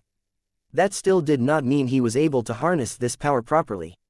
He and Blinky had learned a lot on how to manipulate fire energy over the course of this lightning tribulation, but they wouldn't be able to manipulate it as well as Vase controlled water energy when he played the Ocean Caller. Caramond gave Vase the equivalent of a spiritual squeeze. The ancestral spirit had grown and matured by quite an extent after all of this time. Do not despair, my progenitor. You are not a soldier, but I was modeled after one of the best of one. Let me take control, and I will promise you that I shall vanquish this dreadful inhuman pest. The pride of humanity must not falter to this dastardly alien scheme. Chapter 5880 Unprecedented Teamwork. Chapter 5880 Unprecedented Teamwork. Vase was doing a lot of unprecedented stuff as of late, many of which entailed a lot of risks. This was yet another harebrained scheme that he had cooked up in order to solve his latest problem. As the energy vortex surrounding his true body began to infuse a lot of fire energy into his true body, he quickly began to feel overbearingly hot. He felt as if he was cooking himself. His spirituality was not able to cope with the increasing concentration of fire energy as well as his physical body. As a phase lord, his organic tissue had already exceeded the limitations of human tolerances. Phase lords were all capable of navigating in space to an extent. This meant that they were naturally resistant to extreme environmental factors. Even a lesser phase lord like himself was able to fly a bit close to a star and still not worry too much about radiation poisoning. It frustrated Vase that the tolerance of his own spirituality was lower than that of his true body, but he had little choice but to make do with his present circumstances. At the very least, Vase concluded that his latest idea had merit. Give me as much control over your body as possible. I have recently acquired a wealth of fighting techniques that should prove useful. Make sure to summon your flute as well. I can strike harder with a weapon. I can give you control over my body, but it is not wise to employ the Ocean Caller. The artifact is based on the water element. It does not play well with the fire element. Then proceed with my first suggestion. It was already too late for questions and doubts. Vase put his full trust in his own creation. The sensation of getting encroached upon by a foreign spirit, even one he created just a short time ago, was deeply discomforting. However, the potential synergies were simply too great for Vase to dismiss. It just took a bit of trial and error to get everything set up correctly. Vase constantly had to hold himself back from lashing out and repelling the intruder. Fortunately, Blinky was able to play the role of a middleman of sorts. He provided Caramond with a suitable vessel while also maintaining a strong connection to Vase. This formed the basis of an unprecedented three-way relationship where everyone pooled their strengths together for the sole purpose of turning Vase into the strongest possible combatant. Although the concentration of fire energy still imposed a heavy burden onto Vase, he clearly sensed he had become a lot more powerful. Perhaps, he was able to beat up Ace Mechs in this special state. Of course, Vase did not let this go through his head. This was only a temporary state that rapidly wore down his spirituality and relied heavy on the spark reactor to fuel this empowered state. He would miss this incredible rush of power if he was able to come away from this event. That only meant that he had to make the most of this unique opportunity. Focus. We must align ourselves if we are to defeat this terrible alien foe. You are right, Blinky, and I will follow your lead. We will focus on energy manipulation while you take charge of my body. Muro. There was no need for anyone to say anything. Their cooperation had already reached a state where they roughly understood each other's intentions. As illusionary flames radiated out of Vess's gigantic form, the clone of the Subjugation King had been remarkably patient about granting his valued slave the time to figure out a more effective combat approach. $. You are finally making proper use of your advantages. I expect you to fight better than a lowly worm this time. Vase raised a defiant fist towards the clone of the Subjugation King. I have had enough with your constant belittlement. Neither we nor our race are fated to become your slaves. Vase and Blinky took action first. Having received lots of practice when he facilitated the utilization of fire energy among the Dread Marines, Blinky knew exactly how to shape fire energy into thrust power. A giant flame plume appeared behind Vess's back, causing his true body to propel forward at a much greater acceleration rate than what he was able to manage in the past. In addition to that, Blinky began to channel fire energies to Vess's arms and legs, causing their flame coronas to increase in size and intensity. A lot of fire energy was going to waste, but it did not matter as the trio had monopolized much of the output of the spark reactor that was spilling out of the hull. It became incredibly challenging for Blinky to keep all of the fire energy under control, but it shouldn't be a problem for him to keep this up for a short amount of time. Vase did not remain idle during his time. He chose to exercise the spatial abilities of his true body as that was an integral part to how Phase Lords fought.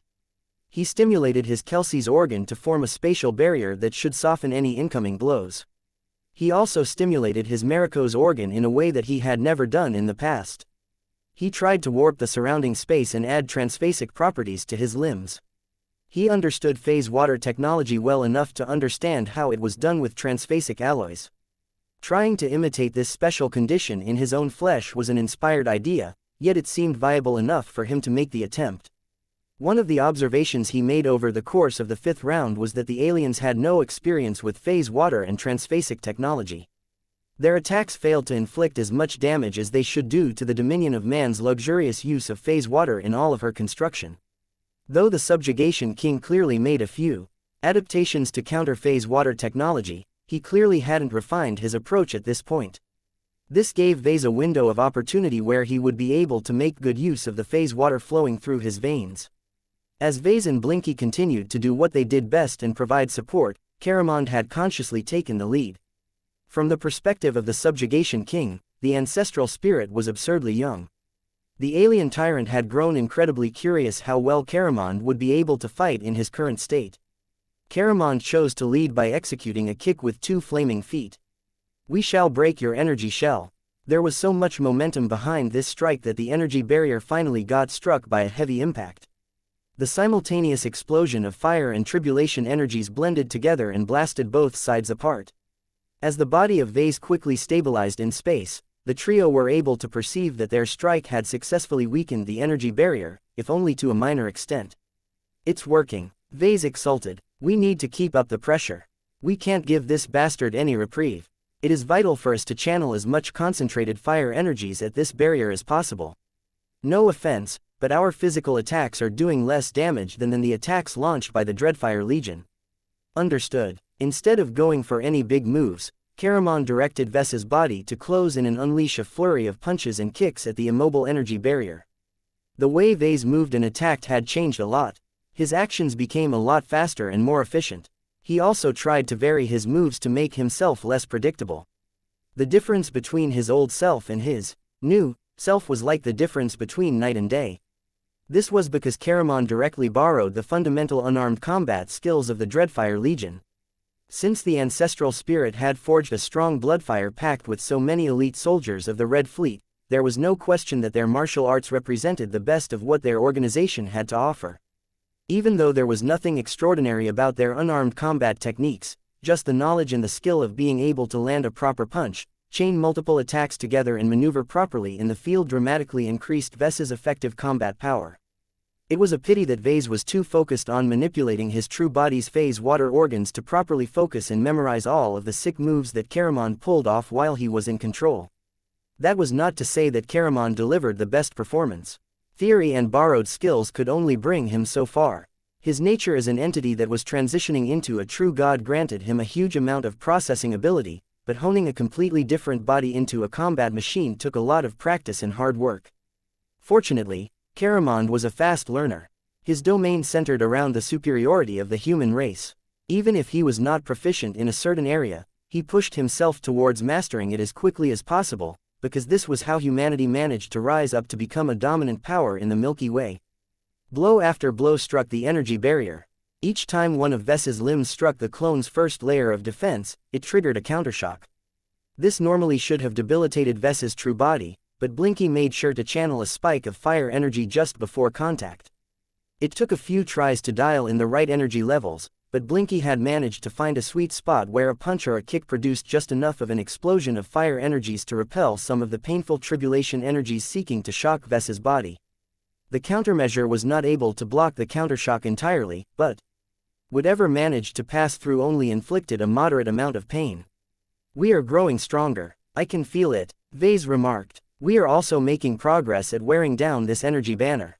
The continuous flow of fire energy was making everything hurt, yet the prospect of victory granted Vase enough hope to push him forward. His true body continued to turn into a more formidable combatant. The modest but continuous growth induced by tribulation lighting paired with Caramon's growing skill and comprehension on how to pilot Vess's true body were producing increasingly remarkable results. However, the clone of the Subjugation King was not willing to stand still and allow Vase to launch his attacks with impunity. The tribulation manifestation gathered a large amount of lighting energy in his limbs and suddenly thrust them in Vess's direction. Fortunately, the trio was able to sense this telegraphed attack well in advance. Blinky generated a fire energy jet while Vase squeezed the Mariko's organ just in time to yank his true body away. "Ah, that hurts so much." The lightning blast unleashed by the clone was too big for Vase to evade entirely. His spatial barrier broke in an instant. The burst of fire energy generated by Blinky got pushed away entirely. Ultimately, a large portion of his side suffered heavy burns that ate into the phase water-reinforced flesh. Much of it was starting to heal, but it was clear that it would not return in peak condition for quite some time. Vase was thankful that he managed to accomplish at least this much. When he was able to observe what the strike had done, he almost shuddered. The lightning blast had dug another large trench into the hull of the vessel. Numerous secondary gun batteries had become fried to the point where they turned into husks of their former selves. He could not imagine how his body would look if it took the attack head-on. The specter of death hovered really close to him during this critical interval. "Keep fighting. The sooner we tear apart this energy barrier, the sooner we can stop him from pulling off any big moves." "I agree. This alien should not be allowed to desecrate the dominion of man any further. We should position our body higher from the hull surface. If this bastard launches another powerful lightning strike, it should at least get lost in vacuum if it happens to miss." Chapter 5881 Reasons to Fight. Chapter 5881 Reasons to Fight. Vase wielded more power than ever before. Mere mortals were never meant to have so much destructive power at their hands. Though Vase was far more than an ordinary baseline human, the enormous strain of maintaining an empowered state that was far beyond his normal capacity continued to wear him down. It was like lifting up a weight that was just a bit too much for him to handle. He constantly had to muster up his willpower and keep the heavy weight aloft, knowing that it would tear up his muscles and potentially inflict worse damage. There was no way to describe the pain of bearing so much concentrated fire energy. Blinky tried his best to eject the huge influx of fiery energy as quickly as it entered his body, but the continuous exposure to power that was fundamentally incompatible with his own was not doing his body, his mind and spirituality any favors. Fire filled his entire being. Despite his various advantages, he shouldn't have been able to tolerate so much exposure to the energies released by a dormant entity that was at least partially a true god. No mortal would have been able to withstand such might, and it was only due to his unorthodox cooperation with Caramon and Blinky that he was able to make it a little more bearable. Even so, the powerful energy should have cooked his flesh and fried his spirituality by now. The difference in Strength and the lack of compatibility were significant hindrances that prevented him from fully acclimating to all of this burning power. So why hadn't he died already? It was due to the lightning baptism he received from the clone of the subjugation king. Whether intentional or not, each time his true body struck the energy barrier of the powerful lightning manifestation, his whole body would get shocked by tribulation lightning. Initially, more of his muscles and other organic matter would break and tear from the destructive energies coursing through his body, but the creation energies that came after magically put everything back together. This effect did not always work as ideal as he wished, but Vase found that as long as the countershocks were not too strong, his damaged flesh would always find a way to bounce back somehow. Each time this happened, his flesh became a tiny bit stronger. Since Vase was extremely sensitive towards any manifestations of growth, he could easily track the slow but continuous rate of improvement of his phase lord cultivation. He was already sure that his phase water concentration had grown by at least 0.5%. This might not sound like much, but it was a huge proportional improvement compared to his state from before the lightning tribulation. A higher phase water concentration not only meant that he had a lot more phase water circulating through his veins, but also enabled him to expand the size of his body by another margin. Vase actively increased his height and size to his new limit whenever possible. Letting his body expand on a gradual basis allowed Caramon to adjust to the new physical realities of gaining more mass without throwing him off guard. It helped that a larger and stronger body was able to tolerate the countershocks a little better. This did not reduce his agony, though. When Caramon found out that Ves's true body gradually became more tolerant towards tribulation lightning, he sped up his pace and stuck increasingly closer to his target. The cycle of destruction and rebirth was not contained to his massive true body either. Vase could feel that his spirituality was getting cracked and healed at a dizzying pace during this fight. The pain of feeling his most fundamental part of himself get torn and glued back together in a repetitive cycle made his state even more unbearable. Combined with the strain of withstanding so much exposure of fire energy, any lesser being would have been driven mad a lot sooner. Still, as much as Vase increasingly felt the urge to retreat or kill himself to escape all of this misery, he refused to give in to these easy cop-outs. This was hardly the first time he endured great pain in the hopes of earning a greater payoff. Intellectually, he knew that this suffering was only temporary, and that the rewards for pushing through was more than worth the price. The feedback of restoring his injuries and promoting his growth after every destruction and rebirth cycle was a powerful motivator that drove him to endure the constant pain. It had been quite a while since he last managed to promote his phase lord cultivation. Already, his body had exceeded the proportions of a typical second-class mech. His height had almost doubled from his previous state, and he was gradually reducing his size difference with the clone of the subjugation king. When it came to phase lords, bigger was better. His spatial abilities grew stronger due to multiplying the amount of phase water he had at his disposal. His spatial barrier became increasingly stronger and helped a lot with reducing the sting of countershocks whenever the clone of the subjugation king launched another destructive lightning attack. Greater size translated into greater mass. This not only allowed Caramon to put more momentum behind his string of attacks, but also made Vase a lot harder to assassinate. Already, Vase had less to fear from ordinary mechs. If Vase ever managed to evolve into a greater phase lord, then the only way to kill him in a short amount of time was to employ a planetoid killing weapon. An even stronger reason for him to grit his teeth and endure all of the punishment was the steady growth and refinement of his spirituality. Typical mech designers had to work hard to achieve the same progress over decades. As passive cultivators, there was not much they could do to speed up their growth in spiritual strength. While there was far more to becoming a successful mech designer than possessing a lot of raw spiritual strength, it certainly made any professional's job a lot easier if they had more to spare. At the very least, Vase vaguely felt that he was shaving off years from the threshold where he could potentially trigger his ascension to the rank of master mech designer. This did not mean it was a good idea to do so. He still needed to develop his design philosophy, expand his knowledge base and design a lot of different mechs before he was ready to take the next step. The benefit to growing his spirituality so much was that he would not get bottlenecked by this requirement when the time had finally come. The imaginary planet grew larger and stronger. Everything became a little more solid and stable than before. Even the very boundaries responsible for protecting and containing the Blinky-verse grew firmer. It became increasingly harder for hostile parties to intrude into this private space. Of course, Blinky benefited a lot more from all of this growth. The lightning baptism affected him as well. Not only was it improving his capacity to serve as a summoning vessel for the likes of Caramond, the Blinky-verse also experienced a lot of improvement. Blinky actually played an important role in reducing the damage inflicted by all of the tribulation lightning by redirecting a part of it into his internal universe. The imaginary planet grew larger and stronger. Everything became a little more solid and stable than before. Even the very boundaries responsible for protecting and containing the Blinky-verse grew firmer. It became increasingly harder for hostile parties to intrude into this private space. We are growing stronger. As long as we keep this up, we shall save the dominion of man and lead red humanity to a new age of conquest. Vase responded by curling his lips upwards. Personal motivations played a large role in his decision to persevere, but there was one overarching reason why he willingly subjected himself to all of this painful torture. He wanted to do right by his creations. Caramond was a promising ancestral spirit that brought hope and strength in a time where red humanity needed his help.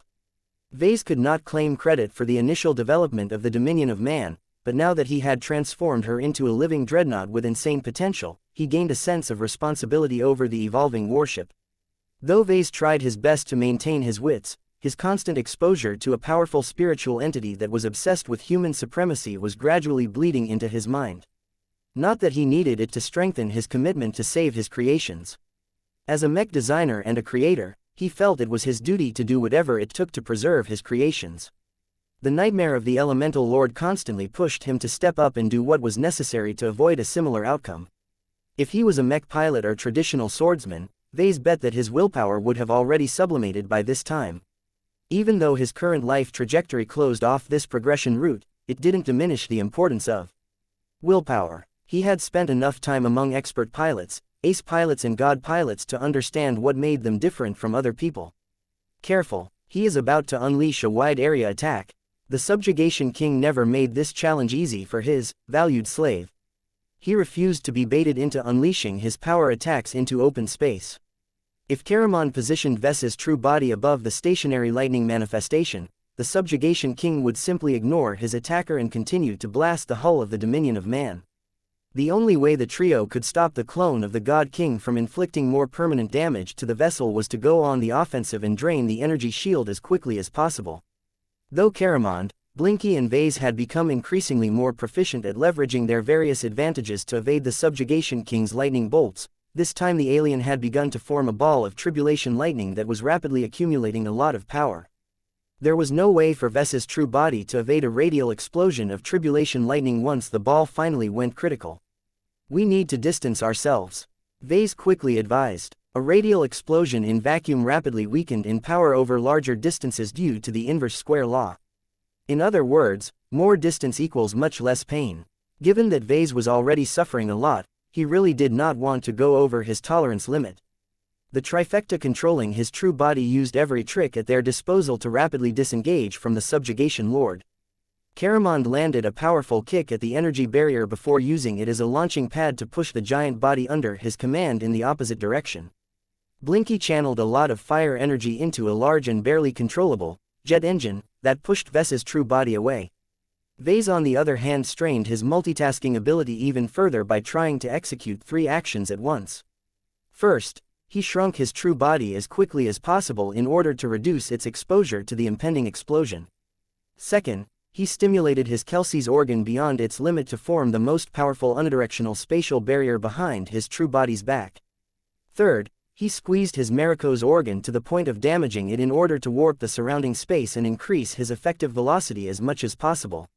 A flash was all Vase and the others perceived before they got caught in the most powerful discharge of power that the Subjugation King had unleashed since his clone's appearance. Vase let out a wordless cry of pain as the back of his shrunken but still too large body had turned into a charred and blackened mess. As his body finally collided against a half-torn primary gun battery, he tried his best to observe what had happened. A large chunk of the hull was just gone. The radial explosion had utterly destroyed the hull plating and structure within a radius of at least 100 meters.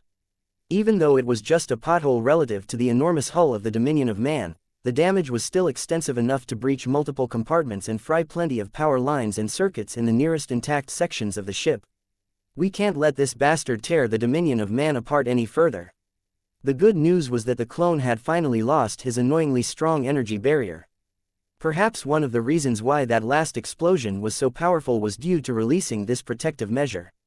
The bad news was that the subjugation king assumed a more active fighting posture. The alien was bound to present greater challenges to Vase. Chapter 5882. Now we're talking. Chapter 5882. Now we're talking. The clone of the subjugation king had become more vulnerable now that he had lost his energy barrier. However, the powerful tribulation manifestation still exuded an air of absolute dominance that offended Caramond. It was as if the powerful God King still did not treat this historic event as seriously as Vase and others whose lives were at stake. The outcome of this tribulation event would have far-reaching effects on human civilization in the Red Ocean. This was why Vase, Caramond and everyone who served on the dominion of man committed so much to this fight. They willingly put their lives on the line and made the ultimate sacrifice just to secure a tiny advantage in this lopsided confrontation. To learn that the subjugation king only harbored contempt towards his opposition was a grave insult to the human spirit. Vase knew better than to call the God King out, though. The weak had no right to complain in front of the strong. Besides, it was better for Red humanity if their future enemy continued to underestimate the opposition he might face once he arrived in the Red Ocean. As Vase and his current partners tried to recover from their earlier exertions, they continued to pay close attention to the God King. It hurts. A powerful infusion of creation energies had done much to restore the charred and blackened flesh on his back. His Phase Lord physique helped a lot to speed up his recovery, but even that was not enough to restore all of the damage.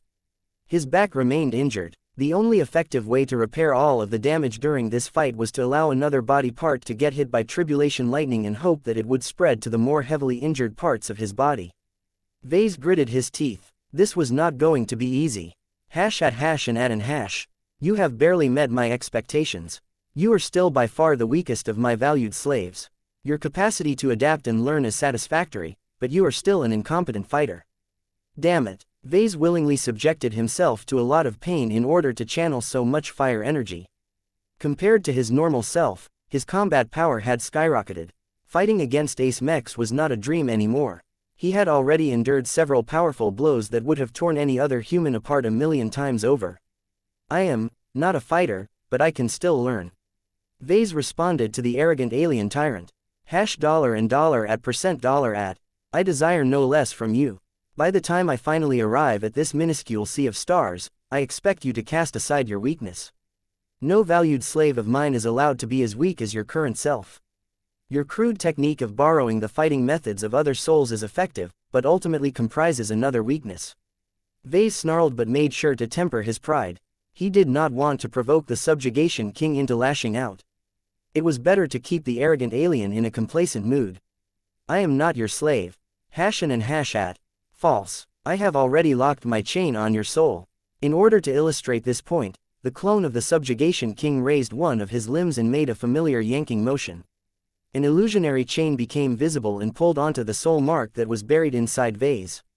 Despite the lack of physical substance, the unnaturally strong and solid chain somehow managed to pull his entire physical mass forward. Vase and his partners quickly tried to stop their forward progress and stabilize Ves's body in the air. Stop doing that. If you want me to fight, then I will do so. I am going to cut off this chain and remove this mark of yours as soon as I can.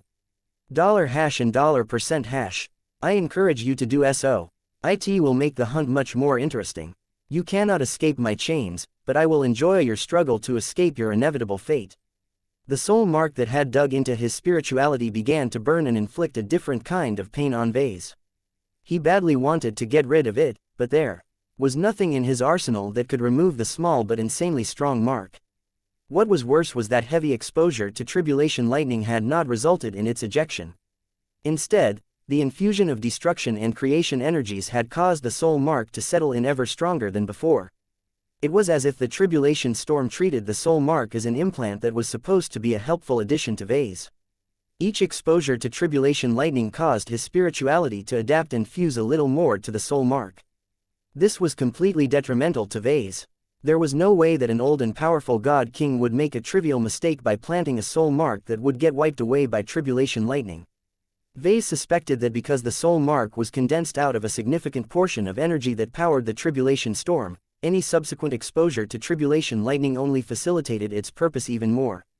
It was also easy to surmise that the subjugation king deliberately manipulated the tribulation strikes to facilitate his hold over his latest prized slave.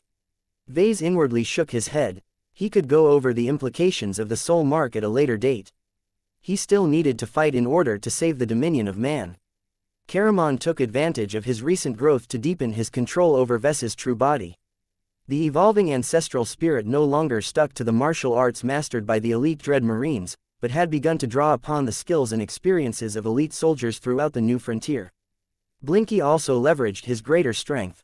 He had become considerably more adept at channeling and shaping fire energy. So long as Caramon continued to keep the volatile energy in line, Blinky was able to channel greater quantities of fire energy while also making sure that they induced slightly less strain of Vase. It was difficult to calculate how much stronger Vase had become since the start of this temporary partnership, but he loosely estimated that his combat power had multiplied by 2 to 3 times.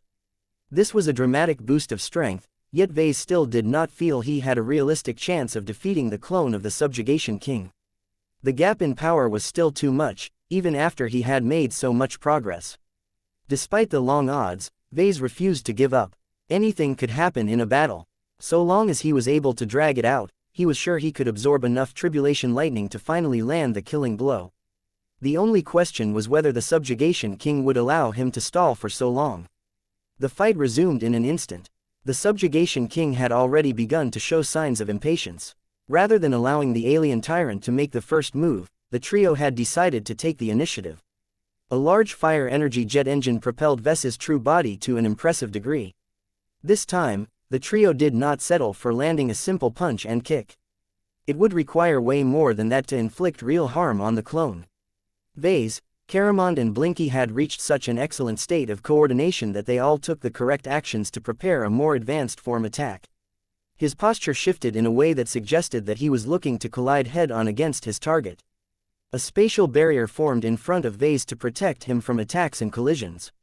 A torrent of fire energy extended from one of his arms and rapidly turned into a lance made out of concentrated fire energy. What was interesting about this lance was that its tip was shaped like a large and oversized bulb. This was because Blinky modeled it after the transphasic explosive blast lances equipped by the Redlands Mech model. Although Vase had been forced to heavily simplify the design on the fly in order to allow Blinky to reconstruct it with the help of fire energy, the hasty imitation successfully captured the essence of the original weapon. Vase even performed the unprecedented act of forcing a drop of his lifeblood out of his fingertips so that it could empower his temporary blast lance. This was the secret to simulating transphasic weapons outside his body. When Vase tried to manipulate the drop that contained a small amount of phase water, his Marikos organ was able to connect to it as if the separated blood was still an extension of his body. Taste our fireblood lance. A powerful detonation triggered directly after the trio had driven the tip of the fireblood lance against the glowing surface of the clone. The explosion was a lot more powerful than any other attack that the trio had unleashed beforehand.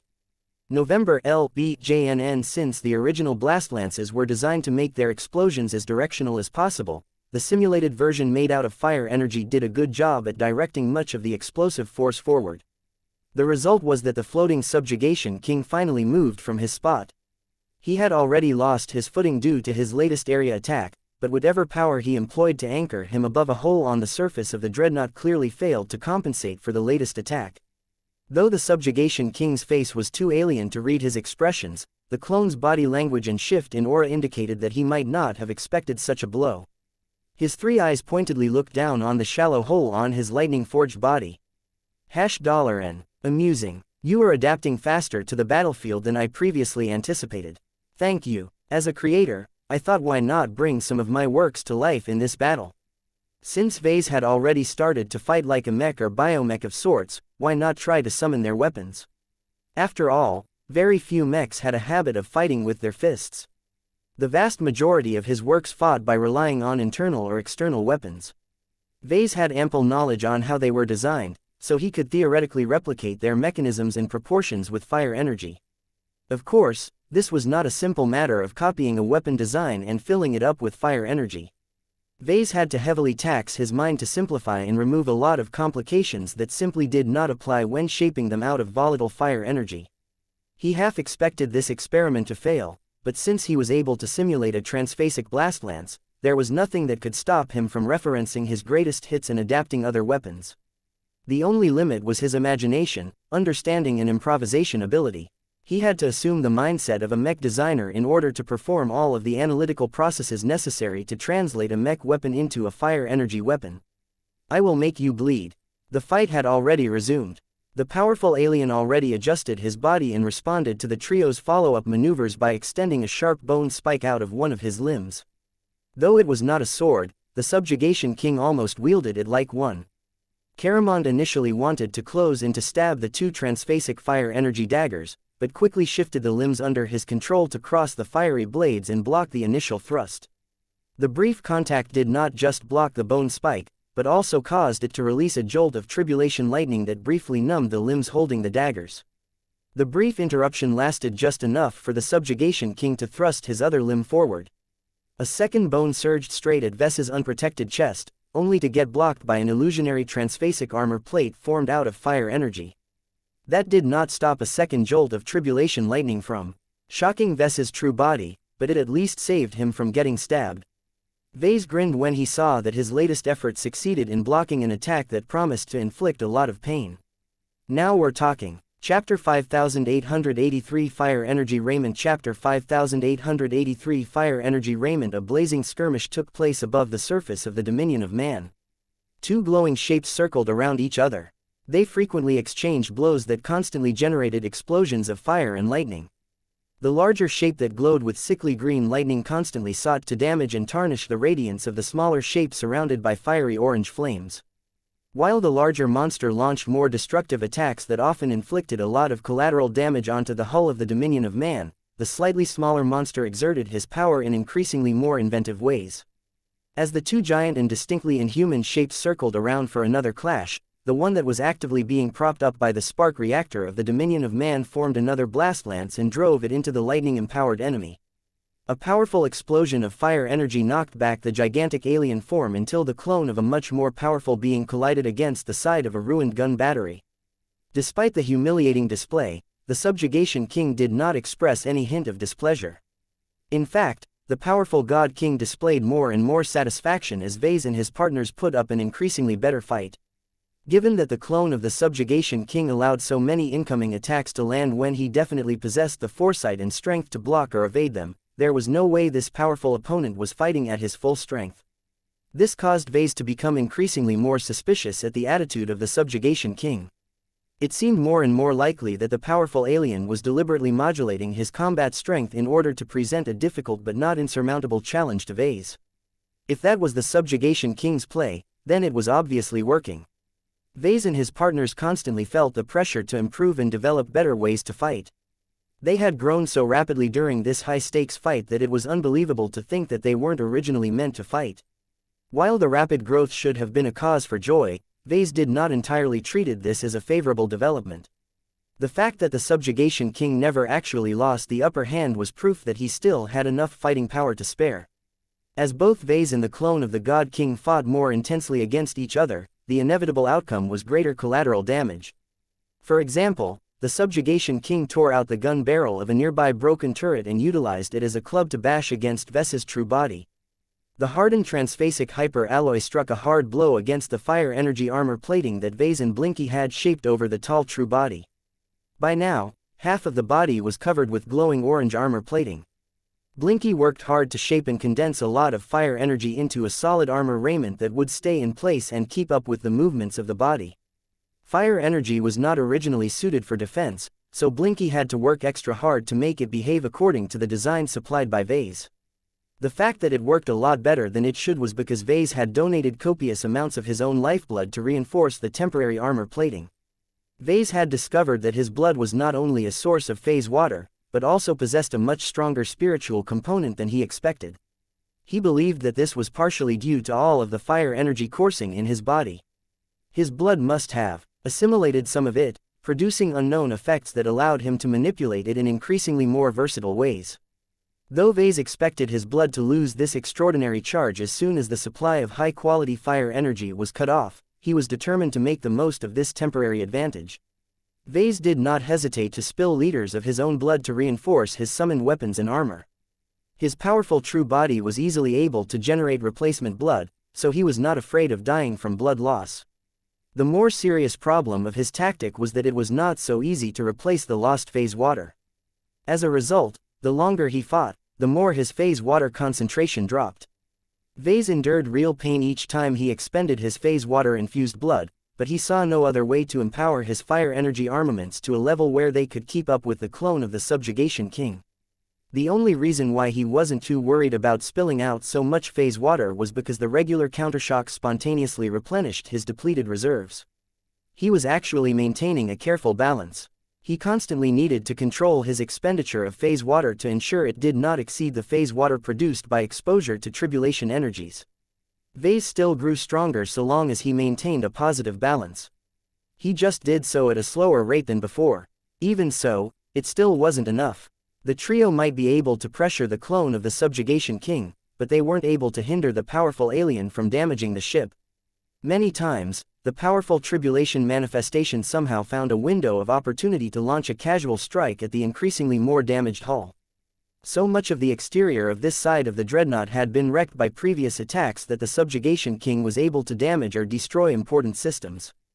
$N. You must do better if you wish to save your precious ship. The powerful alien clone allowed the giant transphasic fireblood axe to strike his shoulder and inflict a shallow wound. A powerful jolt of tribulation lighting instantly zapped Vase shortly afterwards. Though the wound was actually a bit more serious than it looked, the clone of the God King ignored the injury and proceeded to reach out and grabbed Ves's armored form with his limbs. $. Your fighting spirit is barely adequate, but your reliance on borrowed energy will be your doom. The clone exerted a huge amount of strength as he threw Ves's true body right into a large hole on the hull of the dreadnought. Vase uttered a soundless cry of pain as his body crashed through a damaged bulkhead and collided against an exposed Azure energy shield generator. The shell and the components of the shield generator instantly crumbled upon impact. If not for the fact that it had already been depowered, the destroyed generator would have produced a painful explosion. Vase did not dare to take his time to recover from the impact. The longer he remained buried inside the dreadnought, the greater the chance the Subjugation King would come and resume the fight in a much more sensitive location.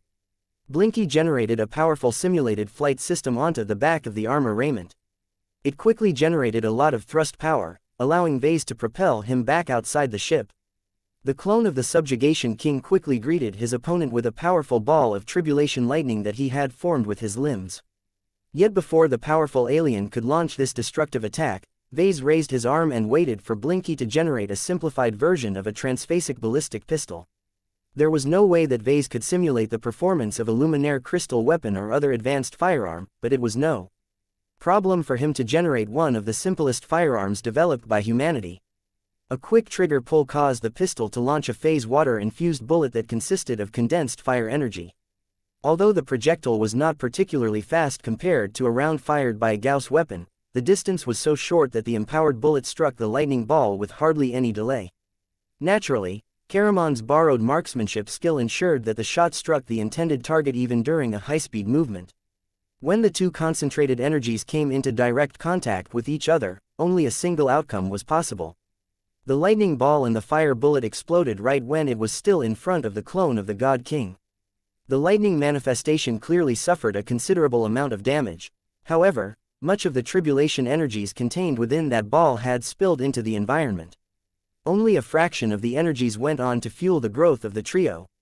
Though Vase already started to come up with ideas on forming a ballistic cannon, he refrained from summoning them as it would continue to diminish the rewards gained from fighting this powerful alien bastard. I will take care of the design. As the destructive clash dragged on, Vase continually tried to design better weapons and equipment for himself. The only possible pathway to victory was to get close and continue to shock himself as much as possible. Charge forward. We need more weapons. I will take care of the design. As the destructive clash dragged on, Vase continually tried to design better weapons and equipment for himself. The fact that he was able to do this in the middle of the battlefield was a testament to his ability to excel in high-pressure environments. Even though his spirituality had endured so much strain that it was moving closer to total exhaustion, Vase forcibly concentrated a part of his mind on familiar design processes. His efforts slowly bore fruit as his true body gradually seemed to turn more mechanical and multifaceted. As his strength steadily increased through the constant feedback of tribulation energies, Blinky gradually managed to form a full-body suit of armor that largely resembled the appearance of a mech. Various weapon modules started to appear onto the armor made out of fire energy. Vase initially mounted a pair of flamethrowers on his wrists. They were useful at softening up the tribulation manifestation, but lacked the punch to inflict crippling injuries. He then mounted a pair of missile shoulders that was regularly filled with transphasic unguided rockets. Every salvo struck quite hard, so much so that they often interrupted whatever big move that the clone of the Subjugation King attempted to pull off next.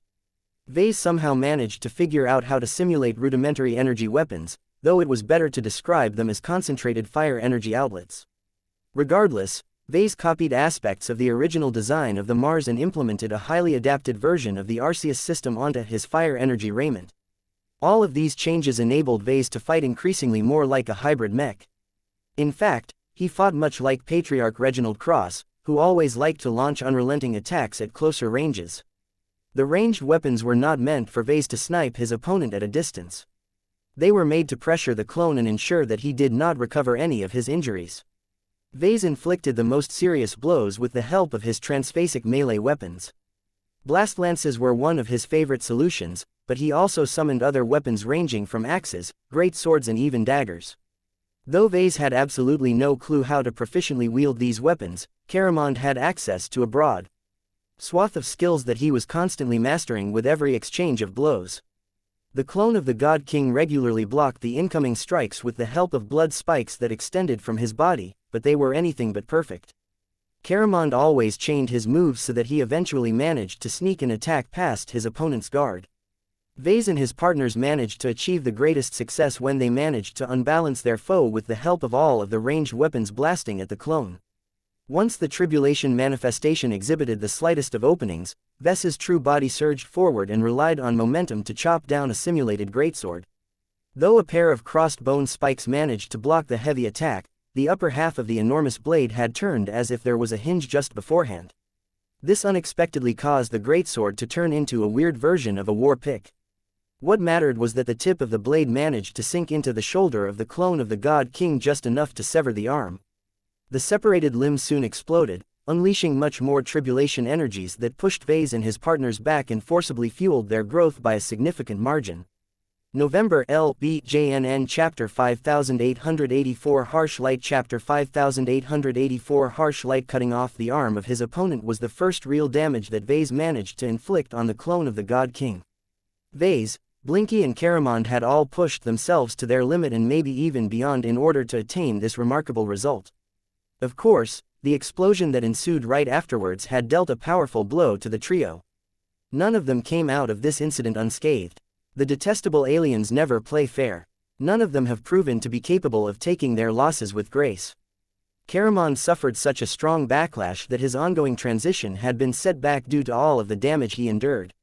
Though the exposure and restoration of his injuries would ultimately result in developing a stronger foundation, the problem was that it would take even longer before he attained the full power of a true god. Moreau, Blinky had been overworking himself during this entire duel. As impressive as it was for him to channel the power of a true god-level entity, his actual cultivation was far weaker than the entity residing in the center of the spark reactor. Working with fire energy was like handling lava barehanded. If not for the assistance provided by Caramond, the huge concentration of volatile energies would have caused Blinky to immolate himself.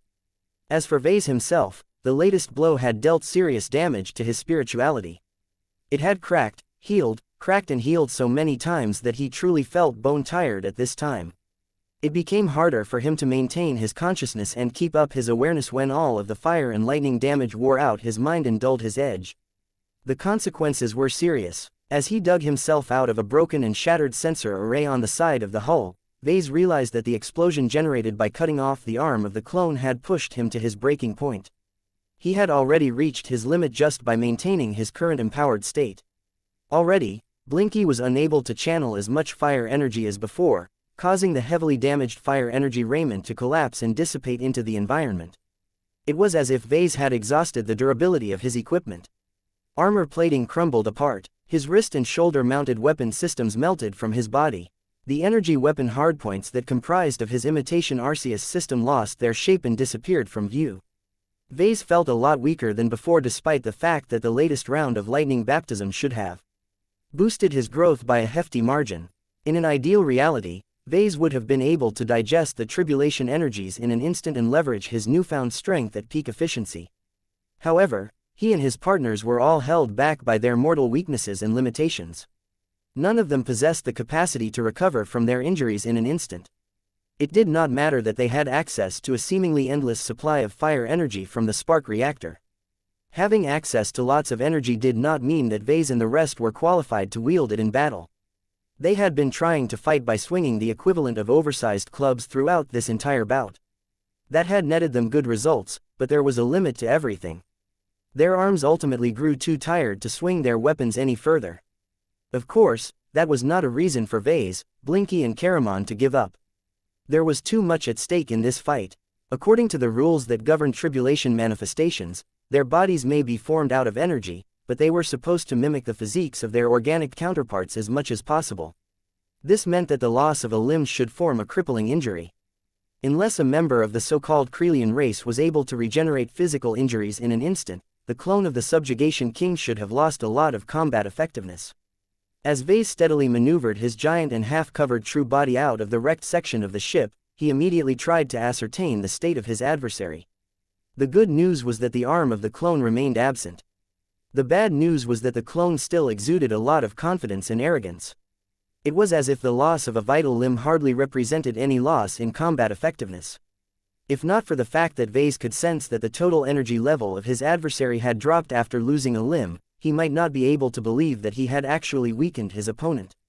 The Subjugation King's glowing three eyes bore down on Ves's ragged form and seemed to express a measure of disappointment. $and I have already warned you that your reliance on borrowed energy will be your doom. It is intriguing to see that your pitiful race of soft-skinned weaklings are able to fight so well, but you are akin to children playing with forces that you do not comprehend. If this is the extent of your struggle, then I have no further interest in prolonging this farce. Submit to me, or suffer the consequences. Vase grimaced. Those piercing green eyes seemed to see right through him and his partners. It was not as if they did a good job at hiding their actual states. None of them had developed any techniques that could hide their actual states from the piercing gaze of a superior cultivator. We can still fight. We humans may be inferior to you in many ways, but we are not lacking in courage and conviction. I will fight to the death to give my creations a chance to live. At this time, Vase had no energy to spare for wordplay. He could only voice the feelings that he held dear and express his true thoughts. He had already endured so much suffering to come this far. There was no way he wanted to falter when there was finally a real chance of attaining victory and securing the continued survival of one of his grandest and most ambitious creations to date. The specter of the Elemental Lord constantly loomed in his mind.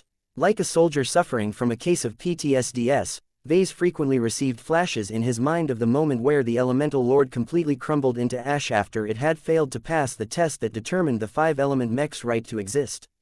The fear of causing a repeat of that traumatic occurrence and his sense of obligation as a Mech designer continued to keep Vase going, if only barely. The human race shall never kneel before the alien. Caramon conveyed his indomitable stance. Since the age of conquest, our civilization has never surrendered its sovereignty to inhuman tyrants. Every human has the obligation to fight to the death to resist alien encroachment. Murrow. Blinky concurred despite the fact that he was a cat rather than a human. The Subjugation King did not look too upset that his adversaries refused to surrender despite their awful state. $and you do not comprehend the gap in strength between us. It is time to teach you how outmatched you are. Under the illumination of the Great Lighthouse, I shall no longer hold back and utilize my true strength to teach you why I am a king of the gods. The tarnished lightning coursing through the clone's body diminished to an extent. Instead, his body began to glow increasingly brighter. Vase had the illusion that he was looking at a deity of the Luminaire race.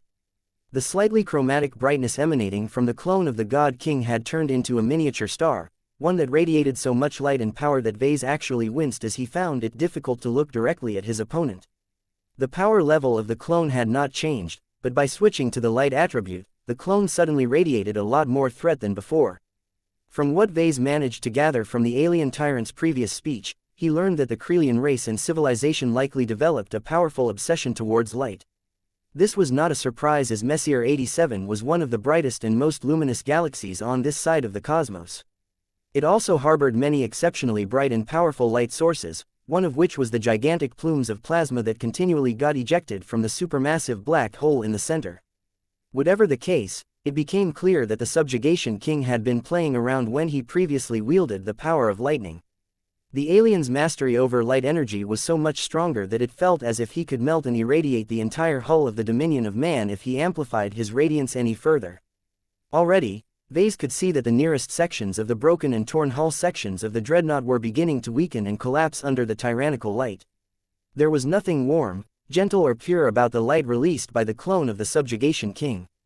This was the cruel and merciless light of the cosmos that disintegrated anything that failed to endure its brightness. If the actual God King was here, then the Subjugation King would probably be able to destroy entire planets and star systems just by shining his all-powerful light at full power. This was the true strength of a Krelian God King. Vase struggled to maintain his strength under all of this radiance. The light was so overbearing that simply getting illuminated by it was already beginning to destabilize his true body and fraying his already worn spirituality even further. Caramond was able to endure the radiance a bit better, but Blinky found himself unable to channel as much fire energy as before due to the increased pressure. Their hopes started to dwindle as this continuous attack had already pushed them over the edge. There was no way they could proceed forward and interrupt the clone's tyrannical attack method under these conditions. Vase already started to see spots in his eyes due to all of the brightness around him. He struggled to figure out a way to overcome this latest challenge. Wait a second, he had almost forgotten about them, but he still had a few cards left to play. Vase did not even hesitate when he executed his latest plan. He first folded his true body back into a different space. This shrunk his gigantic form and dramatically decreased how much of it got exposed to the God King's damaging light. He then proceeded to summon the singed but functional flower parasol out of his system space and immediately utilized its flower-embroidered canopy to shield him from the light. It turned out that the flower parasol fared exceptionally well under the current circumstances. It sort of made sense, as a parasol was not only designed to block the rain, but also the harsh light of a hot day. The parasol actually acted like a flower that was eagerly soaking the light generated by a local star. Its capacity to absorb light was quite high. Vase did not have to worry about the artifact drying out in the immediate future. The reprieve was incredibly helpful, but Vase was not done with his plan of action. He retrieved another object out of his system space. The Chi Restoration Potion did not feel particularly strong, but it generated an undeniable sense of attraction now that Vase had been driven to a state of exhaustion. There was no reason to hesitate. Vase fumbled around before emptying the entire contents through his gullet in a single motion. He did not have to wait too long to feel the effects of this mysterious potion. A new wellspring of energy began to form in his stomach. It churned and sent out waves of refreshment that quickly encompassed his spirituality. His eyes widened as he started to feel his exhaustion receding. It's working. Chapter 5885 The Origin of the Spark. Chapter 5885 The origin of the spark. The goods supplied by the system had always been high in quality. The Chi Restoration Potion proved to be worth as much as it was sold in the Grand Bazaar. In fact, Vase could even argue that they were underpriced relative to the value they could provide when they were used at the best possible moments. Just one of them was already enough to restore about 80% of his spirituality. Not only did he get refreshed, but many of his injuries also healed at an accelerated pace. What was even better was that Blinky also benefited from the effects of the potion. After all, the companion spirit still existed as a semi-autonomous extension of Vase. If he knew that the Chi Restoration Potion had been so powerful, he would have bought them years ago. He regretted once again that had been ignoring the potential benefits of consumables sold in the Infinite Bazaar for so long. Vase already planned to buy a few more of these handy potions if he managed to get through this tribulation event. They were just too powerful and useful for him to ignore their existence any further. It would have been even better if he was able to get a hold of the production method. He could either brew the potions himself, or hand the information over to the Tea Institute in order to research how to mass-produce them in-house. However, Vase could think about that later. He still had to beat the opponent in front before he could have the luxury to think about the future. Though the flower parasol kept him shaded from the harsh light radiated by the clone of the Subjugation King, he knew that it would not be able to keep this up forever. The artifact was too young and underdeveloped to withstand so much energy. Vase thought about entering into the fray again, but he had a strong feeling that he would just get smacked away again. The Subjugation King truly wasn't playing around anymore. The hull sections closest to his powerful clone had already started to disintegrate. The tyrannical light encountered a bit of resistance when it struck transphasic alloys, but still managed to eat away at the hull of the dreadnought at a slightly slower rate than normal. Vase could not imagine what it would be like if he tried to approach the giant light source. The inverse square law applied in this situation as well. The lower the distance, the greater the pressure he needed to bear. He was pretty sure that not even the flower parasol would be able to last under all of that concentration light. This is not a fight that can be won through brawling. We need to overpower our adversary in a better way. How? Ranged attacks were unlikely to accomplish anything. The Dreadfire Legion had continued to provide fire support at a distance, yet their barrage of energy beams, high-yield missiles and kinetic projectiles weakened as soon as they became exposed to a high enough concentration of light. By the time the attack struck the Subjugation King, they had weakened to such an extent that they failed to inflict any meaningful harm to the entity. Vase doubted that the results would be better if Caramon went back to empowering his Dreadfire Legion. Relying on quantity had already proven to be ineffective against an extremely powerful cultivator. The only way he could pass the final test of the Subjugation King was to concentrate a lot more power than he had managed to harness just before. So long as Blinky was able to summon a full fire energy raiment that covered up his entire true body, the protection might be able to shield Vase and his partners from the harsh light. What then? Vase doubted that the clone of the Subjugation King would simply float around and allow himself to get hit. It's not enough. The Chi Restoration Potion may have refreshed him, but it did not dramatically raise his capabilities. The strength gap between himself and the clone of the God King had grown even wider now that the latter employed one of his best elements. Vase needed to break the game once again. There was no way he could win this bout by relying on his previous methods. Energy. It all comes down to energy. The clone of the Subjugation King not only had a lot more energy at his disposal, but also utilized it in a proficient manner. Vase and his partners fared worse in both areas. They were all working on borrowed energy to begin with. The only effective way they could achieve better results was to leverage more energy. He grimaced. Blinky had been doing a great job at channeling lots of fire energy generated by the spark reactor, but his companion spirit was still far from reaching the level of a true god.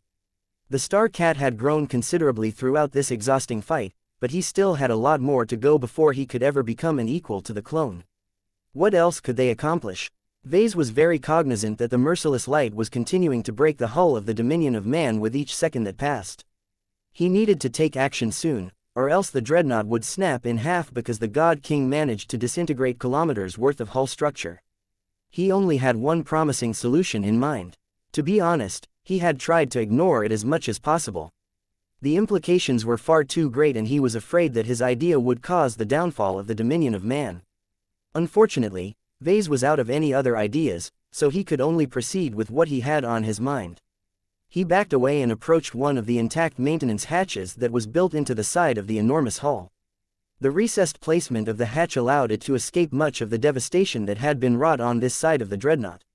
Vase used his fingers to access the control panel, and felt relieved that it was still operational. Vase did not bother to input a request to open the hatch or anything. Instead, he used the projected interface to type up a quick plan and hoped that the Brain Trust would be smart enough to inform Dread Captain Volkert Argyle. Only a few seconds passed before Vase felt the Rubicon spatial transfer system attempt to lock onto his body. The powerful system clearly struggled to do so under the heavy interfere generated by the clone of the God King, but Vase had backed off far away enough to successfully cross the Rubicon.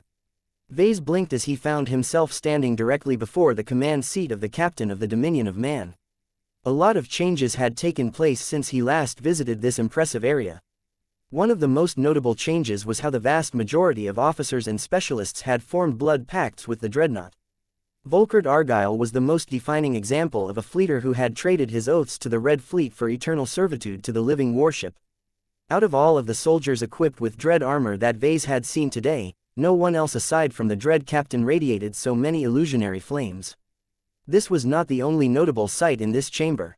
Far behind the Dread Captain, the tall and imposing artwork that bore the same name of the dreadnought shone with the light of humanity. Though the recent transformation had added an even stronger charm to this evocative masterwork, the mood among the crew was a lot more pessimistic. Few people had any hope left that they would survive this wave. Many of them were already thinking about activating all of the gun turrets if they had a clear shot of the arrogant clone of the God King. Some of the officers even believed it was better to skip this step and go straight to employing the weapons of mass destruction that a flagship of the Red Fleet definitely held in reserve. God King or not, there was no way that the clone would be able to remain so composed after the Dominion of Man forcibly teleported a dozen antimatter bombs into his alien face. While doing so would violate the unwritten rules of the ongoing ritual, the crew of the damaged dreadnought no longer thought about earning a huge payoff anymore. The survival of their proud flagship trumped every other priority. Not even the orders issued by High Command could sway them from their determination to save their vessel. This was probably why Dread Captain Argyle made the risky move to directly teleport Vase to the command center. The fleeter was reluctant to activate his final resort. Explain your plan as quickly as possible. Time is of the essence. Dread Captain Argyle spoke with fire in his breath. I need access to the interior of the spark reactor. Vase straightforwardly explained, I'm not sure how much you know about it, but we are not even close to tapping the full potential of the actual power source of the Dominion of Man. We have merely been taking advantage of the passive radiation of this dormant source. Let me attempt to wake it up or bestow an actual consciousness to it. Once it has gained enough awareness to understand that his ship is in danger, we can point it in the direction of the lightning manifestation. Though the proposal sounded good, the Dread Captain immediately shook his head. No, your logic is sound, but it is based on limited information. I am aware of what you are referring to, but you do not understand the danger of what you speak. That power source is far more dangerous than you think. There are good reasons why we have kept it dormant and locked inside an overengineered spark reactor. Vase wanted to smack his palm on his face. This is no time for secrets, Captain. Have you looked what I have done for everyone? After all I have done to damage our current adversary, I think I deserve to know what is making you all so spooked about that powerful entity that is powering your ship. Why are you trying to maintain secrecy anyway when you have already broken some of your oaths? This is bigger than the Red Fleet. The Dread Captain clearly did not wish to divulge sensitive information to a person who was technically an outsider, but pragmatism ultimately gained the upper hand. The man let out a sigh. Very well, I am not privy to the full context, and there is not enough time to explain what little I am aware of. I have only become aware of these secrets relatively recently. Since you are already familiar with the existence of the Five Scrolls Compact, I can tell you that the subject locked inside the spark reactor is a powerful derivative of the Fire Scroll. The same sacred scroll that ended up in the hands of the Big Two, am I correct? Volkert Argyle nodded. That is so. I cannot tell you how the experts of the Common Fleet Alliance managed to do it, but they have manipulated the Fire Scroll into producing a number of powerful beings that we have taken to calling fire elementals. This label in itself is rather misleading. According to our research, their natures are far more troubling than they appear.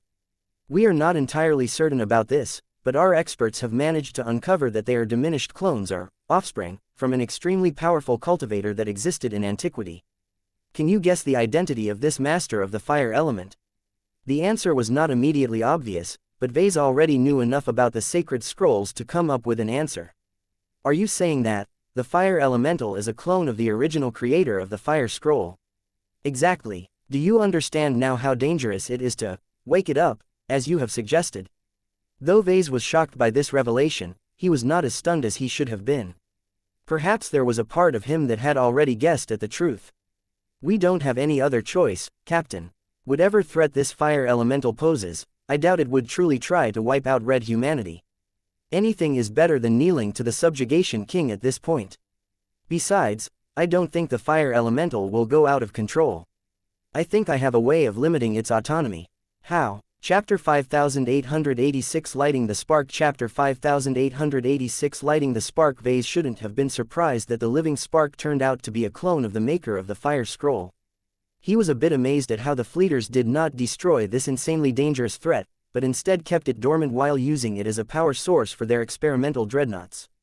This sounded as stupid as Vase capturing an old enemy like the St. Jeremiah Gage, putting him in a coma before stuffing him in the power reactor of the first sword. Sure, Vase might be able to make the expert swordsman Mech extremely powerful as a result, but a stunt like this was just begging to trigger a calamity as soon as a dreadnought suffered an unfortunate accident. The fleeters must have been really desperate to develop a direct counter to God Mech's. There was no other justification for them to override their own rules and principles and toy with the legacy of one of the most dangerous cultivators that humanity had indirectly fought against. Still, it was exactly because the fleeters had been crazy enough to employ a dormant fire elemental as a power source that Vase saw a viable pathway towards victory. The building blocks of his plan became more concrete as he learned a number of vital secrets from the Dread Captain. Vase was pretty sure that not even the captain of a dreadnought was never supposed to know this much. He figured that Volkert Argyle remained in contact with High Command and learned a lot of secrets from his father. In any case, Vase gained enough relevant information to make his plan actionable. His confidence level had risen now that he knew he was working with. The living spark was no longer a complete unknown to him anymore. "Let me execute my new plan," he urged the captain. "I know it sounds dangerous, but times have changed. We have entered a new galaxy and a new age. The threats of the past have lost much of their relevance. Besides, if my plan works out according to my expectations, the fire elemental won't go rogue as long as the right conditions are met." Dread Captain Argyle clearly struggled to make his decision. The fire energy coursing through his body strongly urged him to agree, but he was too much of a professional to let that dictate his verdict.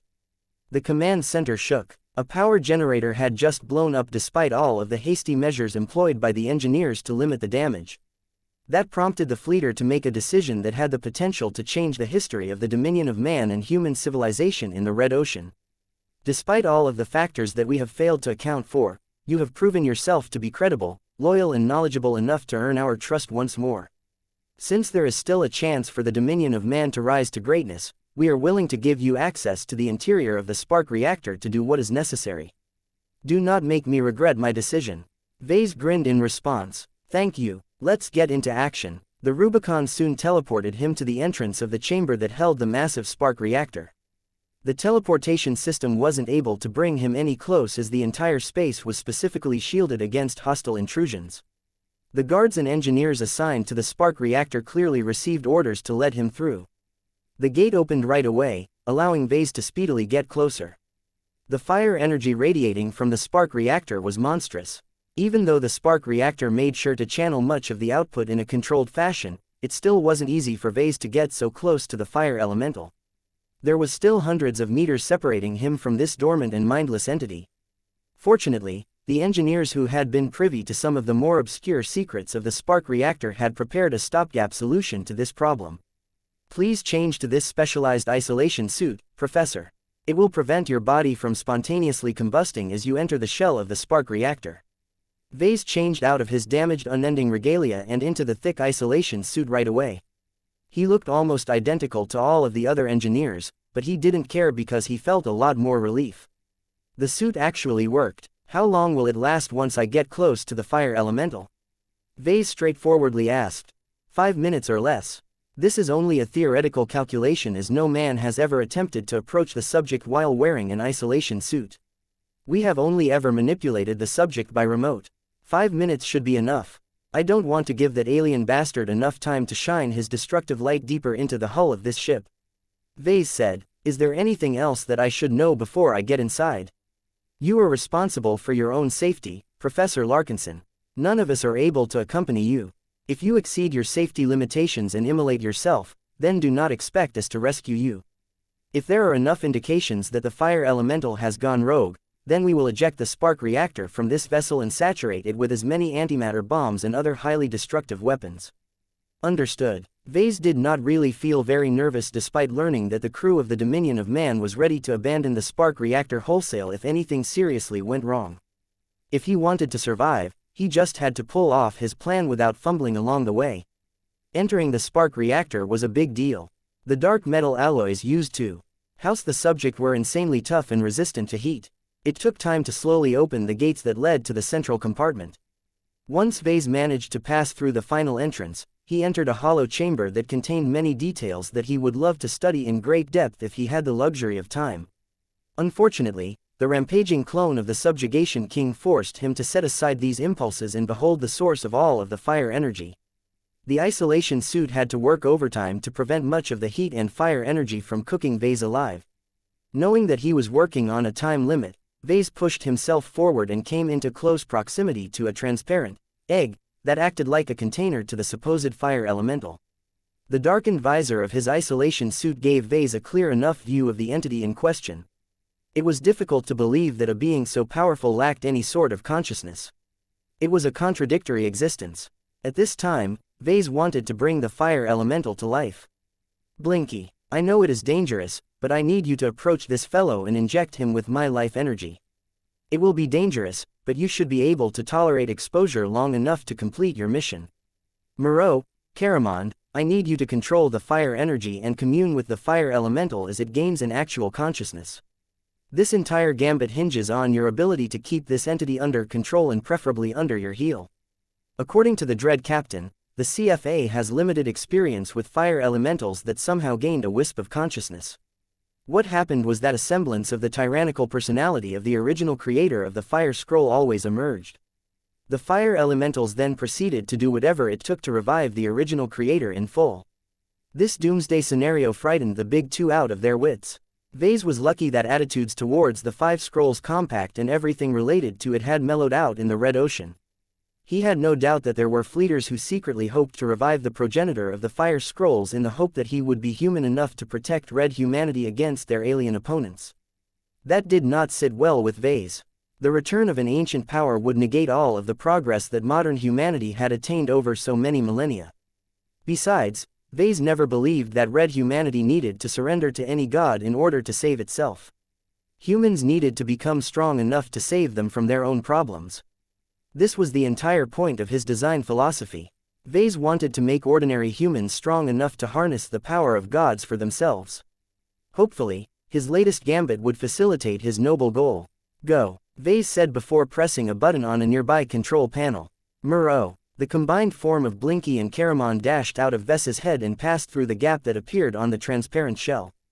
The heat had become a lot more overbearing at this distance.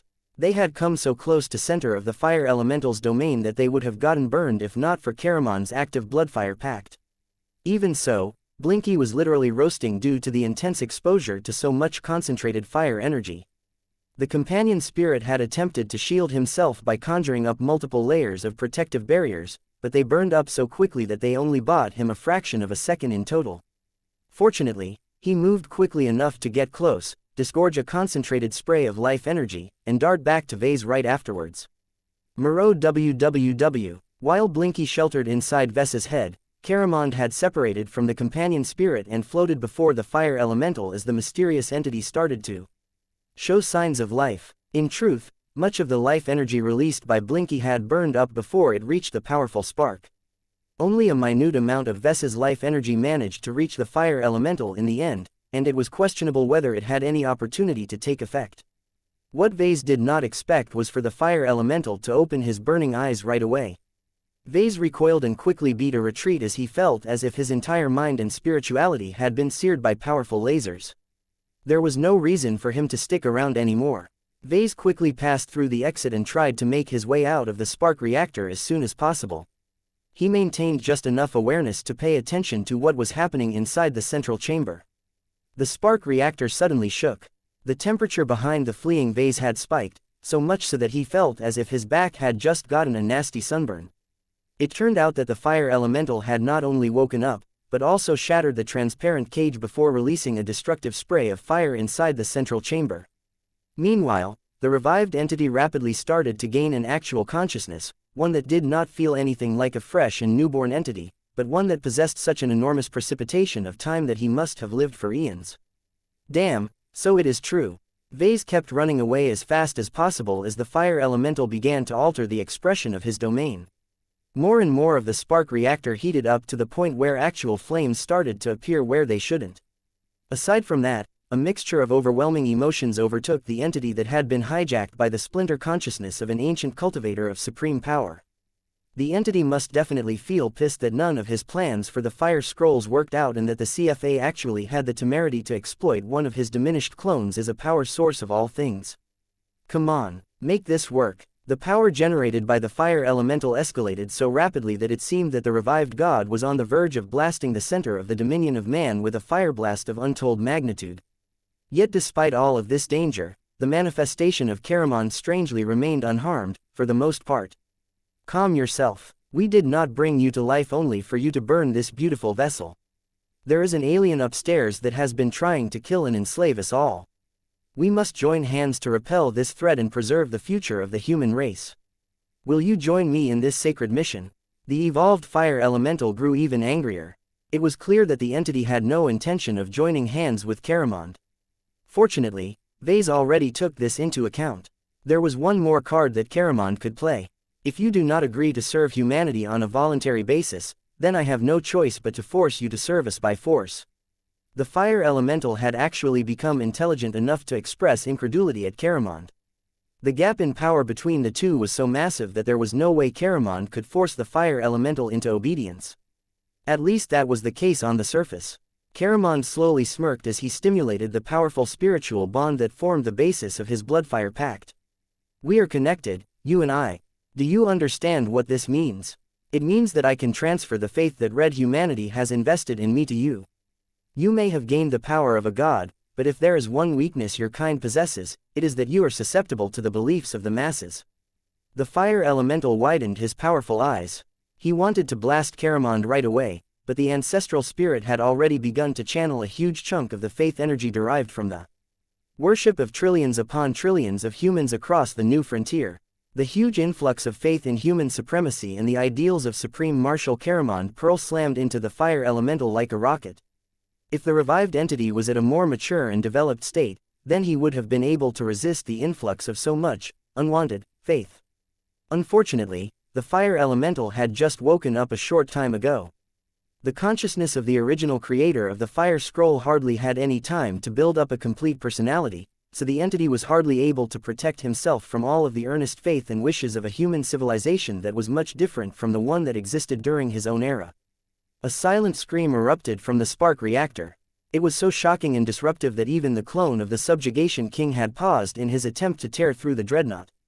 $. What have you done? Chapter 5887 Reshape Reality. Chapter 5887 Reshape Reality. The fire elemental could rightfully be regarded as one of the most dangerous threats in the Red Ocean. Few people had the right to know the secret behind the power of a dreadnought. There were good reasons why these gigantic vessels displayed a level of combat effectiveness that was far above other battleships, and it was not just due to their greater size. Energy was the most fundamental parameter that determined the combat power of a soldier or a war weapon. It was the main factor that separated mechs between third class, second class and first class. It had been an inspired idea to utilize mindless fire elementals as the primary power source of dreadnoughts. They not only seemed to output a huge amount of heat just by existing, but also generated a large amount of fire-attributed E-energy. Back during the age of mechs, the fire elementals already presented a huge risk to the security and the continuation of modern human civilization. Now that Red Humanity had entered the Age of Dawn, that risk became magnified due to the amplifying influence of E-energy radiation. Every fire elemental not only fed off E-energy radiation, but also possessed the ability to spread their domain through it with much greater ease, allowing them to borrow the power of heaven to empower each of their actions. The Red Fleet had become a lot more ambivalent towards the fire elementals for that reason. Their considerable boost in effectiveness came paired with vastly greater danger should the entities in question ever wake up and pose a threat to human society. These fears were not overblown. Back when the CFA initially experimented with fire elementals, they found out the hard way that each of these true god-level entities had been hardwired into spawning a fraction of the consciousness of the creator of the Fire Scroll. This mysterious creator posed such an existential threat towards the CFA and everything that modern human civilization stood for that every awakened fire elemental had turned into a terror. The continued use of dreadnoughts and their associated spark reactors had been subject to a huge amount of debate behind closed doors. While the fleeters had reluctantly decided that they had no luxury to refuse the power of dreadnoughts during times of turmoil, one of the rules that they had set for themselves was that they would absolutely not do anything to risk the revival of any of the so-called immortal gods. In fact, one of the most important rules adopted by the Red Fleet was that any experimentation on the fire elementals had become taboo. Perhaps the fleeters used to have the luxury to do so under more secure and controlled circumstances in the old galaxy, but those conditions no longer applied in the Red Ocean. It was not an exaggeration to say that a single Wrong experiment could very well lead to the total erasure of all red humans. It would be beyond ironic for the humans in the Red Ocean to be responsible for their own extinction as opposed to getting defeated by their alien foes. None of these fleeters had any clue that Vase had been crazy enough to risk the destruction of all humanity in the dwarf galaxy on this day. It helped that Vase hadn't been aware of the existence of this new taboo, but that was no excuse for him to even think about chasing a fantastical outcome at the cost of risking the entirety of red humanity. Vase had no right to put everyone's lives and freedom at risk, but he did it anyway because he was utterly convinced that this extreme measure was necessary. His earlier confrontation against the Subjugation King had only given him a hint of the immense power of this alien god king, but that was already enough for him to understand why the Tier 1 galactic citizens were so spooked by this extragalactic threat. It was exactly because of the existential threat posed by the Subjugation King that Vase went through with this insane plan. As he desperately ran outside the spark reactor, alarms began to ring throughout the entire chamber that held the spark reactor. The heat radiating from the center of the spark reactor had spiked. More fire energy than ever before blasted from the awakened fire elemental, causing the entire dreadnought to become hotter and more empowered than any previous point in her relatively short history. Additional power was normally helpful.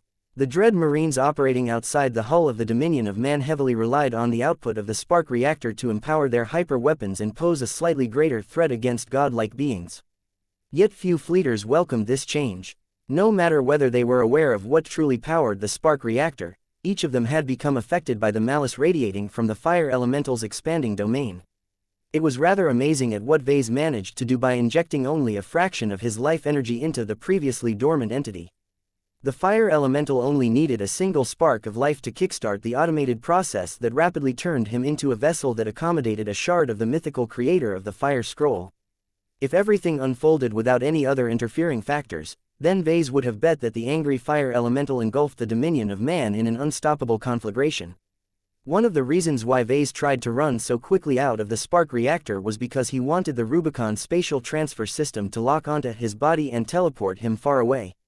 However, the interference produced by the rapidly strengthening fire elemental made it impossible for the Rubicon to establish a stable lock on Vase or any of the personnel that was stationed close to the spark reactor. There had been a moment of time where Vase briefly felt the specter of death catching up to him. His intuition screamed that he was about to get blasted by such a strong flame that not even his true body would be able to hold out for long. Yet before that critical moment came to pass, Caramond had launched an attack on the awakening fire elemental. Though the recent fighting had caused Caramond's transition into a true god to be set back, that did not diminish the faith he had access to at all. It had only increased due to the machinations of the Red 2 in the first-rate superstates. As Red humanity spontaneously began to celebrate a brand new holiday that celebrated the legacy and the accomplishments of Supreme Marshal Caramond Pearl, a huge amount of faith poured into the ancestral spirit. Normally, it should never have been possible to redirect all of that faith to a completely different true god. That arguably possessed principles that were almost completely opposite to that of the Supreme Marshal.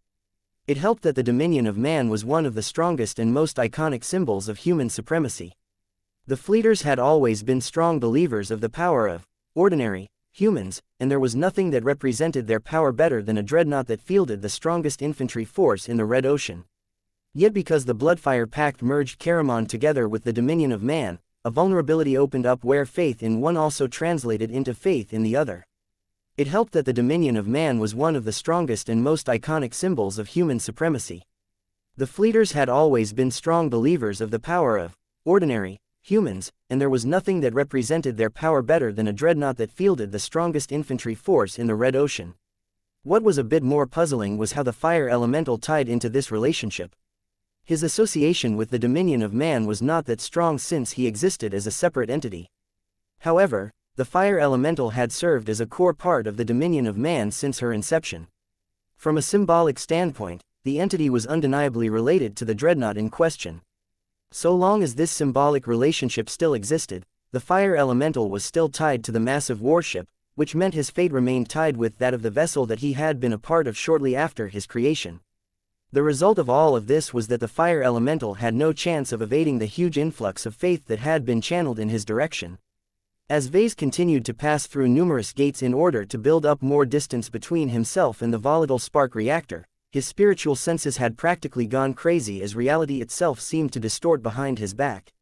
The clash of domains, wills and faith had resulted in a lot of freaky phenomena that Vase did not want to explore too closely. All he could perceive was that the fire elemental tried to do his best to defend his fragile personality that had only just been born or revived. Unfortunately, Caramon never intended for the extremely dangerous shard of the creator of the fire scroll to mature his personality and develop the strength to fend off this attack. The faith attack was not impossible to defend against. The people of the Red Ocean might be relatively united in their heartfelt belief in the supremacy of modern humanity, but their population was only a fraction of their brothers and sisters back in the Milky Way. The vast majority of red humans were not that strong either. Practically none of them had engaged in any sort of active cultivation, which meant that their faith was so weak that it could easily be missed, especially when none of them engaged in any proper prayer or religious ceremonies. Even so, the faith of all of the humans in the Red Ocean was nothing to scoff at either. If there was one strength that humanity had acquired, it was the pride and confidence that their scrappy race could overcome all alien adversaries. As all of these beliefs hammered the fire elemental like a trillion projectiles, the weak and debilitated true god ultimately had no chance of standing his ground. The fire elemental suffered one of the worst nightmares that a deity could suffer. He had become vulnerable to the diverging beliefs of his own worshippers. The severe discordance between his own principles and the beliefs of so many red humans ultimately forced the personality of the fire elemental to break and rewrite itself into a more compatible form. The essential values, principles and the memories that shaped the creator of the fire scroll practically got overridden by a new set of traits that were much more characteristic of Caramon Pearl. Naturally, the fire elemental did not go down without a fight. An invisible struggle had already broken out between him and Caramon. They fought on an unseen battlefield where faith and power collided against each other, causing the fabric of reality to ripple in unpredictable ways. A few components surrounding the spark reactor broke and malfunctioned due to the shockwaves of this invisible clash. If not for the fact that the dominion of man was insanely robust and well designed, the spark reactor and the surrounding systems would have exhibited a lot more malfunctions. Fortunately, this clash lasted relatively briefly. Scarcely a minute had gone by when reality settled into calm again. The fire elemental's chances of gaining upper hand had steadily diminished as the faith attack sapped his resistance. Once all of the beliefs from ordinary humans started to rewrite aspects of himself, more and more of himself became aligned with red humanity. Though there were still a few deep-rooted parts of the fire elemental that resisted the faith attack a lot better, a majority of the entity's very personality and essence ultimately surrendered to the will of the people. This had many far-reaching consequences. The fire elemental had lost much of his aggression and began to alter in shape. Though there was still a bitter core of the fire elemental that refused to give up the struggle to restore the consciousness of an immortal god, the constant influx of faith energy continued to suppress these destructive impulses.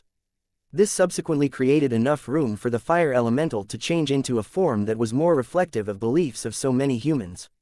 Chapter 5888 The Wrath of Humanity Chapter 5888 The Wrath of Humanity A short time after Fire Elemental had undergone a radical transformation, Vase teleported back up to the surface of the dominion of man.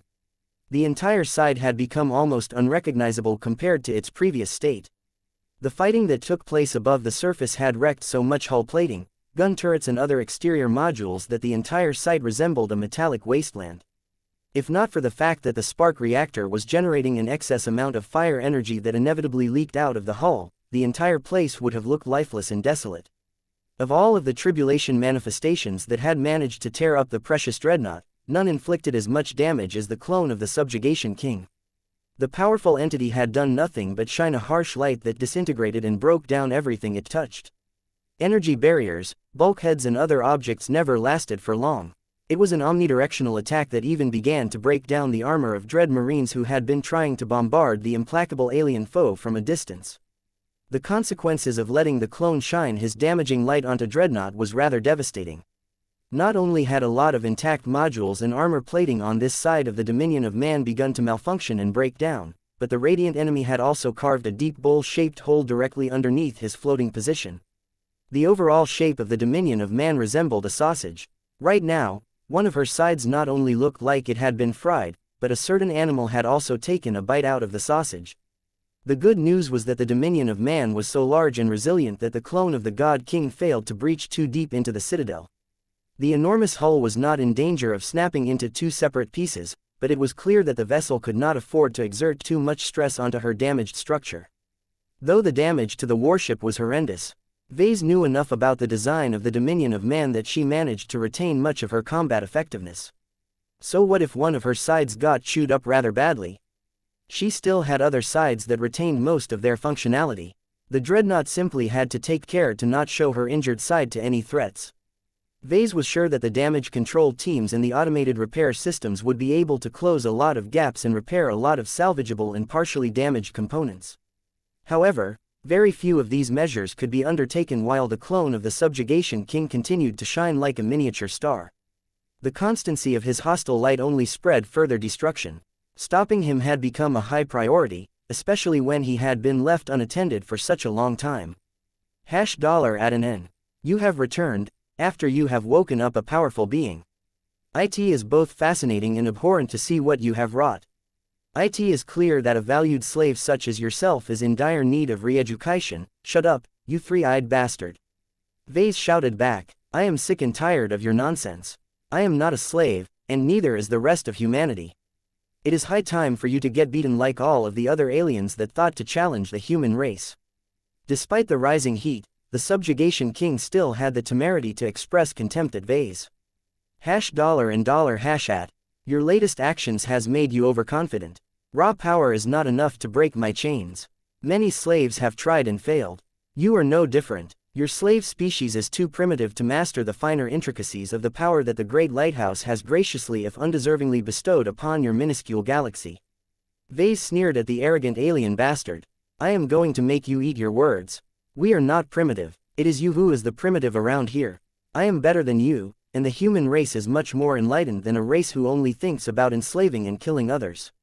I will not falter today, because I have gained a new ally that will help me beat you until your manifestation explodes in my hands. Furia, show this alien the wrath of red humanity. As Vase began to remove his unending regalia and unfold his strengthened true body, another major development occurred. Much of the fire energy that pumped out of the spark reactor began to converge and concentrate behind Ves's back.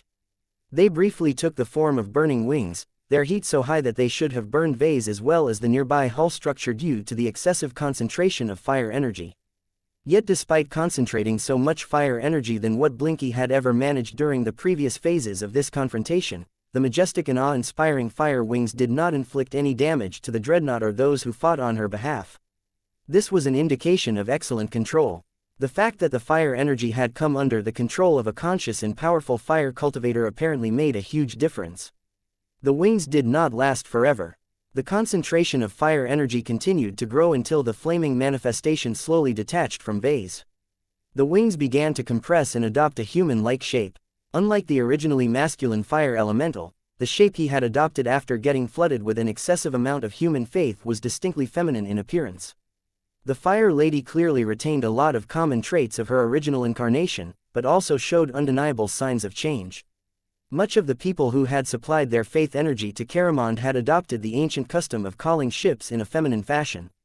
Though the practice was ceremonial at most, so many people called dreadnoughts like the Dominion of Man as she, that. The fire elemental had become feminine as well. That was not all. While the fire elemental had retained the immense anger of her original personality, her new values and principles caused her fiery emotions to be directed away from the humans who rebelled against the immortal gods. From the moment of her awakening, the faith-forged fire elemental had assumed an entirely different mission and purpose in life. As her manifestation radiated so much heat and passion that her blazing light had pushed back the harsh light of the alien tyrant, the new arrival proudly announced her existence to the new frontier. I am Furia. I am the wrath of the red humanity.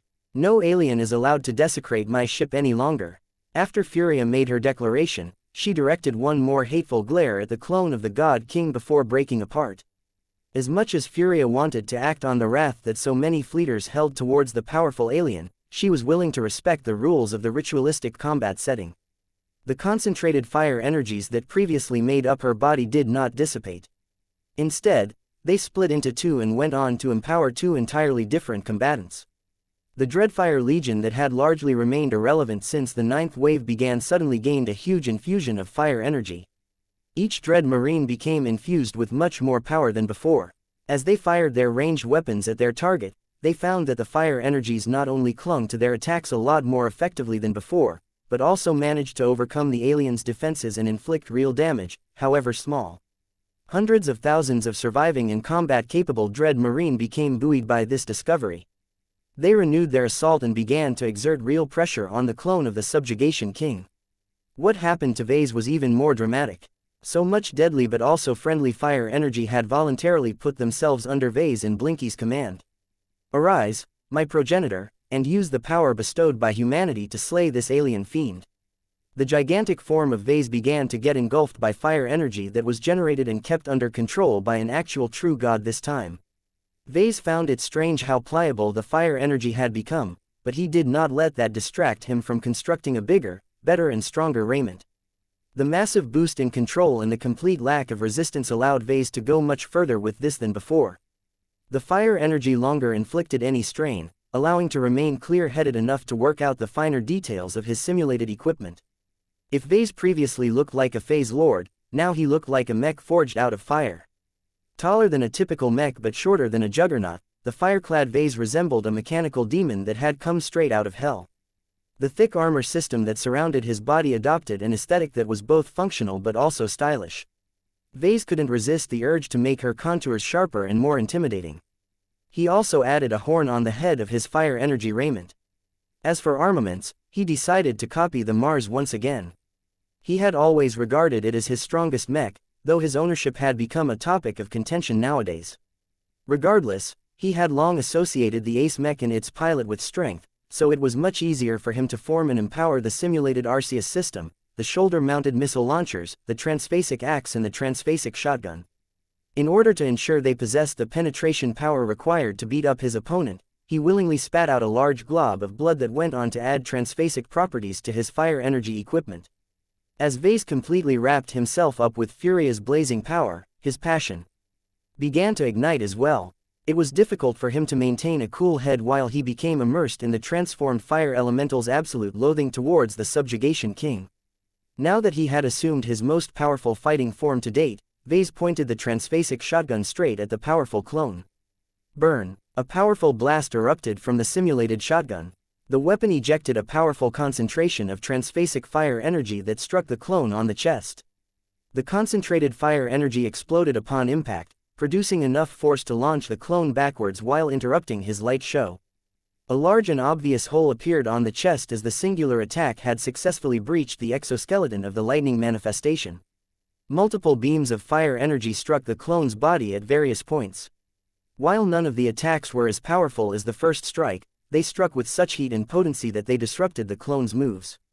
A giant flaming comet soon slammed into the staggered clone. Though the Subjugation King had raised a bone spike to block a fiery axe strike, the weapon struck with so much power and momentum that it had broken through this hasty defense and chopped off the other limb. A second explosion of tribulation energies blasted both combatants away from each other, but Vase already expected it as he allowed his Arceus system as well as his missile launchers to open fire on the injured clone. Though the tribulation manifestation had not lost all of his combat effectiveness, the unrelenting offensive from Vase never gave the alien a chance to form a proper countermeasure. While the fire beams unleashed by the Arceus system continued to keep the alien off balance, the barrage of transphasic fire energy missiles exploded against the clone's body, weakening and shattering even more exoskeleton pieces. Vase in Mars' raiment had already closed in just enough to let loose another powerful blast of his shotgun. This time, the storm of transphasic pellets punched through the weakened and exposed body, inflicting plenty of injuries that further weakened the alien's body. This bought plenty of time for Vase to close in and chop his powerful transphasic fire energy axe onto the smug and arrogant head of his target. Humanity shall always vanquish against the alien. The axe chopped the head right down the middle and ultimately sank into the upper chest. Shortly after Vase had inflicted this fatal strike, the entire body of the clone began to crackle with tribulation lightning before exploding with far greater force than before. Chapter 5889 Vase the Defender Chapter 5889 Vase the Defender Vase had become so fired up when he had managed to sink his giant axe made out of fire energy and his own blood that he scarcely remembered what would happen when he finally felled his hateful foe. The explosion of tribulation energies that happened right afterwards was so powerful that it temporarily caused Vase and Blinky to lose their consciousness. He had learned afterwards that the eruption of destruction and creation energies had been so large that it had managed to engulf the entire hull of the dominion of man. The effects were significant. As the last and strongest wave of the fifth round, the explosion not only destroyed a lot of heavily damaged portions of the dominion of man, but also strengthened and rebuilt many sections of her hull. While the gaping hole in the side of the dreadnought hadn't shrunk all that much, the powerful dreadnought clearly became more solid and threatening than before, and that was without factoring in the awakened spark reactor. Furia had already retracted her powerful energies from Ves's true body. She had granted him the honor of landing the killing blow on the clone of the Subjugation King. Since Vase along with the rest of the dominion of man had abided by the unwritten rules of the ritualistic combat setting to the end, the reward provided by the lightning tribulation was several times greater than what the ninth wave ordinarily should have produced. The Dread Marines could all feel their dread armors and their connections to the dominion of man strengthening in ways that they could not explain. Each of them felt as if they were no longer relegated to observers whenever they had to confront a near-god-like entity in the future. Vase had gained so much more, which was part of the reason why he and his companion spirit got knocked out for a time. His phase water concentration spontaneously increased to 3.5%. November LBJNN Veronica, his living divine artifact, actually experienced a lot more growth due to her odd relationship with her principal. Her phase water concentration had risen to 14.1%, which already turned her into a qualified combatant back in the old galaxy. Blinky also harvested a lot of gains. All of the injuries inflicted onto the Blinky-verse had been restored to a much better state than before. What was most interesting was that it had already advanced to the third stage, meaning that a complete solar system made out of E-energy had already been formed. Blinky even managed to gain a modest head start into the fourth stage. Dozens of prototypical star systems had already formed around the primordial one. That said, it would take billions and billions of stars in the imaginary universe to form a complete galaxy. This was destined to be a lengthy ordeal. The good news was that once Blinky managed to form a complete galaxy in his imaginary universe, he would no longer have to depend on third parties such as Furia to fight powerful opponents. The difference between the third stage and the fourth stage of the imaginary universe method was massive. Once Blinky made good progress in the fourth stage, he would be able to support Vase in combat by generating weaker versions of E-energy raiments. However, neither Vase nor Blinky remained in a state to fight any further. As both of them recovered from the previous blast and managed to regain their awareness, they noticed that the sixth round of the lightning tribulation was already on the verge of starting. The surging storm clouds hovering over the partially restored dreadnought was concentrating more tribulation power than before. What was odd was that the gigantic face of the Subjugation King had lost a bit of definition last Vase looked upwards. The defeat of his clone had dealt a significant blow to the alien God King. There had to be a price for everything. It was only right that the Subjugation King's control over the tribulation storm had weakened. Vase wished that defeating the clone would have gotten rid of the arrogant alien tyrant entirely, but that was wishful thinking. A strong sense of weariness and exhaustion settled over him and his companion spirit. His last actions along with the massive cycle of destruction and creation that followed an instant later had taken a huge toll on his body, mind and spirituality. He instinctively felt that had reached a point of exhaustion that no potion or elixir could restore. He had gone above and beyond in this encounter. He had transformed in more ways than one. He directly defied a god king and managed to end up victorious. Vase had done far more than any mech designer or creator had done to defend his own work. He had put his life and his future on the line. While the lightning tribulation was still far from over, the massive amount of growth that Vase had bestowed on the dominion of man had made her stronger than ever before. Vase had done his part. He had wrung himself dry and needed a well-deserved rest before he could fight yet again. He did not feel any remorse over the fact that his direct participation in this struggle had come to an end. There was no need for him to stand up for the dominion of man any further. Both Furia and Caramond had come into their power at this time. He could feel the twin true gods stretching their power and influence across the entire hull. Fire energy reinforced the hull to an unprecedented degree, so much so that pure fire energy even substituted for a number of broken and missing ship modules. This was just the start of what the living dreadnought was capable of now she had awakened her spark reactor. The dominion of man was no longer just a massive construction of metal anymore. She had transcended the definition of a warship and evolved into an entirely new type of living megaconstruct. Though her tribulation was far from done, any additional lightning waves no longer generated as much fear as before. Tribulation events had two different meanings to different groups. The weak regarded them as punishments. The strong regarded them as rewards. While Vase was not arrogant enough to think that the dominion of man had the capital to survive all of the subsequent rounds, his confidence level had skyrocketed to an enormous degree. With two true gods on her side, it was hard for Vase to believe that the damaged but unbroken dreadnought would fail to overcome all of the subsequent challenges. The entire space surrounding the dominion of man began to light up. Vase noticed to his alarm that the dreadnought began to get enveloped by a bubble of tribulation lightning. Dozens of small lightning bolts had already zapped his overstrained body. Vase quickly shrunk his body to human size and rapidly waved his arms for help. The Rubicon spatial transfer system quickly teleported him away from open space and deposited him right back inside the brain trust. It's good to be back. Vase took a few breaths before he rose to his feet. He noticed that his nanosuit remained somewhat intact. It had even received several rounds of strengthening due to frequent exposure to tribulation lightning. Perhaps he could take advantage of that and turn this suit into a special piece of equipment. That was a thought for later. For now, he accepted the offer of donning a spare hazard suit and slowly made his way over to Sigrund. "You can close your mouth now, Captain Rees."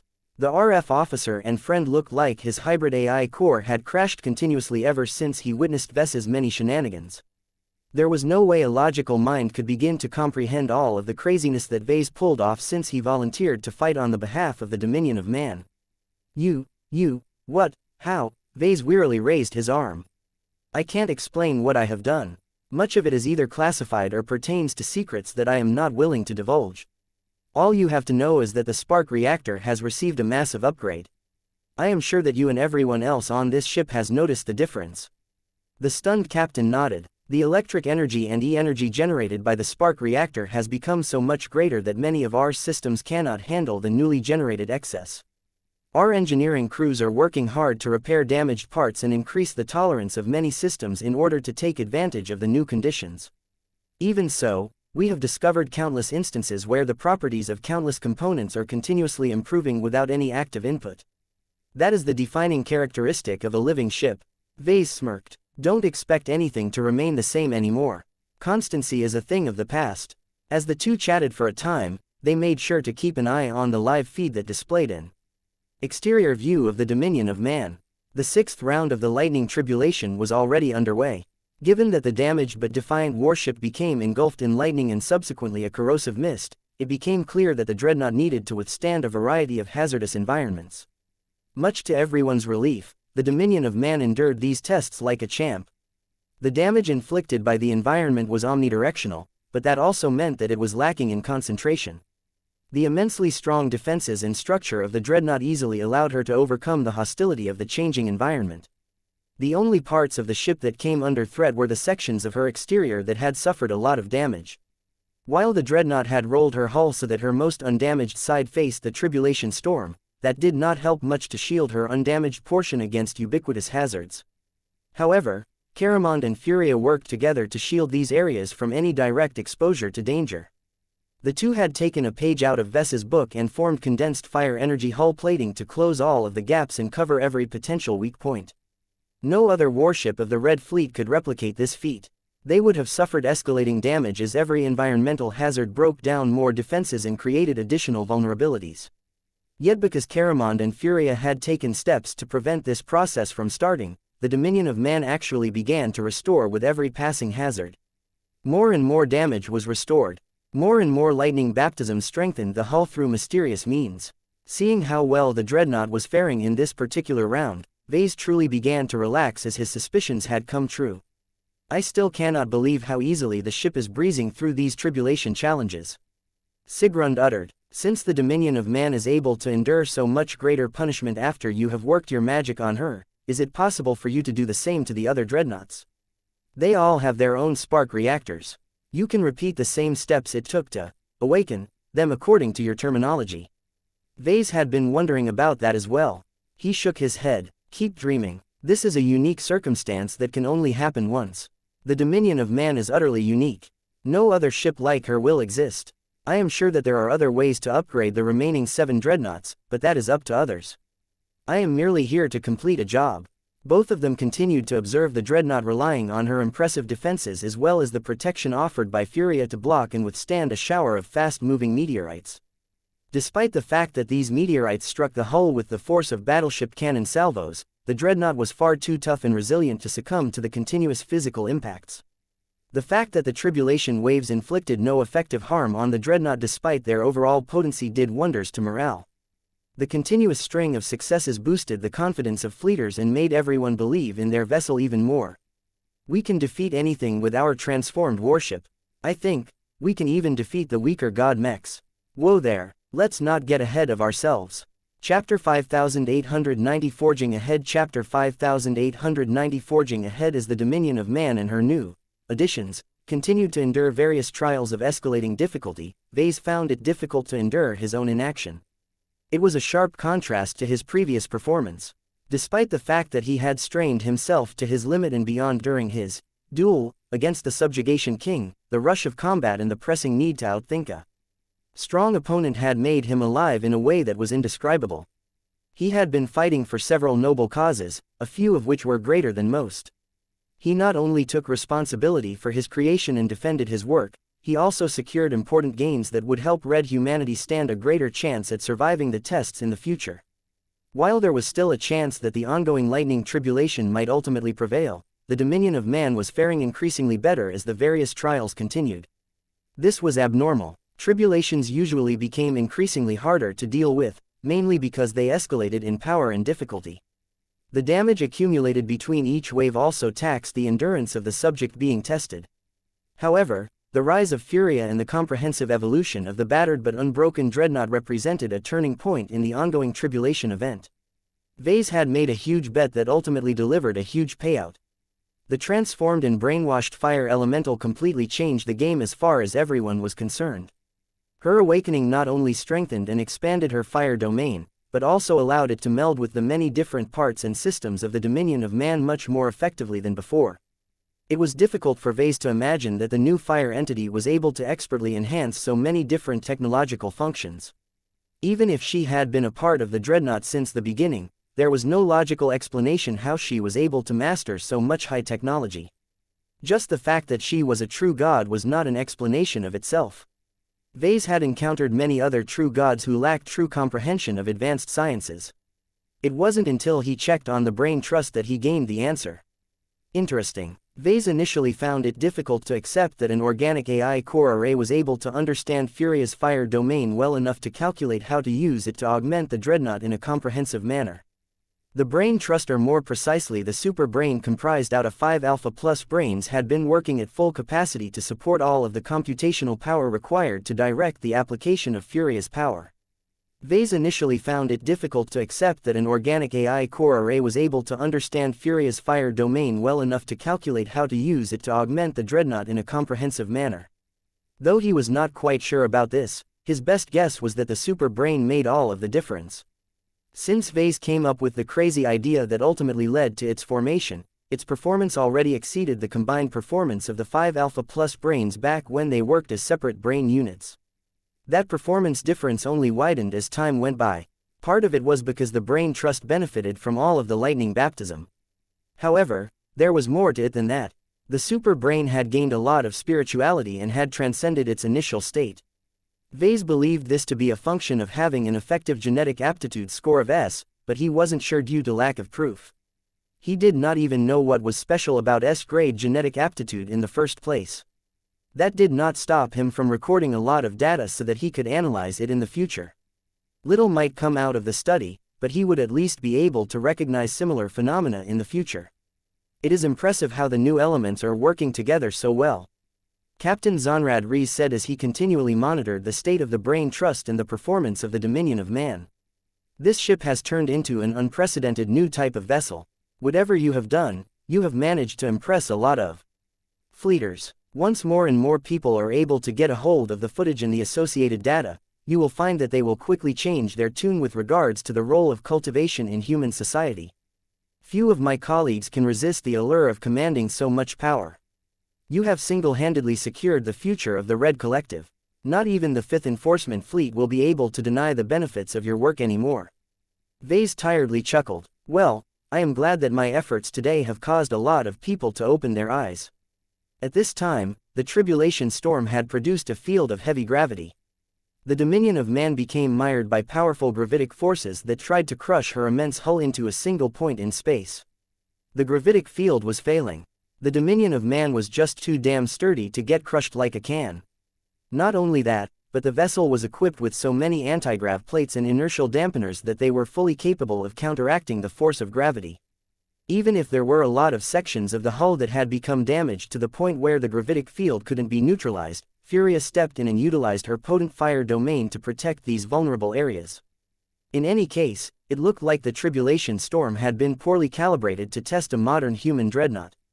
Everyone with a decent understanding of human shipbuilding technology would have known that it was useless to pit a hostile environment against such a powerful and well-constructed warship.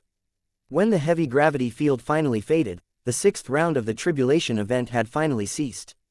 All it did was buy time for the dominion of man to enact a lot of emergency repairs and provide a lot of free tribulation energies. The crew of the dreadnought felt more relaxed than ever. It was as if the remainder of the tribulation storm had already tried its best to break their ship but failed. Vase was not so arrogant to believe the ship would be able to fare well enough in the couple of rounds. The storm had continued to escalate with each subsequent wave. He wondered whether the ship and Furia would be able to grow quickly enough to keep up with the increasingly more challenging tests. His borrowed hazard suit produced a noise. "Oh, my presence is requested at the Commander Center. Good luck and keep monitoring the state of the super brain. You do not need to tell me that. Its performance is absolutely fascinating," Sigrun said. The hybrid AI core practically salivated over all of the novel data produced by the most central part of the brain trust. Perhaps Sigrun believed he may be able to upgrade his own body by drawing the right lessons from the super brain's performance. Vase blinked as the Rubicon spatial transfer system teleported him to the Commander Center right away. The transition had become a lot smoother than before. This was a powerful indication that the Rubicon had become a lot more effective at its job. Vase appeared in a familiar chamber that was dominated by a familiar piece of art. He threw an admiring glance at it before directing his attention to the master of the ship. The captain summoned an energy screen that isolated them from the rest of the bridge crew. Fire energy coursed through the boundary, offering additional protection against spying and eavesdropping. "Thank you for coming. I preferred to give you the rest that you deserved, but there are leaders who require answers from you. Now that it appears that our upgraded and evolved vessel is well placed to resist the storm for the time being, we have enough time to hold a quick discussion." It seemed like the Tier 1 galactic citizens were too impatient to wait until the tribulation event had passed. "I don't mind answering a few questions," Vase cautiously said. "The first question that everyone wants to ask you is whether you can replicate what you have done to the Dominion of Man." Dread Captain Volkert Argyle asked right away. "We have 7 more dreadnoughts that are equipped with nearly identical spark reactors. Each of them house practically identical fire elementals. Are you able to bring to life and prevent them from degenerating into a vessel for an ancient tyrant? The Red Fleet is willing to reward you immensely if you are able to empower them in a similar fashion to my ship. Granted, we will have to put much greater effort into ensuring the ships can survive the tribulation storms without your intervention." Vase shook his head. "I hate to say this, but the Dominion of Man is truly one of a kind.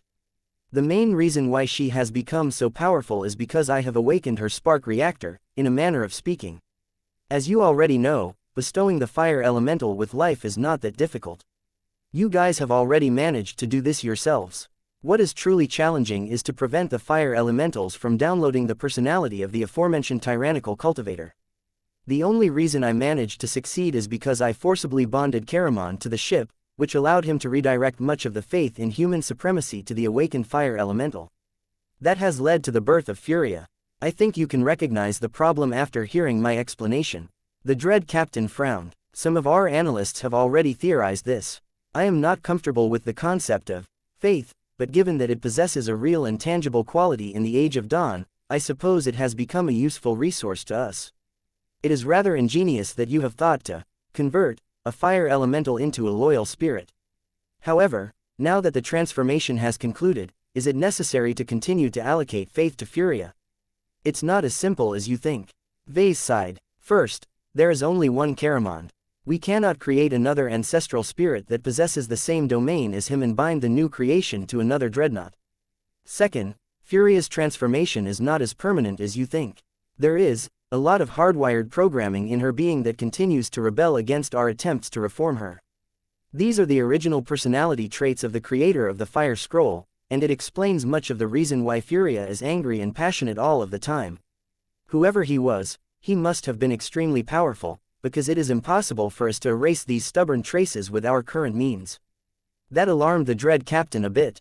There is a risk that Furia may regress and pose an existential threat to red humanity. Vase grimaced but nodded. Exactly. This is why Caramond is vital to the continued existence of the Dominion of Man. He is constantly funneling a portion of faith energy to Furia to keep her in her current state. This is a rather precarious scheme, as there are several possible ways that this can go wrong. Please list them out for us, the Dread Captain requested. Caramond needs to be alive and in a good state. He is the sole conduit of faith energy that can keep Furia in line. As a true god, she can tap into faith energy as well, but it won't be of a variety that will keep her loyal to red humanity. Understood. Caramond must also maintain an active bond to the Dominion of Man. Vase continued. In practice, that means that the Dreadnought herself must remain intact enough to maintain this bond. If the ship ever falls apart one day, the bond between Caramond and Furia will break, because an essential binding element has disappeared. Furia will become unchained at that point. That concerned Volkert Argyle a lot more. That is unwelcome news. We cannot afford to lose our ship. That will force us to be more cautious in her deployments. Are there any other points of concern, Professor? Yes, we need to discuss the source of faith. Chapter 5891 Faith Economy. Chapter 5891 Faith Economy. The Fleeters and the other people who must be monitoring the Dominion of Man could only see the power she had gained, but not the price that must be paid to keep her in this impressive state. The subject of faith made Vase ambivalent as well, but ever since he decided to weaponize it during this event, he had to accept all of the baggage that came with its usage. Vase tried to explain why the future of the Dominion of Man literally hinged on the faith of red humanity. If you understand that Furia can only maintain her current incarnation when her more rebellious parts of herself are suppressed by faith, then it shouldn't be too difficult to understand the ominous implications. Caramond doesn't have to channel every scrap of faith to his partner True God, but he has to divert at least some of it day and night. Oh, I also have to mention that his current influx of faith is far higher than what we should normally expect from our population base. I have been told that the Red 2 and other major groups have been going all out to promote Supreme Marshal Caramond Pearl and his legacy. Once all of the excitement has died down, the ancestral spirit won't receive as much faith as before, making it increasingly more burdensome to keep Furia in line. That did not sit well with the Dread Captain and many other high-ranked leaders who were listening in on this conversation. Let me understand this correctly, Professor. Our ship is under constant threat of getting destroyed from within. The reason for that is because relying on the subject named, Furia, as the primary power source for our dreadnought is a double-edged sword. She can elevate the Dominion of Man to greatness, but if we ever lose control over her, she can easily degenerate, causing her to corrupt or destroy our vessel entirely. A compromised dreadnought should be the least of your concerns. Vase mildly stated. The threat posed by an actual offshoot of one of the most powerful cultivators that humanity had produced in ancient times could not be overstated. Such a being could inflict untold damage to human civilization in the Red Ocean and beyond. The Dread Captain did not disagree with Vase. One of our concerns with the new state of affairs that you have set in motion is that it is dependent on the masses. The current population of red humanity is not large in relation to the Milky Way, but it is not too small either. Many powers are already doing what they can to expand their population levels, but it takes time to produce results. In the meantime, the Red Cabal is already gathering forces to launch multiple offensives. Each organized and concentrated attack wave will batter at our border regions and compress our living space. The more star systems we lose, the harder it becomes to sustain a large population. The reduction in numbers translates into a reduction of faith. In other words, if red humanity started to incur significant territorial losses during the Red War, it would not be able to produce as much faith energy as before. The worst outcome was that so many humans got killed that they could no longer supply enough faith to keep Furia in line. The fleeters in charge of the Dominion of Man had to make an incredibly painful decision at that point. The most obvious solution would be to kill Furia as a preventative measure. This was a painful measure that would definitely downgrade the dreadnought. The riskier and more desperate choice would be to allow Furia to degenerate.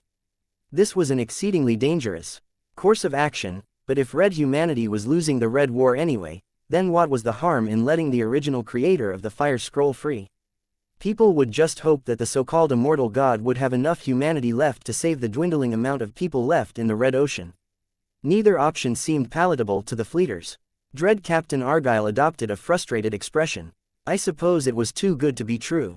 You have given us many boons, but it is not pleasant to realize that they turn out to be poisoned chalices. Vase as he beheld the man. The recent changes had done him a lot of good. Even now, his dread armor was still radiating a powerful but highly controlled red corona. This dynamic cuts both ways. Think about it. If we are able to push the aliens back and colonize more high-value star systems, we can double or triple our current population level. The more people we have, the greater the supply of faith. They can provide an additional buffer for Furia, but they can also support other possible transformations.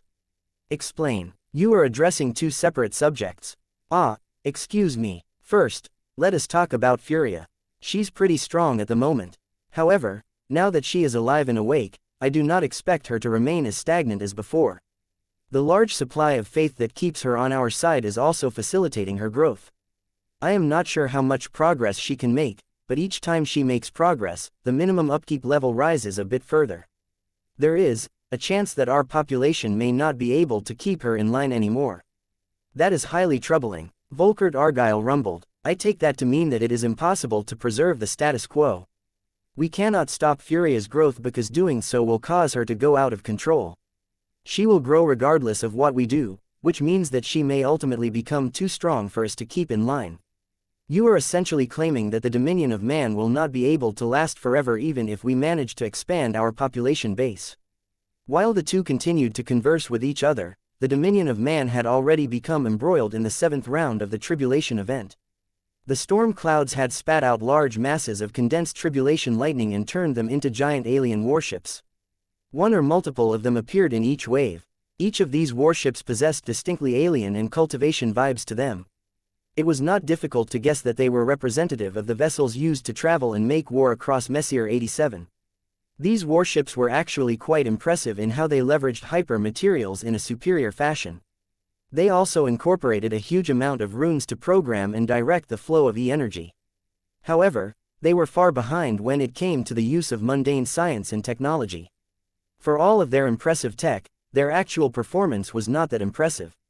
The Dominion of Man precisely aimed her primary and secondary cannons at any hostile vessel and blasted them with so much power that their defenses crumbled at a rapid rate. There was no need to resort to convoluted measures when the most warship of red humanity could simply rely on brute force to overcome her opposition. With Furia working to concentrate huge amounts of fire energy in every active weapon system, the firepower of the Dominion of Man had undergone a qualitative evolution. It could even be argued that her ship-based firepower already surpassed that of the guns of Armageddon. Since the Dominion of Man was actively making a mockery out of the representatives of different warships from Messier 87, neither Vase nor Volkert Argyle saw any reason to pay too much attention to the ongoing fighting. The officers and crew of the Dreadnought were not incompetent. They were all elites who could take care of themselves. They were also smart and adaptable enough to keep up with the rapid upgrades that changed a lot of parameters. Vase decided to reassure the fleeters a bit. It was not his intention to cause them to fear their new prize. It doesn't necessarily have to be that way, Captain. We can prolong the point of no return by increasing the supply of faith energy.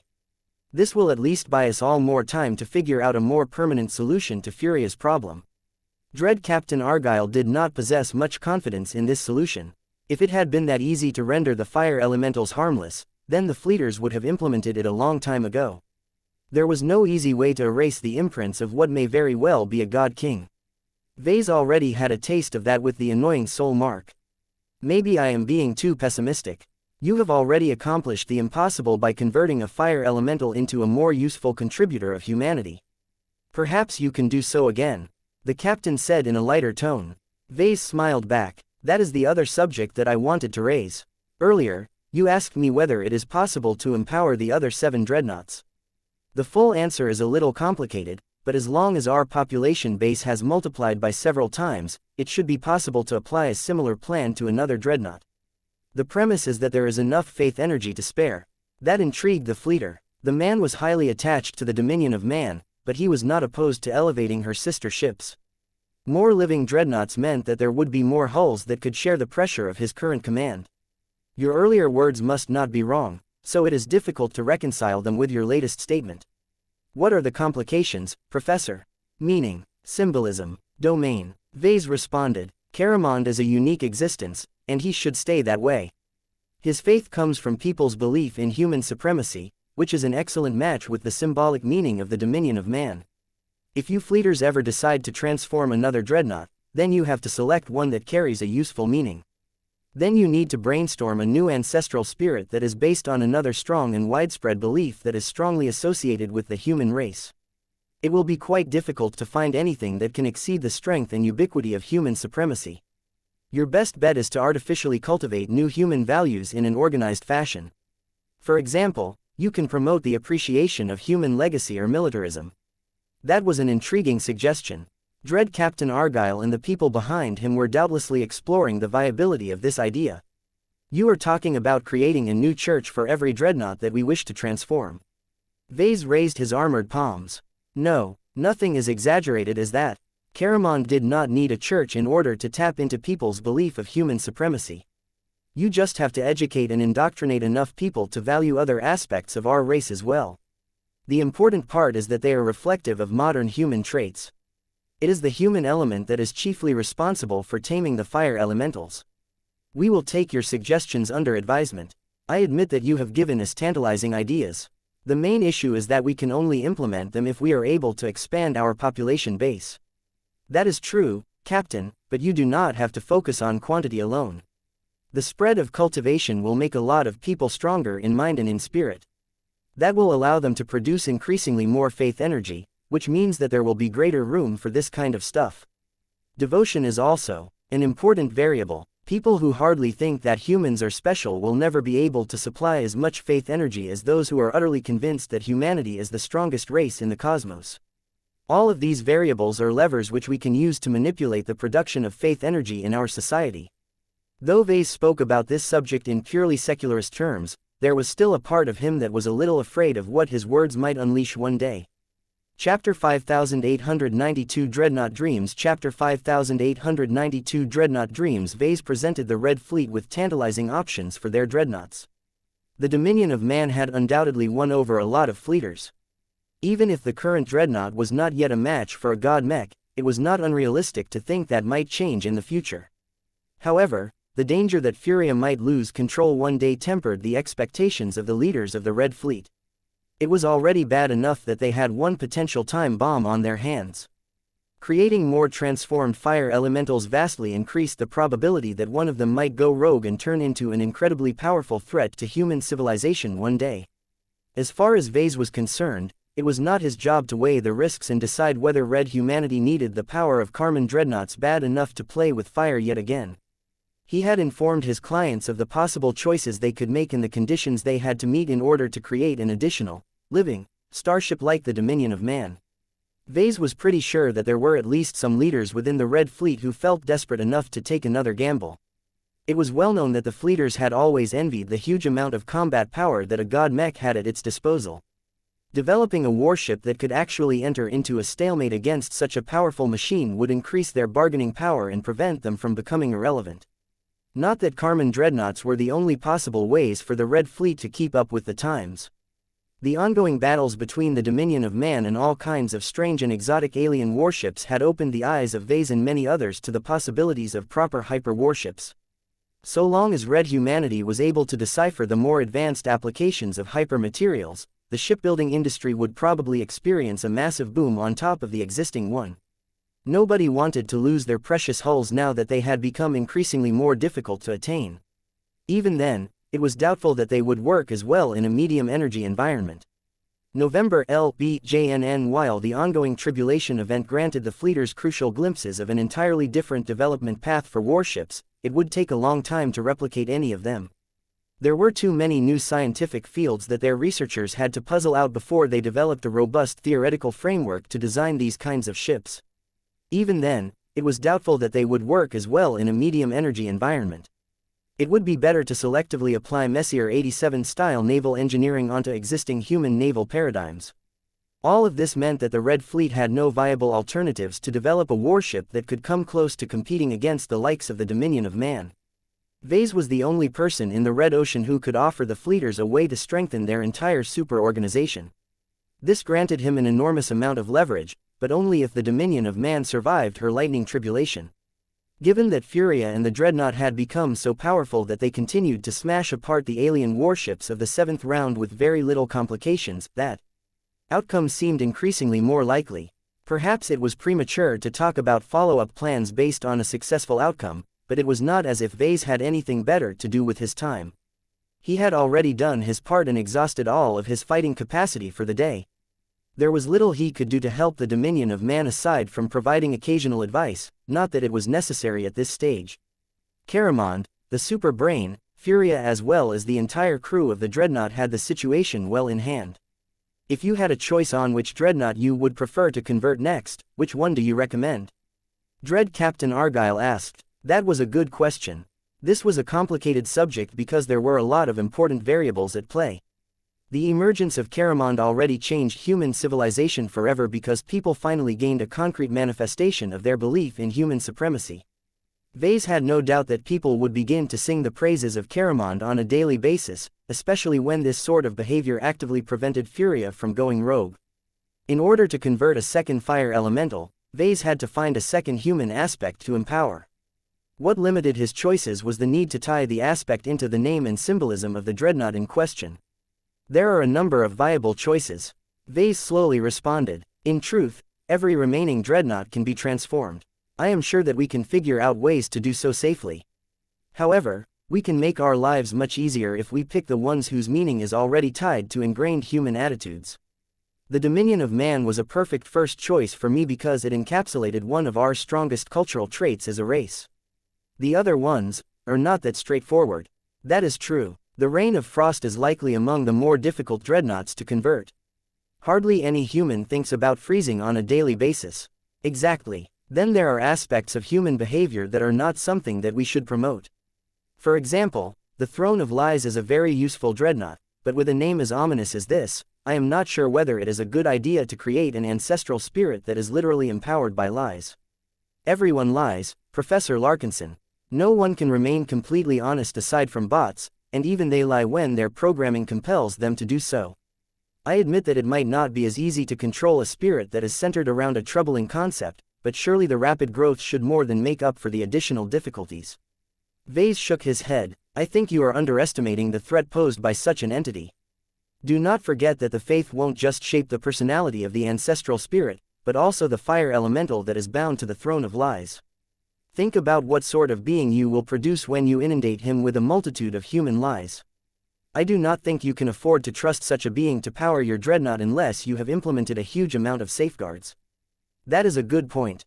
You are indeed correct. We should save the Throne of Lies for a more distant future. The Heart of Darkness should also be left aside for the time being. Hopefully, we have made enough advancements in a number of decades to decrease the danger posed by the fire elementals. Do you have any positive suggestions? I do. My personal favorite is the Indignation of Righteousness.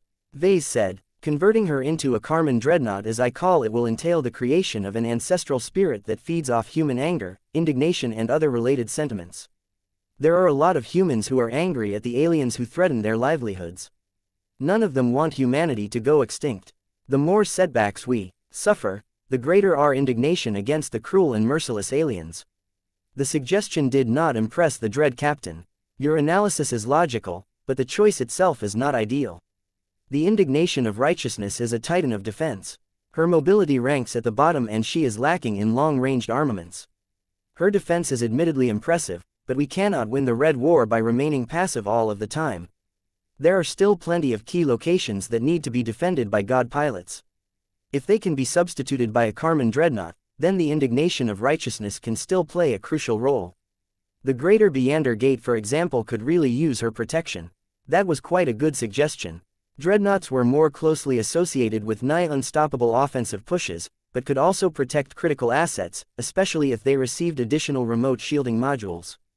The fleeters did not want this to be their only choice at this junction. Do you have another suggestion? I suppose the Doom of Xenos is another good candidate. Vase said with a hint of hesitation. Its meaning and associations are simple and direct. The mere act of killing aliens or even thinking about it will fuel the growth of the associated ancestral spirit and keep the converted fire elemental under control. You sound reluctant. Why? The doom of Xenos has a very offensive connotation, Captain. The steps we need to take to convert her into a Carmen dreadnought will inflame xenophobia in human society. I know what you want to say next.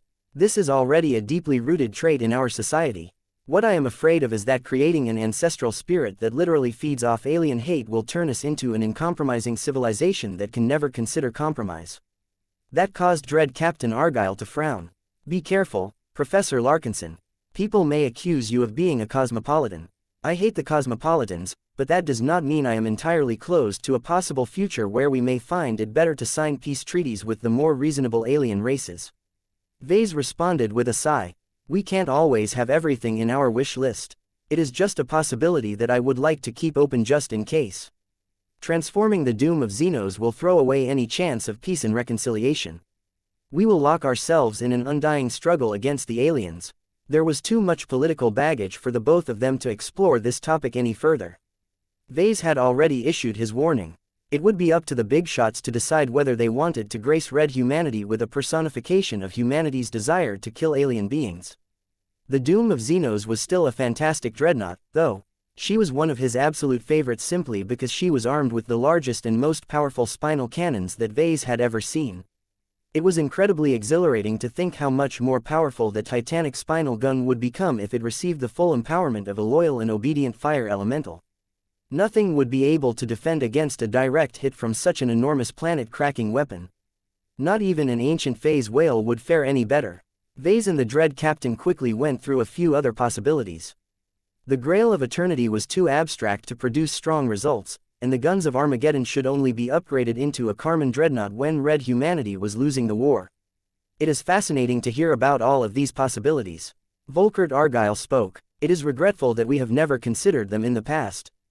We would have changed our approach to the development of our dreadnought if we knew that their names had so much power over their potential upgrade potential. Is it possible for you to perform a similar procedure onto our less remarkable battleships, Professor? We have many more of them, and they possess all sorts of names that may align much better with our strategic goals. Only if they are equipped with a spark reactor or similar. This is really a mandatory requirement. Otherwise, the living warships simply won't have enough power to make a difference. I am looking for potential substitutes of spark reactors myself. One of the ideas I have been thinking about is to capture a calamity beast and imprison it into my own version of a spark reactor. That is a recipe for disaster. The Dread Captain stated. Calamity beasts are not nearly as powerful as fire elementals. You will find that they will only be powerful enough to enhance sub-capital ships. I know, but it is better than nothing. I am looking into other alternatives, but I fear that their lack of power will only make them suitable for mechs or smaller warships. Chapter 5893 Ambivalent News Chapter 5893 Ambivalent News The lightning tribulation did not remain tame forever. The alien starships of the 7th round became increasingly larger and more formidable. Their defenses became tougher to crack and their weapons started to hit increasingly harder as their distinctive Messier 87 style materials and technological applications became increasingly more advanced. Although the warships originating from a high-energy environment never came close to matching the sheer sophistication of humanity's high technologies, the aliens who labored hard to develop their impressive vessels possessed their competences. Their native blend of hyper-technology and e-technology blew anything developed by red humanity out of the water. They were so many generations ahead that it would probably take thousands if not millions of years for the Red 2 to catch up on an independent basis. Already, the most powerful among the observers of this tribulation event harvested an enormous amount of inspiration. Their grasp on hyper-technology and e-technology may be vastly inferior to that of the natives of Messier 87, but they only needed a few clues and an awareness of what was possible in order to figure out entire new directions of research. Even if the dominion of man ultimately succumbed to the fury of the storm, the high-tiered galactic citizens would not feel too upset. The lessons they learned and the perspective they gained were already invaluable enough. Many of these leading figures possessed the capacity to convert their present gains into massive technological developments down the line. The next mech generation was bound to revolutionize human society yet again. Still, these were considerations for the distant future. Right now, Red humanity desperately needed to gain more power in the short term. It was crucial for the dominion of man to survive and secure her evolutionary gains from the ongoing tribulation. The good times did not last forever. By the time the dominion of man managed to vanquish over the last wave of the 7th round, the starship had already incurred a bit more scarring and surface damage due to the unexpected high firepower of the last alien battleship. The vessel forged out of tribulation lightning had been a pain to fight against. The ship turned out to be a jagged and completely unrefined asteroid that consisted of the toughest metallic ore imaginable. Somehow, a powerful force of sword cultivators had carved tunnels into the asteroid's interior and steadily converted it into a mobile starbase of sorts. While the exotic starbase's defenses did not last particularly long against the formidable arsenal of the Dominion of Man, its armaments were another story. Swords created from tribulation lightning and metal energy surged out of the starbase in an unending stream. Each sword leveraged the power of heaven to enhance their sharpness, toughness and penetration power to such a high degree that they never failed to punch shallow holes through the hull of the Dominion of Man. Even if an individual sword was not able to penetrate too far, the starbase spat out so many of them that the dreadnought was forced to rotate her hull in order to disperse the damage. What was even worse was that some of the starbase's gun ports launched formations of swords. Vase became uncomfortably reminded by battle networks as he saw hundreds if not thousands of swords assume highly precise formations that resonated with the power of heaven. When the Dominion of Man got struck by these large sword formations, entire chunks of her hull disintegrated to pieces. Fortunately, the dreadnought adapted quickly to this massive threat. Dozens of secondary gun batteries worked to intercept and break apart the sword formations before they could land their devastating attacks. Breaking them up was enough to reduce their threat level by a large degree. Furia also worked to concentrate more fire energy across the exposed hull sections in order to protect them against continuous blows. Ultimately, for all of their sharpness, the sword cultivators who built the base never invested nearly as much in their defense as opposed to offense. The Brain Trust had analyzed the structural characteristics of the asteroid base in extreme detail and calculated highly optimal firing solutions that systematically dismantled the strange runes that formed key nodes in the enemy fortifications' defensive network. The Dominion of Man mainly leaned on her kinetic and explosive armaments to quickly break the vulnerable asteroid base apart piece by piece. The 7th round came to an end at that point. As the storm clouds gathered up more energy to initiate the 8th round, the analysts who had been studying their properties and behavior made a crucial discovery. After they double-checked their results and shared their findings with off-site experts, they felt confident enough to present their conclusion to their captain and his guest. "Sir, according to our detailed analysis, the tribulation storm has entered its final round. We already predicted that this would be the case much sooner, but we have gathered enough data to reach a 85% confidence interval in our conclusion. The most important implication is, there is no 9th round. This tribulation storm will only last up to 72 waves in total." What? Both Vase and Dread Captain Argyle became shocked by this analysis. Even though there was a 15% chance that the analysts had misjudged the situation, it was safe to say that the Dominion of Man only had to endure 9 more tests before the heavens begrudgingly allowed the Carmen Dreadnought to continue to exist. Vase had a strong guess why the tribulation storm skipped out on the 9th round. He had little doubt the dreadnought definitely deserved one due to all of the craziness surrounding her upgrades. The storm had weakened by a significant margin shortly after the Subjugation King showed up and exercised his power. He mentioned, "That's the reason why there isn't enough energy left to power the 9th round, correct?" The bridge officer nodded. "That is our leading hypothesis, Professor. Our analysts are still continuing to investigate this matter further, but we do not think our conclusion is likely to change."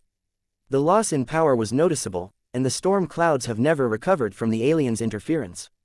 Both Vase and Dread Captain Argyle exchanged glances with each other. They both felt ambivalent towards this development. On the one hand, the Dominion of Man had been spared the most difficult and destructive of tests. She would not have to test her mettle against the most powerful and threatening of tribulation challenges. Each wave of the 9th round was sure to stretch her limits and beyond regardless of the aid provided by Furia. Given that the last wave of the 7th round already dressed the dreadnought's defenses, the probability that the vessel might succumb in the last waves was uncomfortably high. On the other hand, the Dominion of Man also lost out on 9 of the most powerful and beneficial waves of strengthening. The rewards for overcoming each subsequent tribulation challenge had grown stronger on an exponential basis. Vase already became convinced that the dominion of man was bound to evolve into the first masterwork dreadnought after getting refined by so much tribulation energies. Yet the most dramatic waves of strengthening had been left towards the end. The 9th round was by far the most destructive but also rewarding of tribulation encounters. The most ambitious of mech pilots regarded this ultimate round as the final crucible that had the capacity to turn the most deserving of them into the ultimate martial gods. Star designers regarded the final round of a tribulation storm with even greater fondness.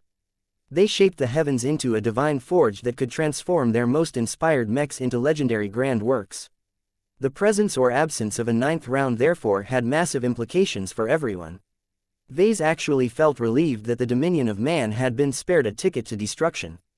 To be honest, he did not have the confidence that the dreadnought would be able to grow fast enough to keep up with the tribulation storm's ruthless power scaling. On the other hand, he felt a small but incredibly persistent amount of regret that the dominion of man had effectively waived her chance to become a grand work goodbye. Whether she was even qualified to fight for this ascension opportunity was another question. What mattered was that the subjugation king deprived the living warship of the choice due to his meddling. That was what made Vase and everyone else who became aware of this dynamic so ambivalent about this development. The subjugation king had effectively boosted the survival chances of the dominion of man at the cost of discarding her evolution into a full grand work. Vase did not know nearly enough about the 3rd rung of Senfoven's craftsmanship ladder to know whether there was any way for the dreadnought to make up for this lost opportunity. Even if there was a way for the dominion of man to bridge the huge threshold that separated masterworks from grand works, it would probably take a huge amount of time and effort to substitute all of the progress from enduring the 9th round of the tribulation storm. The captain of the ship adjusted to this reality faster than Vase. This is good news. We have embarked on an unprecedented journey. We have blazed a new trail in what we thought was possible in starship development. Instead of aiming for the grandest prize and invalidating all of our sacrifices in the process, we should appreciate the progress that we have already secured. The dominion of man has already surpassed her sister ships to become the most powerful dreadnought in an absolute sense. We should focus on securing our gains and taking stock of what has changed. The captain's words successfully brought Vase back down to earth. It became a lot easier for him to set aside his regrets for missing out on the 9th round. You are correct, he said with a sigh. I have a habit of being too greedy for my good at times.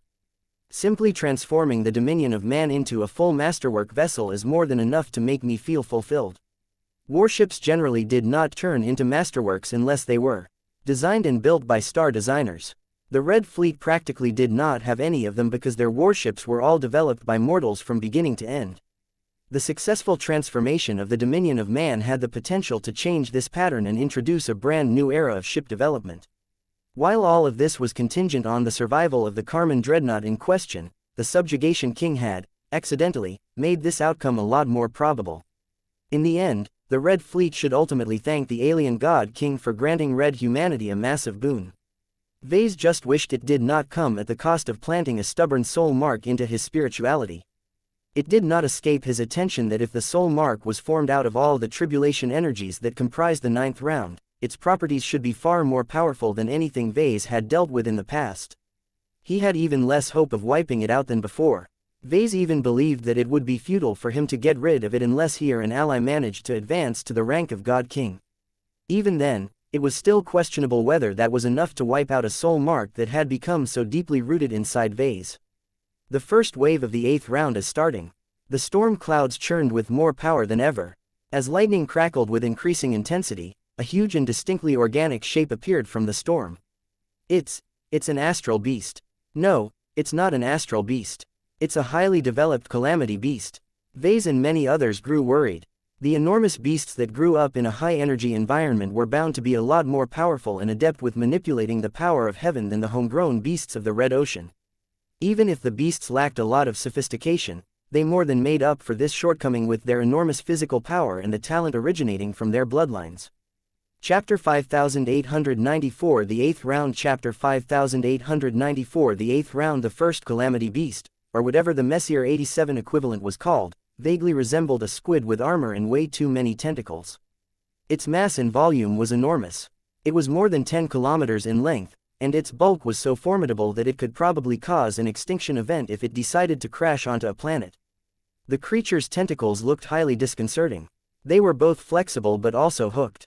Each of these hooks looked sharp enough to bore into the hull plating of the dominion of man and make it much more difficult to dislodge the tentacles. The domain of the powerful creature was even more disconcerting. Vase was only able to sense a hint of it due to Furia and Karamon's attempts to push it back, but he was able to sample enough to get a general impression. The squid beast was a predator who loved nothing more than to grapple its prey and never let go. Its resilient armor and flesh provided it with enough toughness and regeneration to survive long enough to outlast its enemies. Perhaps the only flaw of this beast was that it required a lot of time to defeat powerful adversaries. We can't afford to let this squid monster get close and entangle the ship with its tentacles. Vase stated the obvious. The creature should not be too fast. We should at least be able to prolong interception long enough to break it down. The dominion of man already started to move before the massive squid monster emerged from the portal. Even though the storm clouds always made sure to follow after the ship when the latter moved too far away, the dominion of man was still able to put up more distance between herself and the squid monster. The monstrous creature grew angry at seeing its intended prey run away. It began to orient itself towards the fleeing dreadnought, before waving its tentacles in an alluringly cyclical fashion to propose itself forward in space. The creature's acceleration is higher than expected, but our upgraded main thrusters are performing better than before as well. The beast will not be able to intercept us in at least 2 minutes at this rate. A time interval of 2 minutes was not much, but it was more than enough to allow the dominion of man to heavily bombard the creature with her intact gun batteries. The primary and secondary turrets opened fire on the creature in an indiscriminate fashion. Large missiles and torpedoes that were expressly produced to take out enemy warships soared towards the squid monster as well. The creature's organic armor was thick and resilient, but it also slowed the creature down to the point where it turned into a punching bag for the dreadnought. What was notable was that the transphasic weapon systems produced considerably better results than their non-transphasic counterparts. This was valid in many of the previous encounters as well. The squid monster's lack of energy shields did not do the beast any favors either. Transphasic weapons excelled against material defenses. As the frontal armor of the squid rapidly began to crumble apart, the squid monster became angrier and angrier. Eventually, the creature proved that it had the ability to retaliate at range when it began to extend multiple smaller tentacles and began to launch fast and penetrating bone lances. The dominion of man's azure energy shields came online to block these penetrating attacks. The powerful energy shields proved sufficient to block the sustained barrage for the time being, though the bone spikes exploded a fair distance away from the hull of the dreadnought as a consequence. The ship had previously endured the tests without relying too much on her energy defenses, but given how much her physical condition had deteriorated by now, Dread Captain Argyle decided it was prudent to forego small gains in order to preserve the integrity of his command as best as possible. In the end, it did not take 2 minutes for the squid beast to falter. The firepower of the dominion of man still proved to be too powerful against the challenges presented by the tribulation storm. While the squid beast had a chance to close in and wrap its damaged tentacles around the hull of its prey, the dreadnought had delivered the final coup de grace in the form of a single powerful explosion that broke the head of the battered head of squid monster from the inside. What was that? Vase asked as he did not notice the launch of any missiles and torpedoes that could have produced such a dramatic result.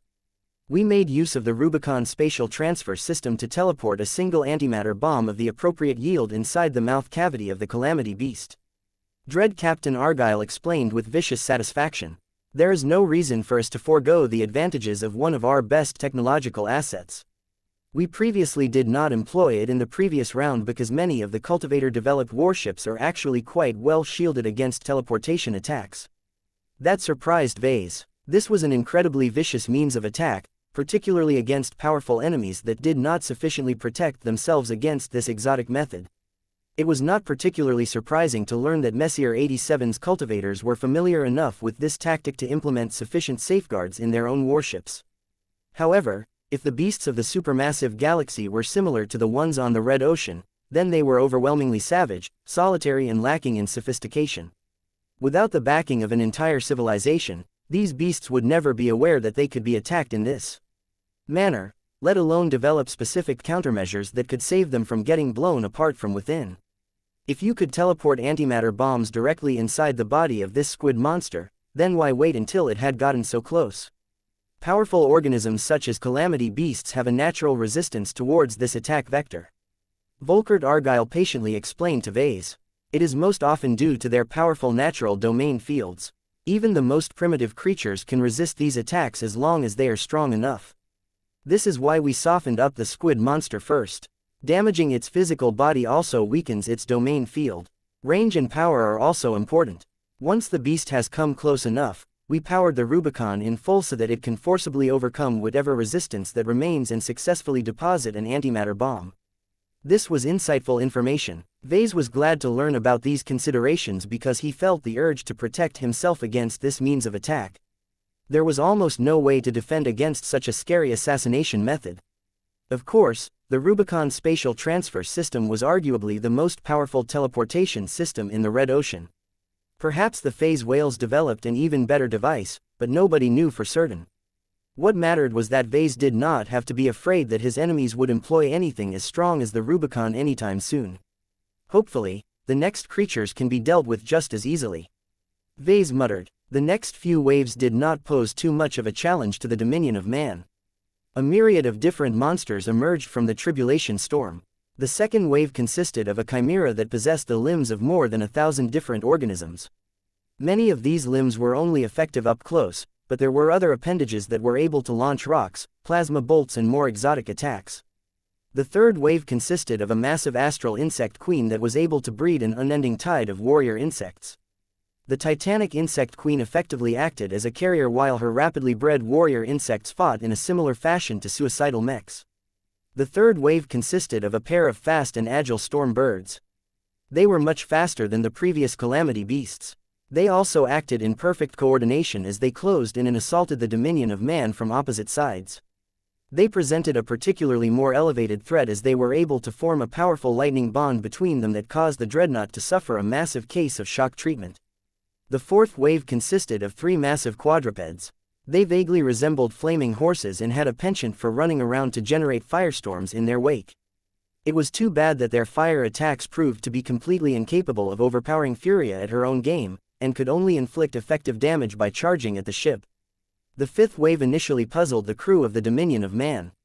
The enemy beasts either possessed stealth capabilities or managed to travel through space through another dimension. The response from the dreadnought was to fire all of her intact tertiary gun batteries in every direction. This measure soon exposed the existence and the coordinates of 4 astral worms. The sixth wave eschewed trickery for brute force. A single giant rock monster that was thrice the size of the Dominion of Man emerged from the portal and homed in on the ship right away. Though the beast was not particularly fast, it generated an extremely powerful gravitic field that continually pulled the dreadnought closer. None of these calamity beasts were weak by any means. They all possessed the capability to defeat one or several human battleships so long as the conditions were not too unfavorable. However, the Dominion of Man defeated the calamity beasts one after another with almost the same ease as the start of the 8th round. The Rubicon is such a cheat, Vase repeated several times as he watched the spectacle unfold. The creatures shouldn't have fallen so quickly and so easily. They had all evolved over the course of many battles and struggles for survival. Their exteriors were always extremely tough and resilient. It should have taken many more attacks to punch through their flesh and bone and damage the more vital internal organs.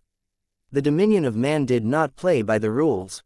So long as the hostile beasts presented an opening, the Carmen Dreadnought always took advantage of her Rubicon to deliver antimatter bombs and other nasty superweapons directly to her targets. The creatures always floundered after they got struck by these inexplicable attacks. Even if their domains blocked the Rubicon from teleporting superweapons directly inside their brains or chests, it was already enough for the ordnance to deposit inside their limbs or just underneath their resilient exteriors. The battles ultimately started to resemble demolition operations more than anything. Even the giant rock monster of the 6th wave succumbed after getting blasted by over 24 strategically placed teleportation attacks. Damn, Vase almost became sick at how these powerful foes got felled due to a common vulnerability. I have the feeling that if the guns of Armageddon is converted to a Carmen Dreadnought one day, she would still find it difficult to overcome these foes as quickly as the Dominion of Man. Being able to teleport explosive ordnance directly past the defenses of an enemy target is way more effective than I thought. I never thought that it would make such a huge difference at this level. The confidence of the crew rose with every easy victory. Yet the 7th wave quickly tempered their expectations. That was because the beast that emerged from the storms exuded a much more powerful domain than before. Vase became startled when he got a good taste of the newly emerged domain. That's not a normal beast anymore. If my suspicions are correct, we are dealing with a true god-level beast. A god beast. That caused everyone to freeze for a moment. This was the theoretical evolution of a calamity beast. Once such a creature managed to transcend into a god beast, they became a lot more powerful in both physical and spiritual aspects. It was safe to say that the true test of the dominion of man had begun. Chapter 5895 The Mirror Beast. Chapter 5895 The Mirror Beast. From the moment the seventh wave began, everyone aboard the Dominion of Man understood that they wouldn't be able to breeze through this opponent as easily as before. The calamity beasts of the previous waves all possessed their own strengths which they relied upon to grow powerful during their lifetimes. Ordinary human warfleets would have struggled enormously to defeat these monstrous opponents. Each of them had evolved tough and resilient defenses that would have taken a lot of firepower to breach. Yet their common vulnerability towards the absurdly effective teleport attacks unique to the Dominion of Man had caused all of these creatures to fall without inflicting too much damage in return. The Dreadnought's condition had actually improved throughout the waves as the engineers and bots gained valuable time to patch up holes and repair damaged systems. The lighting baptisms resulting from the defeat of so many powerful calamity beasts also strengthened the overall parameters of the ship to a remarkable degree. The rewards of the 8th round were so much greater than the previous ones that the ship was probably capable of defeating the other dreadnoughts without suffering serious damage in return. Yet despite all of these incredible gains, Vase and the others still felt a hint of apprehension as the tribulation storm produced the first proper god beast. I guess we can begin to find out whether a dreadnought is a match against a god mech. Vase commented. God mechs are probably a lot stronger than these evolved creatures in every way, but the gap should be a bit narrower than we would like. As the first god beast forged out of tribulation lightning slowly came into view, the observers became surprised yet again. The shape of this creature was unlike any other that came before. Not even the giant rock was as bizarre as this monster. Is that a beast or a humanoid? The reason why a lot of people became puzzled for a moment was because the god beast looked like a giant intelligent alien being. It shared disturbing similarities to a human. The proportions were a bit off, but the so-called god beast possessed a pair of legs, an upright torso and 3 pairs of arms instead of a single one. While the arms made the true god-level creature look a lot more inhuman, it was the head that truly increased its intimidation factor. It was a flat mirror-like surface. There were no eyes, ears or mouth in sight. It literally looked as if a mad scientist had grafted a giant mirror onto the neck of the humanoid creature. This is either an artificial creation or a beast that has tried to transform its body into that of a native alien race. Vase guessed. There are ancient treatises that describe how beasts are capable of becoming increasingly more human if they wish. That is interesting, and troubling. As the god beast settled into its temporary existence, its domain continued to spread from its body. The entire space underneath the storm clouds became filled with hazy mists. The sensor systems of the Dominion of Man already began to experience difficulties as they struggled to detect objects through this hazy domain as easily as before. It was clear that the battle between the Dominion of Man and this mirror beast had already begun. Launch probes. Make sure they can form stable data links with each other. Thousands of tiny and disposable probes launched from the hull. There were so many of them that they could practically form an army unto themselves. While they quickly lost contact with the dreadnought if they ventured too deep into the hazy mist, keeping them close to other probes ensured that they transmitted their sensor readings to the ship. Whatever joviality and overconfidence that the crew possessed had disappeared. Each and every spacer became utterly serious as they knew that they had a much bigger fight on their hands than before. Dread Captain Argyle turned to Vase. What is your judgment, Professor Larkinson? Vase frowned as he tried to puzzle out the god beast's domain. He leaned heavily on Blinky to try and glean the opposing true god's power. It is difficult to know for certain, but my best guess is that the mirror beast is mainly good at illusions, reflection and deception. It mainly relies on subterfuge rather than direct confrontation in order to win its battles. There is no telling how tricky it is, so be on guard against anything. Sensor contact. We have discovered the mirror beast's location. It is trying to circle around to strike at the most heavily damaged side of our ship. Be careful. Fire a probing shot. Only a single cannon from a single primary positron cannon turret opened fire at the apparent target. Surprisingly enough, the energy beam did not strike flesh nor pass through the six-armed beast. Instead, the energy beam reflected directly back to the dominion of man.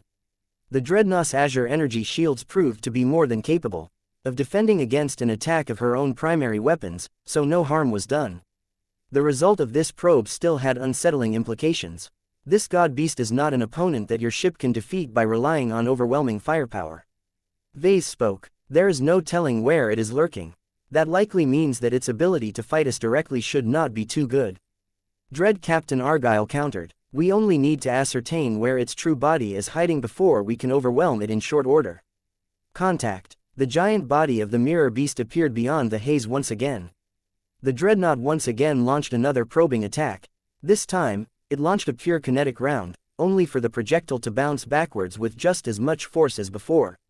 Again, the Dominion of Man caught the return attack with her azure energy shields. This was an interesting result of A's.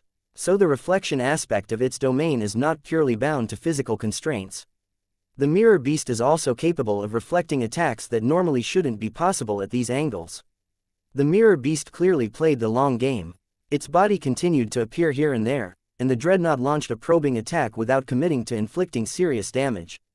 The constant teasing started to grate on Vase, but the professional spacers of the Red Fleet exhibited far more patience than him. Each of them had already worked hard to fight past the previous rounds, but none of them showed any signs of exhaustion. They all remained highly passionate and motivated. There was never a thought in their mind that truly gave them reason to think that the mirror beast would vanquish over their powerful ship. Contact. The image of the mirror beast appeared again. Yet when the Dreadnought launched another tentative probing attack, the kinetic round bounced back with more than 10 times the force than before. One of our azure energy shield generators has suffered damage. The mirror beast is approaching. Maybe this is his real body. Launch other probing attacks on a sequential basis. Fearful for another amplified reflection attack, the crew tried their best to restrain themselves. It was frustrating beyond belief to avoid opening fire, but they could not afford to get struck by a barrage of reflected attacks. They quickly made a number of interesting discoveries. They found out that more direct attacks bounced back without fail, but the mirror beast struggled to do the same for more indirect strikes. Cease fire with all kinetic and directed energy weapons. Focus on bombarding the mirror beast with gravitic attacks and missile volleys. Make sure to program the missiles to strike at the mirror beast from the flanks. Explosions and gravity field attacks began to damage the massive body of the mirror beast. Unlike before, the creature failed to figure out a way to bounce back these area attacks. The Dominion of Man remained unscathed during this interval as the mirror beast continually got pummeled without launching any effective counterattacks. Suddenly, the various missiles suddenly started to blow the mirror beast into giant chunks of alien flesh and bone. The mirror beast has been felled. That is not a real body. The mirror beast swapped out its body with an illusion. Where has it gone? The hazy mist thickened. Many probes suddenly fell out of contact as it became even more difficult to maintain a solid connection. Just as everyone wondered where the mirror beast would show up next, Vase suddenly became surprised as he spotted an identical copy of Dread Captain Argyle hovering next to the one sitting on the command seat. What was remarkable was that the identical copy looked and felt exactly the same as the real version. The copy not only replicated the Dread armor perfectly, but also imitated the spiritual activity down to producing a highly convincing duplicate of the Bloodfire Pact. The only real difference was that the copy of Volkert Argyle had raised its arm and was about to open fire at the actual Dread Captain with a wrist-mounted armament. Intruders! We've been infiltrated! Vase shouted just as alarms rang throughout the entire ship. Since Vase is in no condition to brawl like a Phase Lord at this time, he summoned his unending regalia from the Vault of Eternity and fired a full-powered laser beam at the target. The laser beam bounced right back at Vase, but with thrice the power as before. His recently gifted azure energy shield generator instantly came to life and blocked the reflected attack. Damn, this is no ordinary illusion. Vase cursed as he made a very ominous guess. If my suspicions are correct, the mirror beast may have infiltrated this ship. Vase did not even know how this was possible when Furia's fiery domain should have protected the Dominion of Man against this esoteric form of infiltration. Chaos erupted throughout the ship as more duplicates of familiar fleeters appeared in everyone's midst. They opened fire at everyone with their copied weapons, and proved impervious against people's attacks as their shrunken bodies reflected everything aside from explosions. We are suffering casualties throughout the ship. The mirror beasts have copied all of the armaments of our personnel, which includes our dread Marines. Much of the initial casualties resulted from spacers firing their weapons at the suspicious copies only to get struck by their own attacks after it had gone through a round of amplification. Yet despite all of the initial confusion, the Dominion of Man actually prepared a huge set of solutions in case it had ever been boarded by hostile parties. The Brain Trust employed many of these solutions after just a few seconds of performing a massive amount of calculations. Azure energy shields as well as more physical barriers appeared in order to separate different people from each other. Hundreds of tests were being conducted on each suspicious individual to ascertain whether they were manifestations of the mirror beasts. After a lot of rapid trial and error, the Brain Trust finally figured out a set of foolproof solutions that could accurately distinguish real from fake. The Brain Trust took full advantage of this by keeping the fakes isolated while multiplying the local gravity acting on their positions by at least 2 orders of magnitude. This meant that any person who previously weighed 60 kilograms aboard the ship suddenly 6,000 kilograms or more. There were very few organisms that could resist such heavy punishment. Whatever the mirror beast had done to split up her manifestations had not invested too much power into their transient existences. This meant that a lot of fakes got crushed by the local gravity of the dreadnought. While there were still many fake humans who successfully evaded this crush for various reasons, they failed to escape the ship's other internal defensive measures. That did not stop the mirror beast from continuing to mess with the crew. Even as all of the eliminated fakes disappeared from view, brand new copies emerged right next to their originals. Their favorable positions allowed all of them to attack their targets without any immediate obstruction. If not for the fact that the Brain Trust responded quickly to put a lot of new Azure energy shields into place, a lot of lightly armored fleeters would have fallen at this time. We can't keep doing this. We need to find the source and take it down. Chapter 5896 Convincing Fakes. Chapter 5896 Convincing Fakes. The God Beast that attacked the Dominion of Man was by far the trickiest opponent she had fought against. As everyone could figure out with ease, the Dreadnought always fared better in direct combat. The Dominion of Man dominated the earlier waves with remarkable ease because she had no problem aiming her massive gun batteries and potent Rubicon at large but obvious targets. The Mirror Beast broke that pattern. Its domain directly prevented the Dreadnought from detecting the location of its true body. It also generated illusionary beings that had the annoying tendency of reflecting most attacks that struck their forms. Even so, the Dominion of Man still shouldn't have struggled so much. Her sensor systems were state-of-the-art, and had been upgraded several times over due to all of the lightning baptisms they received. Yet for a true god-level monstrosity that had gone all out in developing a domain that was based in illusion, reflection and misdirection, the Dominion of Man instantly tripped in the face of this challenge. This became clear when the countermeasures employed by the crew and the control system of the Dreadnought failed to keep up with the Mirror Beast's tricks. Much of the crew had entered into disarray due to the latest changes. A weapons officer who took charge of a tertiary gun battery system held out his plasma pistol and continued to keep track of his subordinates. The active communication link as well as the brand new connection formed by the Bloodfire Pact ensured that he maintained a close watch on the personnel he knew for certain was real. Hostile decoys have appeared. The spacers under the officer's command held their weapons tight but refrained from opening fire. Each of them had already armored up and activated their personal Azure energy shields. In addition to that, the Dreadnought's control system automatically deployed larger Azure energy shields that separated the newcomers from the existing personnel. Confirm identity. The officer checked the identities of all of his personnel, and not just the newcomers, by downloading their data, examining them through many different sensors and checking whether they were brothers in arms via the Bloodfire Pact. None of the verification methods revealed any differences. Even questioning the suspected fakes in person caused the officer to receive disturbingly familiar answers. The Bloodfire Pact was a convenient way to determine whether anyone bonded with the Dominion of Man. While more and more spacers agreed to dedicate their lives to the Dreadnought over the course of the Lightning Tribulation, a lot of ratings had yet to do so for one reason or another. The officer had to resort to other methods to distinguish real from fake. After an exhaustive examination, the man in charge leveled his gun at the 3 individuals that failed the final test. It used to be fairly easy to spot the fakes, but that had changed to an extent when the decoys suddenly appeared in the seats of positions where the real persons previously occupied. The 2 of you may have gotten clever by copying the men who haven't formed a pact of fire with our ship, but you failed to solve the science problems as quickly or as neatly as you have done before. As for you, I am not certain why you appear to share a bond with our ship, but the operating system of your hazard suit is distanced from the rest." The clones shouted and tried their best to profess their innocence, but the crew of the dreadnought had experienced this enough times to know that the decoys were capable of mimicking human behavior and speech to a perfect degree. While the officer faintly began to doubt his judgment and the judgment of the monitoring system, he needed to take action before the clones began to mess around even more. Since it was too dangerous to allow the ship's control system to eliminate the detected clones by itself, the officer had to manually activate a control panel and input a code in order to start the lethal process.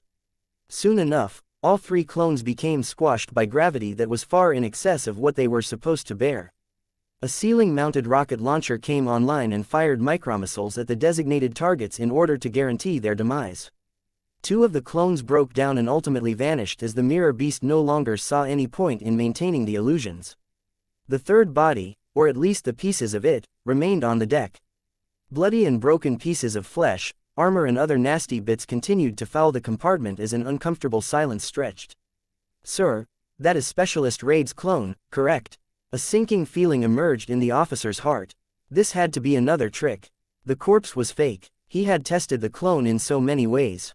The officer immediately turned to the suited figure that he presumed to be the real specialist. "You, verify your identity." Instead of doing so, Specialist Raid began to grin in a disturbing fashion before exploding in a spectacle of light. The serviceman who previously stood behind his station turned out to be fake all along. That meant that the real Specialist Raid had been displaced to the location where he had been killed, by his own brothers in arms. Everyone became horrified when they realized what had happened.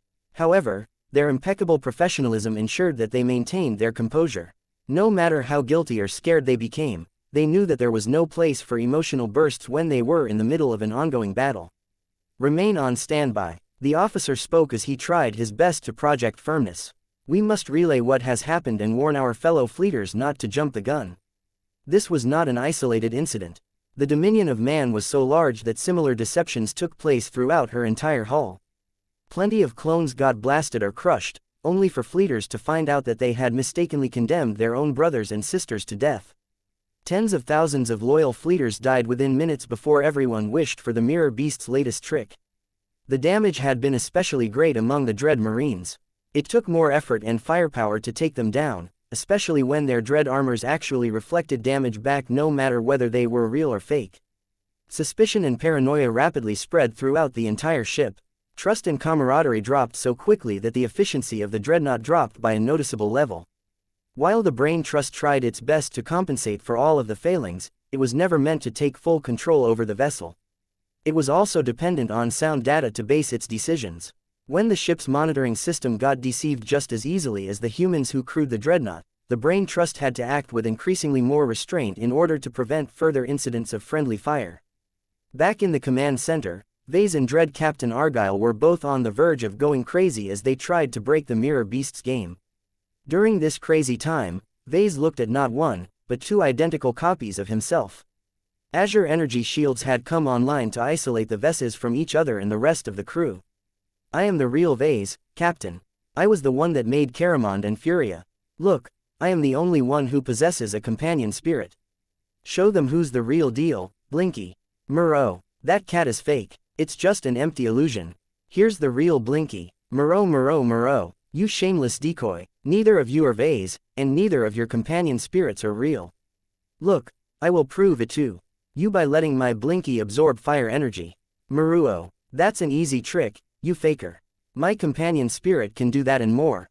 The 3 Veses continued to confuse everyone as none of them managed to produce definite proof that they were the real ones. "Damn it, what do I need to do to prove that I'm the real one? Wait, I got it. I'm a Phase Lord. I'm too tired to unfold my true body at the moment, but I can still prove that I have phase water flowing through my body. Here, take this sample and analyze it. You will definitely find that it contains phase water. Take my blood sample as well. It is the only one that contains phase water." The third Vase grew angry at this display. "I am the real Vase here. Take my blood sample if you have to, but don't believe these 2 decoys. If they are willing to give you their blood samples, then they are clearly able to imitate the properties of phase water. Captain, we need to stop playing the Mirror Beast's game. If we want to beat this bastard, Then we need to stop wasting our times on these clones and focus on finding the source of the problem. I can guarantee you that his real body shouldn't be too far away. His domain shouldn't be able to fool us all so well if he is too far away. Launch as many superweapons in the surrounding space. This annoying haze may be blocking our sensor systems, but if we engulf the entire area around us with explosions, we are bound to land a hit. Don't listen to that decoy, Captain Argyle. Another vase pleaded. I don't know how many antimatter warheads you have left, but I don't think you have an unlimited supply of them. This saboteur that wears my face is trying his best to make you expend your strongest weapons so that we have little to nothing left to solve the mirror beast and the two other god beasts that come afterwards. Save your superweapons and open fire in all directions with your ship's conventional gun batteries instead. The next vase shook his head after hearing his own advice. That is worse than useless.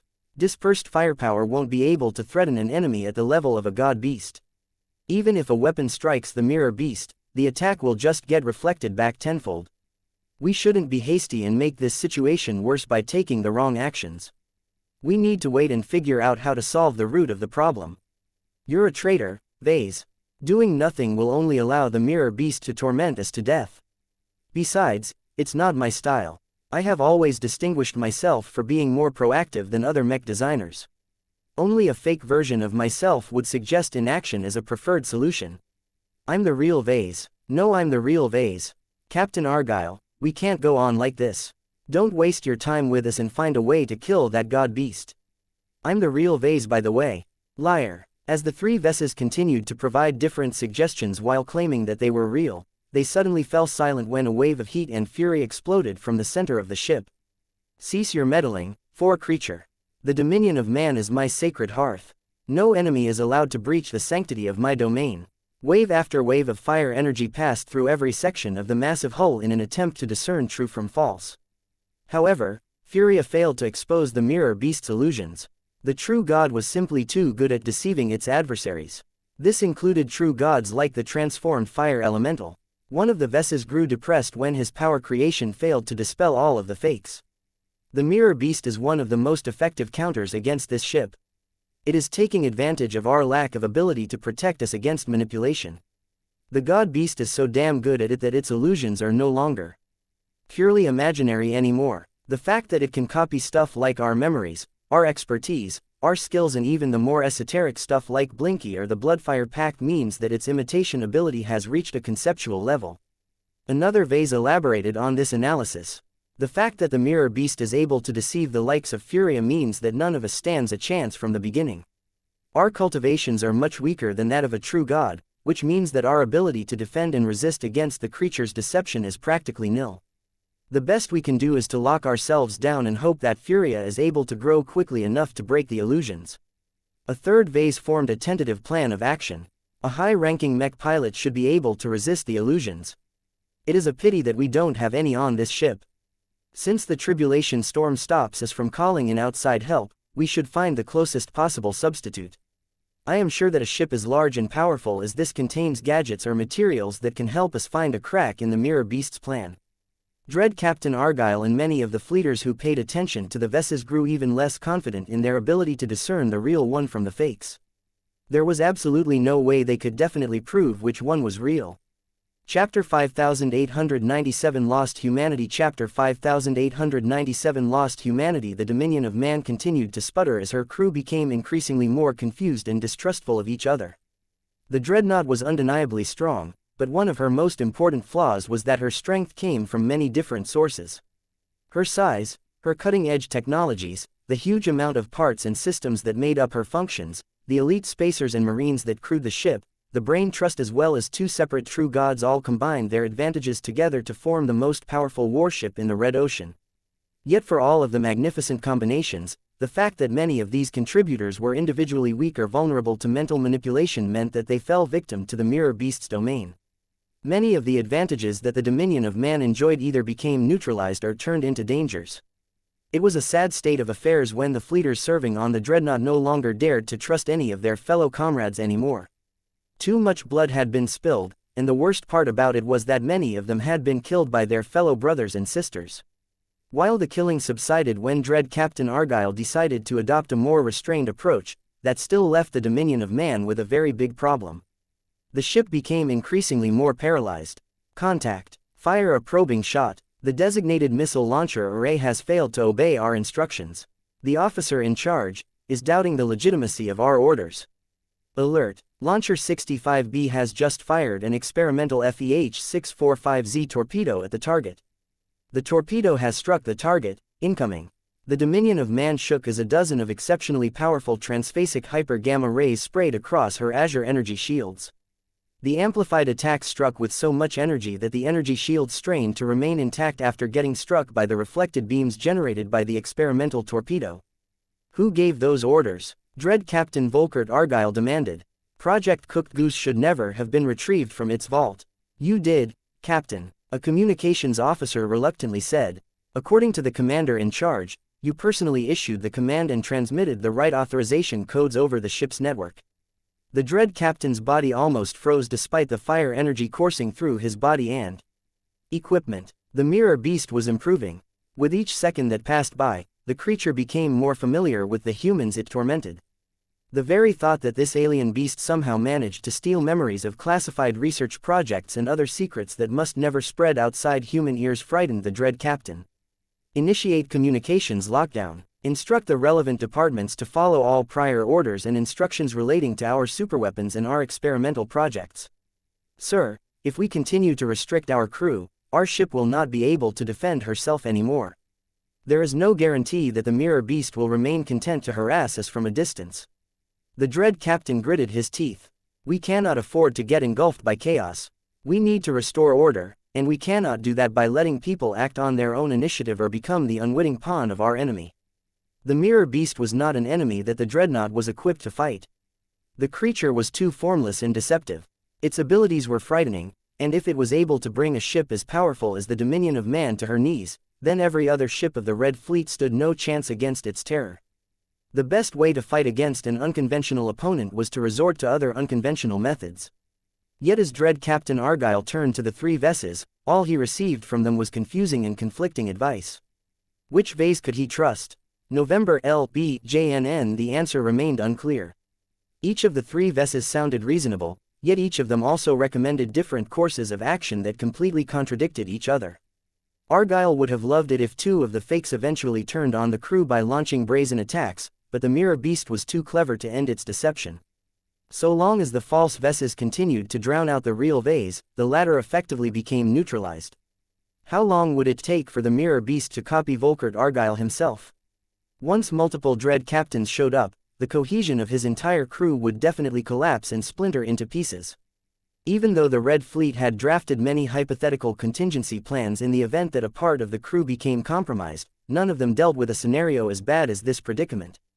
As word of greater casualties, unauthorized actions and outright sabotage reached the Dread Captain's ears, the man was just about ready to activate an emergency measure that would drastically increase the automation of the Dominion of Man.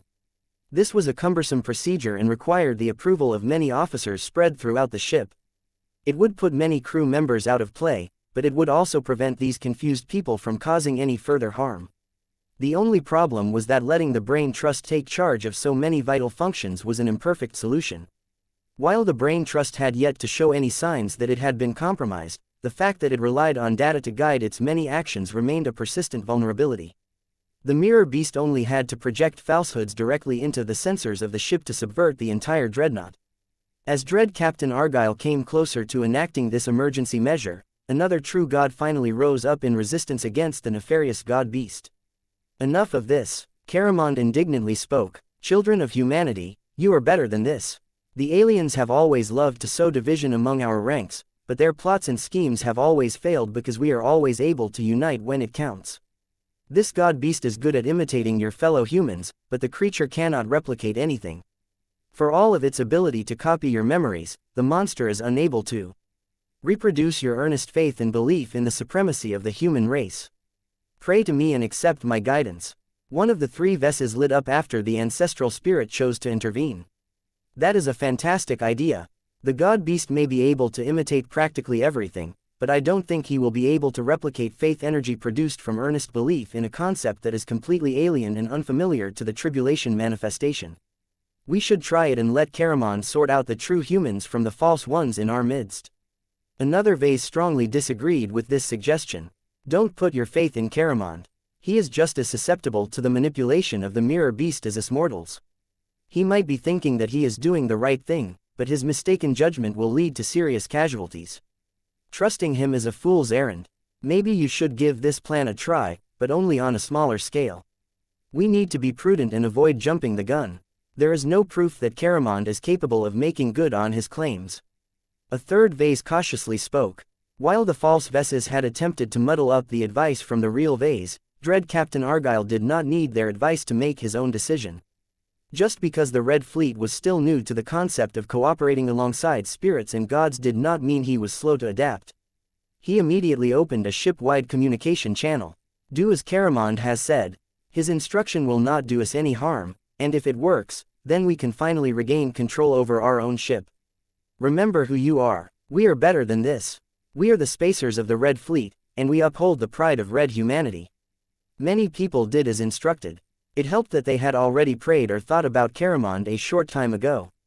Many people looked towards the nearest artworks that depicted the hero of mankind in many different settings. It did not matter that they were born and raised as secularists among the spaceborne clans. Each intelligent being was intrinsically capable of producing faith even if they did not engage in any explicit religious ceremonies. They just had to be earnest enough in their devotion to bestow a tiny amount of energy that possessed the power to reshape everything to the subject in their mind. Caramon was already harvesting a huge amount of faith from the general population, but that did not mean he lost the ability to pay closer attention to individual worshippers. It was especially easy for the recently born ancestral spirit to focus his attention on the fleeters who were physically close. The fact that many of these men and women had formed bloodfire pacts with the Dominion of Man also made it easier to tap into their faith. Even though the mirror beast had intensified its cruel and deadly games on the crew, the fleeters doggedly persisted in their prayers. Soon enough, the most devoted among the Spacers began to gain a white corona. Each of them had proven their earnest belief and conviction in the human race to pass Caramon's test. The ancestral spirit chose to mark the people that supplied their faith to him by lending out a measure of his power. Aside from the light show, Caramon's intervention did not do anything else. The affected fleeters did not become smarter, stronger or gain any supernatural abilities. Then again, they had no need to borrow any power beyond the reach of mortals. They only needed to prove their humanity. As more and more humans began to gain Caramon's blessing, the ones that looked as if they were praying, yet failed to receive a response began to look increasingly out of place. A lot of fleeters felt increasingly more confident and in control now that they gained a reliable means to determine who was loyal among the crowd. The holdouts who failed to follow suit started to look increasingly more suspicious. The fleeters glowing in white glared at their fellow humans, who tried so hard yet failed to produce any honest faith in the destiny of their own race. Surprisingly enough, the suspicious individuals were still real enough to produce actual faith energy. Caramon was able to harvest it if he wished. The faith was also remarkably close to the ones produced by genuine humans. Unfortunately, an imitation could never completely replicate the real deal. While the mirror beast was able to copy substances such as phase water with so few flaws that no one was able to discern the differences, that did not take away from the fact that discrepancies still existed. Caramon may be new at this game, but he was the very embodiment of human supremacy. The very concept that he was based upon was inherently more difficult for an alien beast to fully comprehend. The mirror beast might be able to fool the likes of Furia by imitating belief in the power of fire. The elemental concept was a lot more universal and did not come with an annoying relation to a specific species. However, Caramon happened to be the right spirit for the right job. As enough time passed by for anyone who possessed even the slightest actual human bone in their body to earn Caramon's acknowledgement, the fate of many exposed decoys became sealed. Back in the command center, Vase and Blinky stared furiously at their copies who lacked a bright white corona. I hope there is no confusion anymore about which of us are real.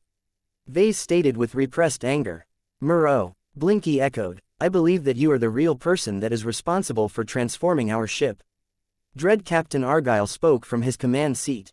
Good, let me beat up these false versions of myself.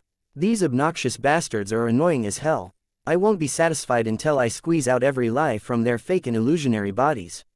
Chapter 5898 Trust in Faith. Chapter 5898 Trust in Faith. The decoys generated by the mirror beast had lost their ability to mingle with the actual humans serving on the dominion of man.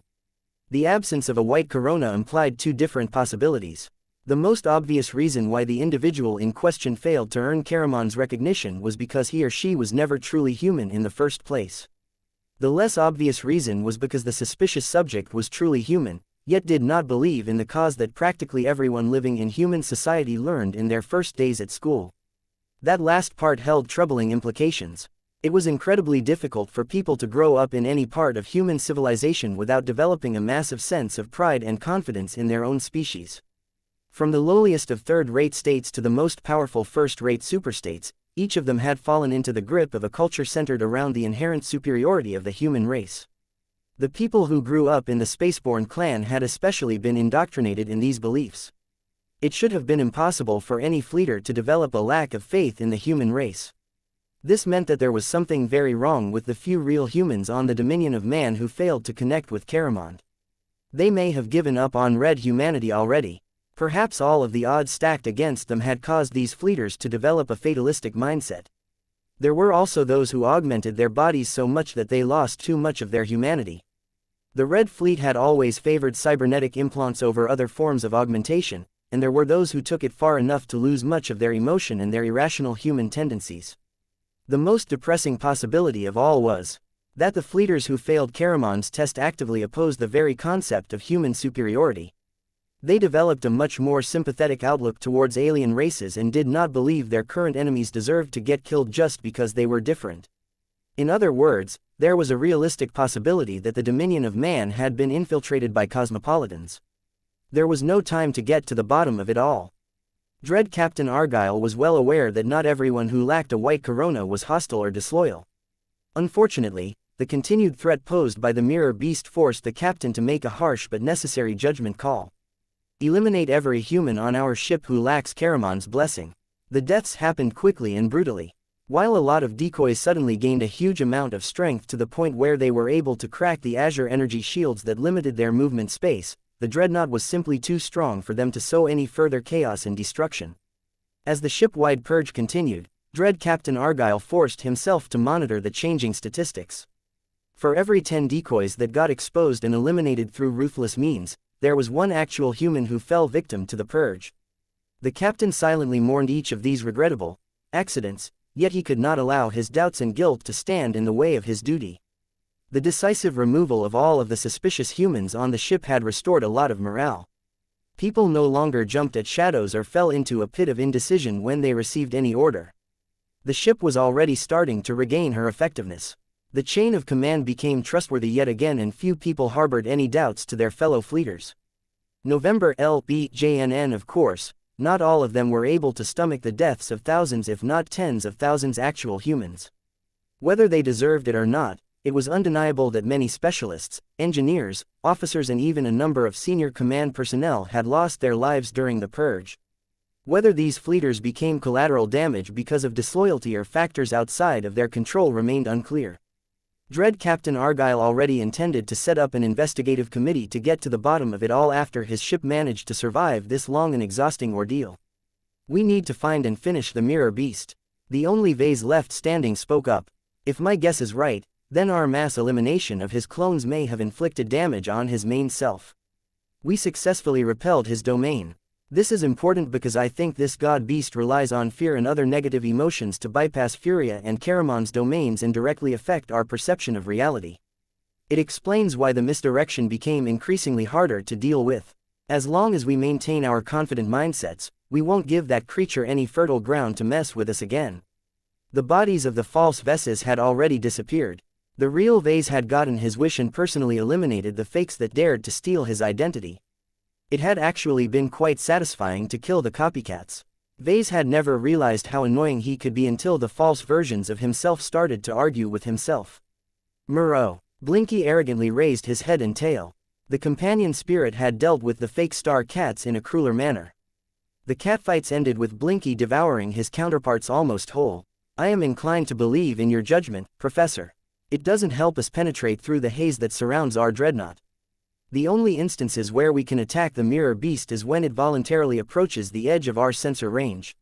Yet every time we target it, our attacks get reflected back at us with tenfold force. What about missiles and other explosive weapons? A probing missile strike does not do enough damage to inflict real harm. In the few instances where we committed to launching a large salvo of missiles, our warheads ended up striking an illusion that quickly fell apart after getting struck by several attacks. The ultimate result is that we spent our missiles in vain. Vase frowned at that. The seventh wave of the eighth round proved to be far more trickier and difficult to deal with than any of the subsequent ones. Many fleeters already considered the mirror beast to be the deadliest and most damaging opponent they came across. If not for their constant prayers towards Caramond, they would have fallen back to their fearful and paranoid mindset. The crew of the Dominion of Man would rather have a rematch against the clone of the Subjugation King than tussle with the mirror beast any further. The Subjugation King might be a cheating bastard who inflicted more damage to the ship than anyone else, but at least he fought like a true warrior. The mirror beast on the other hand completely eschewed honor and fought in the most despicable manner possible.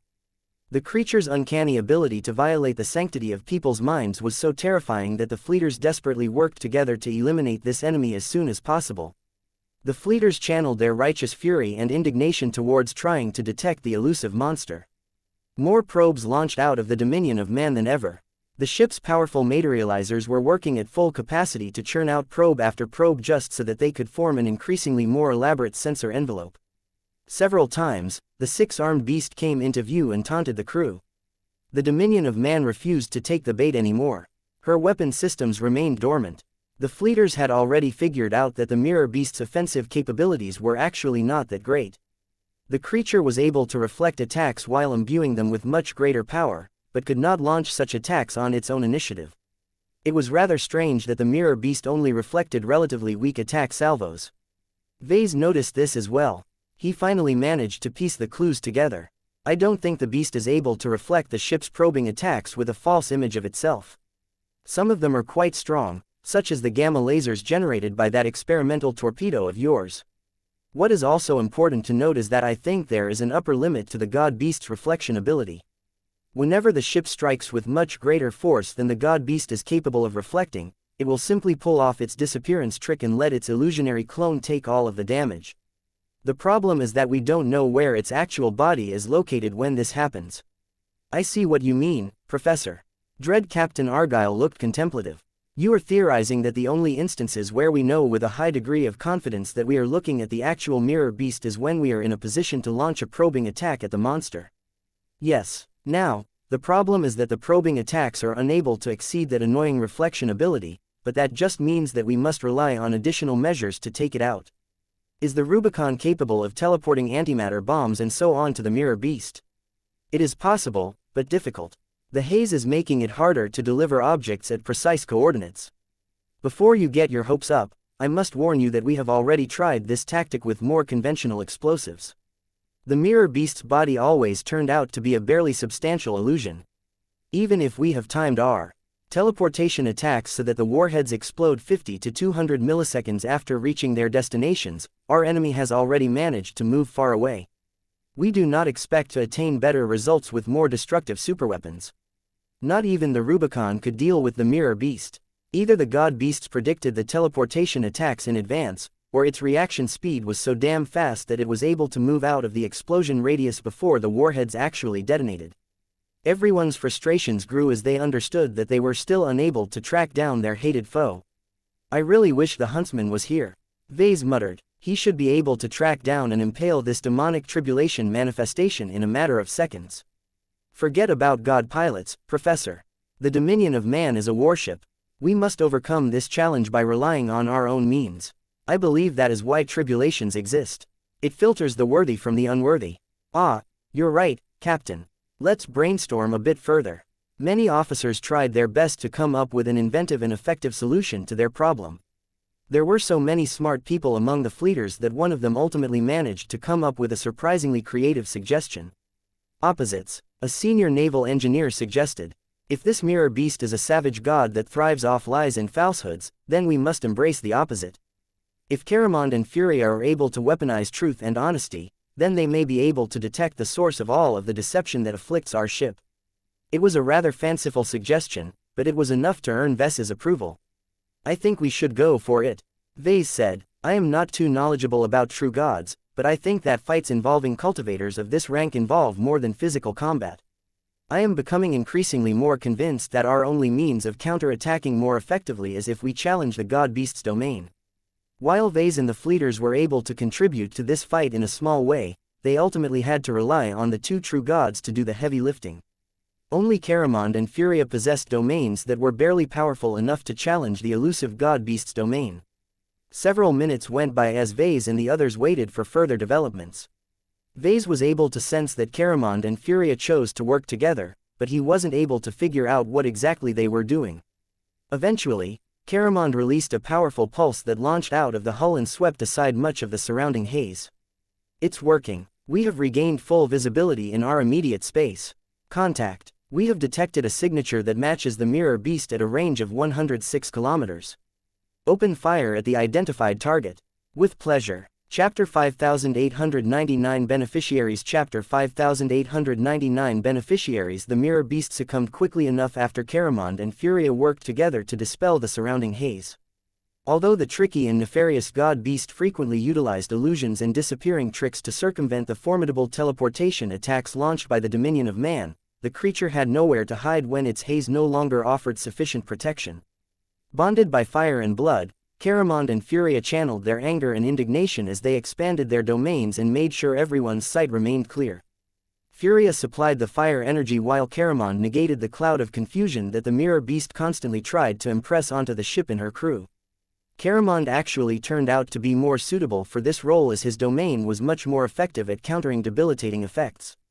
After all, how could humanity claim to be superior when people were so easily misled by alien trickery? Humans managed to vanquish over every hostile alien species during the Age of Conquest. Caramond would never allow the humans under his charge to turn into the playthings of an alien god. Believe in me and believe in yourselves.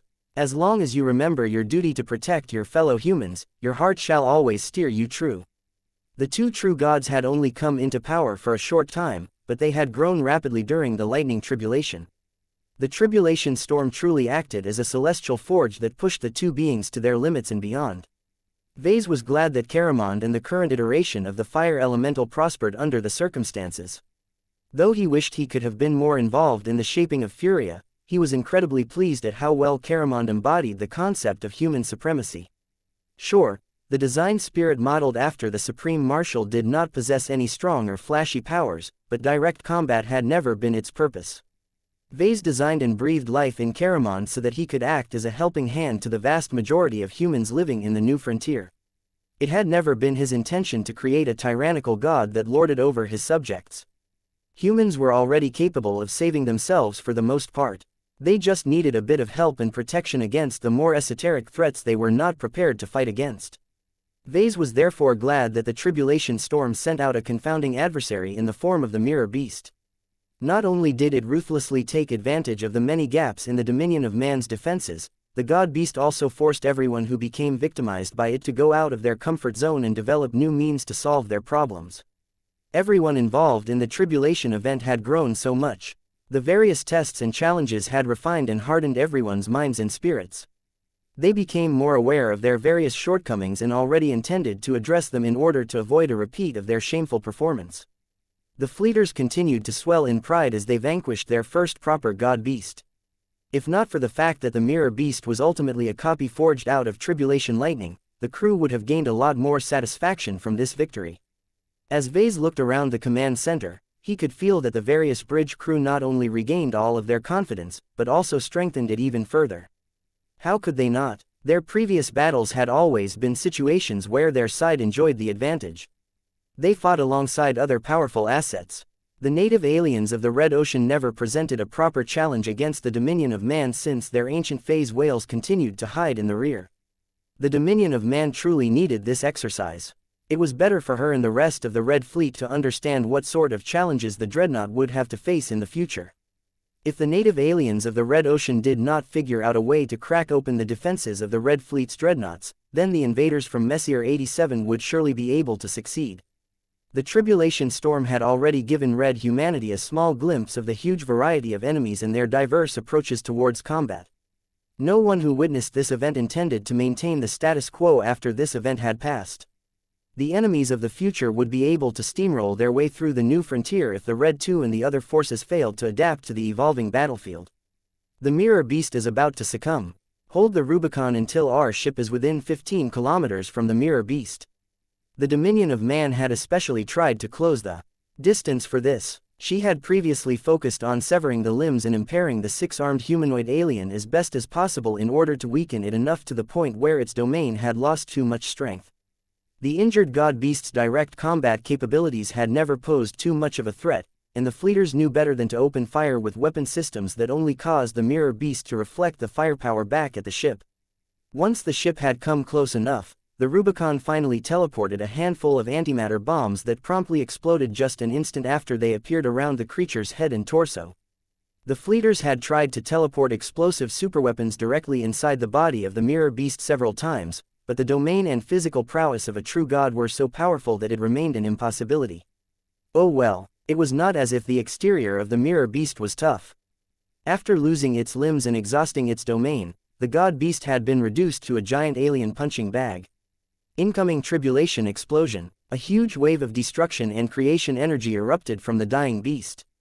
As the crew basked in the success of felling their first god, everyone began to grunt or moan as powerful waves of tribulation energy swept through the entire hull and induced transformation that Vase could not even begin to explain.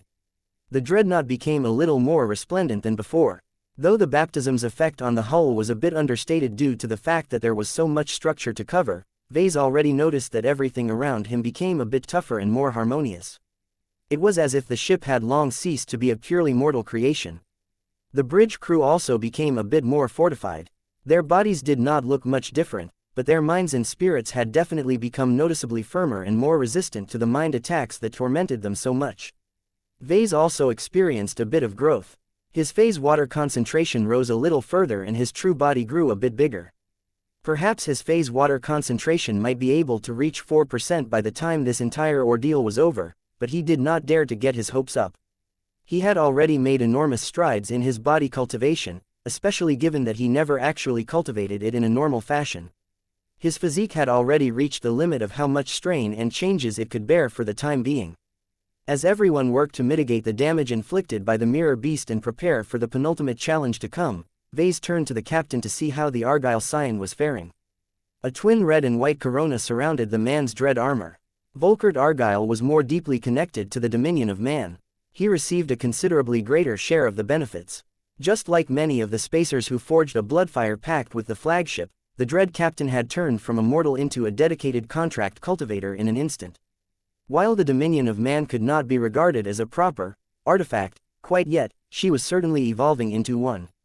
The closer the vessel assumed the vestiges of such an object, the more the fleeters who tied their spiritualities to the ship benefited from her immense power. Naturally, there were differences in treatment. The higher the rank, the greater the care and attention from the living warship. From what Blinky was able to observe, Volkert Argyle's spirituality had already grown many times stronger than before. November LBJNN. The differences were enormous. The dread captain had lived for 281 years. His spirituality had long grown ripe and stagnant. It was much more difficult for people who lived for so long to make rapid gains in cultivation due to how they had become so fixed in their ways. However, the Bloodfire Pact forcefully overcame this resistance and practically engineered a rebirth of dread Captain Argyle's spirituality. It was as if the man had become at least 2 centuries younger all of a sudden. He had grown in ways that allowed him to gain a much better overview of the Dominion of Man. His ability to navigate crises and make difficult judgment calls had also improved. It was rather interesting to Vase. He wondered whether dread Captain Argyle's progress in contract cultivation would serve as the template for the other Bloodfire fleeters. In any case, Vase was happy that the crew of the Dominion of Man became cultivators in the end. Even if they had become highly dependent on their own ship to achieve any progress, it was the right fit for loyal servicemen who already engaged in demanding work. The next God Beast is due to arrive.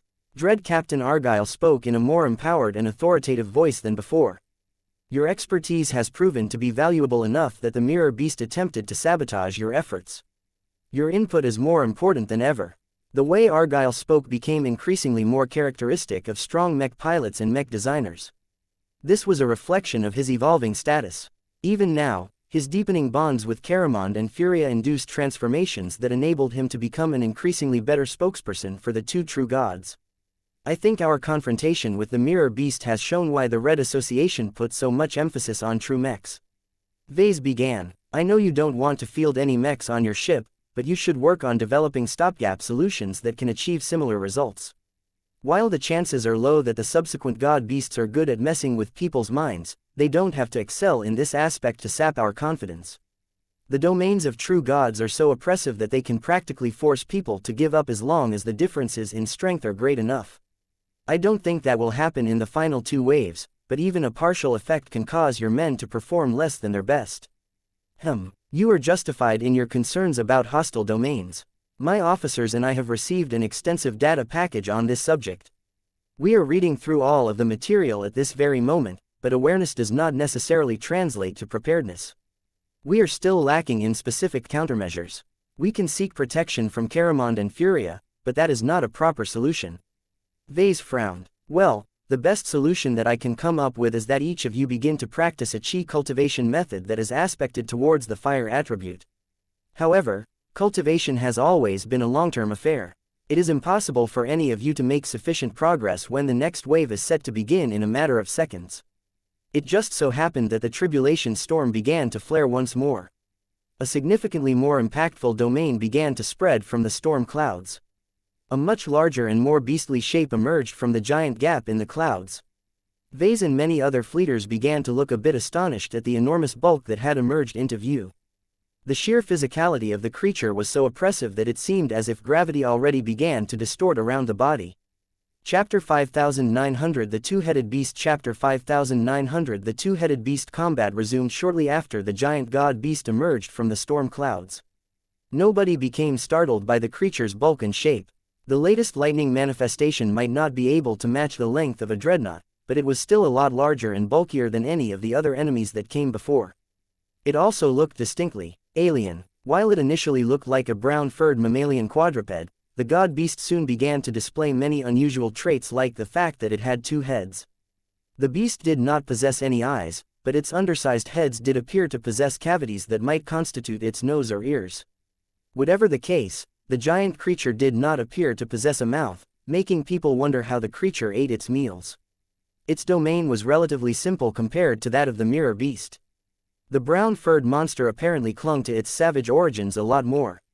Its domain was savage and unrefined. The creature was all about brute force and never felt any desire to change its wild nature. This was the polar opposite of the mirror beast, who did its best to imitate more civilized beings. Many fleeters relaxed despite the fact that the two-headed beast was stronger in an absolute sense.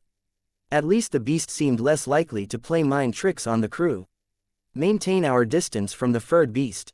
Please investigate whether the new enemy is fast enough to intercept us if we are accelerating at full capacity. If not, give me your recommendations on how we can remedy this problem. It was too much to hope that the two-headed beast was slower than the dominion of man. Even when the latter activated the warp drive functions of her monstrously large and powerful superdrives, a true god could not be shaken off so easily, especially when the enormous creature sacrificed a lot of superfluous powers in exchange for strengthening his fundamental properties. The more data the dreadnought gathered from the two-headed beast, the more it became clear of how much of a monster it was in a physical sense.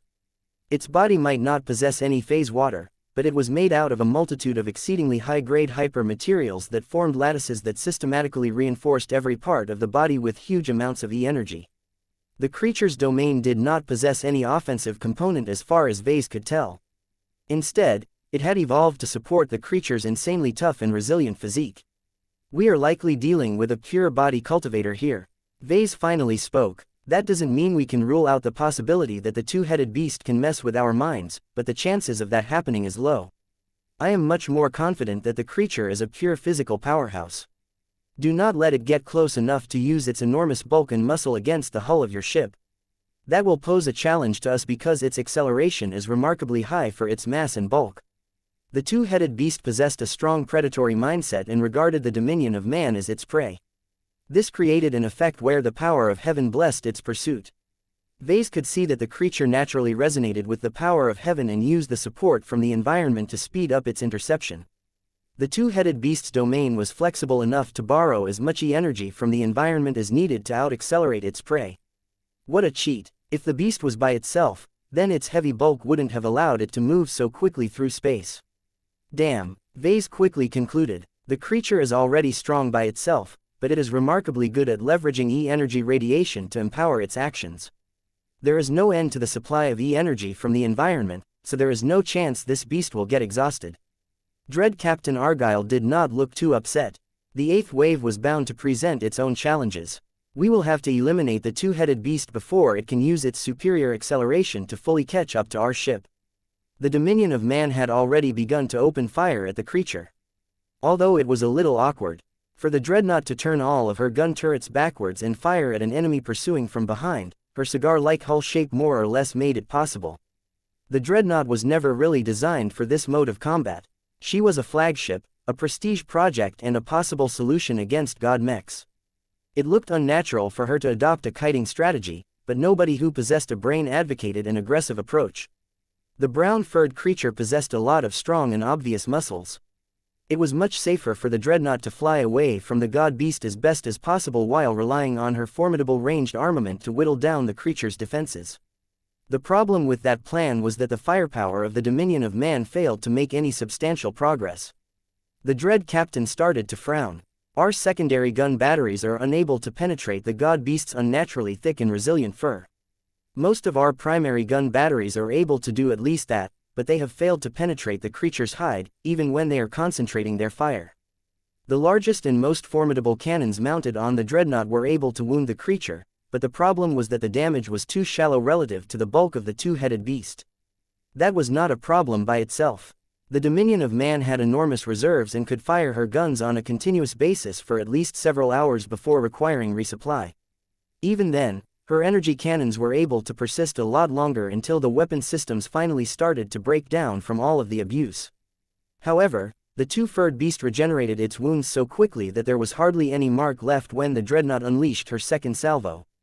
Its regeneration is largely fueled by E-energy radiation. Vase noted, perhaps the god beast's physique has to use up its fat reserves or other resources in order to repair its wounds, but I don't think that this will speed up its exhaustion. It can play this game a lot better than us. Perhaps this is the strategy that the god beast has relied upon to evolve into a true god in its lifetime. The lack of complexity was a boon rather than a bane. The creature possessed few apparent vulnerabilities that the fleeters could exploit. Detecting energy spike from the two-headed beast. Its fur is beginning to absorb more E-energy.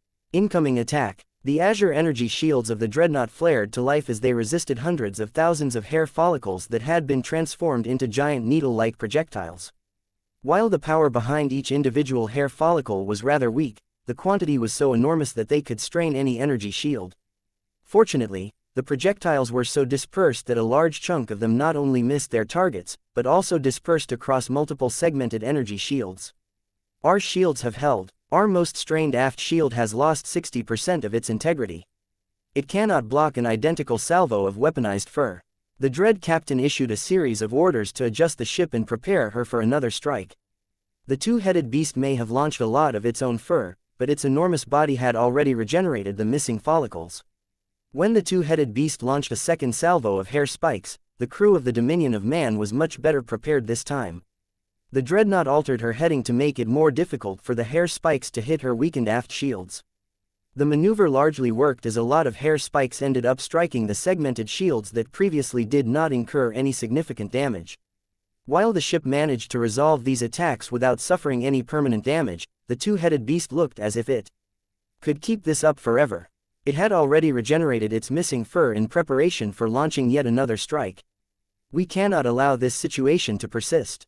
Dread Captain Argyle remarked. We have yet to deploy our superweapons, but according to our calculations, the most they can accomplish is inflict slightly deeper wounds. Our firepower is not strong enough to overcome the god beast's absurdly strong constitution. The god beast possessed the right combination of toughness and regeneration ability to frustrate most enemies. Vase guessed that if the guns of Armageddon was in the same position as the Dominion of Man, the former dreadnought's vaunted kinetic cannons still wouldn't be able to slay the beast.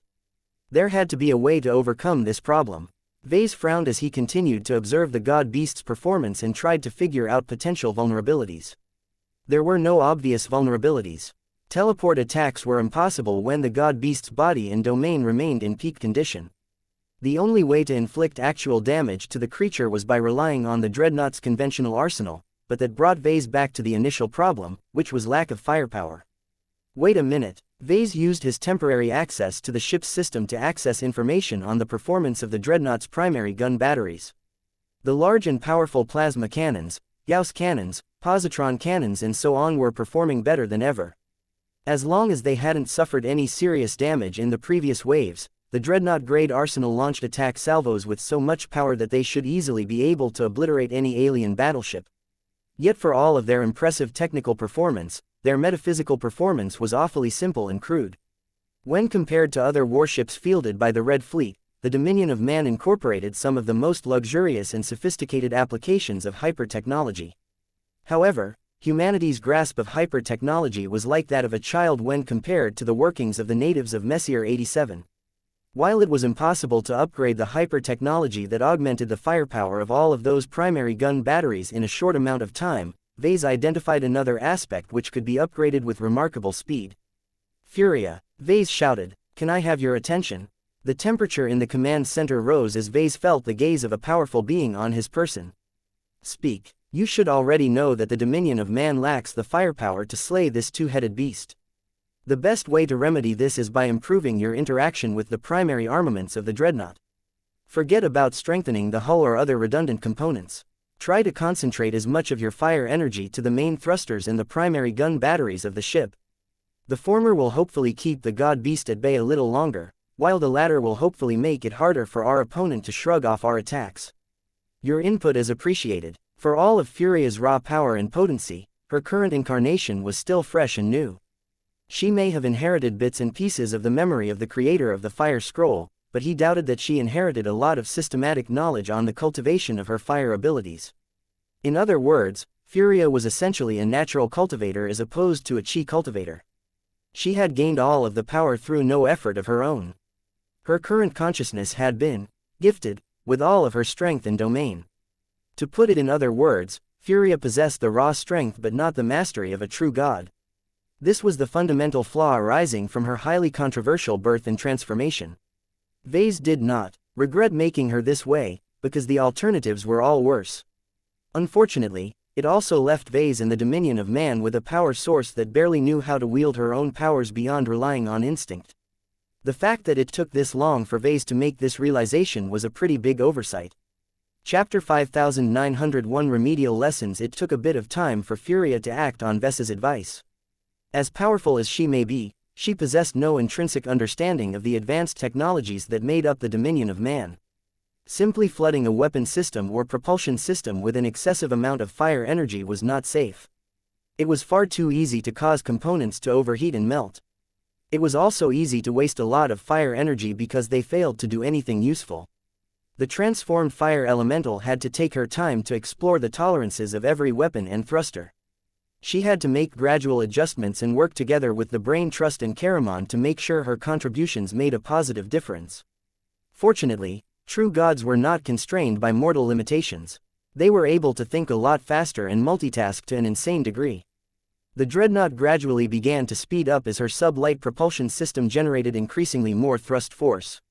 While the Dominion of Man was still way too massive to win a race against a courier vessel, it was quite impressive how a more effective utilization of fire energy enabled the dreadnought to boost her acceleration without resorting to any technical improvements. Her weapon systems began to inflict more damage as well. The increase in firepower was particularly noticeable with any energy and thermal-based weaponry such as plasma cannons and energy beam cannons. Simply making it so that the attacks launched by these massive cannons carried more fire energy was enough to make them inflict greater harm. The crew cheered several times when the massive energy weapons managed to inflict moderately greater wounds than before. The two-headed beast's flesh even regenerated a bit slower as it took time for its physique to clean up the burns and lingering fire energies. Dread Captain Argyle did not look too happy, though. This is a good first step, but it has not tipped the scales in our favor. The two-headed beast's acceleration has increased in order to maintain its speed advantage over our ship. I appreciate Furia's efforts to improve her contribution to the fight, but it has not closed the gap. The god beast's flesh is still able to regenerate its wounds faster than we can make them. The most we have accomplished so far is to delay our demise.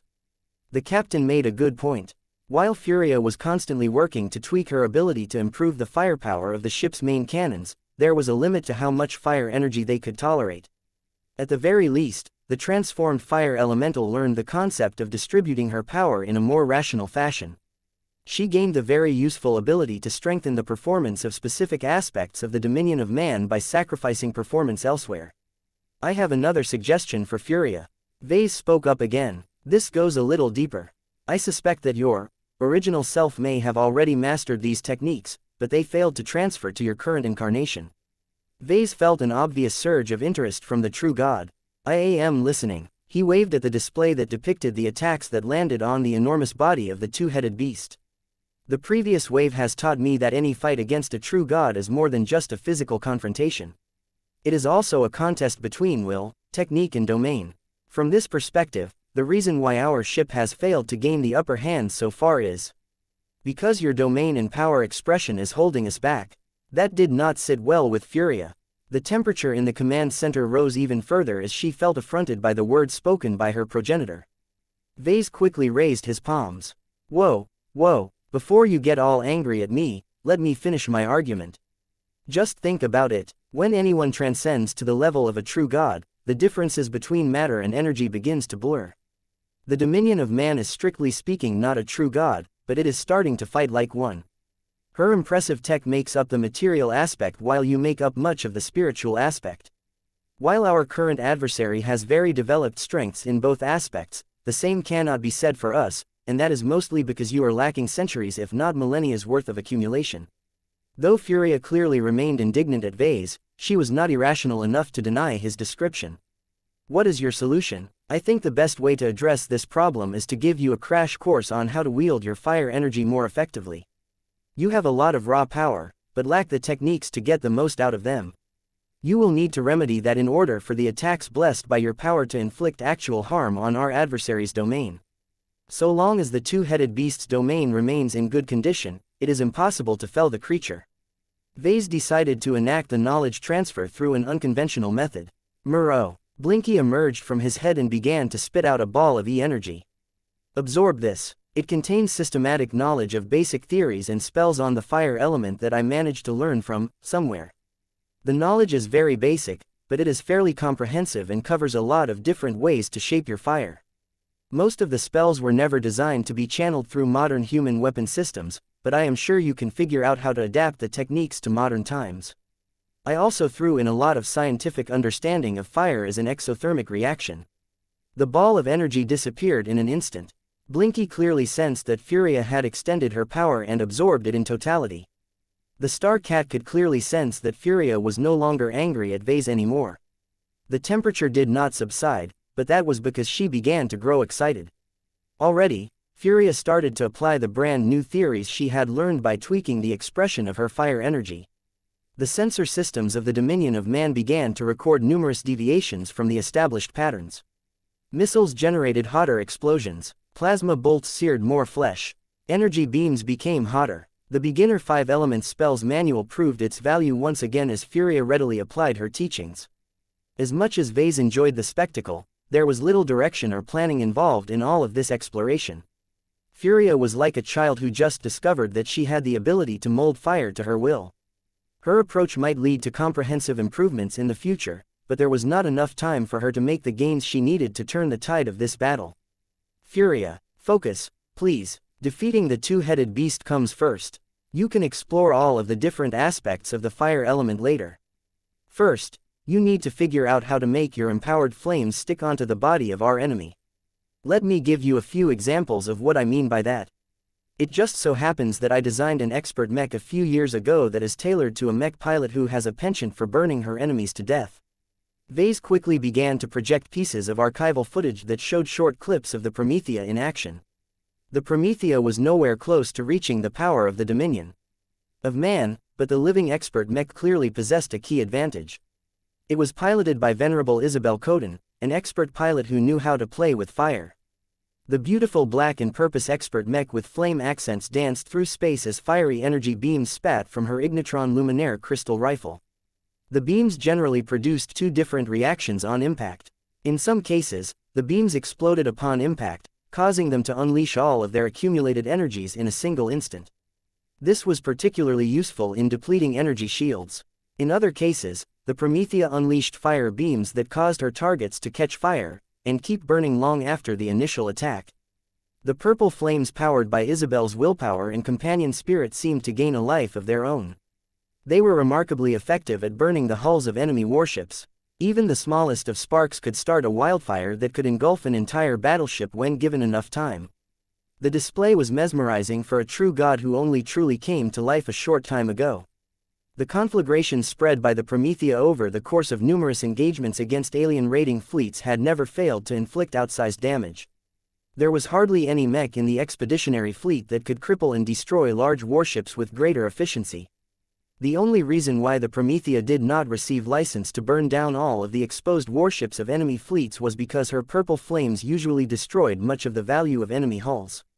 Remarkable. I understand your intentions. The sight of this Promethea is making me recall memories that are not mine. Vase grew a bit concerned when he heard that. What sort of memories did she regain, and how much did they impact her mentality? Furia took action right away. The footage of the Promethea in action served as a catalyst and a key that rapidly caused the true god to gain comprehension on how to flex her metaphorical muscles in order to produce specific outcomes. The changes happened quickly. Vase previously expected that it would take minutes worth of trial and error before Furia was able to make her flames stick.